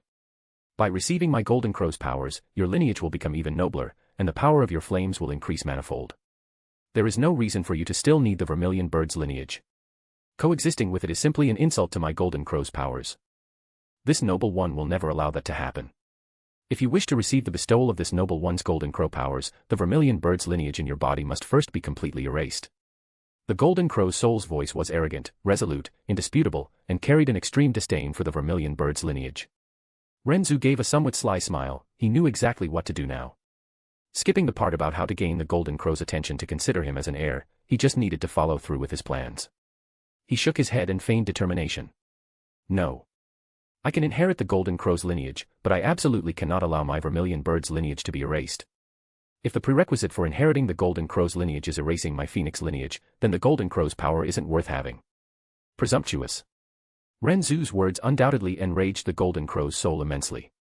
In your eyes, my Golden Crow's power is not comparable to the mere Vermilion Bird's power. Ren Zu shook his head and said calmly, I don't know whether the Vermilion Bird's flames are stronger or the Golden Crow's flames are stronger. But, the Vermilion Bird's legacy within me is now part of my own lineage and power. It is also part of my life, and only I can decide what to do with it. Even if you are the soul of a god, I won't allow you to interfere. When the Vermilion Bird's spirit bestowed the Vermilion Bird's lineage upon me, it was a sign of its approval of me and its grace. How could I throw that gift away completely for another lineage and power? If I did, it would not only disappoint the Vermilion Bird's spirit that granted me its grace, but it would also be utterly disrespectful. If I had received the Golden Crow's legacy first and the Vermilion Bird's spirit wanted to forcibly erase the Golden Crow's lineage in me before granting me the Vermilion Bird's legacy, I would reject it in the same way. This has nothing to do with whether the Golden Crow's power is stronger or the Vermilion Bird's power is stronger, but as a human, this is the most basic principle and foundation. You cannot bear to coexist with the Vermilion Bird's lineage, and I cannot bear my own strength being forcibly erased. So, although I desire the Golden Crow's power, it seems it was not meant to be after all. After saying all this, he wore a righteous and noble expression. Ha ha ha ha ha. The Golden Crow's soul laughed loudly, shaking the sky, but there was no longer anger in her laughter. What stubborn morals you have. Your obstinate temperament coincidentally suits my taste exactly and makes me unwilling to let you go, the most perfect successor. Although you have a stubborn temperament, true stubbornness always relies on powerful strength. You have no right to choose in my presence. Rejecting my Golden Crow's inheritance just to keep that inferior Vermilion Bird's lineage. I won't allow it. The golden scarlet eyes in the sky widened, and the burning golden light suddenly intensified several times over. It was so bright that Ren Zu couldn't look directly at it. At the same time, golden scarlet flames fell from the sky like a storm, becoming an infinite sea of flames flooding into Ren Zu. His body wouldn't be harmed even by flames far hotter, but he couldn't open his eyes because of the terrifying Golden Crow's flames, the most fearsome in the world. He instinctively raised his arms in front of his body and roared deeply, "What are you going to do?" Just as he made a sound, his entire body suddenly trembled violently, a loud bang echoed in his brain, and his consciousness rapidly collapsed. He saw an infinite sea of golden flames, but these golden flames were not in his vision, they were burning deep in his heart, his mind. Slowly, the golden flames spread infinitely and burned his profound veins. The flames' radiance changed the original colors of his profound veins to a pure golden hue and then spread to every tendon, every drop of his blood, until every cell in his body was burning. Every part of his body and all his organs were burning, but he felt nothing. His consciousness could no longer sense the existence of his body. These flames had begun to spread toward his soul, burning toward the depths of his soul. What are you doing? The golden crow's flames burning throughout his body were not only about to completely destroy the existence of the vermilion bird's lineage, but the golden crow's flames spreading toward his soul were clearly aiming to erase the vermilion bird's mark on his forehead and all his memories of the salvation flames, including the vermilion bird's consoling spirit song. Fortunately, he came prepared. The golden crow's soul's voice sounded within the depths of his soul at that moment, and all his guesses became reality. As a complete heir of the vermilion bird, erasing everything is a bit difficult for this noble one, but it will be worth it for you. Remarkable. You were able to cultivate to the 10th stage of the vermilion bird's consoling spirit song. You are indeed this noble one's right choice. But the mere vermilion bird's consoling spirit song cannot compare to the golden crow's record of the burning world. Just wait until this noble one has erased everything in your body and mind about the vermilion bird. Your unique body is the only one worthy of carrying my golden crow's power. Asterisk boom. Asterisk. Ren Zu's heart and soul exploded as if a bolt from the 9 heavens had struck him. Infinite golden flames came crashing down like roaring waves under a storm and rushed fiercely into his mind. In an instant, there was only infinite flame left in his mind and nothing else. He quickly circulated his cultivation art and casually resisted it, while pretending. But apparently, his preparations were unnecessary. He had forgotten one fact. The vermilion bird's soul origin he had received upon purifying his lineage through the marrow tempering. Before erasing the vermilion bird's lineage in his body, it was necessary to erase the vermilion bird's mark in his soul first. That way, the vermilion bird's blood in his body would lose its roots and could thus be easily obliterated in a fraction of a second. In the blink of an eye, the vermilion bird's mark within Ren Zu's soul domain appeared before the golden crow's soul's consciousness. For her to destroy the simple vermilion bird's mark would be as easy as blinking. This noble one unexpectedly had to take the initiative and go through great pains to pass on her lineage.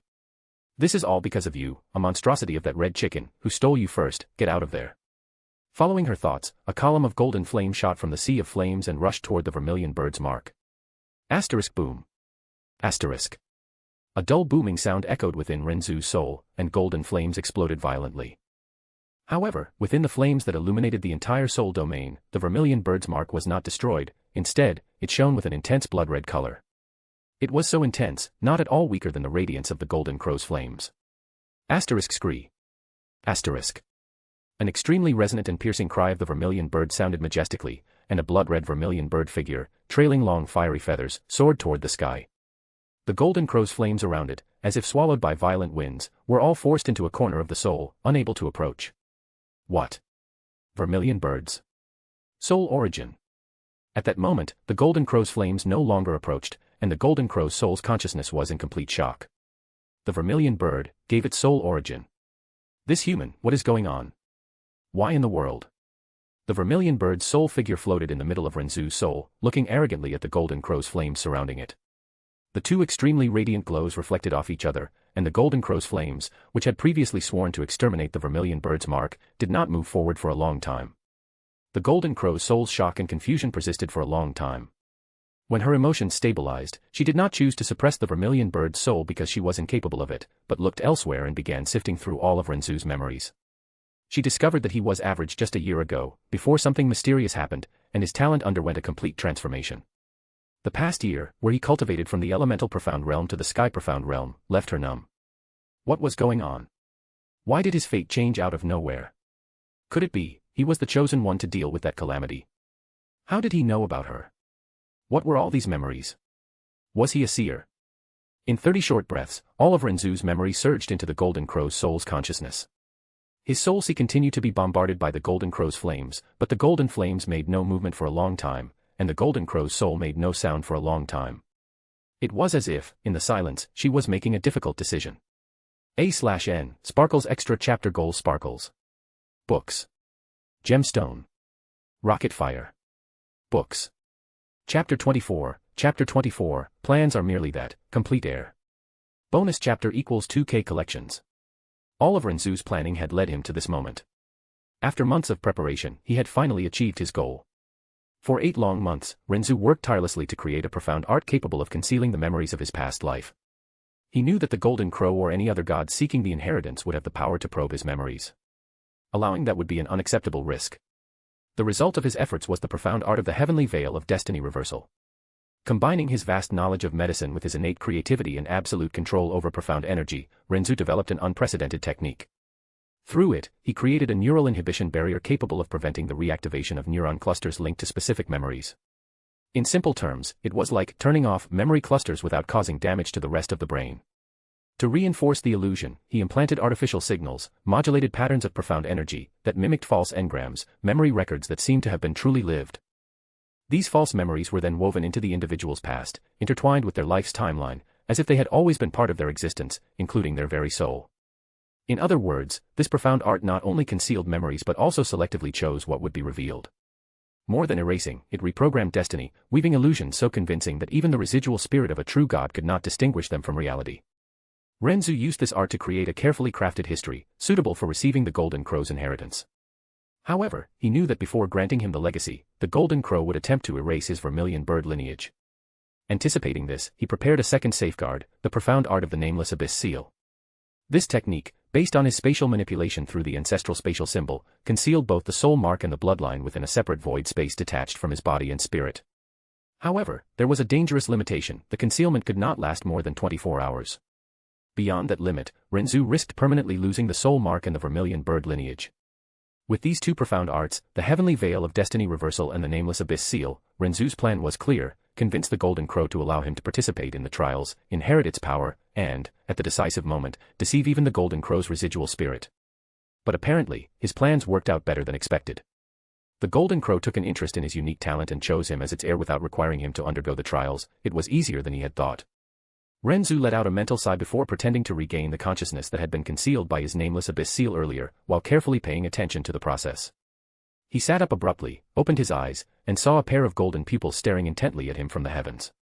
Feigning indignation, Ren Zu said, "You." But he stopped abruptly, as if he had discovered something. As he had already seen. The vermilion bird mark was still within his soul, and his lineage was intact. At the same time, within his body, there was clearly another type of fiery energy. Ren Zu extended both hands to prove it, and 2 balls of flame ignited in his palms simultaneously. One was blood red, and the other was a scarlet flame. However, the biggest difference was that the flames in his left hand burned calmly, while the flames in his right palm, it was evident there was no wind in the area, yet the flames danced and swayed violently, as if they were a ferocious beast. Moreover, they burned with a frenzied aura that would make anyone's heart race. 2 balls of flame, one as calm as the infinite oceans, the other as terrifying as torrential waves. The flame in his left hand was the vermilion bird flame, which Ren Zu was familiar with. In his right hand was a flame even more scorching than the vermilion bird's, a flame that exuded a tyrannical aura. He was pulled from his thoughts by the voice of the Golden Crow. "HNG, you unexpectedly woke up quickly. When the Golden Crow's blood enters the body of other living creatures, it should be harder to overcome than a ferocious beast. It could even make the creature burn directly. Yet, in your body, it became so tame. In just 1 hour, and even while unconscious, you managed to absorb 30%. As expected of the one I recognize as my heir and who possesses the vermilion bird's soul." The Golden Crow's voice was incomparably dull and dejected, and Ren Zu was unsure if he misheard when he detected faint signs of weakness in her tone. "You infused the Golden Crow's bloodline into my body, but didn't erase the vermilion bird's lineage." "What else?" the Golden Crow's soul said coldly. "Humph. Don't naively think this noble one lacks the ability to erase your vermilion bird lineage. It's just that this noble one suddenly felt merciful and changed her decision." "What a joke! This noble one actually allowed the Golden Crow's lineage and the vermilion bird's lineage to coexist in a single body. Ha ha ha ha, that's the greatest joke." Ren Zu smiled inwardly but outwardly showed only a strange expression. The Golden Crow's voice sounded again. "Although this noble one allowed the Golden Crow's lineage and the vermilion bird's lineage to coexist within your body, that absolutely does not mean this noble one admits the vermilion bird's lineage is on equal footing with the Golden Crow's. The Golden Crow is a divine being born from the core of the sun. The Golden Crow's flames are the strongest in this world. How could the vermilion bird's flames compare? When you've integrated the Golden Crow's lineage into your body and comprehended the Golden Crow's record of the burning world, you shouldn't even think about using the inferior vermilion bird flame." This noble one has granted you all the blood she has in stock, which is far more than what the vermilion bird gave you. The vermilion bird's soul bestowed upon you 10 volumes of the vermilion bird's spirit-consoling song, but this noble one will mark your soul with the 10 volumes of the golden crow's record of the burning world. That vermilion bird's soul gave you a great gift, this noble one will grant you an even greater gift. The golden crow's soul's words belittled the vermilion bird's flames at every turn. She initially scoffed at allowing the golden crow's lineage and the vermilion bird's lineage to coexist, and now, every concession she made to Ren Zu surpassed the legacy he had previously received. Beneath her tyrannical, powerful, and violent exterior, how was she any different from an ordinary competitive woman unwilling to lose? The great gift the vermilion bird's soul guaranteed you truly shocked this noble one. However, this noble one's gift is no worse than that of that red chicken. At that moment, the golden pupils gleamed, and for an instant, the entire sky was enveloped in golden light. The source of the light slowly floated downward and landed in front of Ren Zu, who extended his arm and carefully touched the golden light source. Upon contact with Ren Zu's hand, the glow abruptly stopped. Appearing before Ren Zu's eyes was an ordinary-looking jade, about the size of a fist. The jade could be considered translucent and dazzling, and 9 golden dots were clearly visible. In fact, these 9 dots were obviously connected by a golden thread. This was the 9 Suns jade. He remembered it was something the golden crow would have given to Yun Che in the original story, and it ended up in his hands. What an impressive item he had received. The 9 Suns jade is one of the highest-level divine jades in the primordial world. When the full power of a 9 Suns jade is unleashed, it is enough to obliterate the entire illusory demon realm in an instant. If he could refine such an object, his power would soar to another level. Yun Che in the original story couldn't because he was too weak and used it for other purposes, but he was different. His terrifying physique and unique profound veins allowed him to refine such an object, perhaps that's why the golden crow gave him this item. He carefully lifted the divine 9 Suns jade. Golden crow divine god, this 9 Suns jade is too precious, why did you gift it to me? The golden crow's soul was not surprised that he knew about the 9 Suns jade. You must already know, this noble one knows that your unique profound veins and physical body can help you refine it. With this, you should be able to enter the Emperor Profound Realm or even the Tyrant Profound Realm once it's fully refined. But this noble one recommends you do so gradually over the next year to avoid any issues. The golden crow's soul said softly, as if unsurprised that he knew the name 9 Suns jade. Ren Zu deftly stored the 9 Suns jade in his spatial ring and then sincerely thanked the golden crow's soul. I thank the golden crow for its generosity. I hope the golden crow divine god forgives my earlier discourteous words. Why would this noble one lower herself to the level of a human? The golden crow's soul said coldly. At that moment, her pupils gleamed. Ren Zu's body was instantly engulfed in flames and began to float. This is. Ren Zu's face was full of doubt as he looked around.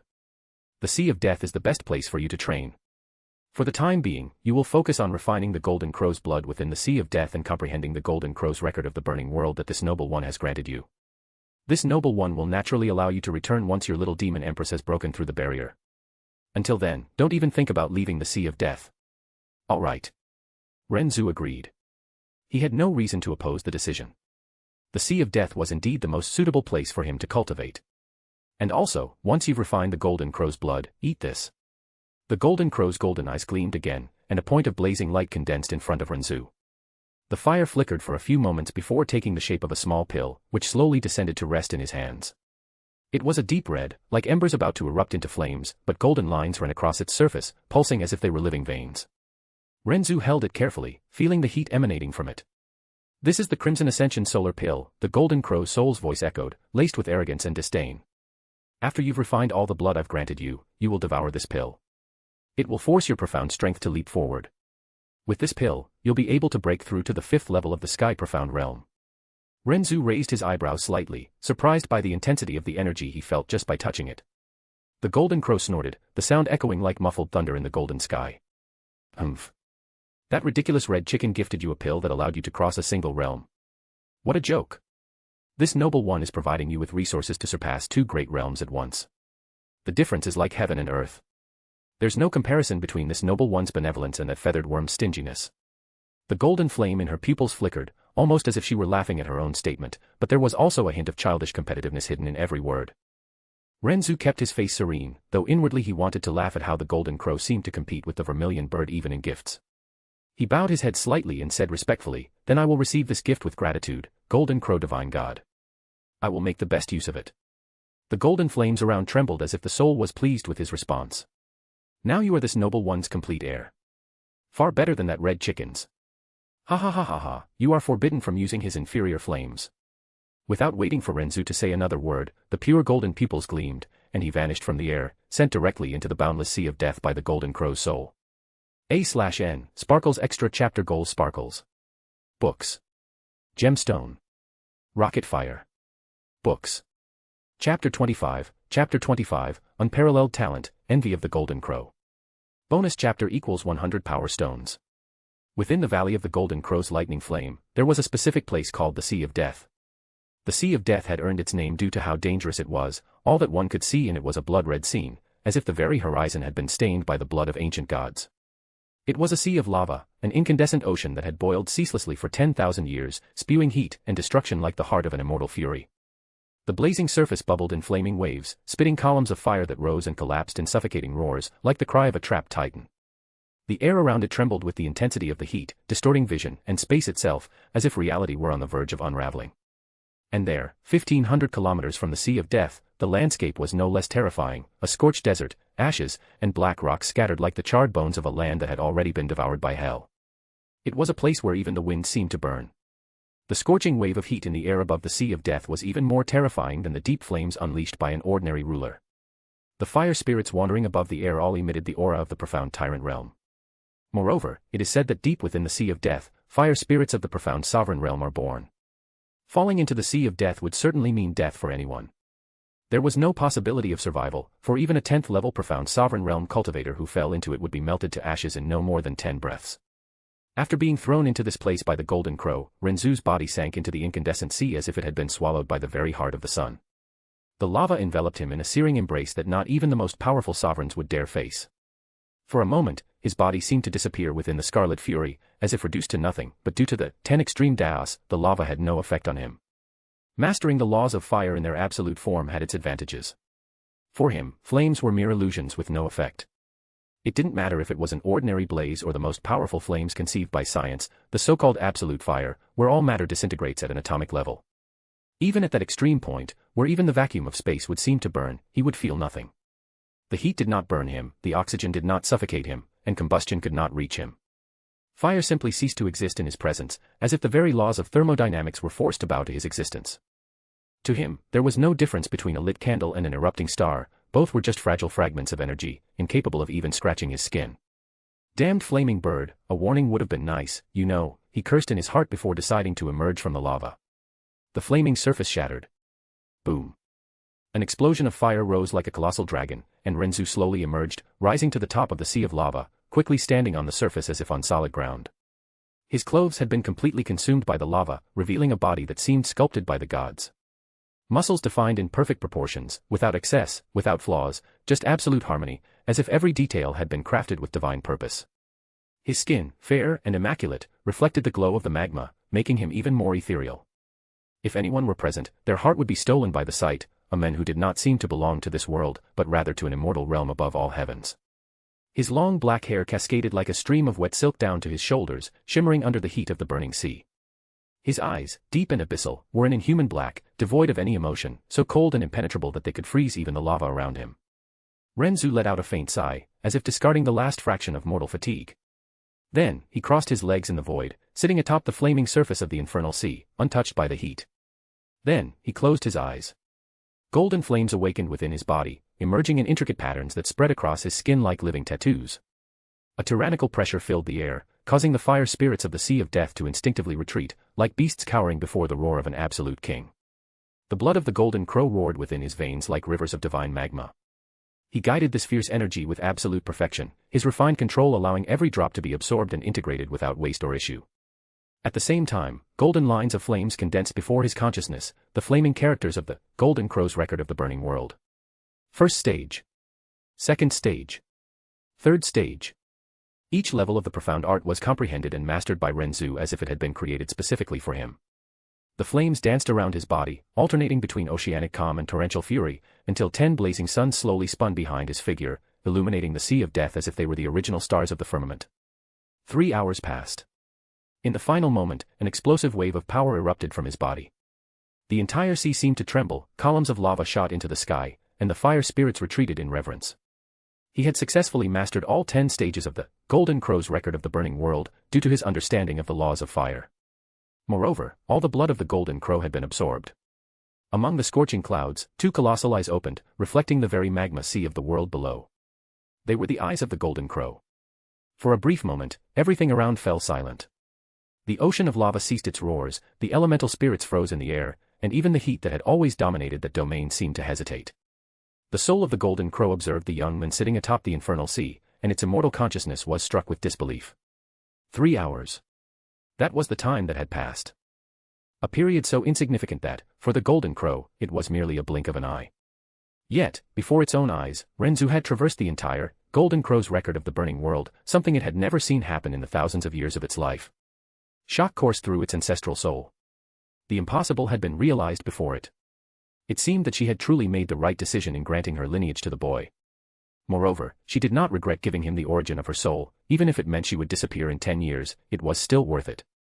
After all, he was, without a doubt, the most talented person she had ever encountered. As she watched him take the Crimson Ascension solar pill and swallow it to refine, she closed her eyes and shifted her attention to the other little girl, who had less talent than the boy. A trace of envy arose in her heart.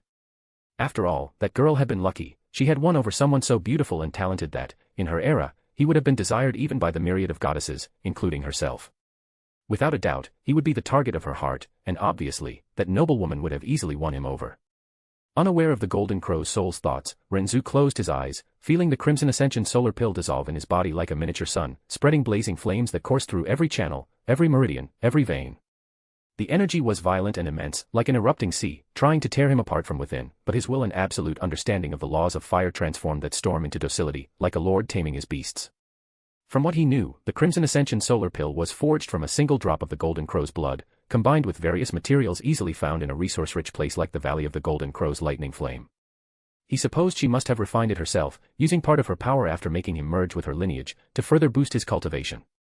Perhaps it was just a petty rivalry against the vermilion bird, as he had said, or maybe just an attempt to please him, fascinated by his stunning beauty and unparalleled talent. The initial moments were chaotic, the pill's power clashing against the Golden Crow's blood he had recently absorbed, as if both were competing for sovereignty within him. But with unwavering firmness, Ren Zu guided this wild energy until it integrated in perfect harmony. Time dragged on in an endless cycle of refinement. 1 day. 2 days. 5 days. On the 7th day, when the last trace of the pill's energy was finally assimilated, a deafening roar echoed from Ren Zu's body. It was as if the heavens and earth had acknowledged his ascension. The sea of death erupted in columns of lava that reached the firmament, and 10,000 fire spirits howled in reverence. The pressure emanating from his body had completely changed. His aura, previously at the first level of the profound sky realm, had now risen imposingly, reaching the 5th level of the profound sky realm, exactly as the Golden Crow had predicted. Although he had successfully refined the pill and jumped 4 cultivation levels in just a few days, his heart remained calm and indifferent. Knowing he had time until the little demon empress finished inheriting the Golden Crow's power, he decided to continue his practice without haste. This time, he wanted to cultivate his self-created technique. The art of the slaughter god was a technique he had been developing on his own, step by step, refining it through his battle experiences. Until then, it had been merely a flow of pure killing intent, capable of killing weaker enemies with a thought or paralyzing someone with less willpower to the point of making them wet themselves in fear. But now, with his understanding of the law of darkness, he decided to create the second stage of his technique. In his mind, images arose. A monstrous being with 4 arms and 2 faces slicing through an entire city with its unparalleled curse technique. The inspiration for the second stage came from this king of curses from another world. He named the second stage, 4-armed, 2-faced demon, in its honor. His idea was to use his killing intent to create cuts through invisible, colorless, and intangible blades. These could be shaped according to his will, sharp to the point of surpassing the target's durability, automatically adjusting the invisible edge until nothing could resist. He felt that creating the second stage wouldn't be too difficult, but it would take time. He spent a few hours studying and refining this idea calmly, until he felt he still lacked a deeper understanding of the law of darkness to achieve success. Then, he took out the 9 Suns jade and held it firmly in his hand, beginning to slowly absorb its energy through his cultivation method. Gradually, he gained new insights into the element of darkness, while his cultivation steadily strengthened. When he wasn't doing any of these things, he was within the Ashura field of his martial intent, slaying countless enemies there and refining his skills. Sometimes, he paused to adjust his mindset. He had achieved his goal and now had to aim for something new. Obviously, His goal this time would be to head to the profound sky continent in pursuit of the moon slaughter devil sovereign to obtain his devil origin orb and also a certain, more terrifying celestial profound treasure suited for a villain, the wheel of myriad tribulations of the evil infant, ranked second among the 7 celestial profound treasures. But that was for the future. He still had many things to deal with. Setting aside his reflections on his future plans, he resolved to change. This thought had already surfaced when he realized his shortcomings after being pressured by the little demon empress, but while training alone in the Sea of Death, he decided to take this step more deeply. Change doesn't need thunder or a personal apocalypse to happen. Sometimes, it happens in the silence of a thought, in the moment you decide that, well, you're not going to be the same idiot as before. He could have let himself be carried away by impulses, childish anger, or the desire to prove something to the world. But instead, he simply decided to stop. Stop repeating the same mistakes, stop torturing himself with useless obsessions, stop turning every little frustration into an epic drama worthy of a cheap novel. That's it, an internal, silent decision that no one would notice if not for himself. It's funny to think about it. There was no grand event, no monumental betrayal, no battle that shook worlds. There was just him, sitting with his own thoughts, laughing, a bit bitterly, at all the times he'd let himself be consumed by ridiculous things. He could have made worse choices, could have become someone despicable, and frankly, in another life, maybe he would have. But not this time. He decided it wasn't worth repeating that kind of ploy to win a woman, as he had done with the little demon empress. Yes, he was a villain, but even villains have a minimum of dignity. He didn't want to end up becoming a second scum Che. Speaking of which, he also decided to let go of that useless fixation with that trash and simply move forward, as if he were nothing more than an irrelevant insect. Of course, if the chance arose, he'd kill him without hesitation and take all his legacies, since it'd be foolish not to take advantage. But making that the main mission of his life? Please, he had much better things to do. He wanted to be the strongest in this world and would do everything to achieve that goal. With that in mind, he continued cultivating in the Sea of Death, adjusting his mindset and refining his skills. And so, time passed quickly. A/N, Sparkles Extra Chapter Goals Sparkles. Books. Gemstone. Rocket Fire. Books. Chapter 26, Chapter 26, You Are My Wife. Bonus chapter equals 100 Power Stones. Illusory Demon Realm, north of the Demon Imperial City, entrance to the Golden Crow Lightning Flame Valley. At this moment, the deeply silent protective formation suddenly flickered with a scarlet golden light, and following that, it began to slowly and gently rotate, while 2 human figures appeared under the light of the Golden Crow's profound formation, as if the space had been torn apart and they had stepped out of a rift. We've finally come out. Ren Zu deeply inhaled the air that was no longer scorching. It had only been 3 short months, but it felt as though an entire lifetime had passed. After 3 months of training, he had finally reached his former cultivation level. He was now at the first level of the Emperor Profound Realm. His rapid breakthrough was related to the daily absorption of the 9 Suns Jade. If it weren't for this gift given by the Golden Crow, it would have taken him several months to achieve this profound strength. In addition to his rapid progress in cultivation, he had also created the 3rd stage of the Slaughter God art beyond the 2nd stage he had been working on. This 3rd volume was essentially a domain that every profound practitioner at the level of a throne could create. Following his spark of inspiration, his domain was essentially the malevolent sanctuary of the King of Curses, which he had named as such in homage once again. His domain relentlessly struck anything within its effective range with slashing attacks that were practically infinite. One thing he realized while creating his domain was that his talent was indeed at the level he had thought when he absorbed the Prime World Liquid. Essentially, he could copy any profound art he saw with his own eyes after witnessing it just once, and if he were to learn it on his own, no matter how complex the profound art was, he could master it in a few hours. Even creating his own profound art, which was a highly complex process, was very easy for him. That's why he succeeded in his ideas to further develop his personal profound art. While reflecting on his productive months, a delicate and petite girl stood by his side, reaching only up to his shoulder and wrapped in grey robes. She appeared exactly as delicate as she was, with an extremely beautiful face that could outshine the beauty of the heavens and the earth and the radiance of the sun and moon. But her gaze was completely covered with an endless cold detachment, making it almost impossible to detect any trace of emotion that a living being should possess. And what was most striking was a scarlet golden flame mark glowing between her eyebrows. A demon emperor who awakened their Golden Crow lineage would have the Golden Crow mark appear between their eyebrows, signifying their status. All the Golden Crow marks on past demon emperors were of a faded golden color and could be hidden at any time. But the mark between her eyebrows was a blazing scarlet golden color that could never be concealed. Because that mark was burning her life away. The moment that mark dissipated, it would mean her life energy had been exhausted. Her entire aura had undergone a tremendous transformation. He knew what it meant. Simply put, the little demon empress beside him had become so powerful that she might have already broken through the limits of this world, becoming so strong that her power had become illusory. I thought Duke Ming and that clown would be waiting for us. Or at least have sent someone to keep watch. But there's no one. That's very strange. Ren Zu inspected his surroundings, but he didn't see a single person's figure, nor did he sense the presence of any living creatures. He let out a huge sigh and said, with a calm and detached voice but a glint of concern in his gaze as he glanced at her, could something big be happening in the demon imperial city? Also. Kyre, what level have you reached in your cultivation of the Golden Crow's record of the burning world? He turned his body and asked. Although the relationship between him and the little demon empress had become completely different from what it used to be, and she even allowed him to call her by such an affectionate name, she had been maintaining a certain distance ever since they left their seclusion, as if the two of them didn't know each other. Third level. The little demon empress looked straight ahead, her voice as flat as still water, with not a single fluctuation detectable. Oh.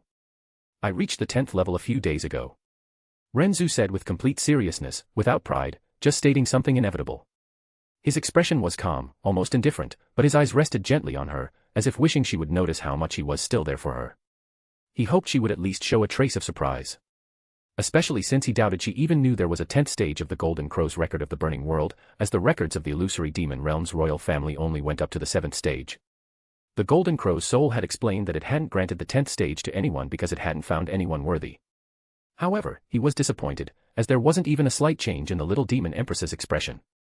Her dark, somber eyes remained fixed on the direction of the demon imperial city, unperturbed and emotionless. He received no response whatsoever.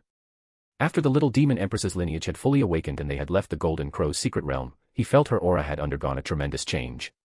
No, this change might have come even earlier than that. Perhaps it was during the moment she forcibly pushed him to the ground. For the sake of achieving her revenge and desire for power, she seemed to have completely annihilated herself, including her own feelings and life. The power she had desired had been achieved, but her emotions had also been sealed, and even her life was rapidly fading away. She stood there silently, without making a single sound or taking a single breath, as if she were the most beautiful lifelike doll in the world. But behind that icy mask, her heart trembled. Hearing him speak to her so affectionately, a wave of regret and love surged through her. She remembered the moment when, in her blind pursuit of power, she had forced Ren Zu to the ground, ignoring his dignity, ignoring his feelings. And yet, he was still there, indifferent to the world but loving toward her, walking by her side without demands. The pain of having hurt him gnawed at her from within, while her chest burned with a love she could no longer hide but didn't know how to express. Just as Ren Zu was about to speak about what they had discussed during that month they spent together, he saw a gray figure flicker in the corner of his eye. In an instant, the little demon empress had traveled 350 meters from their location. Ah. Wait for me. Ren Zu smiled faintly as he saw the gray figure dart forward like a bolt of lightning. Without haste, he simply took a deep breath, adjusting his profound energy. Then, with a single step, he tore through space, and in the blink of an eye, he was already by her side, matching her speed with disconcerting ease. Kyre. His voice was calm, but there was an unshakable firmness in it. We've already had this conversation. So why are you treating me as if nothing happened? The little demon empress didn't respond immediately. Her cold and distant gaze remained fixed on the horizon, as if the demon imperial city were the only thing that mattered. But Ren Zu wasn't intimidated by her silence. He leaned slightly forward, forcing her to acknowledge his presence, and with a faint, ironic smile, he added. Don't tell me you've already forgotten. You yourself told me you loved me, while riding me like there was no tomorrow, moaning nonstop. His words struck her like a thunderbolt. The little demon empress's face remained pale and rigid, but the delicate tips of her ears instantly turned a crimson shade. No matter how much she tried to maintain her facade of absolute coldness, her body betrayed her subtly. Ren Zu. Her voice finally emerged, sharp and icy. Don't say such ridiculous things again. But he only chuckled softly, with that warm indifference so characteristic of him. Without waiting for her to pull away further, Ren Zu grabbed her arm mid-air, abruptly halting her flight. The two stopped, floating in the open sky, facing each other in silence. He pulled her a little closer, their breaths mingling. His deep, black eyes, like an endless abyss, locked onto hers. As I've said many times before, and you even agreed, though, considering your state of ecstasy, let's ignore that. Ahem, well, from now on, you are my wife. The little demon empress's eyes widened for a moment before narrowing into a cold, proud expression. Don't talk nonsense. She tried to pull her arm back, but his gentle strength didn't allow it. I never agreed to that. Ren Zu only smiled, and without giving her room for further protests, he leaned in and sealed her lips with a kiss. It wasn't invasive or fierce, but a firm and gentle contact, filled with a tenderness that contrasted with the cruelty of the world they lived in. The little demon empress froze. Inside, her heart raced as if it would explode, but outwardly, she maintained her rigid expression, as if nothing could shake her. Still, the faint tremble in her fingers betrayed the storm raging within her. When he pulled back just enough to speak, his eyes remained fixed on hers. "I'm by your side, Kyre. I'll help with your revenge, and I'll be there whenever you need me." His hand gently rose to her face, holding it with both firmness and care. "And even if you say you don't want me, I'll still be here. Be honest and look at me, in my eyes. And tell me you feel nothing for me." The air seemed to stop between them. Ren Zu's deep, unyielding black eyes collided with the little demon empress's dark, proud ones. She tried to speak, tried to let out a cold denial, but the words wouldn't come. Her heart pounded so loudly it seemed to echo in her ears. Finally, she huffed and looked away, her cheeks now faintly flushed. "You're insufferable," she muttered, with that typical tone of someone trying to hide something. "Since that day, you were already mine. There's no use denying it. I will take responsibility. So yes, I'll be your wife." The words came out dry, harsh, as if forced, but deep down, they carried immense weight. For her, admitting something like that was harder than facing 1,000 enemies. And yet, she had done it. Ren Zu, however, didn't mock or tease her further. He simply watched her in silence, as if he wanted to etch this moment into his memory forever. Then, with a faint smile, he pulled her close again and wrapped an arm around her, holding her against his chest. The little demon empress didn't resist this time. She remained rigid for only a few seconds before slowly relaxing, allowing herself to feel the warmth that contrasted with the cold consuming her life day by day. Inside, her thoughts were a whirlwind. 3 years, that's all she had left. She would need to leave a descendant to carry on her royal lineage, and perhaps, she could at least leave something for him too. If she couldn't give him a lifetime by his side, at least she could give him a descendant, a legacy of the two of them. That's how she saw it.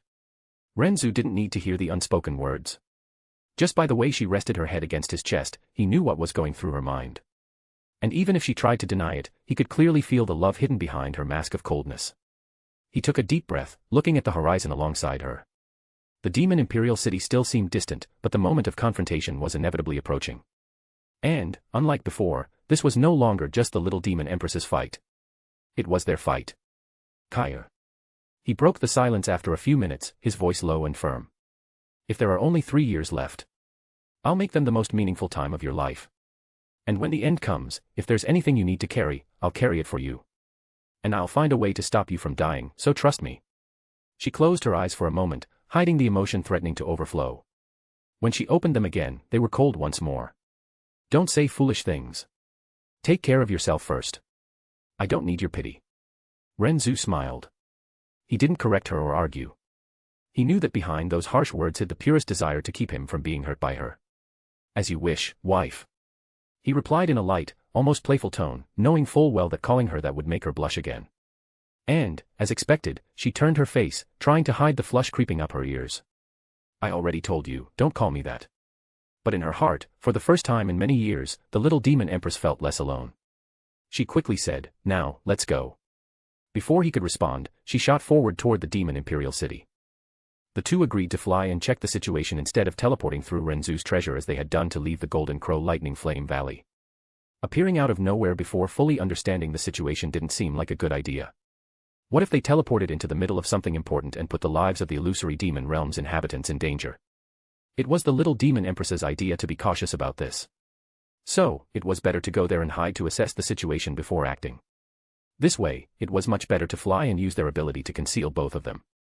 They didn't know what Duke Ming was up to. Although Ren Zu could make a guess based on what he knew from the original story. Putting that aside. Looking at her delicate back, Ren Zu silently agreed in his heart. From the moment he entered the Golden Crow Lightning Flame Valley until now, 4 months had passed. A great many things could have happened in that time, so she was undoubtedly and incomparably worried about the current situation in the Demon Imperial City. Hello, everyone. Today I want to open my heart to you and also share a very special piece of news. Many of you have been following me for some time now, reading my stories, commenting, supporting, and cheering with each new chapter. Writing has always been more than just a hobby for me, since I dream of becoming a professional writer. And that is exactly what I want to talk to you about. And here comes the big news. Open Book, The Vampire Diaries, I'm Sukuna, Open Book. It mixes one of the most beloved universes of contemporary fantasy, The Vampire Diaries, with the devastating and fascinating power of the King of Curses, Sukuna, from Jujutsu Kaisen. Here is the official synopsis to spark your curiosity. Synopsis, The Vampire Diaries, I'm Sukuna. He believed his life would end the moment he was hit by a truck, returning home after years of military missions in Africa. However, death was not his end. Between the darkness and a strange voice that offered him a wheel of fate, Ryan awoke in a new body. A perfect body, inside the universe of the Vampire Diaries. Now called only Ryan, he discovers that he has a carefully inserted past in Mystic Falls, but it wasn't just that, he also carried with him all the powers, abilities, and experience of the King of Curses. Divided between the nostalgia of old memories and the predatory instinct inherited from Sukuna, Ryan will have to decide whether he will live as the childhood friend everyone remembers, or as the predator the town will never forget. Mystic Falls has always been a place of vampires, witches, and werewolves. But this time, something much worse has just been born. Now tell me, how can anyone resist this mix of nostalgia, mystery, and absolute power? But, of course, those who choose to support with any monthly amount will not only have access to advanced chapters of all the stories you already follow, but also to future exclusives I am preparing. I have many ideas saved, projects I really want to bring to life, and with your support this becomes more and more possible. I am getting closer and closer to gathering the amount, and I can sincerely say that every contribution, no matter how small it may seem, makes a huge difference. This device is not just a matter of comfort, it is quality of life, being able to hear better, being able to be even more present in conversations, in stories, and in everyday life. It is something that will impact not only my writing but my entire life. That's why, when you support, you're not just helping to keep the stories alive, you're also supporting a very real and important part of my personal journey. And I can only thank, from the bottom of my heart, everyone who has already reached out and everyone who is thinking of doing so. Advanced chapters of the stories you already love. Exclusive stories, such as the Vampire Diaries, I'm Sukuna. The opportunity to closely follow the creative process, support directly, and be part of this journey. And, of course, the chance to help me reach my goal of paying for the hearing aid. Even if you join for free, you will already have access to the first chapter of the new story and can enjoy special content. If you decide to support with any amount, you will not only be securing incredible advantages as a reader, but also helping much more than you can imagine. Literature, fanfics, and the stories we love so much only exist because of this exchange. I write, you read, comment, support, and cheer along. And it is precisely this connection that inspires me to keep creating and bringing more and more ideas to life. The journey is only beginning, and I would love to have you walking alongside me on this road. Sparkling Heart. Books. Thank you so much for all the support, the readings, the comments, and the affection. You are amazing and the reason why I keep writing every day. Sparkles Extra Chapter Goals. Sparkles. Books. Gemstone. Rocket Fire. Chapter 27, New Emperor. Just as Ren Zu had guessed, something big was indeed happening today in the Demon Imperial City. Because today was the day that Duke Huai would ascend the throne of Emperor. It all began 3 months ago, when the patriarch of the Yuan family hosted an event where he revealed that he had recovered his cultivation alongside his wife, causing a tremendous shock to those who knew his previously incurable condition. And it was on that day that everyone also received terrible news. Their empress had died. According to official information, the little demon empress died within the Golden Crow Lightning Flame Valley. All the inhabitants waited bitterly for a month, but there were still no further news of the little demon empress, and this extinguished the last embers of hope in the hearts of those who were simply unwilling to believe. For a time, the entire imperial city was greatly shaken, and everyone fell into mourning. Although they had yet to see the body of the little demon empress, for the demon emperor, the last monarch of the illusory demon realm, the funeral procession had to continue. The little demon empress's funeral lasted for an entire month, but after that, a question lingered in the air. After the little demon empress, who would take the reins and become the emperor of the illusory demon realm? After all, if there were no emperor, the land would definitely descend into chaos shortly. But following the death of the little demon empress, there was no one from the demon emperor's lineage left in the world.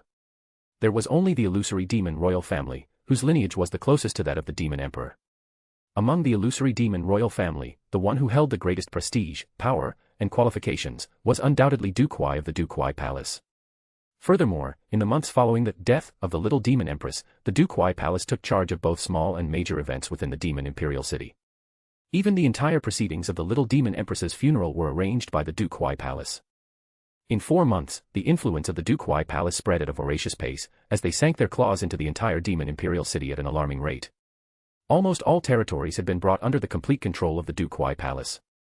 Many years ago, the inhabitants of the demon imperial city were deeply aware that the power of the Duke Huai Palace truly surpassed that of the little demon empress. But it was only when the Duke Huai Palace truly bared its fangs that people realized just how strong the Duke Huai Palace had already become. Following the news of the little demon empress's death, those factions that were originally hesitant now fought tooth and nail to pledge allegiance to the Duke Huai Palace, as only the fear of being a step too late dominated their thoughts.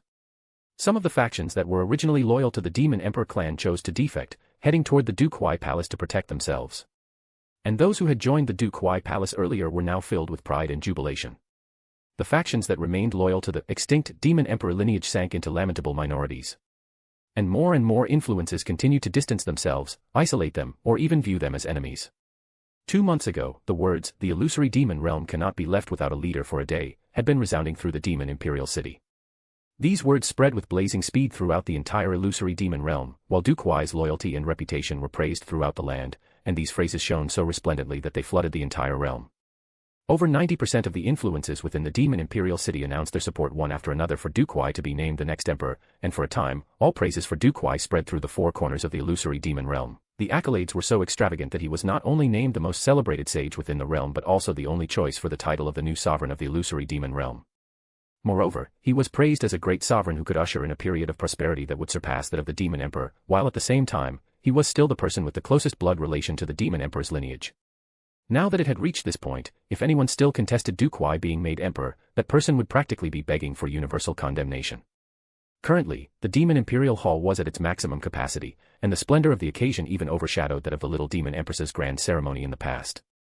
All the various mayors, regional lords, sect masters, and various other heroes of the realm could never have imagined in their wildest dreams that after merely coming to participate in the Little Demon Empress's grand ceremony, they would stay here for another 4 months and witness these significant events, from the passing of the Little Demon Empress to the ascension of the new emperor. All the heroes of the realm were squeezed together in the Demon Imperial Hall, and each of them was a pillar of the realm, well qualified to represent the entire illusory demon realm. Right now, the time had come for the coronation of the new emperor, for Duke Huai's ascension to the emperor's seat, and there were only less than 15 minutes remaining before this event would begin. The coronation ceremony was about to take place. The guardian families and the various duke palaces occupied the core seats within the Demon Imperial Hall, and the seating arrangements were exactly the same as 4 months ago. The Yun family and the Mu family were also shockingly present.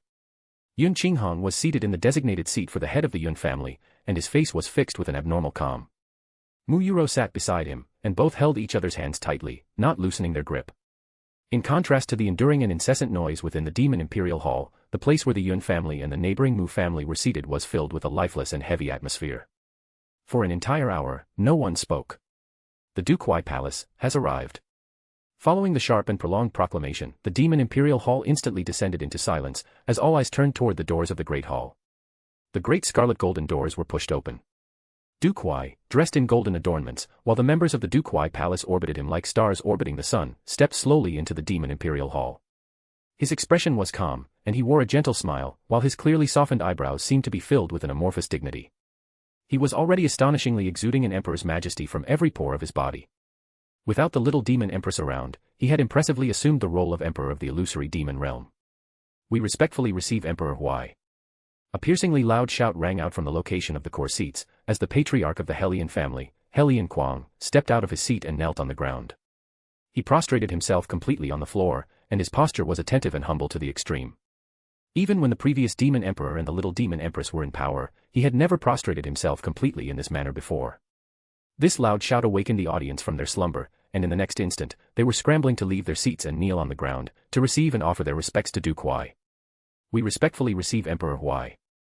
Nearly 100,000 of the illusory demon realm's top-class powerhouses shouted those words in unison, and the sound was so loud that it made the entire Demon Imperial Hall tremble for a long time. Duke Huai passed his gaze unhurriedly across the Great Hall and committed to memory those people and forces that did not kneel to receive him. After that, he slowly raised his head and said in a polite and modest manner, "Everyone, please rise. Although this Duke has received your undeserved kindness and has been elected to be the new sovereign of the illusory demon realm, the coronation ceremony has not yet been held, so I am still unworthy of the title, Emperor Huai. And this manner of reverence is something I also cannot accept. Allow this humble Duke to be so bold as to say this. Emperor Huai, your words are mistaken." Duke Zhong said flamboyantly, as he clasped his fists, "Emperor Huai, your assumption of the emperor's seat is something approved by all those present and desired by all under the heavens. So how can you label it as undeserved kindness?" After the passing of the Little Demon Empress, Emperor Huai united the realm, pacified the chaos within the realm, and ensured that peace reigned in the hearts of all its citizens. If not for Emperor Huai's sagacious wisdom and lofty virtues, the Demon Imperial City and the entire illusory demon realm would still be in chaos. So in our hearts, although the coronation ceremony has yet to begin, you have long become the emperor we will follow and swear our loyalty to until the end of our days. Today's coronation, forgive this humble duke for speaking nonsense, it is merely a formality to announce your exaltation to the rest of the world. That's right. Duke Zhong's words are simply spot on. What Duke Zhong just expressed were exactly the thoughts this humble duke harbors in his heart all the time. May Emperor Huai unify the illusory demon realm, may he reign while the heavens remain aloft. We swear our lives and loyalty to Emperor Huai. The coronation ceremony for the new emperor had yet to begin, and Duke Huai had merely made his appearance, yet oaths of loyalty flooded the entire demon imperial hall, as everyone strove to outdo one another. This was undoubtedly a manifestation of just how astonishing the power and coercion demonstrated by Duke Huai after the passing of the little demon empress truly was. Not a single person suspected that there was anything in the illusory demon realm that could prevent Duke Huai from taking the throne. The wisest decision anyone could make was to declare loyalty to Duke Huai. Some might even argue that it was, in fact, the only option left. If not, it would be no different from digging one's own grave. Ha ha ha ha. Duke Huai let his arm fall, and a broad smile was plastered on his face. He needed to say no more, so he boldly strode toward the emperor's seat at the end of the great hall. As he passed by the area where the Yun family was seated, he carelessly passed his eyes over Yun Qinghong, the corner of his mouth faintly curving upward. In these last 4 months, before he officially became emperor, it was naturally not good to extend his wicked hand toward the Yun family, as they were one of the guardian families. But from today onward, anyone could come to the conclusion that Duke Huai would deal with the Yun family first. When the time came, the best outcome for the Yun family would be that they would once again fall into a great decline, and the worst outcome was complete and total destruction. Yun Qinghong did not offer his respects to Duke Huai, nor did the entire Yun family. He coldly observed the unfolding of events in the great hall. His expression and gaze were so cold and distant that not a single fluctuation could be seen. From the moment Duke Huai entered to the moment he took the emperor's seat, the only action he took was to tighten his grip on Mu Yuro's hand. Mu Yuro's hand also tightened around his, the hearts and minds of this couple having long been intertwined. Now it was impossible to stop Duke Huai from ascending the throne. Even if they wagered the lives of all the Yun family members in a desperate gamble, they still would not be able to prevent it. But the one who killed the little demon empress and who was possibly the murderer of their son, according to rumors, stood before their eyes. So how could they let him do as he pleased? When the news of the little demon empress's death was made public, another shocking revelation swept like wildfire. Ren Zu, the son of the Yun family patriarch, had died. But unlike the empress, whose funeral was prolonged for an entire month with all the honorable rites a sovereign should receive, his death was treated in a strangely convenient manner. They were merely words, as it had been with the little demon empress.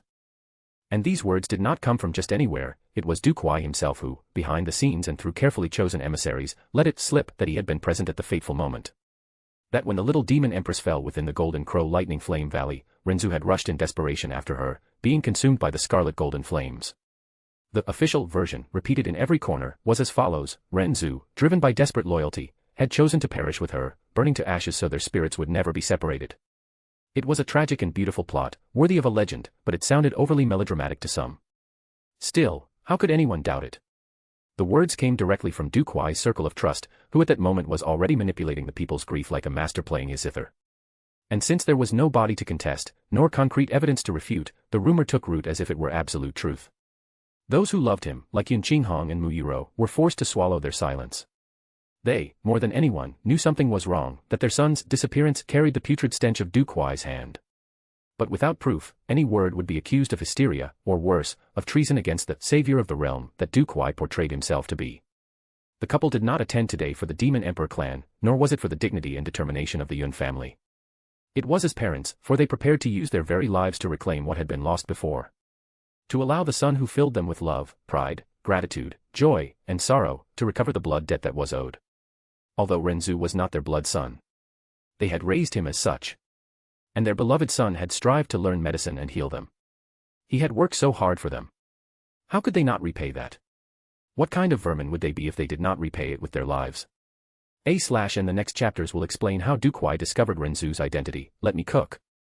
Sparkles Extra Chapter Goals Sparkles. Books. Gemstone. Rocket Fire. Books. Chapter 28, Chapter 28, This Duke is Kind, Bonus Chapter. Those who accompanied Duke Huai to the Grand Hall were all members of the Duke Huai Palace, and although there were only 100 of them, counting just the monarchs alone, there were already 20. This extravagant display of power made even the mighty guardian families tremble with fear. In years past, the power demonstrated by the Duke Huai Palace was enough to shock anyone, but it was only in recent months that everyone realized the power they had shown before was merely the tip of the iceberg. Moreover, in these recent months, even more influences and powerful individuals had joined the Duke Huai Palace, so no one could truly fathom how great their power was on this day. Following Duke Huai's ascension to Emperor Huai, the Duke Huai Palace naturally became the Emperor's Palace, and the aura of every member of the Duke Huai Palace underwent a massive change. Hui Ran and Hui Yi, considered the most talented youths of the illusory demon realm, also followed along. Their gazes were as arrogant as those of lone eagles who considered themselves above all others. Because their current status was a world apart from what it had been before. From this day forward, they would be royal princes of the illusory demon realm. The entire illusory demon realm would come under the subordination of their clan. Duke Huai stood before the emperor's throne, and under the gazes of the assembled guardian families, duke palaces, and heroes of the realm, he slowly sat down. Although he had foreseen 100 years ago that this day would eventually come, at this moment, as he finally ascended to the emperor's seat, he received the attention of all those gathered and witnessed the heroes of the realm groveling at his feet. He could decide the life and death of everyone present here, and beyond this grand hall, the fate of the entire illusory demon realm was firmly within his grasp. So he couldn't help but breathe a little heavily as blood coursed through his entire body. The era of the demon emperor's clan has come to an end. From this day forward, this illusory demon realm shall be ruled by my Duke Huai clan. Beside him, 4 luxuriously dressed royal maids carried a set of golden robes and a golden crown, approaching unhurriedly and taking their places at his sides. The supreme master of ceremonies of the royal family walked slowly, his head held high, as he announced in a loud voice. The first demon emperor united all under the heavens and led the illusory demon realm to 10,000 years of peace and prosperity. However, a calamity descended from the heavens. The former demon emperor passed away, and the little demon emperor and little demon empress also met with calamity.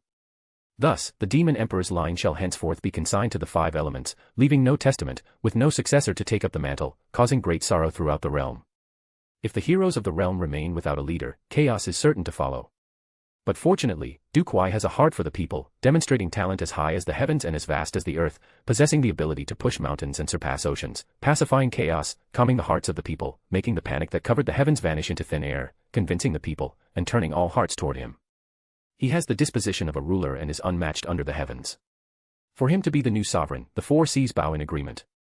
All the dukes have worked together with a singularity of purpose and unity, supporting the new sovereign together. Thanks to the support and protection of all the clans, he has received the mandate of the heavens. All the officials have put their heart and soul into supporting the new ruler, upholding the illusory demon realm. Boom. The timely and drawn-out beat of a drum sounded from outside the hall. The master of ceremonies abruptly ceased his speech, and as he stepped to one side, his voice rose several octaves. The hour has arrived. For the coronation of our new sovereign. The hour had come for the coronation, which would be followed by a ceremony to honor the gods and the heavens. After this process, Duke Huai would officially become the new ruler of the illusory demon realm. Duke Huai rose in a stately manner and spread both arms, receiving the sights and sounds. The maids beside him removed the embroidered robes signifying his status as a duke, draping his shoulders with the pure golden royal robes embroidered with images of the sacred and divine golden crow, robes that symbolized the illusory demon emperor. The time had come for the coronation, which would then be followed by a ceremony to honor the gods and the heavens. After this process, Duke Huai would officially become the new ruler of the illusory demon realm. All the people gathered in the Demon Imperial Hall left their seats and knelt. We greet Emperor Huai. May Emperor Huai live as long as the heavens and the earth, shining as brightly as the sun and the moon. How dare you, Mu Fian and Yun Qinghong? The furious rebuke of the master of ceremonies rang out this time toward both patriarchs of the families. The new emperor is about to be crowned. What are you waiting for? Kneel. Although this master of ceremonies also belonged to the illusory demon royal family, under normal circumstances, even if given 100 times more courage, he still wouldn't dare raise his voice against Yun Qinghong or Mu Fian. But today, the circumstances were entirely different from before. The Yun family and Mu family had always been in complicated situations with the Duke Huai Palace, and in the months following the burial of the little demon empress, the Yun family and Mu family had slandered Duke Huai by claiming he had killed the little demon empress. And today, even a fool would understand that after Duke Huai's ascension, he would definitely no longer tolerate the two families. Moreover, given Duke Huai's current power, how could the Yun family and Mu family hope to be his enemies? So this master of ceremonies shouted with 100% confidence. In fact, he was extremely afraid that he had shouted too softly and failed to satisfy Duke Huai with his weak aura. The atmosphere froze rapidly as all eyes immediately turned to the seats of the Yun family and Mu family. The Under Heaven family, Su family, and Yen family grew anxious, secretly gasping in their hearts.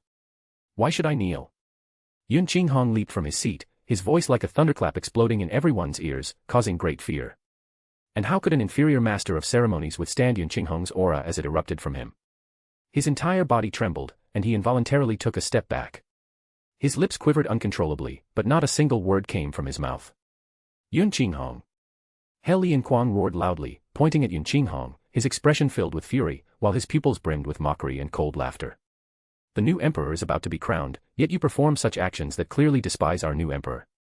Does this mean you intend to rebel? Rebel. Yun Qinghong gave a laugh.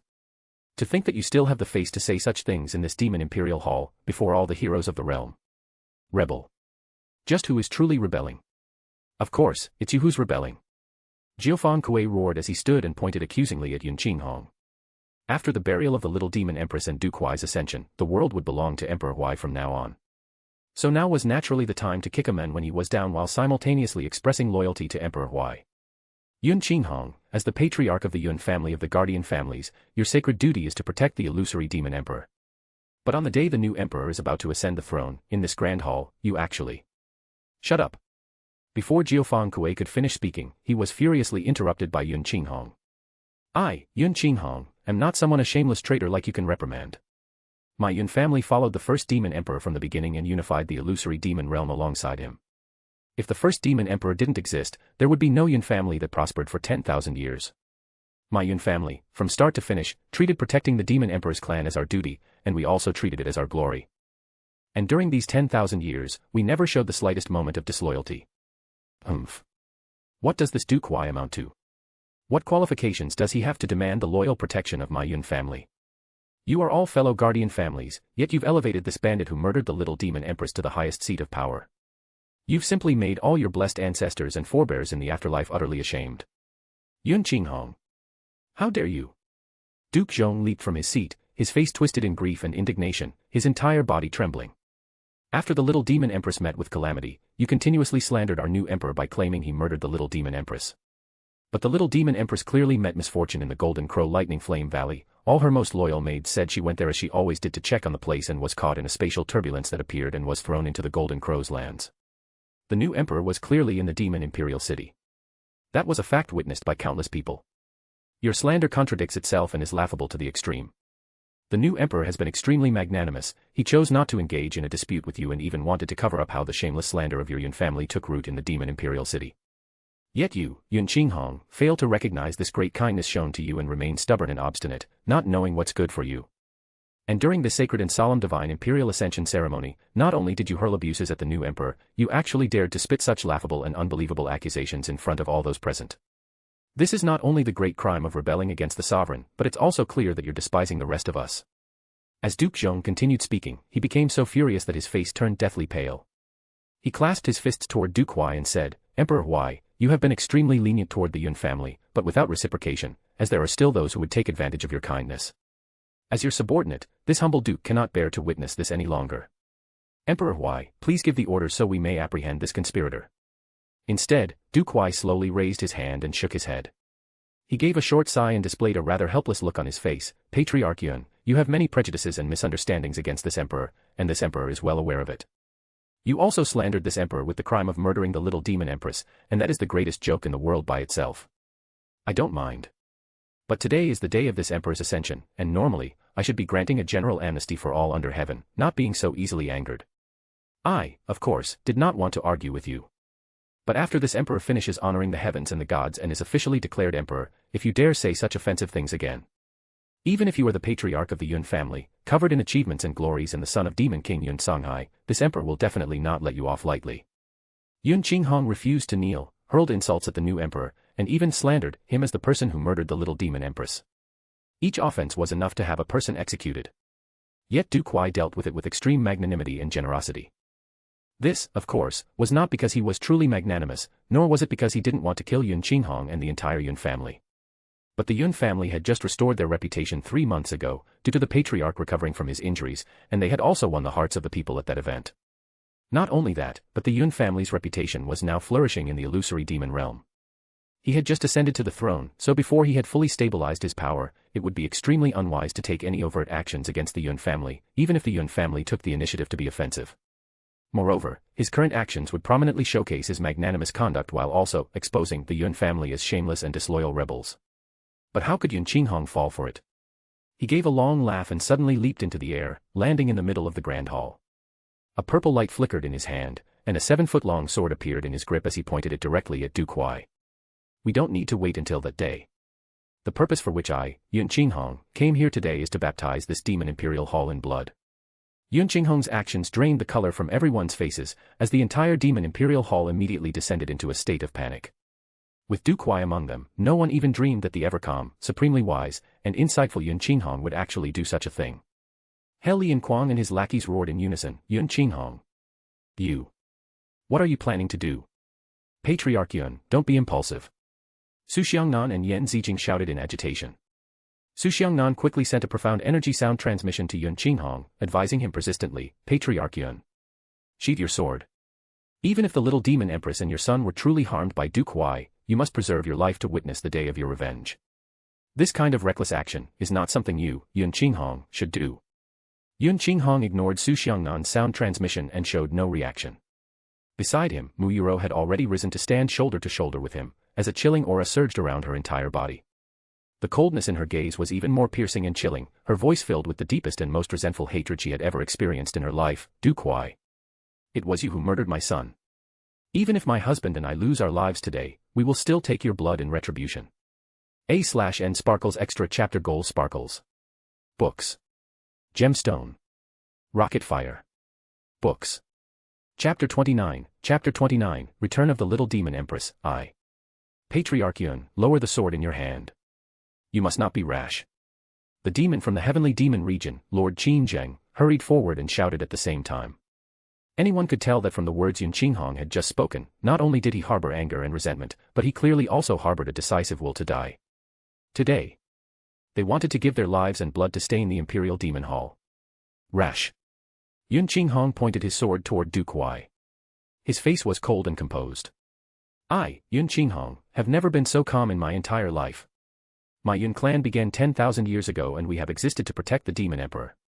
However, in a short 100 years, the previous Demon Emperor and the Little Demon Emperor, one after the other, were harmed by a traitorous bastard, and today, even the Little Demon Empress has fallen into malicious schemes. We are one of the guardian families and yet, we were unable to fulfill our protective duty, allowing the Demon Emperor's bloodline to completely end. Not only that, but today, I have to watch with my own 2 eyes as the traitorous dog who harmed the Demon Empress and my own son ascends to become emperor. As the patriarch of the Yun family, I, Yun Qinghong, what face do I have left to continue lingering in this life? Du Kuai, if you wish to become emperor today, you must pass through my, Yun Qinghong's, blood and corpse. Patriarch Yun. Inside the hall, a voice sounded. No one would have expected such a scene to actually occur in the succession hall. Yun Qinghong. You are courting your own death. Qi Yang Bailey roared. The patriarchs of the great families had already left their seats and formed a circle surrounding the couple Yun Qinghong. With dozens of strong and oppressive auras, they silently guarded the surroundings of Du Kuai. Patriarch. Everyone in the Yun family cried out in fear. Even they were unaware of the actions Yun Qinghong planned to take today. Do not approach. Yun Qinghong suddenly raised his hand, preventing them from coming closer. This is a matter for me and my wife, it has nothing to do with the Yun family. Yun wait Ian. From this point onward, you will be the new patriarch of the Yun family. My wife and I will leave the Yun family, everything we do has nothing to do with the Yun family. My only wish is that from this day forward, the Yun family will stay far away from the Demon Imperial City, will completely withdraw from the current obligations, and will never pledge loyalty to these traitorous dogs. No. Yun Wei-Tian shook his head instead, then flew forward and shouted in rage. You are the patriarch of our Yun family. Your will is thus the will of the entire Yun family. Even if the entire world says that the patriarch has falsely accused Du Kuai, the disciples of our Yun family will not doubt a single word the patriarch says. If the patriarch says it was Du Kuai's palace that caused the death of the little demon empress, then that is definitely not wrong. For this kind of traitorous thief, not to mention our status as a guardian family, even as ordinary citizens of the illusory demon realm, we will use our lives to bring justice to this criminal. Yun Wei-Tian landed beside Yun Qinghong and glared at Du Kuai with rage. Today, one of us must die. That's right. The patriarch's life is the most irrefutable proof in this world. If the patriarch wants blood to be spilled in the Demon Imperial Hall, how can we, the disciples of the Yun family, be left out? Du Kuai. You caused the death of the young patriarch of the Yun family and the little demon empress. My Yun family and you cannot exist under the same sky. Today, my Yun family will use fresh blood and your dog's life as a sacrifice for the young patriarch and the little demon empress. After the initial shock and confusion, the disciples of the Yun family, along with the few elders, all stood up behind Yun Qinghong without hesitation. Their blood boiled, and they were prepared to die. There were barely 100 people from the Yun family present, but their hatred had been ignited. Standing behind Yun Qinghong, no one retreated or left. Ha ha ha ha ha ha. Mu Fian laughed loudly. This truly is the Yun family. Even if suppressed for 100 years, the spirit in their bones has not been extinguished. Good. Good. Then today, let us have a great spilling of blood. Sons and daughters of the Mu family, listen carefully. Mu Fian turned, his roar like thunder shaking the entire hall, making it tremble slightly. The Du Kuai before your eyes, who is about to ascend to the throne and become our next illusory demon emperor, has actually caused the death of the little demon empress and massacred the demon emperor's clan. This kind of traitorous bastard should be hated by both people and heavens, punished by the heavens and destroyed by the earth, but today, he is receiving admiration in the demon imperial hall.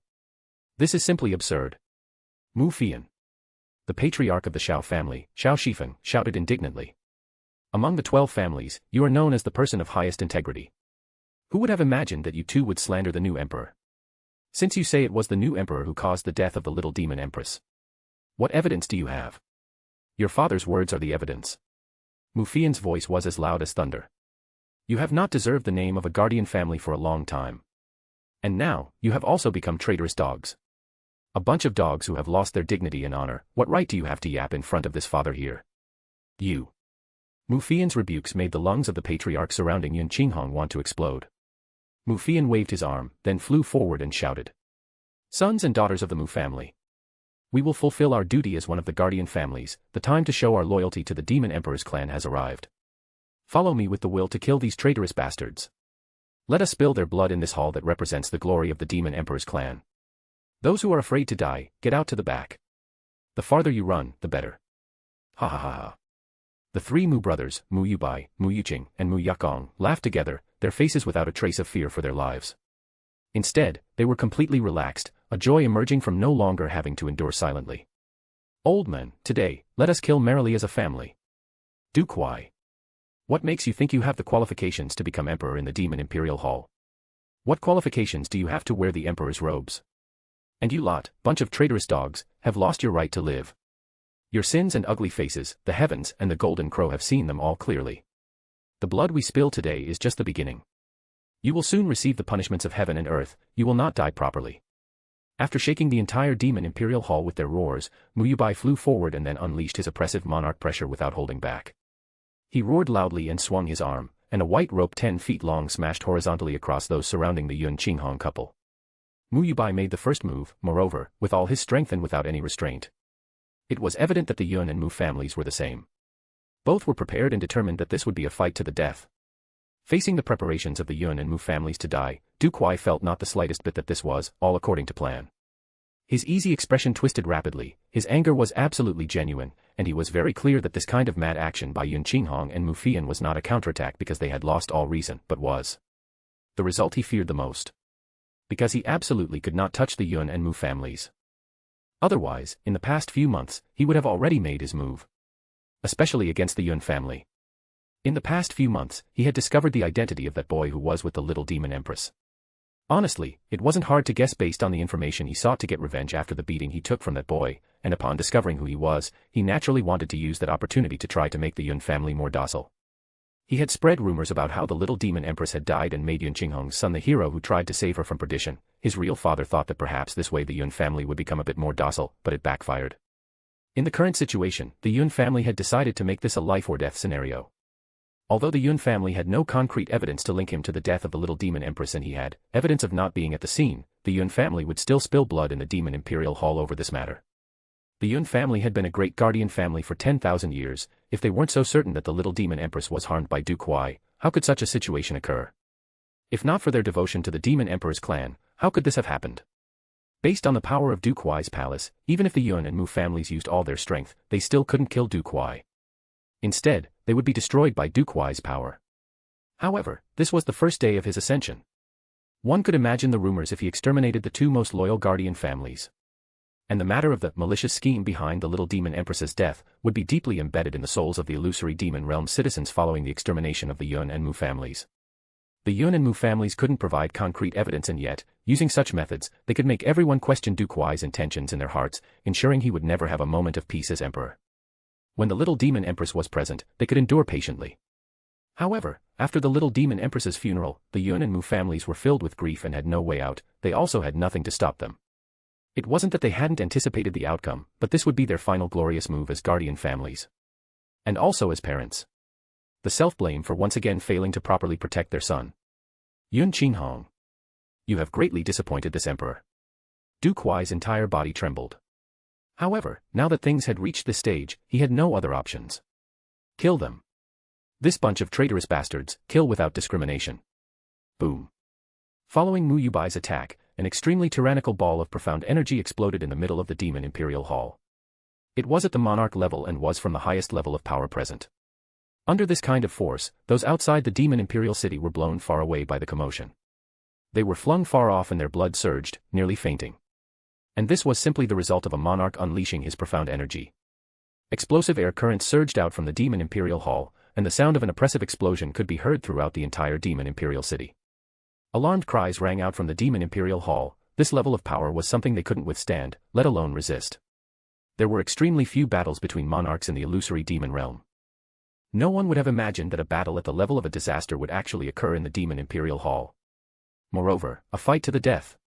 No one would have suspected that a monarch-level deadly confrontation, even with how solid the walls of the Demon Imperial Hall were, would be destroyed so quickly. Even the massive Demon Imperial City couldn't withstand the terrifying power of dozens of monarchs.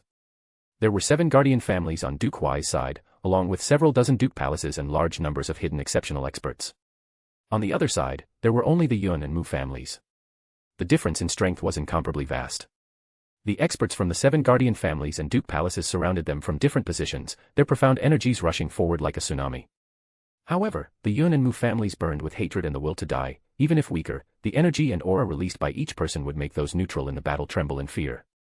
A deafening roar, like a wild beast roaring in rage, practically pressed down the heaven-shaking explosions.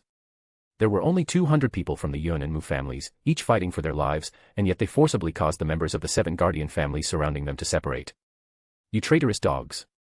Go to hell and seek forgiveness from the Demon Emperor. From within the tumult, Mu Fian's entire figure turned into a blue shadow, flying like a blue bolt of lightning among the experts of the 7 guardian families, and in the span of a second, an extremely cold and oppressive wave of profound energy suddenly exploded. This was the wrath of a 7th-level monarch. His terrifying power was enough to destroy half of the Demon Imperial City. In the heaven-shaking noise, Jiufang Kuei, Shifeng, and Lin Guiyan were caught off guard and were flung away by the explosion. The corners of their mouths were stained with blood, and the bodies of several dozen disciples at the tyrant level and below were exploded into pieces on the spot. A massive gap was torn in the perimeter formed by the 7 guardian families, and looking at this gap, it pointed directly toward where Du Kuai was. Yun Qinghong's gaze turned cold, and his body suddenly shone with light. His entire figure was like a bolt of lightning shooting toward Du Kuai. And as if telepathic, Mu Yuro suddenly also became a bolt of lightning at the same time. The couple headed straight for Du Kuai. Du Kuai stood there without moving, his gaze gloomy. In front of him, 2 deathly pale figures suddenly appeared like demons, and following the trembling of the air, 2 waves of profound energy that were practically identical in their iciness exploded toward the Yun Qinghong couple. Bang! An incomparably oppressive explosion sounded. A ripple so powerful it nearly formed a substantial body pushed Yun Qinghong and Mu Yuro far away. Yun Qinghong reached out to support Mu Yuro's body, and looking at the 2 who had blocked them, he revealed a cold smile. Even you 2 have become Du Kuai's lackeys. The 2 people wore white, and their faces were pale and looked exactly the same. They were evidently twin brothers. To be able to obstruct the Yun Qinghong couple meant only that they were at least mid-level monarchs. How could they be unknowns in the illusory demon realm with that kind of power? Among this pair of twins, one was called by Guiming and the other was by Guihan. They were the unbeatable experts of the illusory demon realm's northern region. Being like gods in the northern region, there was almost no one in the Demon Imperial City who didn't know them. Respected masters, why call us lackeys? Bai Guiming said expressionlessly.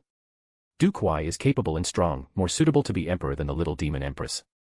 Moreover, the little demon empress couldn't have successors, it was only a matter of time. Bai Guihan declared. If it were that simple, you 2 could be excused. But Du Kuai's palace caused the death of the little demon empress. Even the previous demon emperor may have fallen to their malicious schemes. If you continue to follow him, you are simply lackeys without honor and humanity. Yun Qinghong said with furrowed brows. Bai Guiming said calmly, Du Kuai may be ambitious, but he would never do such malicious things. Ha ha ha ha. Yun Qinghong laughed loudly. There's nothing more to say. No matter who blocks this Yun today, I will spill their blood on the spot. SHRRNG. Yun Qinghong drew his purple sword, and two fatal purple sword figures slashed through the space, attacking directly at Bai Guiming and Bai Guihan. Bai Guiming and Bai Guihan's expressions darkened as they unleashed their ice profound energy. Following the clash of the three profound energies, a screen of light dozens of meters long formed, and within the light, lightning profound energy and ice profound energy collided fiercely against each other. Yun Qinghong shouted loudly. His cyan profound handle flew from his left arm, forming into a purple sword of light, rushing toward the screen of light and infinitely attacking the ice profound energy of Bai Guiming and Bai Guihan. Yun Qinghong's profound energy was originally higher than that of Bai Guiming and Bai Guihan, so combined with the power of the profound handle, Yun Qinghong's strength alone was able to directly suppress his opponents, even forcing them to be momentarily frustrated. Mu Yuro's movements, who originally wanted to act, slowed. Seeing Du Kuai, who was no more than 100 meters away from her, her gaze suddenly froze. Du Kuai, return my son's life. Mu Yuro's figure turned, rushing directly toward Du Kuai. Her gaze contained deeply embedded hatred, and the ice profound energy contained a hatred that even Yun Qinghong was not completely familiar with. The ice arrow in her hand was like the fang of a venomous snake, aiming for Du Kuai's throat. Mu Yuro's actions alarmed Yun Qinghong, who shouted urgently, "Don't go there." A/N Sparkles Extra Chapter Goals Sparkles. Books. Gemstone. Rocket Fire. Books. Chapter 30, Return of the Little Demon Empress, 2. Facing Mu Yuro's attack, Du Kuai still did not move, while a cold darkness that would make people's hearts palpitate flickered in his eyes. In front of him, two black figures suddenly descended, and a furious profound energy storm bringing a sound that pierced the eardrums attacked Mu Yuro from both sides. The auras of the two people dressed in black were strong. Impressively, they were two other mid-stage monarchs. And simply based on the suppressive power, they were even slightly stronger than Yun Qinghong. Mu Yuro's profound strength was at the second level of the sovereign profound realm. Any one of these men dressed in black could easily defeat her. Moreover, the two combined their strengths. With four striking and shattering sounds, her ice chain was broken into countless pieces. Mu Yuro suddenly stopped moving. Then, with a groan, she heavily flew backward. The two men in black agilely pursued her. 6 streaks of scarlet profound energy, bringing along their infernal cold aura, shot toward Mu Yuro with the intent to injure her. The two men in black showed no mercy. If the 6 scarlet beams of profound energy hit their target, although Mu Yuro had the body of a monarch, if she didn't die, she would at least be gravely wounded. Yuro. Yun Qinghong, who was in the midst of a fierce battle with Bai Guiming and Bai Guihan, became alarmed. He forcefully broke free and for a moment was cruelly struck in the back by Bai Guihan. Yun Qinghong spat out a mouthful of blood, but still vigorously used all his strength to fly toward Mu Yuro, securely catching her in his chest. Puffed.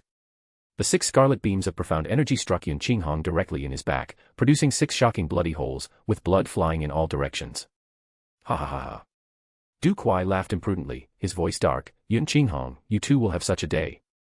If you had been a little smarter and helped this emperor rule the lands, this emperor would guarantee you and your Yun family an even higher position. But you just had to choose to be the enemy of this emperor. You are simply digging your own grave. Since you want to die so badly, this emperor will ensure you.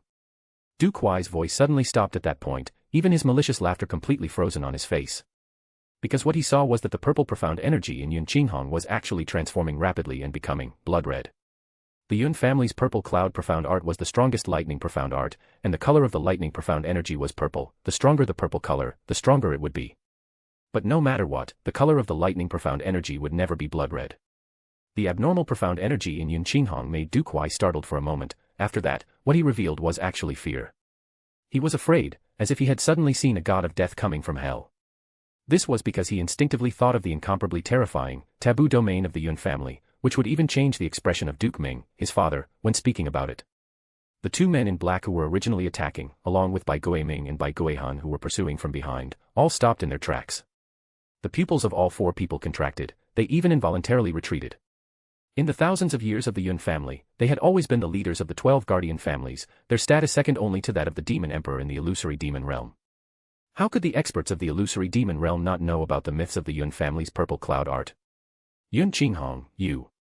Yun Qinghong turned slowly, the wound on his back gushing blood, but the expression on his face was sinisterly calm, while the red profound energy in his body was becoming deeper and deeper. He then raged in a frenzied manner, Du Kuai. Ever since I resumed the domain of my family thanks to my son and learned of his death, I have been in seclusion, all for this very moment. Du Kuai retreated and said with a despondent appearance, could it be that for the past few months, you have been comprehending the legendary taboo domain? SSS. SSSSSSS. The profound energy around Yun Qinghong's body began to hiss, streaks of red lightning danced wildly around his body. He tossed the purple sword in his hand, then slowly extended his palm. Although I am disobeying Father's orders, I will still make you die without a proper burial. Following the boiling of the scarlet lightning in Yun Qinghong's body, the entire Demon Imperial Hall, no, the aura of the entire Demon Imperial City changed rapidly. It was obviously above the hall, yet everyone felt as if there was a mass of dark clouds pressed horizontally against the blue skies that could collapse at any moment. Everyone turned their attention to Yun Qinghong's body. All of the Yun family stared at the scarlet lightning, the expression of none of them failed to change, all of them roared in despair, "Patriarch! Patriarch!" Mu Fian erupted with profound energy, pushing away the experts surrounding him. He looked at Yun Qinghong and revealed his alarm. "This is Hell Prison Lightning Emperor Formation." Mu Yubai cried out in alarm. He actually was able to use the Yun family's taboo domain. Mu Yuqing's voice was also full of shock. Hell Prison Lightning Emperor Formation, the Yun family's taboo domain, requires all the vital energy of the body to activate. Moreover, it harms the user before harming others. The moment it is activated, it will destroy the heavens and exterminate the earth. But the user will undoubtedly die. Mu Yukong's pupils contracted. Little sister said before, when the Demon King was alive, he sternly ordered brother-in-law to never comprehend the Hell Prison Lightning Emperor Formation in his entire life. Brother-in-law is loyal and obedient and would never defy the Demon King's will. He must have forcibly comprehended it in the past 4 months, just to take down Du Kuai with him. Quick, retreat. Mu Fian waved both arms, releasing a wave of tyrannical profound energy, pushing the Mu family people far away. He did not try to stop Yun Qinghong, he already knew there was no one who could stop him. Yun Qinghong. Do you think that just based on your Yun family's taboo domain, you are capable of killing this emperor? This emperor has countless experts behind him and even possesses the mandate of heaven and the protection of the skies. Just with you, how could you kill this emperor? Du Kuai's words were arrogant and full of disdain, but he continuously retreated, because the myths regarding the Yun family's taboo domain were simply too terrifying to the point that even though he had more than 10 powerful monarchs defending him, he was still afraid. Newly crowned emperor, retreat quickly. Behind him, dozens of sovereign profound realm-level experts released their profound energy, conjuring an extremely strong protective barrier.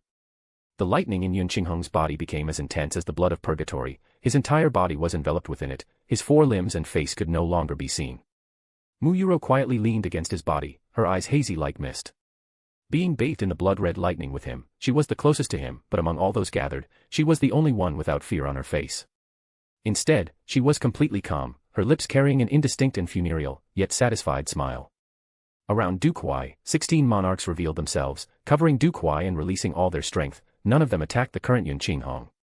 Still, the speed at which they escaped was incomparably slow. This was because Yun Qinghong's aura had firmly locked onto them. As if their bodies were distorted in an amorphous net, every movement consumed the strength of their entire bodies. The strength of 17 monarchs could not escape this pressure. One could imagine how oppressive the taboo power coming from Yun Qinghong was. However, in order to use such power, the price that needed to be paid was incomparably enormous, because it was the life of a mid-stage monarch. The reason the intense purple lightning would turn scarlet was because each bolt was infused with Yun Qinghong's blood essence. An apocalyptic aura enveloped half of the Demon Imperial City, and even the highest-level monarchs, standing at the pinnacle of this world, felt their souls trembling. The red lightning around Yun Qinghong's body swelled again, on the verge of exploding. And once the mass of lightning exploded, the 100 kilometers around would become a blood-colored lightning purgatory. Just as the Demon Imperial Hall sank into chaos, a cold voice sounded from above. The voice was not loud. An incomprehensible penetrating power was carried within it, easily cutting through the agitated clamor and transmitting distinctly to the ears of every person. Patriarch Yun, you don't need to do this.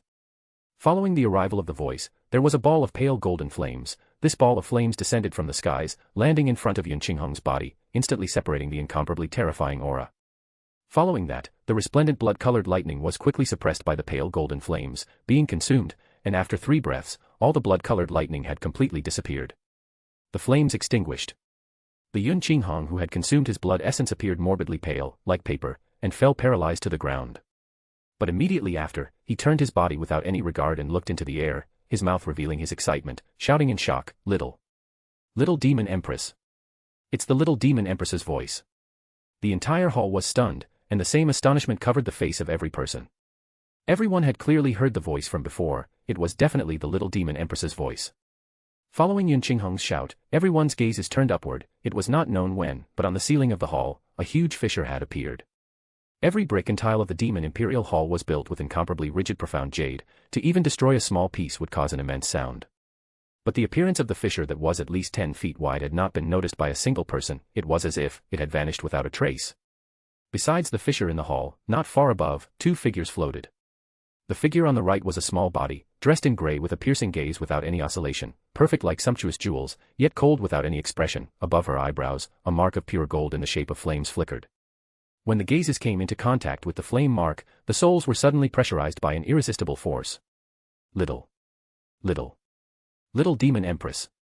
It's the little demon empress. Ah.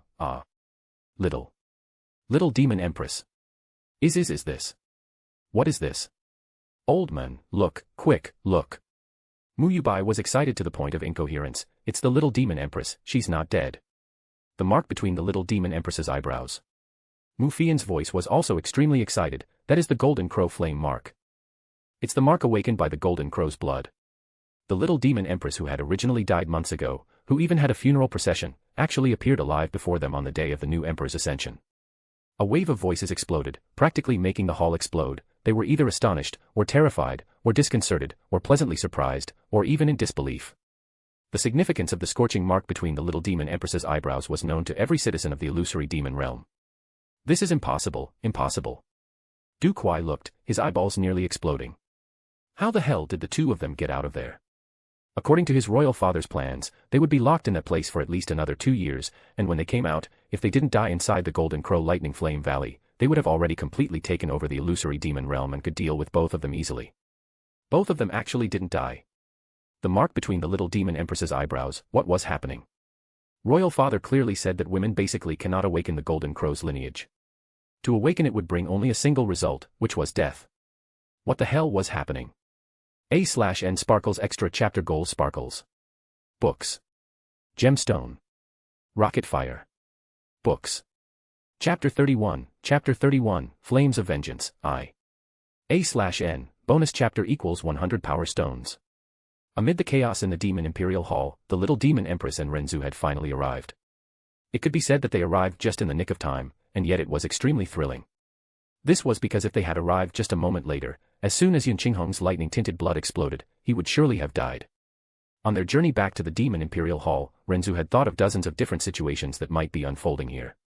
But the chaos in the Demon Imperial Hall caused him to furrow his brows, and the moment he saw the state Yun Qinghong and Mu Yuro were in, a spark of realization flashed in his dark, calm, and indifferent eyes, as serene as 2 pools of water. He immediately moved toward them, teleporting to their front while calling out. Father, Mother. Zuer. Looking at Ren Zu who appeared before them, Yun Qinghong and Mu Yuro's eyes began to well with tears, and they were dazed as if they had started dreaming. Ren Zu urgently asked, Father, Mother, how are you? Are you seriously injured? Based on his abilities, he could tell with a single glance that although Mu Yuro was injured, she was not in critical condition. However, Yun Qinghong's face was pale, his lips purple, most of his shirt was stained with blood red, and besides being seriously injured, most of his vital energy had been depleted. So, without wasting a moment thinking, he immediately pressed his palm against Yun Qinghong's chest and circulated his profound energy, transforming it into the profound light element with full force, slowly healing and stabilizing his father. Zuer, you're alive, my Zuer isn't dead, that's great, that's great. Mu Yuro didn't care where she was, and at that moment, nothing else mattered to her. She simply threw herself forward and tightly embraced her son, her tears fell like rain, sobbing soundlessly. Ren Zu said softly, your son has been unfilial to father and mother, how could I allow myself to die? Father, Mother, I've made you worry and suffer this time. With him using the healing properties of the profound light element, Yun Qinghong's injuries rapidly diminished, and even his 5 senses became clearer. He looked at Ren Zu, and even this iron-willed man was shedding tears. It's good that you're back, it's good that you're back, you're still alive, that's the act of filial piety we wanted, in this life of mine, even if it's lost. I'll have no regrets. Father, don't say such nonsense. Ren Zu said calmly, your injuries, this small loss of blood essence, it's nothing. A small jade vial appeared in his hand as if it had always been there. With a gentle motion, he took out 2 softly glowing pills, radiating a medicinal fragrance that immediately cleared the stifling air of the hall. These pills will restore your strength and heal your wounds. 1 for each of you. He handed 1 to Yun Qinghong first, then to Mu Yuro, leaving no room for objections. The 2, without hesitation, swallowed the pills. The moment they touched their throats, a stream of pure warmth coursed through their bodies. The medicinal energy spread like ripples in a lake, regenerating flesh, bones, and even the essence of their profound veins. Mu Yuro trembled slightly, already feeling the pain subside, while tears still streamed down her face. Yun Qinghong, on the other hand, felt a robust energy reignite in his body, as if his life had been rekindled by a sacred flame. Zuer. Yun Qinghong's voice was hoarse, but it carried an indescribable emotion. He clenched his fists, tears still marking his eyes. These pills, you. Ren Zu interrupted him with a gentle smile, though his gaze remained as cold and resolute as ever. Don't think about how I got them. Just focus on recovering. Both of you need to be well. I'm here now, so from now on, there's nothing to fear. Good. Yun Qinghong closed his eyes with just a single, small word, but it carried an immense amount of gratitude. Although the little demon empress had returned, they were still surrounded by powerful enemies, and based on the strength Du Kuai possessed, they had not yet escaped the crisis. But at this moment, he still smiled while crying. He wasn't the least bit anxious, resentful, or enraged, only grateful and content. His entire family had finally reunited, and that was an extravagant wish he thought he would never achieve again in his lifetime. On the other hand, Ren Zu's act of appearing and saving his parents was enough to draw attention to him. The gazes that were previously fixed on Yun Qinghong, the little demon empress, or the life and death situation now instinctively turned toward him. His smooth black hair fell to the small of his back, reflecting light in a cold, silky sheen, like freshly combed wet silk. Each of his movements made those strands glide gently, as if even the air had become obedient to him. His eyes, black and profound, resembled two still lakes at midnight, calm on the surface but with the feeling of infinite abysses hidden in their darkness. Those who dared to stare into them for more than a few seconds felt their own souls being drawn in, their thoughts scattered, their hearts beating uncontrollably. His skin was fair and flawless, like polished jade. The contours of his face were defined yet soft, without a single imperfection, as if a divine craftsman had spent 1,000 years carving just to achieve this perfection.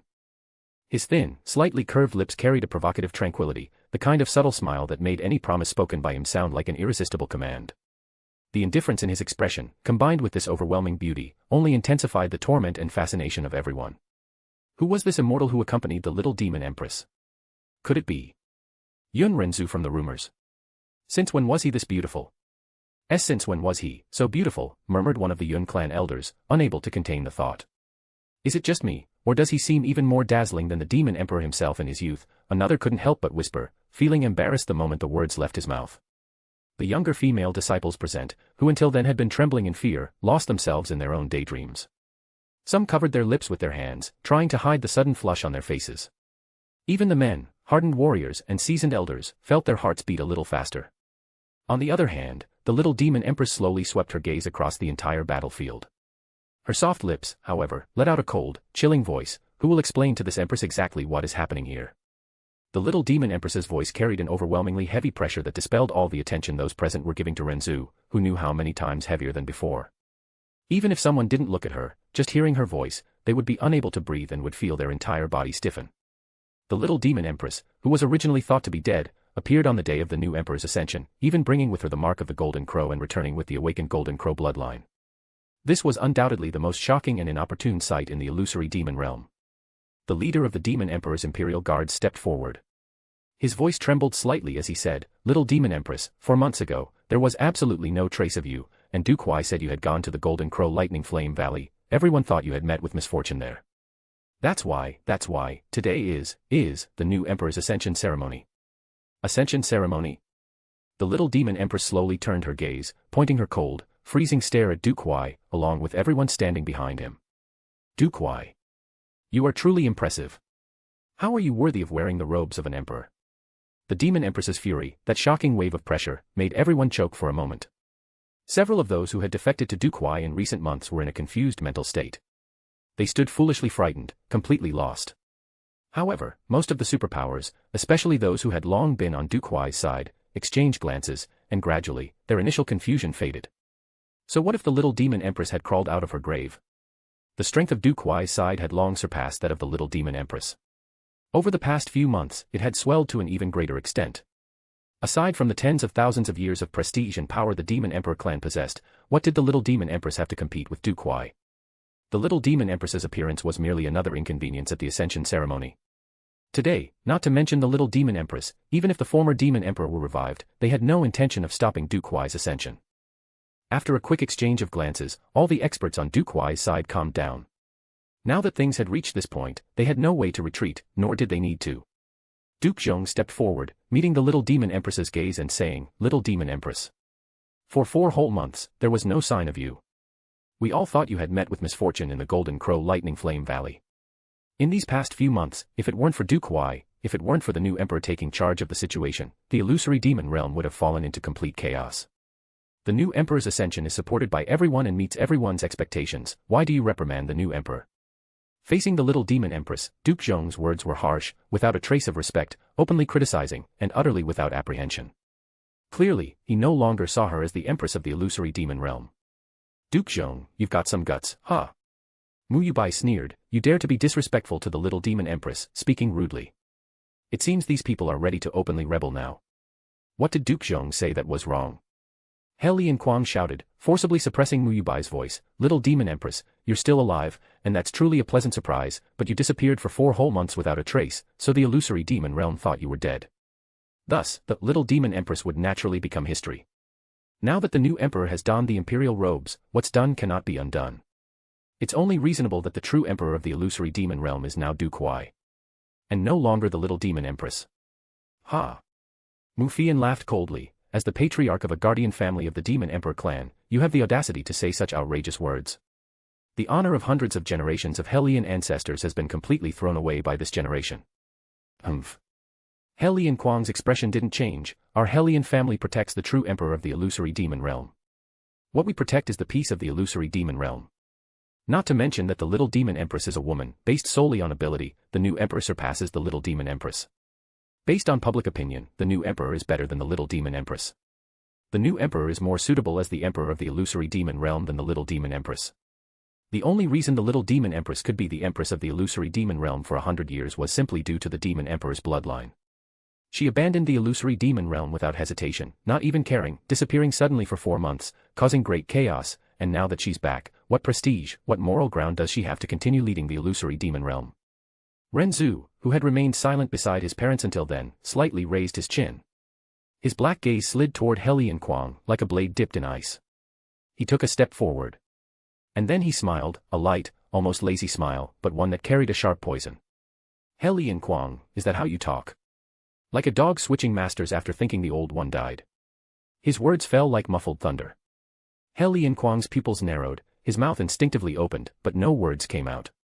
He felt as if he had been stripped bare before everyone, his justifications reduced to dust, such cruel words from such a beautiful face. Ren Zu didn't stop there. You speak of protecting the peace of the illusory demon realm. Hey, don't make me laugh. Since when do traitorous dogs have the right to talk about peace? You cling to Duke Huai's robes like it's your new bone, wagging your tail and barking to please. Is that what the Hellian family has become? Guardians. No, mere mutts. You have the mission to protect the Demon Emperor clan, and you even proclaimed unparalleled loyalty, unchanging even in the face of death, yet now you're reprimanding the little Demon Empress with your head held high. How impressive.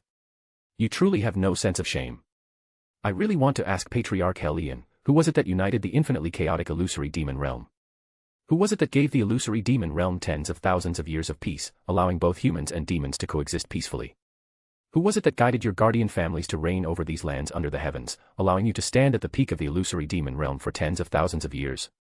And who was it that allowed certain ungrateful, shameless dukes to live in glory and splendor since birth? Was it the Demon Emperor clan, or was it this new emperor you can't wait to grovel to? You. The moment Ren Zu finished speaking, He Lianquang's heart swelled violently. He couldn't defend himself against his words. You actually dared to grandiosely proclaim that this Duke Huai is more suitable to become the emperor of the illusory demon realm than the little demon empress, ha ha ha. That's the biggest joke of all. If it weren't for the Demon Emperor clan, Duke Huai wouldn't be worth even a fart. What qualifications would he have to compete with the little demon empress? Ren Zu's gaze hardened, and he said seriously, you keep blaming the little demon empress for disappearing for 4 months, so why don't you ask your new emperor why the little demon empress disappeared for 4 months? He knows, very well. His words silenced everyone. You're the young Patriarch Yun, right? The one who was thought to be dead along with the little demon empress. What exactly happened? The lord of the heavenly demon region, Qin Zheng, asked anxiously, 4 months ago, what exactly happened? Could it really be that Duke Huai? Ren Zu turned his gaze, and facing the attention of the entire arena, he said lightly, ladies and gentlemen who have been in the demon imperial city for the past few months, perhaps you've more or less heard some rumors about the ambitions of Duke Huai's palace. However, besides Duke Huai's palace harboring ill intentions, they are tens of thousands of times more malicious and manipulative than you think. 4 months ago, it was he, Duke Huai, along with his long-missing father, Duke Ming, who took advantage of the little demon empress's weakened state to kill her. I protected her and used a treasure that allowed us to escape, but we were sent directly to the Golden Crow Lightning Flame Valley because of it. Ren Zu's words echoed through the Imperial Hall like muffled thunder. A suffocating silence took over the place. Even those who had already chosen Du Kuai's side couldn't stop their hearts from trembling. It was as if each syllable spoken by Ren Zu was an invisible blow to their convictions, shattering justifications, tearing masks, and exposing the absurdity of their betrayal. He Lianquang's face was rigid, his mouth opening and closing without making a sound, like a fish out of water. No response came, because there was no response. Those words, murmured one of the Hellion elders, unable to lift his gaze to his patriarch. The younger female disciples of the guardian families were completely lost. Ren Zu's beauty was already enough to stir their hearts, but now, combined with his commanding presence and relentless voice, the enchantment became inescapable. One of them let slip in a trembling whisper. He's not just beautiful, he's like a deity descending to the mortal world. The hardened warriors, who had previously boasted loyalty to Du Kuai, felt their faces burn.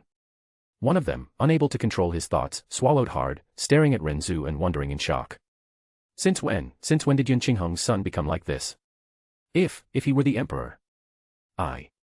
Even the Yun clan elders were stunned.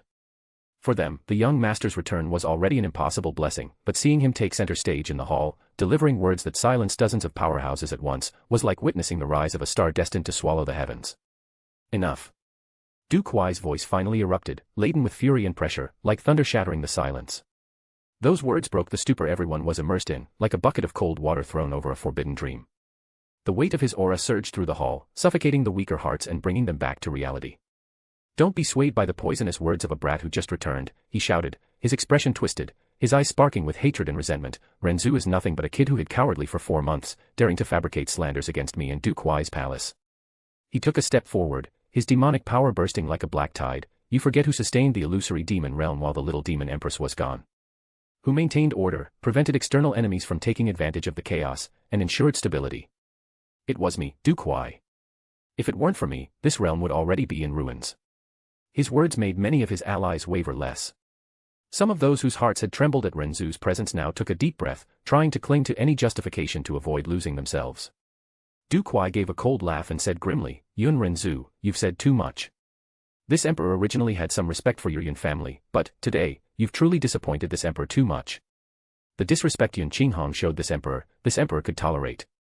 But now that you, Yun Ren Zu, have appeared, this emperor already knew you'd say the same things as Yun Qinghong, as expected.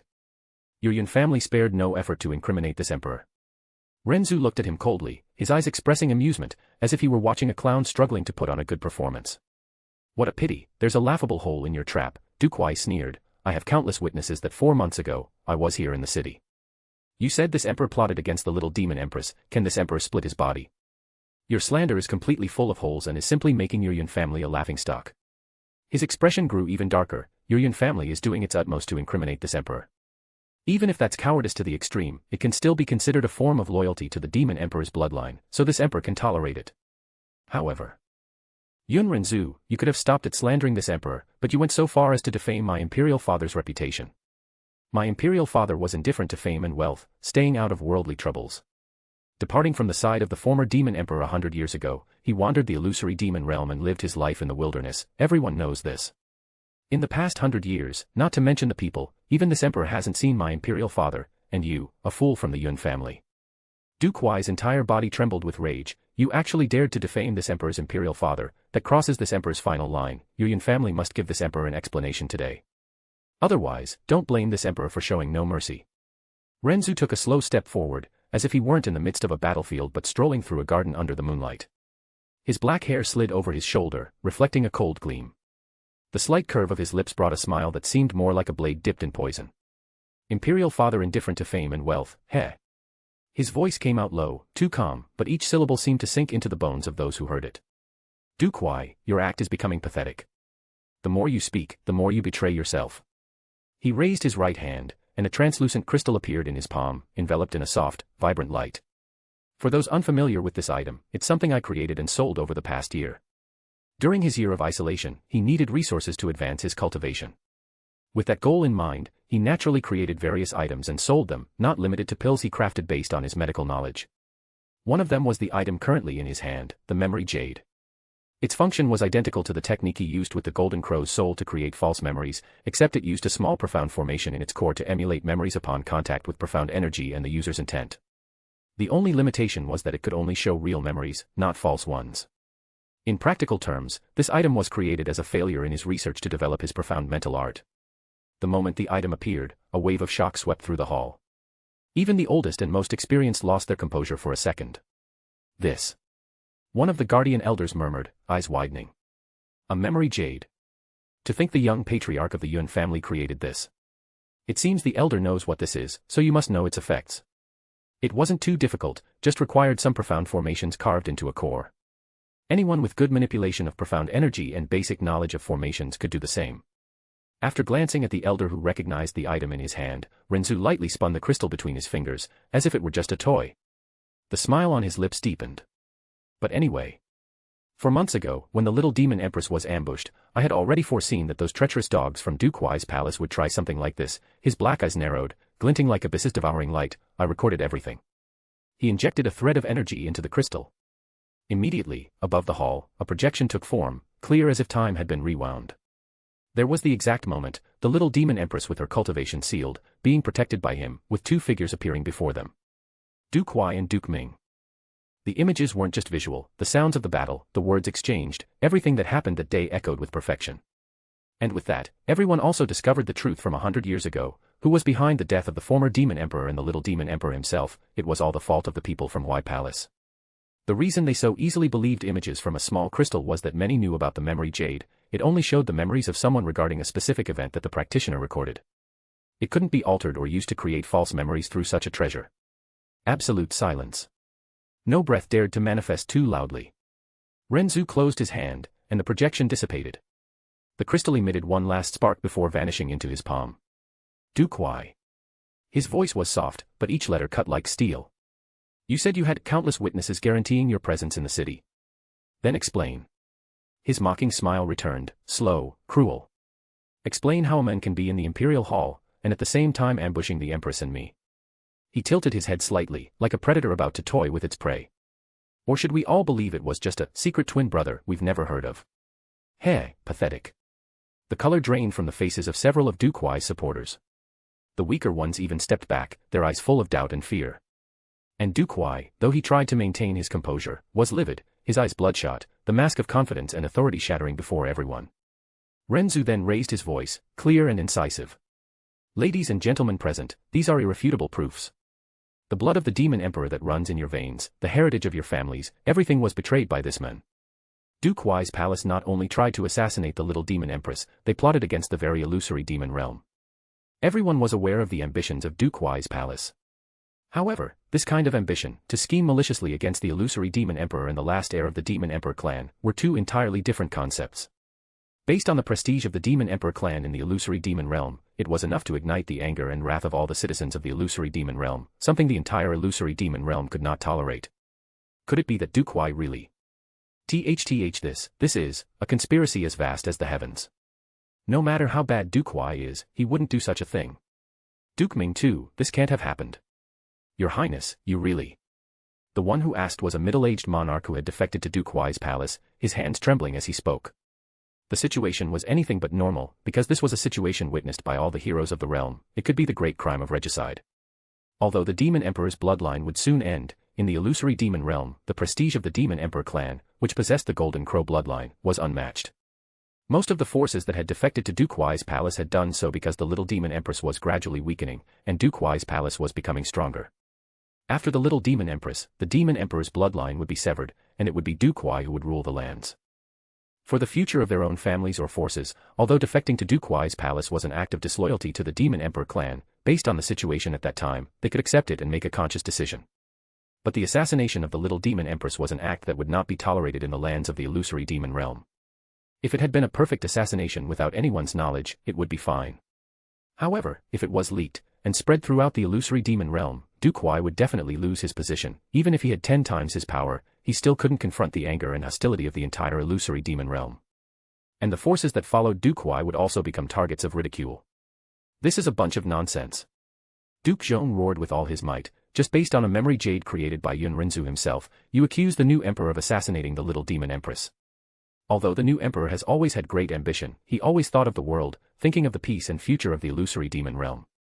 Moreover, he always revered the demon emperor clan. He couldn't have done such a thing, and he has no reason to assassinate the little demon empress. There's something strange about this, who knows, this might have been a meticulously planned conspiracy. Even though Duke Zhong was using all his effort to justify himself, his voice was noticeably trembling. Indeed, just based on the memory jade, it wasn't enough to assert that Duke Huai was behind the assassination of the little demon empress. The forces on Duke Huai's side only needed to insist on this point. Moreover, with their overwhelming strength, the little demon empress couldn't do anything. They could even counter by simply insisting on shifting the blame. If it had been the little demon empress from 4 months ago, it would indeed have been so. However, how could the current little demon empress be compared to before? The little demon empress, who had been silent until now, merely waiting for the opportunity, looked down. No matter how chaotic the palace was, no matter how the situation changed, her expression didn't change in the slightest. At this moment, she suddenly spoke, her voice incomparably cold, Yun Jiang, Yun He, Yun Shi. The little demon empress's voice carried an oppressive force that practically froze the blood, causing the chaotic hall to quiet down. The 3 great elders of the Yun family stepped forward, then said respectfully, "What instructions does the little demon empress have?" "Seize Duke Huai, conduct a profound handle soul search." Duke Huai's expression changed slightly, but consequently, he didn't panic. His lips moved slightly, a sinister glint flashing in his eyes. The profound handle was the hereditary ability of the Yun family. It has 2 forms: physical manifestation, it's solid and possesses part of its owner's strength, can take almost any form, and moves according to the user's will, and spiritual manifestation, can be used to attack the spirit and read minds. Under the profound handle soul search, everything Duke Huai knew would be laid bare, all his secrets, all his crimes would be completely unearthed. It would be presented before everyone. Yun Jiang, Yun He, and Yun Shi all looked puzzled. This was because they were absolutely certain that Duke Huai wouldn't allow the profound handle soul search. With the immense amount of force behind Duke Huai, they wouldn't allow anyone near him. However, as great elders of the Yun family, they naturally wouldn't go against the little demon empress's orders. Together, they obeyed, yes. Yun He shouted, "Duke Huai, if you want to prove your innocence, then honestly accept the profound handle soul search of our Yun family. If not, you have ulterior motives. And the crime of regicide will be witnessed by everyone here." The 3 great elders leaped together toward Duke Huai. Before they could get close, an incomparably tyrannical wave of profound force flooded them, stopping them, while 10 auras from different directions targeted them, causing the 3 incomparably powerful great elders to stiffen. For a moment, they didn't dare move recklessly. The little demon empress narrowed her eyes, her voice cold enough to pierce bones. "You dare disobey the empress's orders." Duke Zhong gritted his teeth and said in a low voice, "Little demon empress, you're mistaken. Today, the emperor of the illusory demon realm is Emperor Huai. And not you, the little demon empress." Before Duke Zhong could finish his sentence, the little demon empress, who was in the air, suddenly attacked, and a pure golden flame abruptly shot downward. The flame was extremely fast. There were countless experts present, but they could only see a flash of flames. No one could do anything to react as the flame struck Duke Zhong directly in his chest. Boom. The world's most tyrannical flames exploded. In an instant, Duke Zhong's body split apart like a rag doll, breaking into countless flaming pieces. When those pieces fell to the ground, they burned into nothingness. Forget a charred corpse, not even a speck of ash was left. The inextinguishable golden crow flames fell to the ground, causing the incomparably durable profound jade floor to burn, creating wounds and holes that looked like blisters.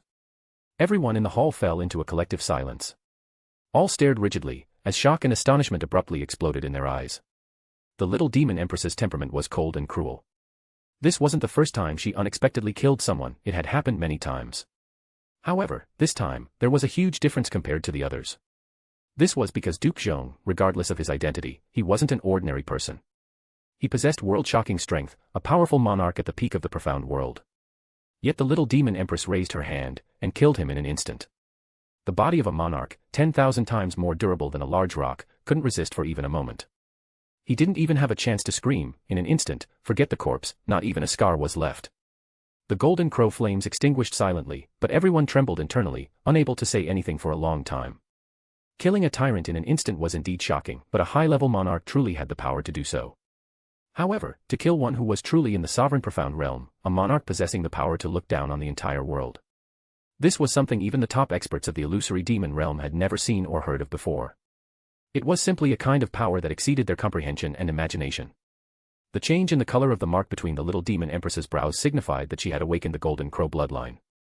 Her strength naturally increased by an enormous amount. However, the ability to kill a level 3 monarch in an instant was something even the previous demon emperor, who had also awakened the Golden Crow bloodline, couldn't do. A/N books, only 2 left. Gemstone. Rocket fire. Books. Chapter 32, Flames of Vengeance, 2.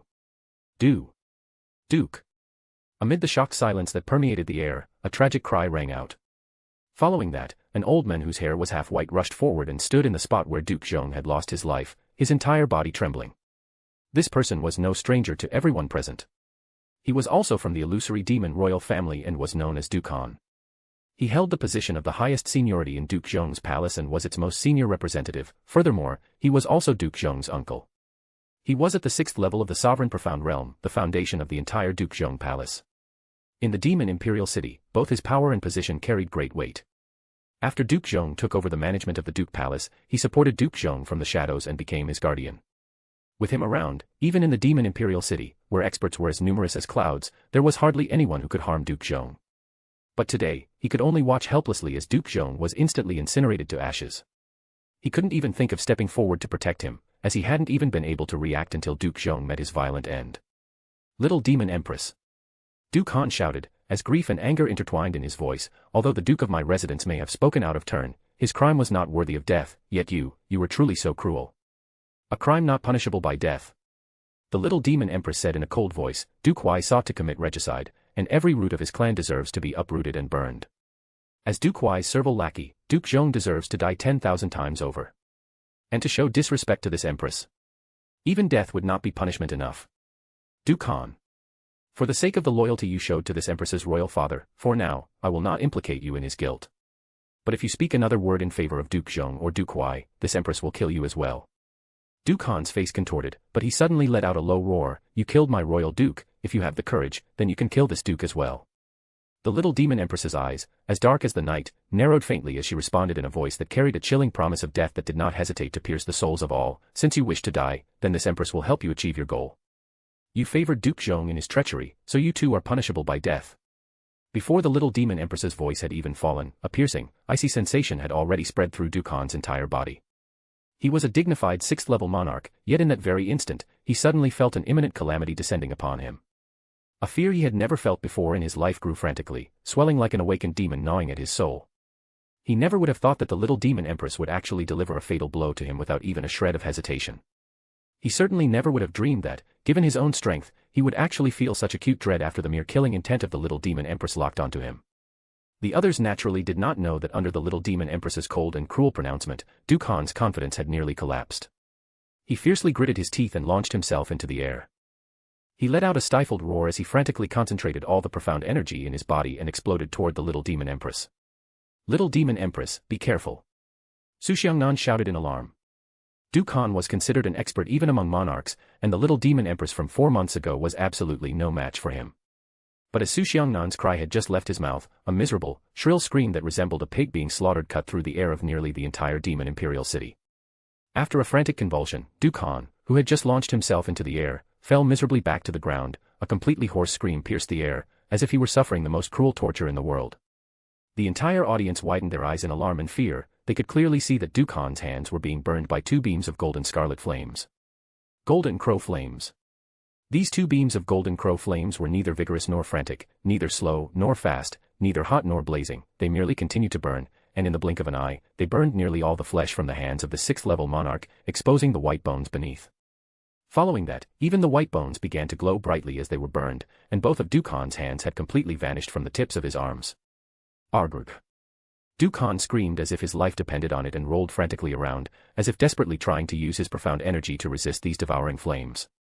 But the 2 beams of golden scarlet flames that seemed so mild continued to burn steadily, unimpeded in any way. Following his frantic rolling and thrashing, the golden scarlet flames had even spread to his chest, waist, and thighs. In the blink of an eye, there were more than 10 beams of golden scarlet flames on his body, and his arm had already been burned to half its original length. Duke Han's miserable screams were as sorrowful and shrill as the wails of a demon from the depths of hell. His entire body writhed and twisted spasmodically, his eyes nearly popping out of their sockets from the sheer pain, and the blue veins on his forehead visibly bulged and twisted like worms. The golden scarlet flames still maintained their initial speed as they burned silently. They were so mild they almost seemed graceful, yet they devoured the body of a monarch, inch by inch. All of Dukan's efforts and his mighty profound strength as a 6th-level monarch were utterly unable to stop or hinder these flames. Vast shock and fear appeared on the faces of all those present. Dukan was a member of the illusory demon royal family, his body contained a faint amount of the Golden Crow's bloodline, and he also cultivated a fire-based profound art. In terms of fire, his body also had extremely strong resistance to it. Moreover, as a 6th-level monarch, he possessed a profound strength that was seen as divine by most profound practitioners. But under these two small beams of flames, in a span of 12 breaths, an entire third of his body had vanished. Dukan. A member of Duke Zhong's palace extended a violently trembling arm, as if wanting to think of a way to extinguish the flames on Dukan's body. Don't go. Someone tenaciously held him back and retreated desperately after that. If they came into contact with a flame strong enough to burn a 6th-level monarch's body to ashes, they were simply courting death. Everyone's eyes widened in shock and horror, their mouths agape. Watching Dukan frantically writhe and twist his body as he burned, and hearing his miserable and lamentable wails, made everyone's bodies turn completely cold. In that instant, they even felt as if they had been plunged into purgatory, where they were watching a sinner being baptized in the flames of purgatory as their just reward. Little Demon Empress, spare me. Little Demon Empress, spare me. Ah. Yuaha. No one could imagine how great the pain must have been to make a 6th-level monarch let out such a miserable scream, to make a 6th-level monarch beg in such an utterly disgraceful, undignified manner. The golden scarlet flame spread across his entire body, and gradually, all his struggles and screams were completely devoured by the flames. When those golden scarlet flames finally extinguished, Dukan's body had completely vanished from that place, just like Duke Zhong, who had recently died, not a single trace of his remains was left. Throughout the entire process, aspects of shock and horror appeared on the faces and eyes of the entire audience and did not dissipate in the slightest. In the entire Great Hall, only the little Demon Empress remained completely expressionless from beginning to end. It was as if she were witnessing a spectacle that was simply too commonplace. Thud. Among the group of people closest to where Dukan had been, a 9th-level overlord from Duke Huai's palace was so paralyzed with fear that his body knelt on the ground. The other profound practitioners, the lowest being thrones and the highest being monarchs, all had horror completely etched into their pupils. As unparalleled and incomparable existences in the eyes of ordinary people, this was the first time in their lives that they felt they were truly so insignificant. This is impossible. Duke Huai's pupils continued to contract as he refused to believe what he was witnessing, refused to believe that such power existed in this world, and especially refused to believe that this power actually belonged to the little Demon Empress. What kind of power is this? Mu Yubai desperately sucked in cold air. As someone fiercely loyal to the Demon Emperor clan, seeing the little Demon Empress, who had returned, become so powerful should have made him wild with joy. But the scene he had just witnessed, the painful and terrifying death of a 6th-level monarch, actually made the shock and fear in his heart surpass his admiration and joy. Because this was fundamentally a kind of terrifying power that shouldn't exist in this world. Even if her bloodline has awakened, it still shouldn't be terrifying to this extent. Greatest ambition under heaven's eyes were wide open as he murmured to himself in a thoroughly dazed manner. This power. Could it be some kind of special benevolence manifested by the Golden Crow's divine spirit? Yun Qinghong's eyes became slightly numb. The power he had just witnessed surpassed all his knowledge or understanding. This was no longer a power that could be categorized as strong, it could be said to be heaven-defying. Ren Zu shook his head and spoke, "Father, you're not wrong, but you're not entirely right either." His black eyes rested on the little Demon Empress, her delicate figure reflected in his dark pupils. There was something complex in that gaze, respect, concern, and a hint of complicity. She had asked him to stay on the sidelines, so that the vengeance would be hers, that's why he restrained himself and helped her with a few tricks. After all, if he moved, he could end all her enemies with one hand, but she wanted them to suffer as much as possible. On the other hand, everyone was stunned by the power displayed by the little Demon Empress, but no one knew that her current power came from her thirst for vengeance, and she had given her own life in exchange for it, and if one really wanted to include it, it also came at the cost of her virginity.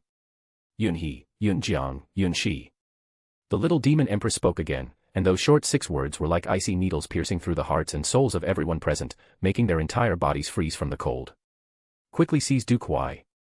If anyone dares to interfere, this Empress will kill that person. If one person blocks me, this Empress will kill one person. If 100 people block me, this Empress will kill 100 people. If the entire world blocks me, this Empress will baptize this world in its blood. That impartial and blood-cold voice powerfully shook the souls of everyone present. At that moment, everyone came to the incomparably clear realization that the little Demon Empress who returned after 4 months was definitely not the little Demon Empress they were familiar with. Yes. The same response was given, but the tone became completely different from before. The auras of these three great elders of the Yun family, who had been through countless trials and tribulations, immediately underwent great changes. Three aged hands, filled with dense and robust lightning profound energy, extended directly toward Du Kuai. Before, when they rushed toward Du Kuai, whether in movement or power, they were still 30% conservative and 70% apprehensive.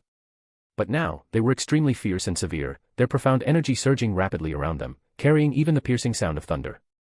Who dares to touch His Highness? The number of experts Du Kuai had under him far surpassed the imagination of the common man. Without exaggerating in the slightest, it could be said that more than 70% of the monarchs in the Demon Imperial City had joined Du Kuai's faction. Today was the grand ceremony of Du Kuai's ascension, so he had a large number of experts by his side. Du Kuai himself was also a mid-stage monarch, so each of the people qualified to be his bodyguards were the strongest among the strong in the illusory demon realm. The weakest among them was also a mid-stage monarch. This kind of supreme power, which ordinary people might not see even once in their lifetime and which was seen as a fairy tale in their eyes, today alone, in this demon imperial hall, Du Kuai had 7% of such people by his side. This was counting only his personal bodyguards, who were fiercely loyal to Du Kuai's palace. It categorically did not take into account the pinnacle influences like the guardian families and the other duke palaces that had already run to his side. When the three great elders of the Yun family acted, four differently dressed people appeared out of nowhere behind Du Kuai and blocked their advance, colliding abruptly with the three great elders. Each of these people was flooded with an extremely robust and dense aura. It was actually an aura so strong that it completely matched the auras of Yun He, Yun Jiang, and Yun Shi. Lu Zhanfeng, Bai Jinghong, Tang Wanli, Xiao Qingshan, the four absolutes of the southern heaven, who shook the southern borders 700 years ago. From the corner of the great hall, an old person shouted in alarm, and the four names he uttered were like four thunderclaps in everyone's ears. In this world, if someone became a monarch, their name would shake the heavens. Especially the profound practitioners outside the demon imperial city, if they became monarchs, they would become exceptionally famous, and even after many generations, they would not be forgotten. The four absolutes of the southern heaven. Astonishment colored Yun Qinghong's face. Those were impressive people your grandfather used to mention often all those years ago. 700 years ago, they had already become monarchs, and after that, there was little news of them. I thought they had returned to their homeland to live in seclusion. But who would have thought they had already joined Du Kuai's palace? It seems that the ambitions of Du Kuai's palace originated much earlier than we even imagined. Ren Zu pondered calmly. This was already within his calculations. All these years, we never dared to underestimate the power of Du Kuai's palace. Yun Qinghong said, his brows tightly furrowed. But it was only in these 4 months that we became truly aware that the true power of Du Kuai's palace had far surpassed our previous estimates. In less than 3 days after the news of the little demon empress's death in the Golden Crow Lightning Flame Valley spread, the demon imperial city had already fallen completely under the control of Du Kuai's palace. We didn't even have a chance to react. Sigh. Ren Zu shook his head. Father, you don't need to feel so defeated. If it's just Du Kuai, he definitely wouldn't have this kind of capability. It's that Duke Ming, he's simply too terrifying. For the past 100 years, the entire illusory demon realm has been walking in the palm of his hand, yet no one was aware of it. Everything that happened was all according to the plans he orchestrated, but he wasn't good enough. At the end of his words, he let out a faint sigh, almost as if bored, and his lips curved into a calm smile. Enough talk. It's time for me to stretch my muscles a bit. With those simple words, he took his first step toward the little demon empress. Zuer. Yun Qinghong couldn't hide the anxiety in his voice. He feared that in her ruthless state, the little demon empress might do something to him. His wife was more direct. Muyuro tightly gripped his arm, her teary eyes fixed on her son's figure. Ren Zu turned his head slightly, casting a serene glance at the two. Father, mother, don't worry. Your son is no longer the same as before. The calm in his voice was not arrogance but a certainty that overflowed from within. It was so firm that, for a moment, Yun Qinghong and Muyuro felt their hearts settle, even against their own will. In the hall, all eyes converged on him. It was inevitable. That slender figure, the long black hair that fell like a cascade of silk to his waist, the eyes as deep as an unfathomable abyss. Ren Zu walked unhurriedly, but with each step, he seemed to erase the air around him, as if nothing else mattered. There was something in his presence that made hearts race, a cruel, untouchable, and hypnotic beauty. Some averted their eyes, frightened by their own thoughts. Others, without realizing, held their breath. Ren Zu walked until he was just a few steps from the little demon empress. The entire hall was in a deathly silence, as if even the air had stopped circulating. His black eyes rested on her with an unusual softness amidst the chaos. Sire, do you need my help to deal with these ants? The little demon empress, still surrounded by her icy and relentless aura, turned her face slightly. Her dark eyes glinted, but she soon huffed, looking away as if indifferent. Humph. I don't need your help. There was, in her tone, the typical arrogance of a tsundere, firm on the outside, even if her heart had wavered for a moment. Ren Zu smiled faintly, a smile that didn't reach cruelty but carried a calm provocation. He looked toward the group of enemies still surrounding the scene, Du Kuai, his bodyguards, and all the monarchs under his command. It's impossible indeed. He said, as if commenting on something obvious, what you asked cannot be done on my part. After all, as your husband, I have an obligation to help you at least a little. Those words, spoken in a serene tone, fell like a thunderclap. A/N books, only 2 left. Gemstone. Rocket fire. Books. Chapter 33, Flames of Vengeance, 3. The entire hall froze. Ren Zu's words echoed like a muffled thunder, each syllable resonating in everyone's minds as if they were direct blows to the heart. Husband. That simple word made the air in the grand hall tremble more than any attack of profound energy. Du Kuai staggered back a step, cold sweat dripping down his temple. His expression, already distorted by shock, became even more grotesque. This is impossible. He murmured, his voice faltering. How could the little demon empress acknowledge a piece of trash as her husband? Behind him, the monarchs who followed him, men who had carried prestige and power for centuries, now exchanged looks of complete terror. It can't be true. One of them let slip, his voice trembling. This is a lie, it has to be. The 3 elders of the Yun family, who had fought against enemies across countless generations, stood motionless, as if their souls had left their bodies for a moment. Their hands, which glowed with the energy of thunder, trembled slightly. Young patriarch. Yunxi muttered, almost unable to believe what his own eyes were seeing. This. Yun Jiang spoke in a faint voice, as if each word cost him breath. Yunhe merely clenched his fists, his gaze flickering between Ren Zu and the little demon empress, his heart beating faster than a drum. It was as if the world had turned upside down in a single instant. The shock was so great that they stopped fighting against the 4 absolutes of the southern sky, who were equally stunned by this revelation. Husband, one of the elders nearly bit his tongue from stuttering so much. Yun Qinghong's face went pale in an instant, and Mu Yuro brought her hands to her mouth, incredulous. Their hearts raced in panic. This wasn't just boldness, it was a direct offense. Even insinuating such a thing was enough to condemn an entire family to destruction. And yet, their own son had spoken those words in front of everyone present, without a trace of hesitation. Zuer. Yun Qinghong jumped in alarm, his voice trembling with desperation. What are you saying? Do you realize how offensive this is to Her Majesty? Mu Yuro gripped her husband's arm so tightly that her nails dug into his skin. Her eyes were brimming with tears, almost silently pleading for Ren Zu to immediately retract his words, for it to be just a fleeting provocation. No one could blame them. After all, the little demon empress had just unleashed an overwhelming power, so suffocating that it seemed to distort the very air around her. Her reputation for cruelty was known to all, and no one would dare doubt her willingness to follow through on any threat. In the face of that cold gaze and an aura that resembled that of an enraged deity, it was impossible not to shudder.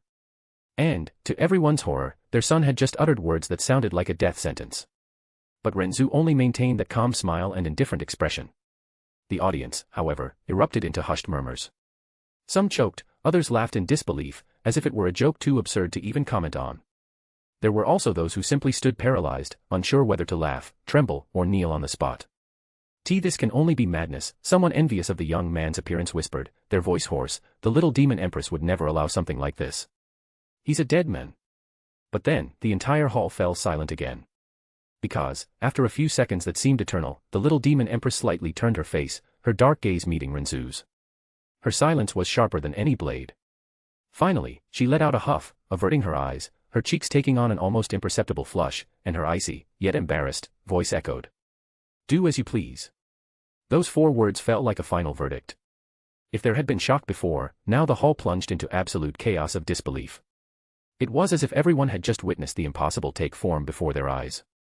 My God, did I hear that right? He said husband. Her husband. And she didn't deny it. Yes. I thought I was dreaming, but the little demon empress agreed. I saw it, she didn't deny him. She even blushed, she blushed. When has anyone ever seen Her Majesty blush in front of a man? If he really is her husband, then, from now on, who would dare disobey this young man? On the other side, greatest ambition under the heavens, stared wide-eyed, mouth agape, unable to hide his shock. He remembered Ren Zu well, who always appeared alongside his daughter, number 7 under heaven, before disappearing for an entire year. That young man the world called useless, had he really conquered the unattainable woman? Not only had he become more handsome, Mu Yubai clenched his fists tightly, veins bulging on his forehead. His voice rumbled heavily, that boy is my sister's son. To think that someone called useless by the Yun family would become the little demon empress's men. The Yun family, in turn, was in absolute shock. He's the same young patriarch who couldn't awaken the profound handle. The one we all called useless. Now, he's the little demon empress's husband. This can't be real. The voices mingled with envy, fear, and fascination. Some wanted to deny it, others couldn't stop trembling. Yun Qinghong was utterly stunned. His heart wavered violently between the terror that their entire family would be condemned for those words and an irrational pride he could barely control. The son who had been called trash by the clan for so long, the young man everyone thought incapable of even protecting himself, now stood before all as the men who had conquered the little demon empress. But he wasn't the only one with complex emotions. Muyuro was no different. Her hands trembled so much they could barely hold her husband's arm, and her tear-filled eyes were on the verge of overflowing. The shock was too overwhelming, how could it not be? Before everyone, their son had just been acknowledged by the little demon empress as her husband. The chaos didn't have time to dissipate. Du Kuai, though shaken to his core, would not let the situation slip from his control. His face contorted with rage, and his voice thundered like a dark storm. What are you all standing there for? Kill these traitors now. No matter the cost. His roar snapped everyone back to reality. The disbelief was swallowed by the imminent slaughter. Yes, Your Majesty. The four absolutes of the southern sky charged forward like living tempests, their bodies unleashing a pressure so overwhelming it seemed to tear the air itself. They immediately used their strongest attacks to try to kill the boy and the little demon empress. But before their attacks could reach Ren Zu and the little demon empress, three figures appeared before them like steel walls. Boom. A deafening explosion erupted as Yun Jiang, Yun He, and Yun Shi raised their arms, thunderous energy pouring out like raging rivers, forming an electric barrier that collided with the four murderous auras simultaneously. The impact unleashed waves of energy that shattered the hall's floor into pieces and cracked entire columns. The four absolutes of the southern sky faced the three great elders of the Yun family, but before the seven monarchs could clash again, a distortion in the air twisted into a massive vortex. The movements of the three great elders slowed instantly at that moment, as the air above them warped once more, and three more figures appeared from the void. As they descended explosively to the ground, their auras were practically no less formidable than those of the four absolutes of the southern sky. 10 great monarchs, all in the mid or late stages, their auras mingled with one another, like waves of a vast ocean, concealing the sky and covering the earth. The combined power of 7 monarchs working together, that was a power ordinary people wouldn't even dare imagine. Outside the demon imperial city, the rest of the regions within the illusory demon realm, even the greatest heavenly demon city, wouldn't be able to produce 7 monarchs. Though the 3 great elders of the Yun family were strong, they definitely wouldn't be able to approach Du Kuai if he were under the protection of 7 late-stage monarchs. It would be difficult to use the profound handle on him to uncover the truth about the events of the past 100 years through his mind. At that moment, a muffled sound echoed like the beating of a heart. The air trembled, and a vivid, flaming red mark appeared on Ren Zu's forehead, glowing like the rising sun. It was the same mark that shone on the little demon empress's forehead. Golden crow flames erupted from his body, enveloping him completely. His aura burned like the sun itself, so intense that the space around him began to distort. Sea crow. Golden crow flames. Impossible, this can only be a mistake. The divine flames, they're exclusive to the royal bloodline. Only the imperial family can. The voices were of absolute disbelief, but there was no time for more. They didn't have time to process any kind of response to this. A scorching aura, too hot to bear, assaulted the air and descended upon the hall like a cataclysm. It was, without a doubt, an aura of an extinguishable fire, but paradoxically, while it brought suffocating heat, it made every spectator feel an icy chill run down their spine. The space warped, rippling like a desert in flames. Under astonished gazes, Ren Zu's figure slowly emerged between the 3 great elders of the Yun family and the 7 monarchs protecting Du Kuai. Around his body, the colossal silhouette of a scarlet golden crow appeared for an instant. Immediately after, it erupted into a blazing splendor that swept through the hall, as if 1,000 suns had been ignited at once. In a matter of a second, the grand hall and everything within the audience's sight was bathed in incandescent red. Third stage of the golden crow's burning world, scorching sun rupture. In the air that had turned scarlet red, the infinite and boundless golden crow flames rapidly gathered, forming the searing, eye-burning, yet divine and sacred figure of the golden crow. It tore the scarlet world to pieces, pierced through space, and flew toward the 7 monarchs standing in front of Du Kuai. In an instant, the combined power of those 7 monarchs, strong enough to destroy a city, vanished into the air. The world around them began to fracture into countless tiny pieces, followed by the complete collapse of space. In that moment, their visions and thoughts were occupied by no other existence, only that infinite sea of scarlet flames. The messages their powerful mental energies conveyed were that these flames had already invaded their bodies and even their souls.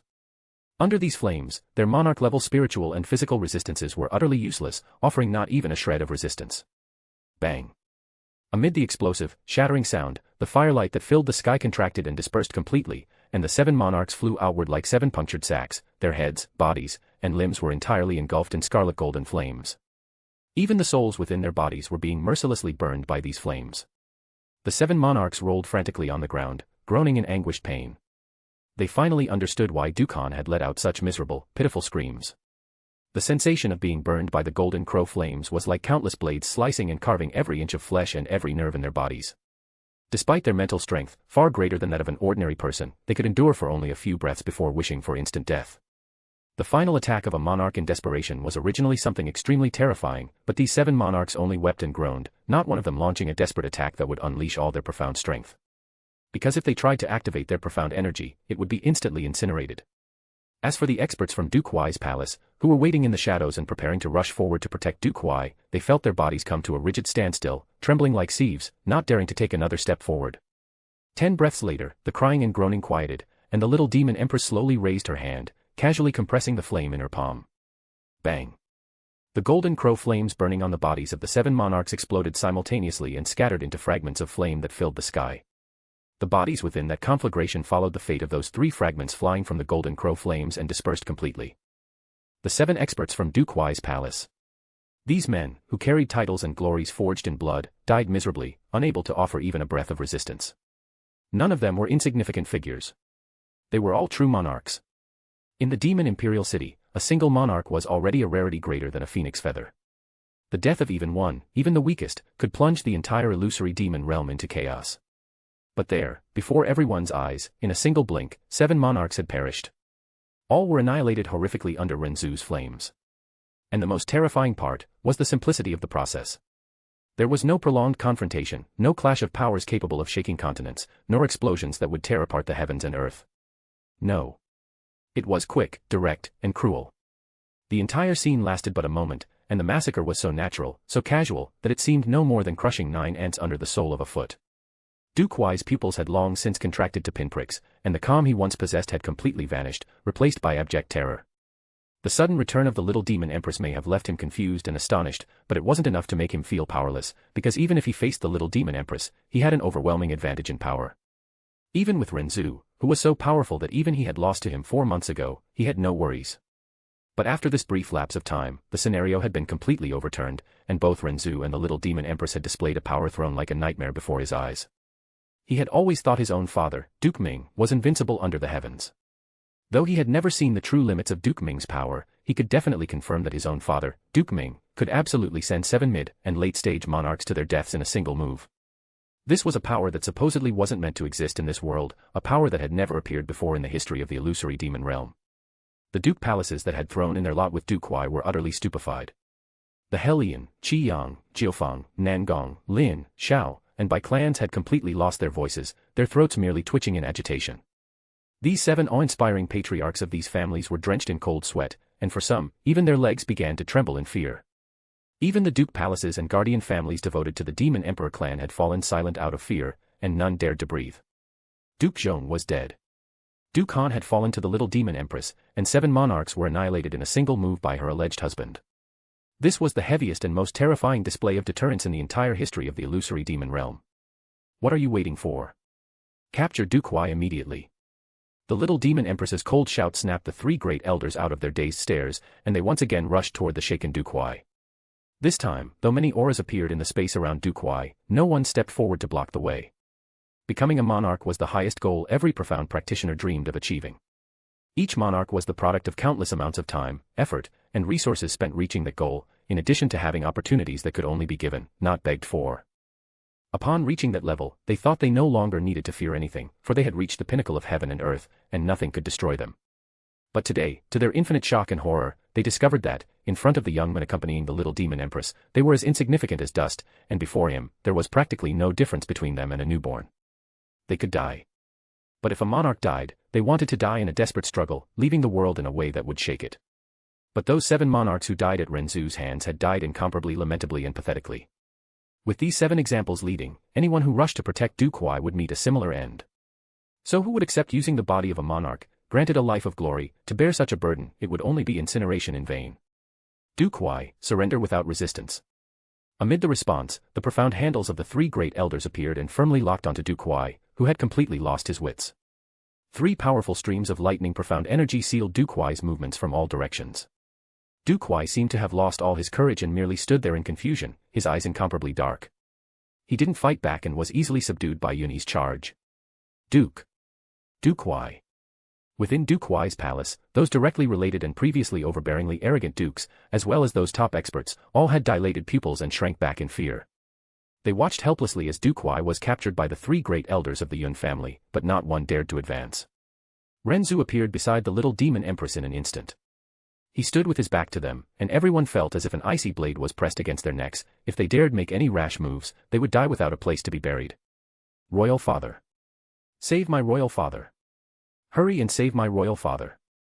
Du Kuai shouted hoarsely, his lips trembling uncontrollably. Royal father is the new emperor of the illusory demon realm. Why aren't you protecting him? Protect him. Du Kuai, the son of Du Kuai, shouted, but it was clear that despite the incomparably great power Du Kuai possessed and the countless peak experts gathered at his side, not one dared to move. At that moment, the little demon empress slowly turned her body, her dark and cold gaze falling on Du Kuai. Oh. In that instant, it was as if a venomous snake had lunged at Du Kuai. His entire body trembled as stifled screams filled with fear and alarm poured from his mouth, and he scrambled backward in an utterly pathetic manner, tripping over himself in the process. Don't kill this duke. Don't kill this duke. This duke didn't do anything. Don't kill this duke. Under the terror of facing true danger to his life, Hui Yi, who normally considered himself above the rest of the world, displayed an appearance no different from an ordinary person fearing for their life. No, in fact, it was even more pathetic. His entire body lay paralyzed on the ground, barely able to stand, his body trembled fiercely, and his face was incomparably pale, as if all the blood had been drained from him, and the members of Du Kuai's palace surrounding him quickly backed away, as if they had sensed a foul stench spreading rapidly. This Du Kuai was so terrified that he had wet his own pants. The little demon empress withdrew her gaze. This kind of trash wasn't worth dealing with personally. Merely continuing to look at him was sullying her own eyes. Despite the situation at hand, no one thought to laugh. Looking at the current Du Kuai, no one could feel even a shred of reverence for him, only pity and contempt. The expressions of the members of Du Kuai's palace were filled with shame and lamentation, to the point that even when Du Kuai's filthy bodily fluids had formed a puddle beneath him, no one went to help him up from the ground. Yunhe, Yunjiang, and Yunshi worked together and quickly restrained Du Kuai's profound energy, who showed no resistance whatsoever. Yunhe grabbed Du Kuai and dragged him before the little demon empress, bowing as he said, Du Kuai has been captured. I invite the little demon empress to deal with this criminal. Sparkles a new adventure in the fairy tale universe, full of action and emotion. Drop of Blood, a dark and captivating plot inspired by the Vampire Diaries. So, if you've been waiting for the perfect time to support and follow everything up close, that time is now. Thank you so much for all your support, you guys are amazing and make all of this possible. Books. Gemstone. Rocket Fire. Books. Chapter 34, Ironic. Yunhe hurled Du Kuai before the little demon empress, his profound energy sealed in chains of thunder. But, amid that suffocating silence, the duke's eyes suddenly blazed with a fiercely sinister and mad scarlet light. His profound energy had clearly been blocked, yet his body abruptly erupted with crimson-black flames of the fallen demon. The suddenly ignited flames of the fallen demon were incomparably uncontrollable and spread directly for approximately dozens of meters, forcing back Yunhe, Yunjiang, and Yunshi, who had all been caught unprepared. No. I will not be humiliated like this. He roared, tearing at his throat in despair. He turned abruptly, ignoring Ren Zu and the little demon empress, aiming directly at Yun Qinghong and Mu Yuro. You damned ones are the root of this calamity. Die with me. Black flames took the form of a lightning-like bolt of condensed energy, dense and sharp as the blade of a death god, and shot toward the two. Space ruptured in its path, leaving a trail of distorted cracks. Careful. Mu Fian, Mu Yubai, Su Xiangnan, Yun Weitian, and the others all paled in alarm and shouted hoarsely. But no one had thought that Du Kuai, whose profound energy had clearly been blocked, would be able to instantly break free from that seal. Even if they wanted to help now, it was already too late. Yun Qinghong widened his eyes, pulling Mu Yuro behind him, but there was no time. That attack from a monarch at the peak of madness was too fast. The entire hall seemed to hold its breath. Many had already closed their eyes, certain they would witness a bloodbath. But, in the next instant, the world flashed. Boom. A massive palm, made of pure profound energy, condensed and crystalline like jade, appeared in the path of the attack. It crushed the black bolt in a single motion, dissipating it like dust under sunlight. Ridiculous. Ren Zu's voice rang out cold as a sword's edge. All he did to stop that attack was use his refined control over profound energy to form a hand and grasp it. It was not a profound art or anything of the sort. No one noticed when he moved. In one instant, he was still beside the little demon empress. In the next, he stood in front of his parents, the palm still raised in the air, having blocked the entire attack. His eyes, black as eternal night, stared at Du Kuai. You dared to raise a hand against my parents. Before anyone could breathe, Ren Zu vanished from his position. It was so fast that even the monarchs present could not follow. It seemed like a mere blink of an eye. When he reappeared, he was already in front of Du Kuai. Crack! A dry kick struck the Duke's knee, shattering it in a grotesque snap that echoed through the hall. The scream of pain that escaped his mouth was immediately cut off by a heavy slap to his face, sending blood and teeth flying through the air. The impact was so strong that the Duke's body spun uncontrollably before crashing back to the ground like an empty sack. Before he could even touch the floor, Ren Zu raised his foot and drove it into the enemy's chest, pinning him to the ground. The entire hall trembled with the dull sound of the impact. Flames of the fallen demon still burned around Huai's body, but they dissipated in an instant as a wave of profound lightning energy coursed through him. Pure and unbreakable blue thunder chains slithered over him, sealing every drop of his profound energy, every thread of resistance. He swiftly applied his profound art of the 9-star Thunder King, the essentials of the first movement, to seal Du Kuai's cultivation. Du Kuai writhed, spitting blood, his eyes wide with pain and terror. He tried to scream, but only a choked wheeze escaped his mutilated throat. Your Highness! Du Kuai was explosively struck, flying away, the spurting blood a horrifying sight. More than a dozen experts from Du Kuai Palace moved forward at the same time, wanting to catch him. However, at the same moment, the little demon empress intervened. A dazzling and blazing flame soared to the heavens, like an enraged flame serpent. It coiled tightly around Du Kuai. With a flick of her wrist, the fire serpent hissed, then abruptly slammed downward, viciously crushing Du Kuai into the ground before leaping back to the little demon empress. The strong odor of intensely burning flesh permeated the entire demon imperial palace. All those from Du Kuai Palace who wanted to save Du Kuai trembled, retreating as if struck by lightning, not daring to move again. Ren Zu simply ignored all of them and kicked Du Kuai toward the elders of his family, who quickly intercepted him and brought him before the little demon empress again. She gave him a profound look in his direction before he winked at her, causing her to huff with a faint blush on her cheeks. At this moment, Mu Fian, with a firm expression, approached his grandson and placed his heavy, warm hand on the young man's shoulder. Good, good, very good. He said, his voice vibrating with restrained emotion. Zu, you not only protected your parents in front of everyone, but also showed the world that the blood of our lineage bows to no one. Ren Zu merely lowered his eyes and replied as if none of it were noteworthy. I only did what any son would do. Mu Fian laughed, satisfied, and squeezed the young man's shoulder even harder. Ho ho ho, the young patriarch should not be so modest. Yun Duanshui interjected with a wide smile, looking around at the others. Everyone here witnessed it clearly. In the past, the patriarch was celebrated as the youngest monarch in the history of the illusory demon realm, but now, the young patriarch is even younger, killed 7 monarchs in a single instant, and gravely injured Du Kuai in front of everyone. He has completely surpassed the patriarch. For the Yun family, this is simply inestimable fortune. All from the Yun family who were gathering behind nodded their heads in excitement. Their eyes were full of pride, the gazes they cast at Ren Zu were incomparably fervent. Ironic, everyone there seemed to have forgotten the years when they called the young man trash, the unworthy son of the Yun family, the youth who would never be able to awaken the profound handle. They whispered behind Yun Qingheng's back, murmuring that his heir was nothing more than an adopted one. Indeed, strength was everything in this world. With the same speed they spat contempt, they swallowed pride and bowed their heads in silence. The gazes that were once scornful were now reverent and fearful. Automatically, everyone came to respect Ren Zu, not out of kindness, not out of friendship, but because they recognized the cruel truth of this world. Only the one with absolute power could dictate the rules. Zu, what you used just now to kill those 7 monarchs, was it the golden crow flame? Mu Yubai stepped forward and asked what everyone wanted to ask after seeing it once. The golden flame that Ren Zu ignited was filled with an incomparably dense golden crow aura. As members of the guardian families, how could they not be familiar with it? Yes. Ren Zu agreed casually. When Sai and I ended up in the Golden Crow ancestral land, the Golden Crow divine spirit saved us. The Demon Emperor clan is, after all, the only heir to the Golden Crow spirit in this world. How could the Golden Crow divine spirit allow the Demon Emperor clan to be exterminated? After the Golden Crow spirit saved us, it not only awakened the little Demon Empress's Golden Crow bloodline but also granted her unparalleled divine power. Also, in remembrance of our Yun clan's unparalleled loyalty to the Demon Emperor clan, it bestowed the Golden Crow bloodline upon me and allowed me to cultivate the Golden Crow's burning world record. That is how I increased my strength so much." His eyes gleamed slightly as he spoke, and his expression was full of sincerity that was hard to ignore. Ren Zu raised his head, then said, "Although the Golden Crow divine spirit has never interfered in the affairs of our illusory demon realm, everything that has happened in recent years in Demon Imperial City was witnessed by it.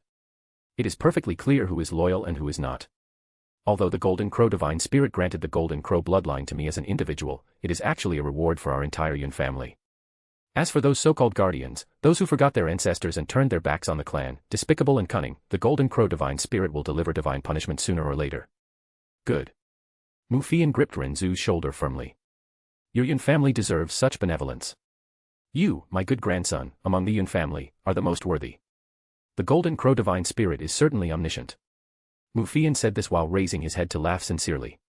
Everyone from the Yun family had expressions of unrestrained joy. Several of the Yun family elders were excited to the point of their entire bodies trembling. Looking to the heavens, as if they could not help but kneel, "I thank the Golden Crow divine spirit for this benevolence. Old patriarch, do you see this?" Ren Zu did not suppress his voice in the slightest. Everyone in the hall heard clearly what he said. The words he spoke were originally meant for everyone to hear. His goal was to tell everyone this: the Demon Emperor clan has always been under the protection of the Golden Crow divine spirit. The Golden Crow was the sacred divine beast of the illusory demon realm, and the Demon Emperor clan was the heir to the Golden Crow bloodline. Only, the Golden Crow spirit had always existed within the Golden Crow Lightning Flame Valley, never interfering in external affairs for tens of thousands of years. Even now, in their daily lives, people still offered respects and conducted ceremonial rites to the Golden Crow. However, subconsciously, they did not consider the Demon Emperor clan to be under the protection of the Golden Crow spirit, so even their reverence gradually diminished over the years. His words, however, left a profound mark on everyone's hearts, that the Golden Crow divine spirit had always been protecting the Demon Emperor clan. Once that psychological mark was left, the reverence toward the Demon Emperor clan in the illusory demon realm would multiply countless times. It would be difficult to find anyone who dared to think of rebelling. The atmosphere inside the Demon Imperial Hall experienced a sudden change for a moment. Those who had long defected to Dukwai Palace suddenly distanced themselves, their faces filled with profound terror. The 7 patriarchs and dukes present all began to sweat profusely. Looking at the devastated state Dukwai was in on the ground, along with the members of Dukwai Palace who were rigid with fear, Jiufang Kuei and Qi Yang Bailey, who had slightly weaker psychological resilience, began to waver. Both legs turned soft, nearly falling directly to the ground many times. Also, the way people viewed the Yun family changed drastically. Everyone present had witnessed very clearly the Golden Crow flames that Ren Zu ignited. And it was not simply a case of bloodline bestowal. This was because after the Demon Emperor clan, a second family that inherited the Golden Crow bloodline had been born. Moreover, because the little Demon Empress was the last remaining person of the Demon Emperor clan, and a woman at that, the Demon Emperor clan was fated to perish. Instead, Ren Zu, who also possessed the Golden Crow bloodline, could continue to pass it on. This meant that after the little Demon Empress, those who possessed the Golden Crow bloodline and power would be the Yun family. This would mean that the Yun family would be the ones to receive the protection of the Golden Crow divine spirit. Anyone would know what that meant. Amid the commotion, as reverences, fears, and whispers spread through the hall, 2 figures pushed through the crowd. Yun Qinghong and Mu Yuro approached their son, their steps still somewhat trembling after the deadly scene that had nearly claimed them seconds ago. Mu Yuro was the first to speak, her soft voice carrying both incredulity and a certain overflowing pride she could not disguise. "Zuer, so that's why you declared yourself the husband of the little Demon Empress, here and now." The entire hall, already attentive, plunged into even deeper silence. Everyone wanted to hear the answer. Ren Zu, however, merely raised an eyebrow and let out a teasing half-smile. "Humph. Of course not." He replied in an almost nonchalant tone, as if the pressure of thousands of gazes affected him not at all. "It was my irresistible charm that conquered her." There was a collective choke, and even the little Demon Empress herself, accustomed to controlling every tiniest trace of her expression, had her face suddenly tinged with blush, averting her gaze as if wanting to deny it but finding no words. Ren Zu then softened his smile and completed, his firm voice echoing throughout the hall. "But, in the end, it was not just that. The Golden Crow divine spirit declared us husband and wife." His words fell like thunder. An uproar swept through the hall, even the boldest patriarchs and dukes felt their hearts tremble. If even the Golden Crow divine spirit recognized that union, then there was no force in the illusory demon realm capable of contesting it. Yun Qinghong and Mu Yuro exchanged a silent glance, and then Yun Qinghong nodded slowly, the gravity of his expression only highlighting the hidden emotion in his eyes. Mu Yuro, even shocked, could not contain a faint smile, a mix of tenderness and maternal pride. The little demon empress, still with flushed cheeks, shot a glaring look at Ren Zu, but deep down, she did not refute it. She quickly shifted her focus to vengeance. By this point, the elders holding Du Kuai would have allowed him to recover enough to suffer more at her hands later. Without even glancing at Du Kuai, who was beside her feet, emotionless words escaped her lips: profound handle, soul search. Her words captured everyone's attention. Although Du Kuai's injuries were not light, he was not in a state where he could not even stand. Forget standing, he could barely gasp for air and speak. Hearing the little demon empress's voice, the only thing he could do was open his eyes as wide as he possibly could. Wait a moment. An elder whose entire body emitted the aura of a monarch from Du Kuai Palace stood up. As a mediator from Du Kuai Palace, he clearly knew the consequences if Du Kuai submitted to the profound handle soul search in front of the realm's heroes. However, the moment he spoke, the little demon empress suddenly cast her icy gaze. He did not even finish his words before a blaze was hurled at his position, transforming into a flame python that coiled tightly around his body. Following that, boom. The flame python exploded, turning the elder's body into fragments of fire, scattering in the air. The speed at which the little demon empress attacked was incomparably terrifying. The moment the Du Kuai Palace elder opened his mouth, his entire body was burned to fragments. When people finally reacted, the terror from which they had just come presented itself before them again. Those around the elder collapsed, paralyzed on the ground, their terrified eyes were practically cracking. You may begin. Those three cold words struck icily into everyone's minds.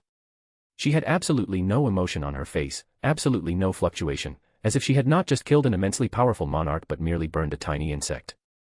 This time, no one from Du Kuai Palace made a sound. Everyone trembled, their courage destroyed again and again by fear and terror. The entire hall was silent to the point where a falling needle could be heard, even the sounds of breathing could not be heard. All attention was focused on them. Yunhe, Yunjiang, and Yunxi moved forward. They were extremely careful when walking, afraid of making even the slightest sound. The little demon empress of today was simply far too terrifying. So I decided to become the villain. ATG, Blue Lock, I am Iseijai Yoichi. Red Heart. Books. Chapter 35, without any further doubt. Performing the soul-searching profound handle on a monarch, even one in the initial stages, would still be extremely difficult. However, Du Kuai was severely injured, burned by the little demon empress's golden crow flames, and his mind and soul had descended into complete chaos, leaving him fully suppressed by her. Neither his body nor his soul had any power to resist. Moreover, Yunhe, Yunjiang, and Yunxia assaulted him with their profound handle, and it penetrated Du Kuai's soul in a single attempt. The pain and fierce expression on Du Kuai's face gradually disappeared, giving way to a loose and dazed appearance. His eyes also became weak and lifeless, like two empty holes. Little Demon Empress, Du Kuai has already been subjected to the soul-searching profound handle. If you have any questions, please ask them. He will reveal everything he knows without the ability to lie. As Yunhe spoke, he bowed slightly and unconsciously moderated his breathing. Being just a few steps away from the little Demon Empress, that extremely oppressive aura made him feel as if all the blood in his body had stopped flowing. Initially, when he encountered the little Demon Empress, or even met with the previous emperor, he had never felt this kind of sensation. As Yunhe finished, he cautiously stepped away. The 100,000 people gathered in the Demon Imperial Hall fell completely silent, and all eyes focused on the little Demon Empress. Before she opened her mouth, no one dared utter a single sound. She had already been the little Demon Empress for 100 years, and her status should have elevated her to the ruler of the illusory demon realm, but today was the first time she truly became its master. Gender, age, qualifications, none of that mattered anymore. Whether she was the final descendant of the Demon Emperor or not mattered even less. Because at this moment, she possessed absolute strength. Besides Ren Zu, she was obviously the strongest person in that place. She had basically killed several monarchs casually. Regardless of the world, only someone who held absolute strength could become an absolute ruler, and only then could that person become a true emperor. This principle was something she had understood clearly since she was young. The 100 years she had ruled as the little Demon Empress also confirmed the truth of this principle for her, again and again. The little Demon Empress did not approach Du Kuai. Instead, she turned around and said in an apathetic voice, "Ren Zu, come and perform the interrogation." Okay. Ren Zu seemed to have guessed that the little Demon Empress would do this, so he responded without the least bit of surprise. He walked toward Du Kuai who, 2 hours ago, had been making the world tremble as he was about to ascend to the Demon Emperor's throne. But now, he knelt there like a dog, his entire body covered in blood, his eyes lifeless and weak. Even an unarmed and defenseless citizen would feel pity for the current Du Kuai. Many of the pinnacle powers and enormous forces that his Du Kuai palace had bribed were still in the vicinity, but not a single person came forward to save him. In fact, not a single person even came forward to speak a word in his favor. Because anyone who dared to do such a thing had already died terribly. The focus of all those gazes shifted to Ren Zu as he walked forward. The eyes of thousands fixed on him at the same time, and inevitably, comparisons arose. His countenance, molded as if by a divine craftsman, united the unattainable coldness of eternal night with the scorching light of the flames he commanded. Every feature, from the black hair that seemed to absorb light to the abyssal pupils that devoured the soul, radiated a beauty that did not belong to mortals. He seemed less like a cultivator and more like an immortal who had descended to the world. And yet, he was just a young man. The shock was so great that even the patriarchs and dukes present, men who carried centuries of experience and power, felt suffocated not by his strength, but by the overwhelming emotion of that impossible appearance. Unwittingly, many shifted their gaze to the little demon empress, who watched the scene with her black eyes. The number one of the illusory demon realm, the woman considered unattainable, perfect in her beauty and dignity, stood side by side with that young man. The two really form a perfect couple. This thought echoed in the hearts of practically everyone present. But soon came another, more silent, more bitter thought, hidden in the depths of the minds of the men and women who looked at Ren Zu. He is infinitely more beautiful than her. If we're talking about dignity, is the little demon empress really worthy of him? No one would dare say such words out loud, but the seed of that doubt had already taken root. Even the proudest and most untouchable of flowers seemed to lose its shine before him. Ren Zu maintained his indifferent expression while inspecting his surroundings and boldly staring at all those gazes. After that, his eyebrows sank slightly, and he declared in a loud voice, "All those who are present here today must know that the soul-searching profound handle of my Yun family will make the mind of the person subjected to it wander, so the person will definitely not be in control of themselves. Any words he says will come from his own memory and will definitely not be false. I know that you must still have your doubts even though you saw the memory jade that I showed you before. But compared to my family's profound handle, which you have known for centuries how it works, it is still an unreliable technology." The memory jade that he had revealed before, containing records of what occurred 4 months ago, really showed scenes impossible to falsify with common techniques. However, the people gathered there were not mere naive spectators. If it were easy to deceive most of them, then they simply were not worthy of the positions they held in the illusory demon realm. It was natural that there were doubts. It was exactly for this reason that, when he mentioned the Yun family's profound handle, everyone held their breath. This unique technique of the Yun family was known throughout the illusory demon realm for its unique characteristic. When applied, the victim's consciousness was forced to wander through their own mind, without filters, without deceptions. There was no way to and see what kind of trash this person that you almost made the new sovereign of the illusory demon realm really is, this person for whom countless people were willing to abandon the little demon empress and fought tooth and nail to serve him. Ren Zu turned his body and looked at Du Kuai, while exclaiming coldly, "Du Kuai, let me ask you. At that time, how exactly did those people from the profound sky continent suddenly manage to invade our illusory demon realm?" The gathered crowd originally thought that Ren Zu would ask if he tried to harm the little demon empress in order to establish his villainy. But who would have thought that he actually asked a question that everyone knew the answer to? Because of that, the audience's faces immediately filled with astonishment. Du Kuai opened his lips and slowly uttered a response. "It was my real father, with a dimensional transmission art." He informed the profound sky continent that the samsara mirror belonging to the demon emperor clan hid the secrets to advancing to the divine profound realm, and with that, he managed to seduce them to come. Because he could not consciously control it, Du Kuai's voice was a bit hoarse, but it was clear enough for everyone to hear what he was saying. Every word he said was like a profound lightning bolt that quickly passed through a clear sky. They were so shocking that it made everyone's faces lose color from extreme horror. This is not possible." An old man staggered to his feet, his face full of alarm, and no matter what, he could not bring himself to believe the words he had just heard.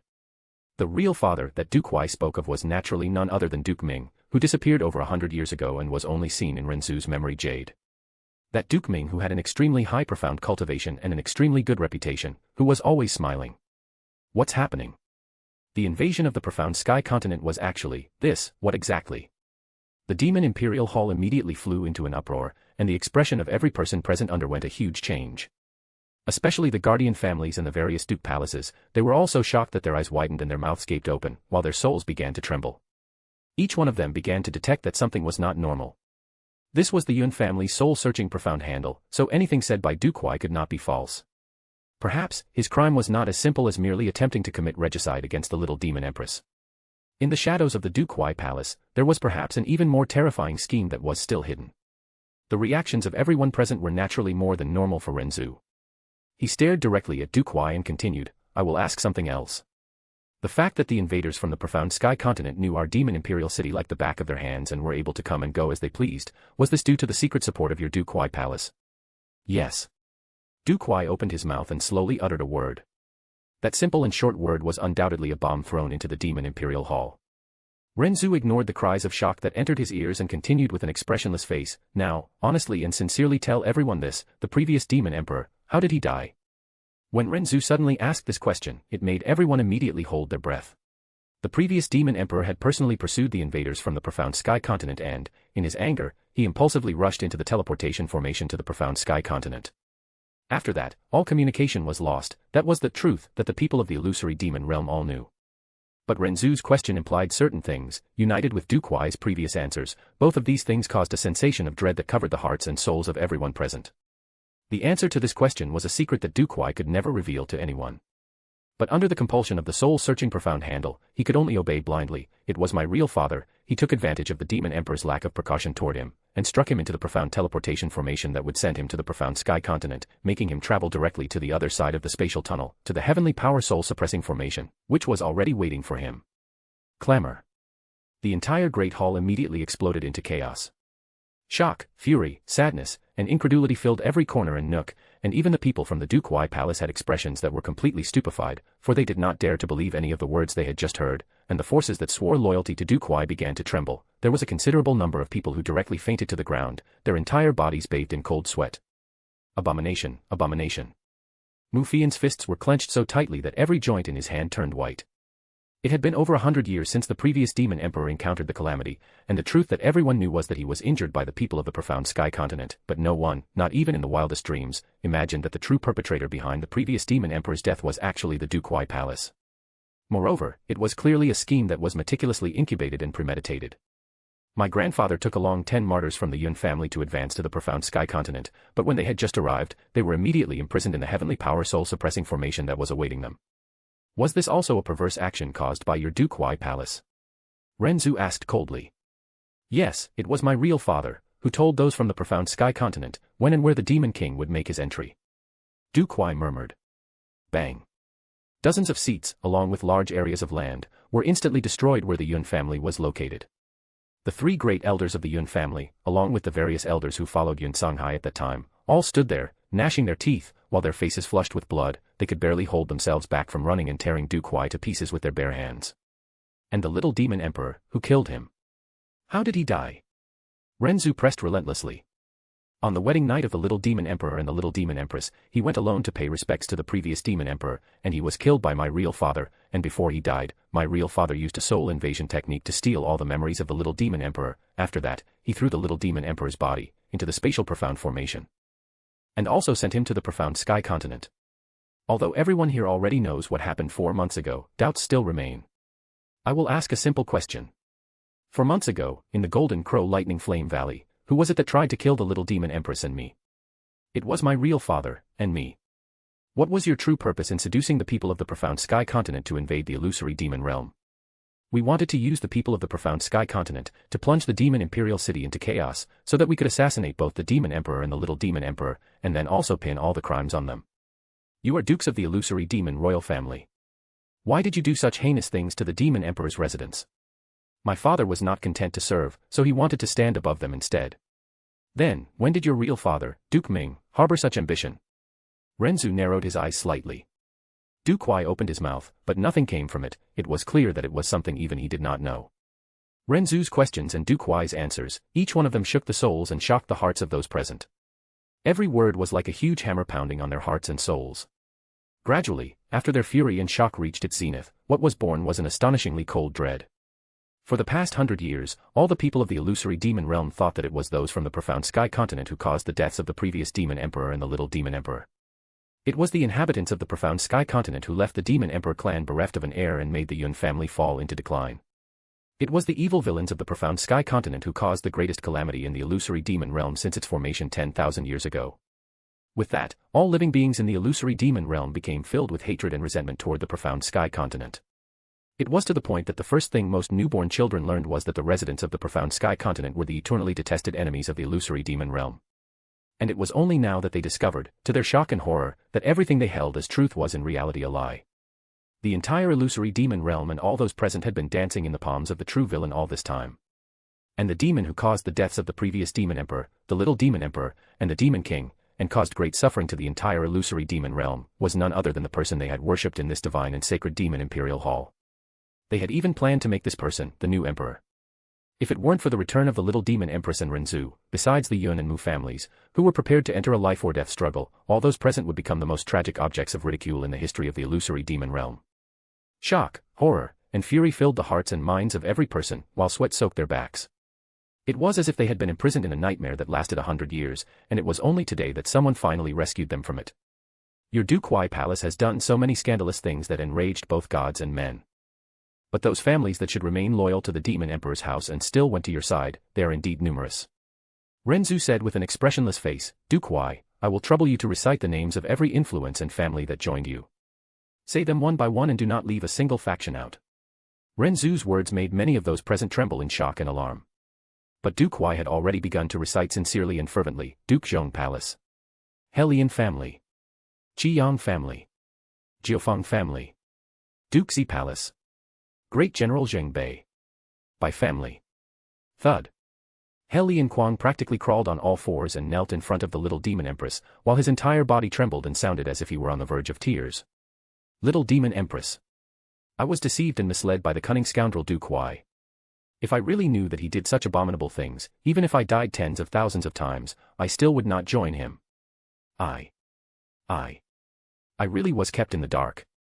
I begged the little demon empress to realize this clearly. I begged the little demon empress to show me mercy. My Helian clan has been a guardian family for 10,000 years. I, Helian Kuang, will swear eternal loyalty to the little demon empress only, from this day forward. If I dare go back on my words, may I receive the scourge of the heavens, may I be struck by lightning. Please believe me, little demon empress, those things done by the Du Kuai palace. I truly knew nothing about them. Helian Kuang's voice grew hoarser, and he began to erupt into complete incoherence. The Helian patriarch, who looked down on everyone under the heavens, was clearly reduced to a whimpering mess by the oppressive power of the little demon empress and the crimes of the Du Kuai palace. The crimes that Du Kuai confessed, any one of them was enough to make one's hair stand on end. Any one of them was enough to earn the eternal enmity of the illusory demon realm, and even the complete extermination of a clan to the 9th degree would not be enough to atone for the sins of those crimes. In addition, the powers and families that stood by Du Kuai would also be painted with the same broad brush, their names would be a repugnant odor for 10,000 years, and they would never be able to free themselves from that guilt. So I decided to become the villain, ATG, Blue Lock, I am Isei Jai Yoichi. Red Heart. Books. Chapter 36, Duke Ming makes his move. Bonus chapter. Helian Kuang cried bitterly as tears fell down his face like a storm. At that moment, his stomach was so full of regret that it had turned completely green. The other families and forces, especially those that had been cited by Du Kuai, were not just sitting there sedated. They stumbled over themselves just to fall to the ground and begin making venomous oaths, claiming their loyalties, repeating and begging for their lives in front of the little demon empress amid shock and terror. The power and strength of the little demon empress were truly incomparably terrifying, but the crimes committed by the Du Kuai palace were much more shocking than that. Perhaps, they didn't need to fear death, but who wouldn't fear being the mark of shame and reproach, with their name being trampled and despised by countless generations from now on? Little demon empress, the things that the Du Kuai palace committed, we really didn't know. We didn't know the slightest. If we really knew. Even if we had 10,000 times more courage, we still would never associate with the Du Kuai palace no matter what. And even that Duke Ming, I've never seen him before. Du Kuai. You. How could your gang actually be so totally wicked and without morals? Not only did you assassinate the demon emperor, you also brought calamity to the entire illusory demon realm. These crimes, even if all of you receive the condemnation of both heaven and earth and your seeds are completely uprooted and burned, those punishments still wouldn't cleanse your heinous deeds. If we knew. Our Jiang family would have torn you apart personally no matter the cost. Little demon empress, although both of us prioritize our benefits, we really are ignorant regarding the affairs of the Du Kuai palace. Otherwise, even if we were killed, we definitely wouldn't have interacted even a little with the Du Kuai palace. If anything we said is false, we accept being struck by lightning. We beg the little demon empress to forgive us.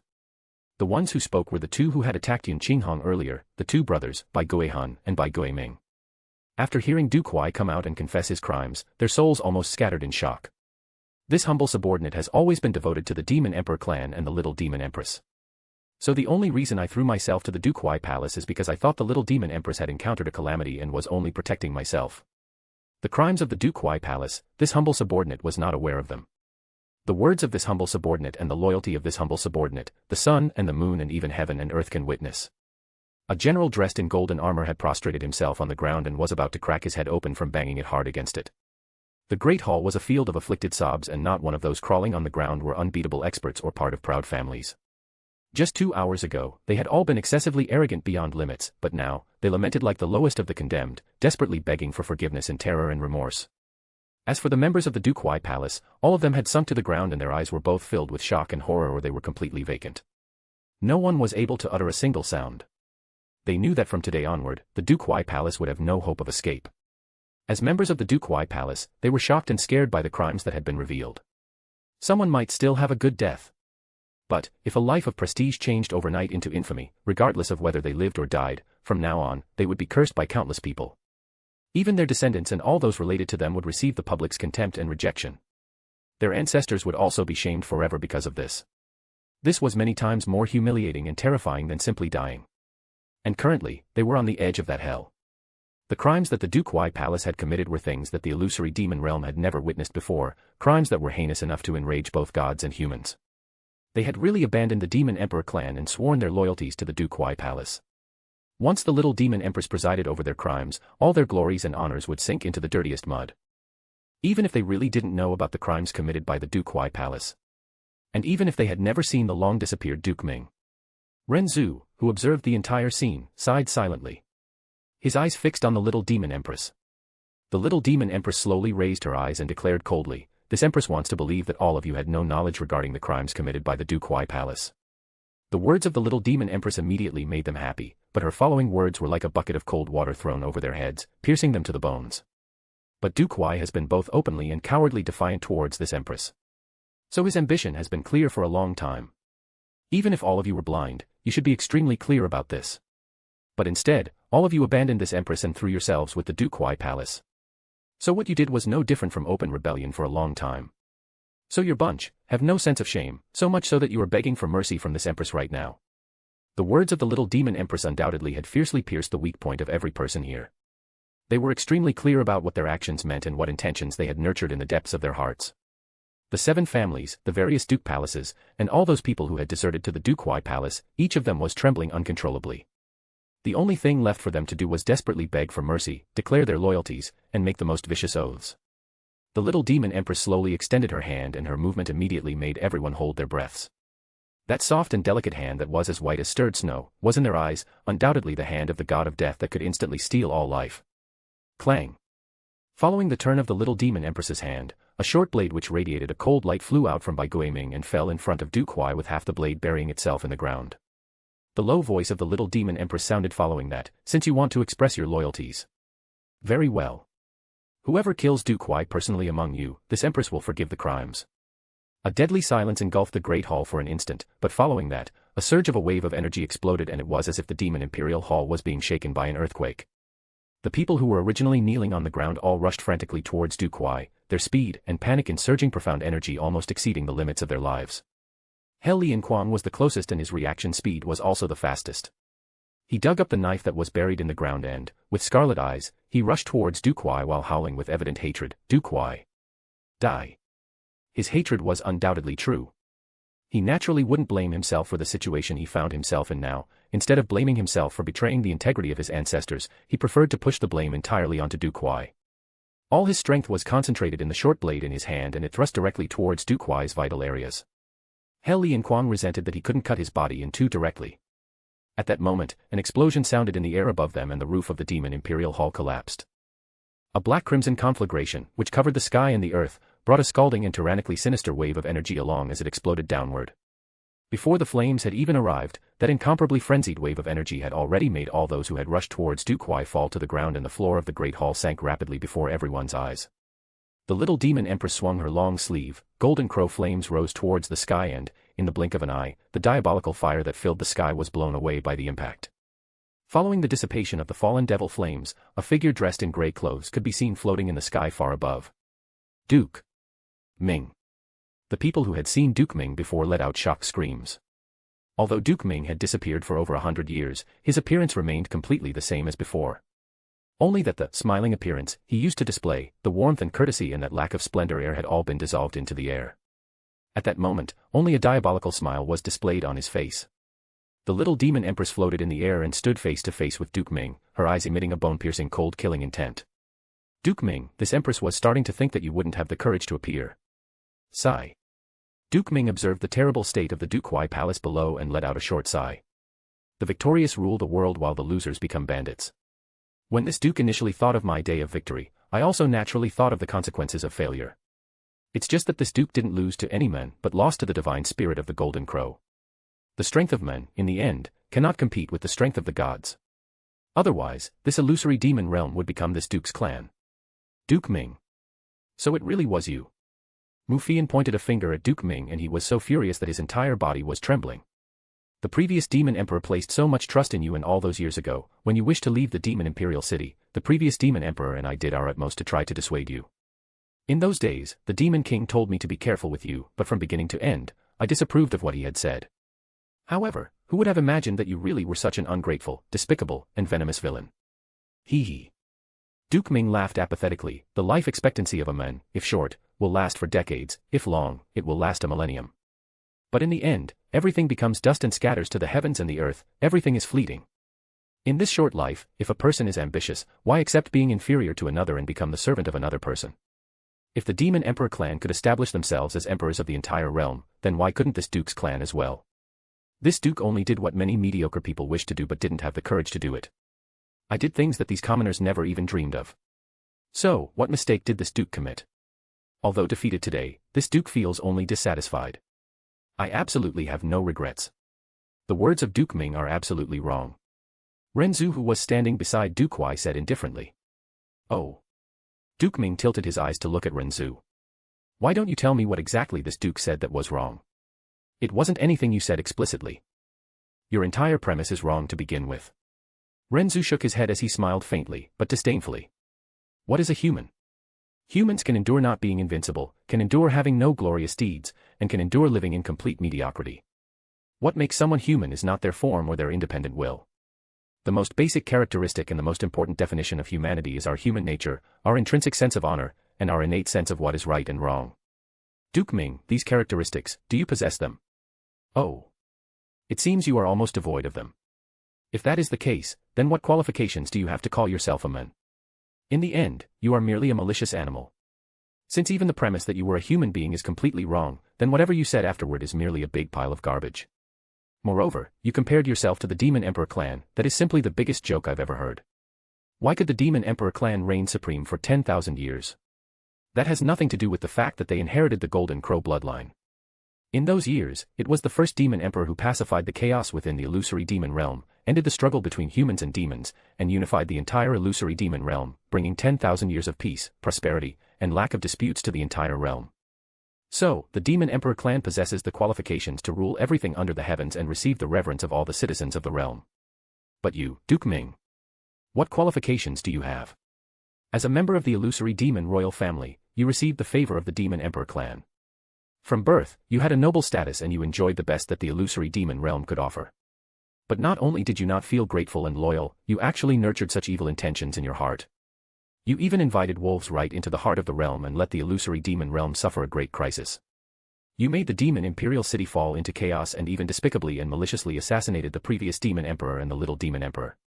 The little demon empress was also almost sent to her death by you in the Golden Crow Lightning Flame Valley. Not only did you not render a single service to the illusory demon realm, you actually created crisis after crisis. While the Demon Emperor clan has the great merit of unifying the realm, you, Duke Ming, have only heinous and evil acts left in your name. So on what basis can you compare yourself to the Demon Emperor clan? How do you even have the shamelessness to try to make the comparison in the first place?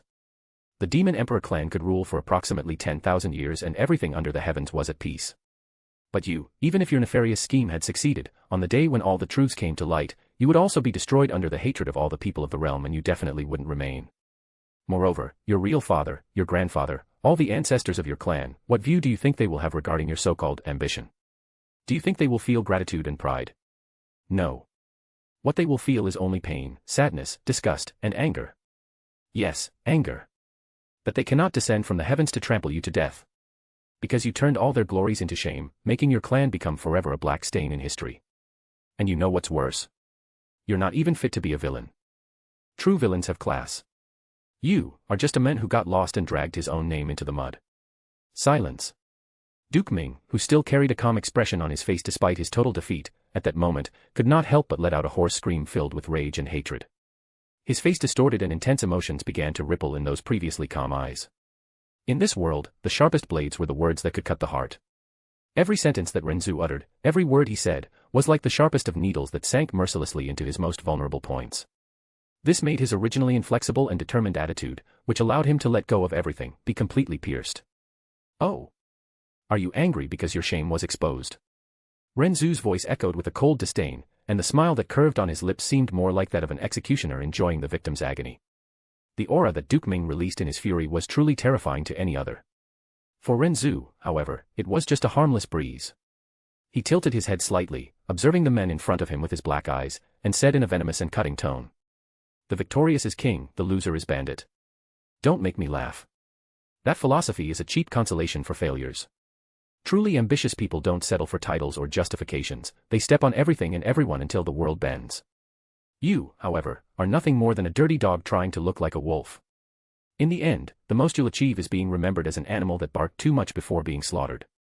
Duke Ming's body began to tremble, his eyes bloodshot with hatred and humiliation. This Duke will kill you. Ren Zu just smiled, a smile that made the very air freeze. Red Heart. Books.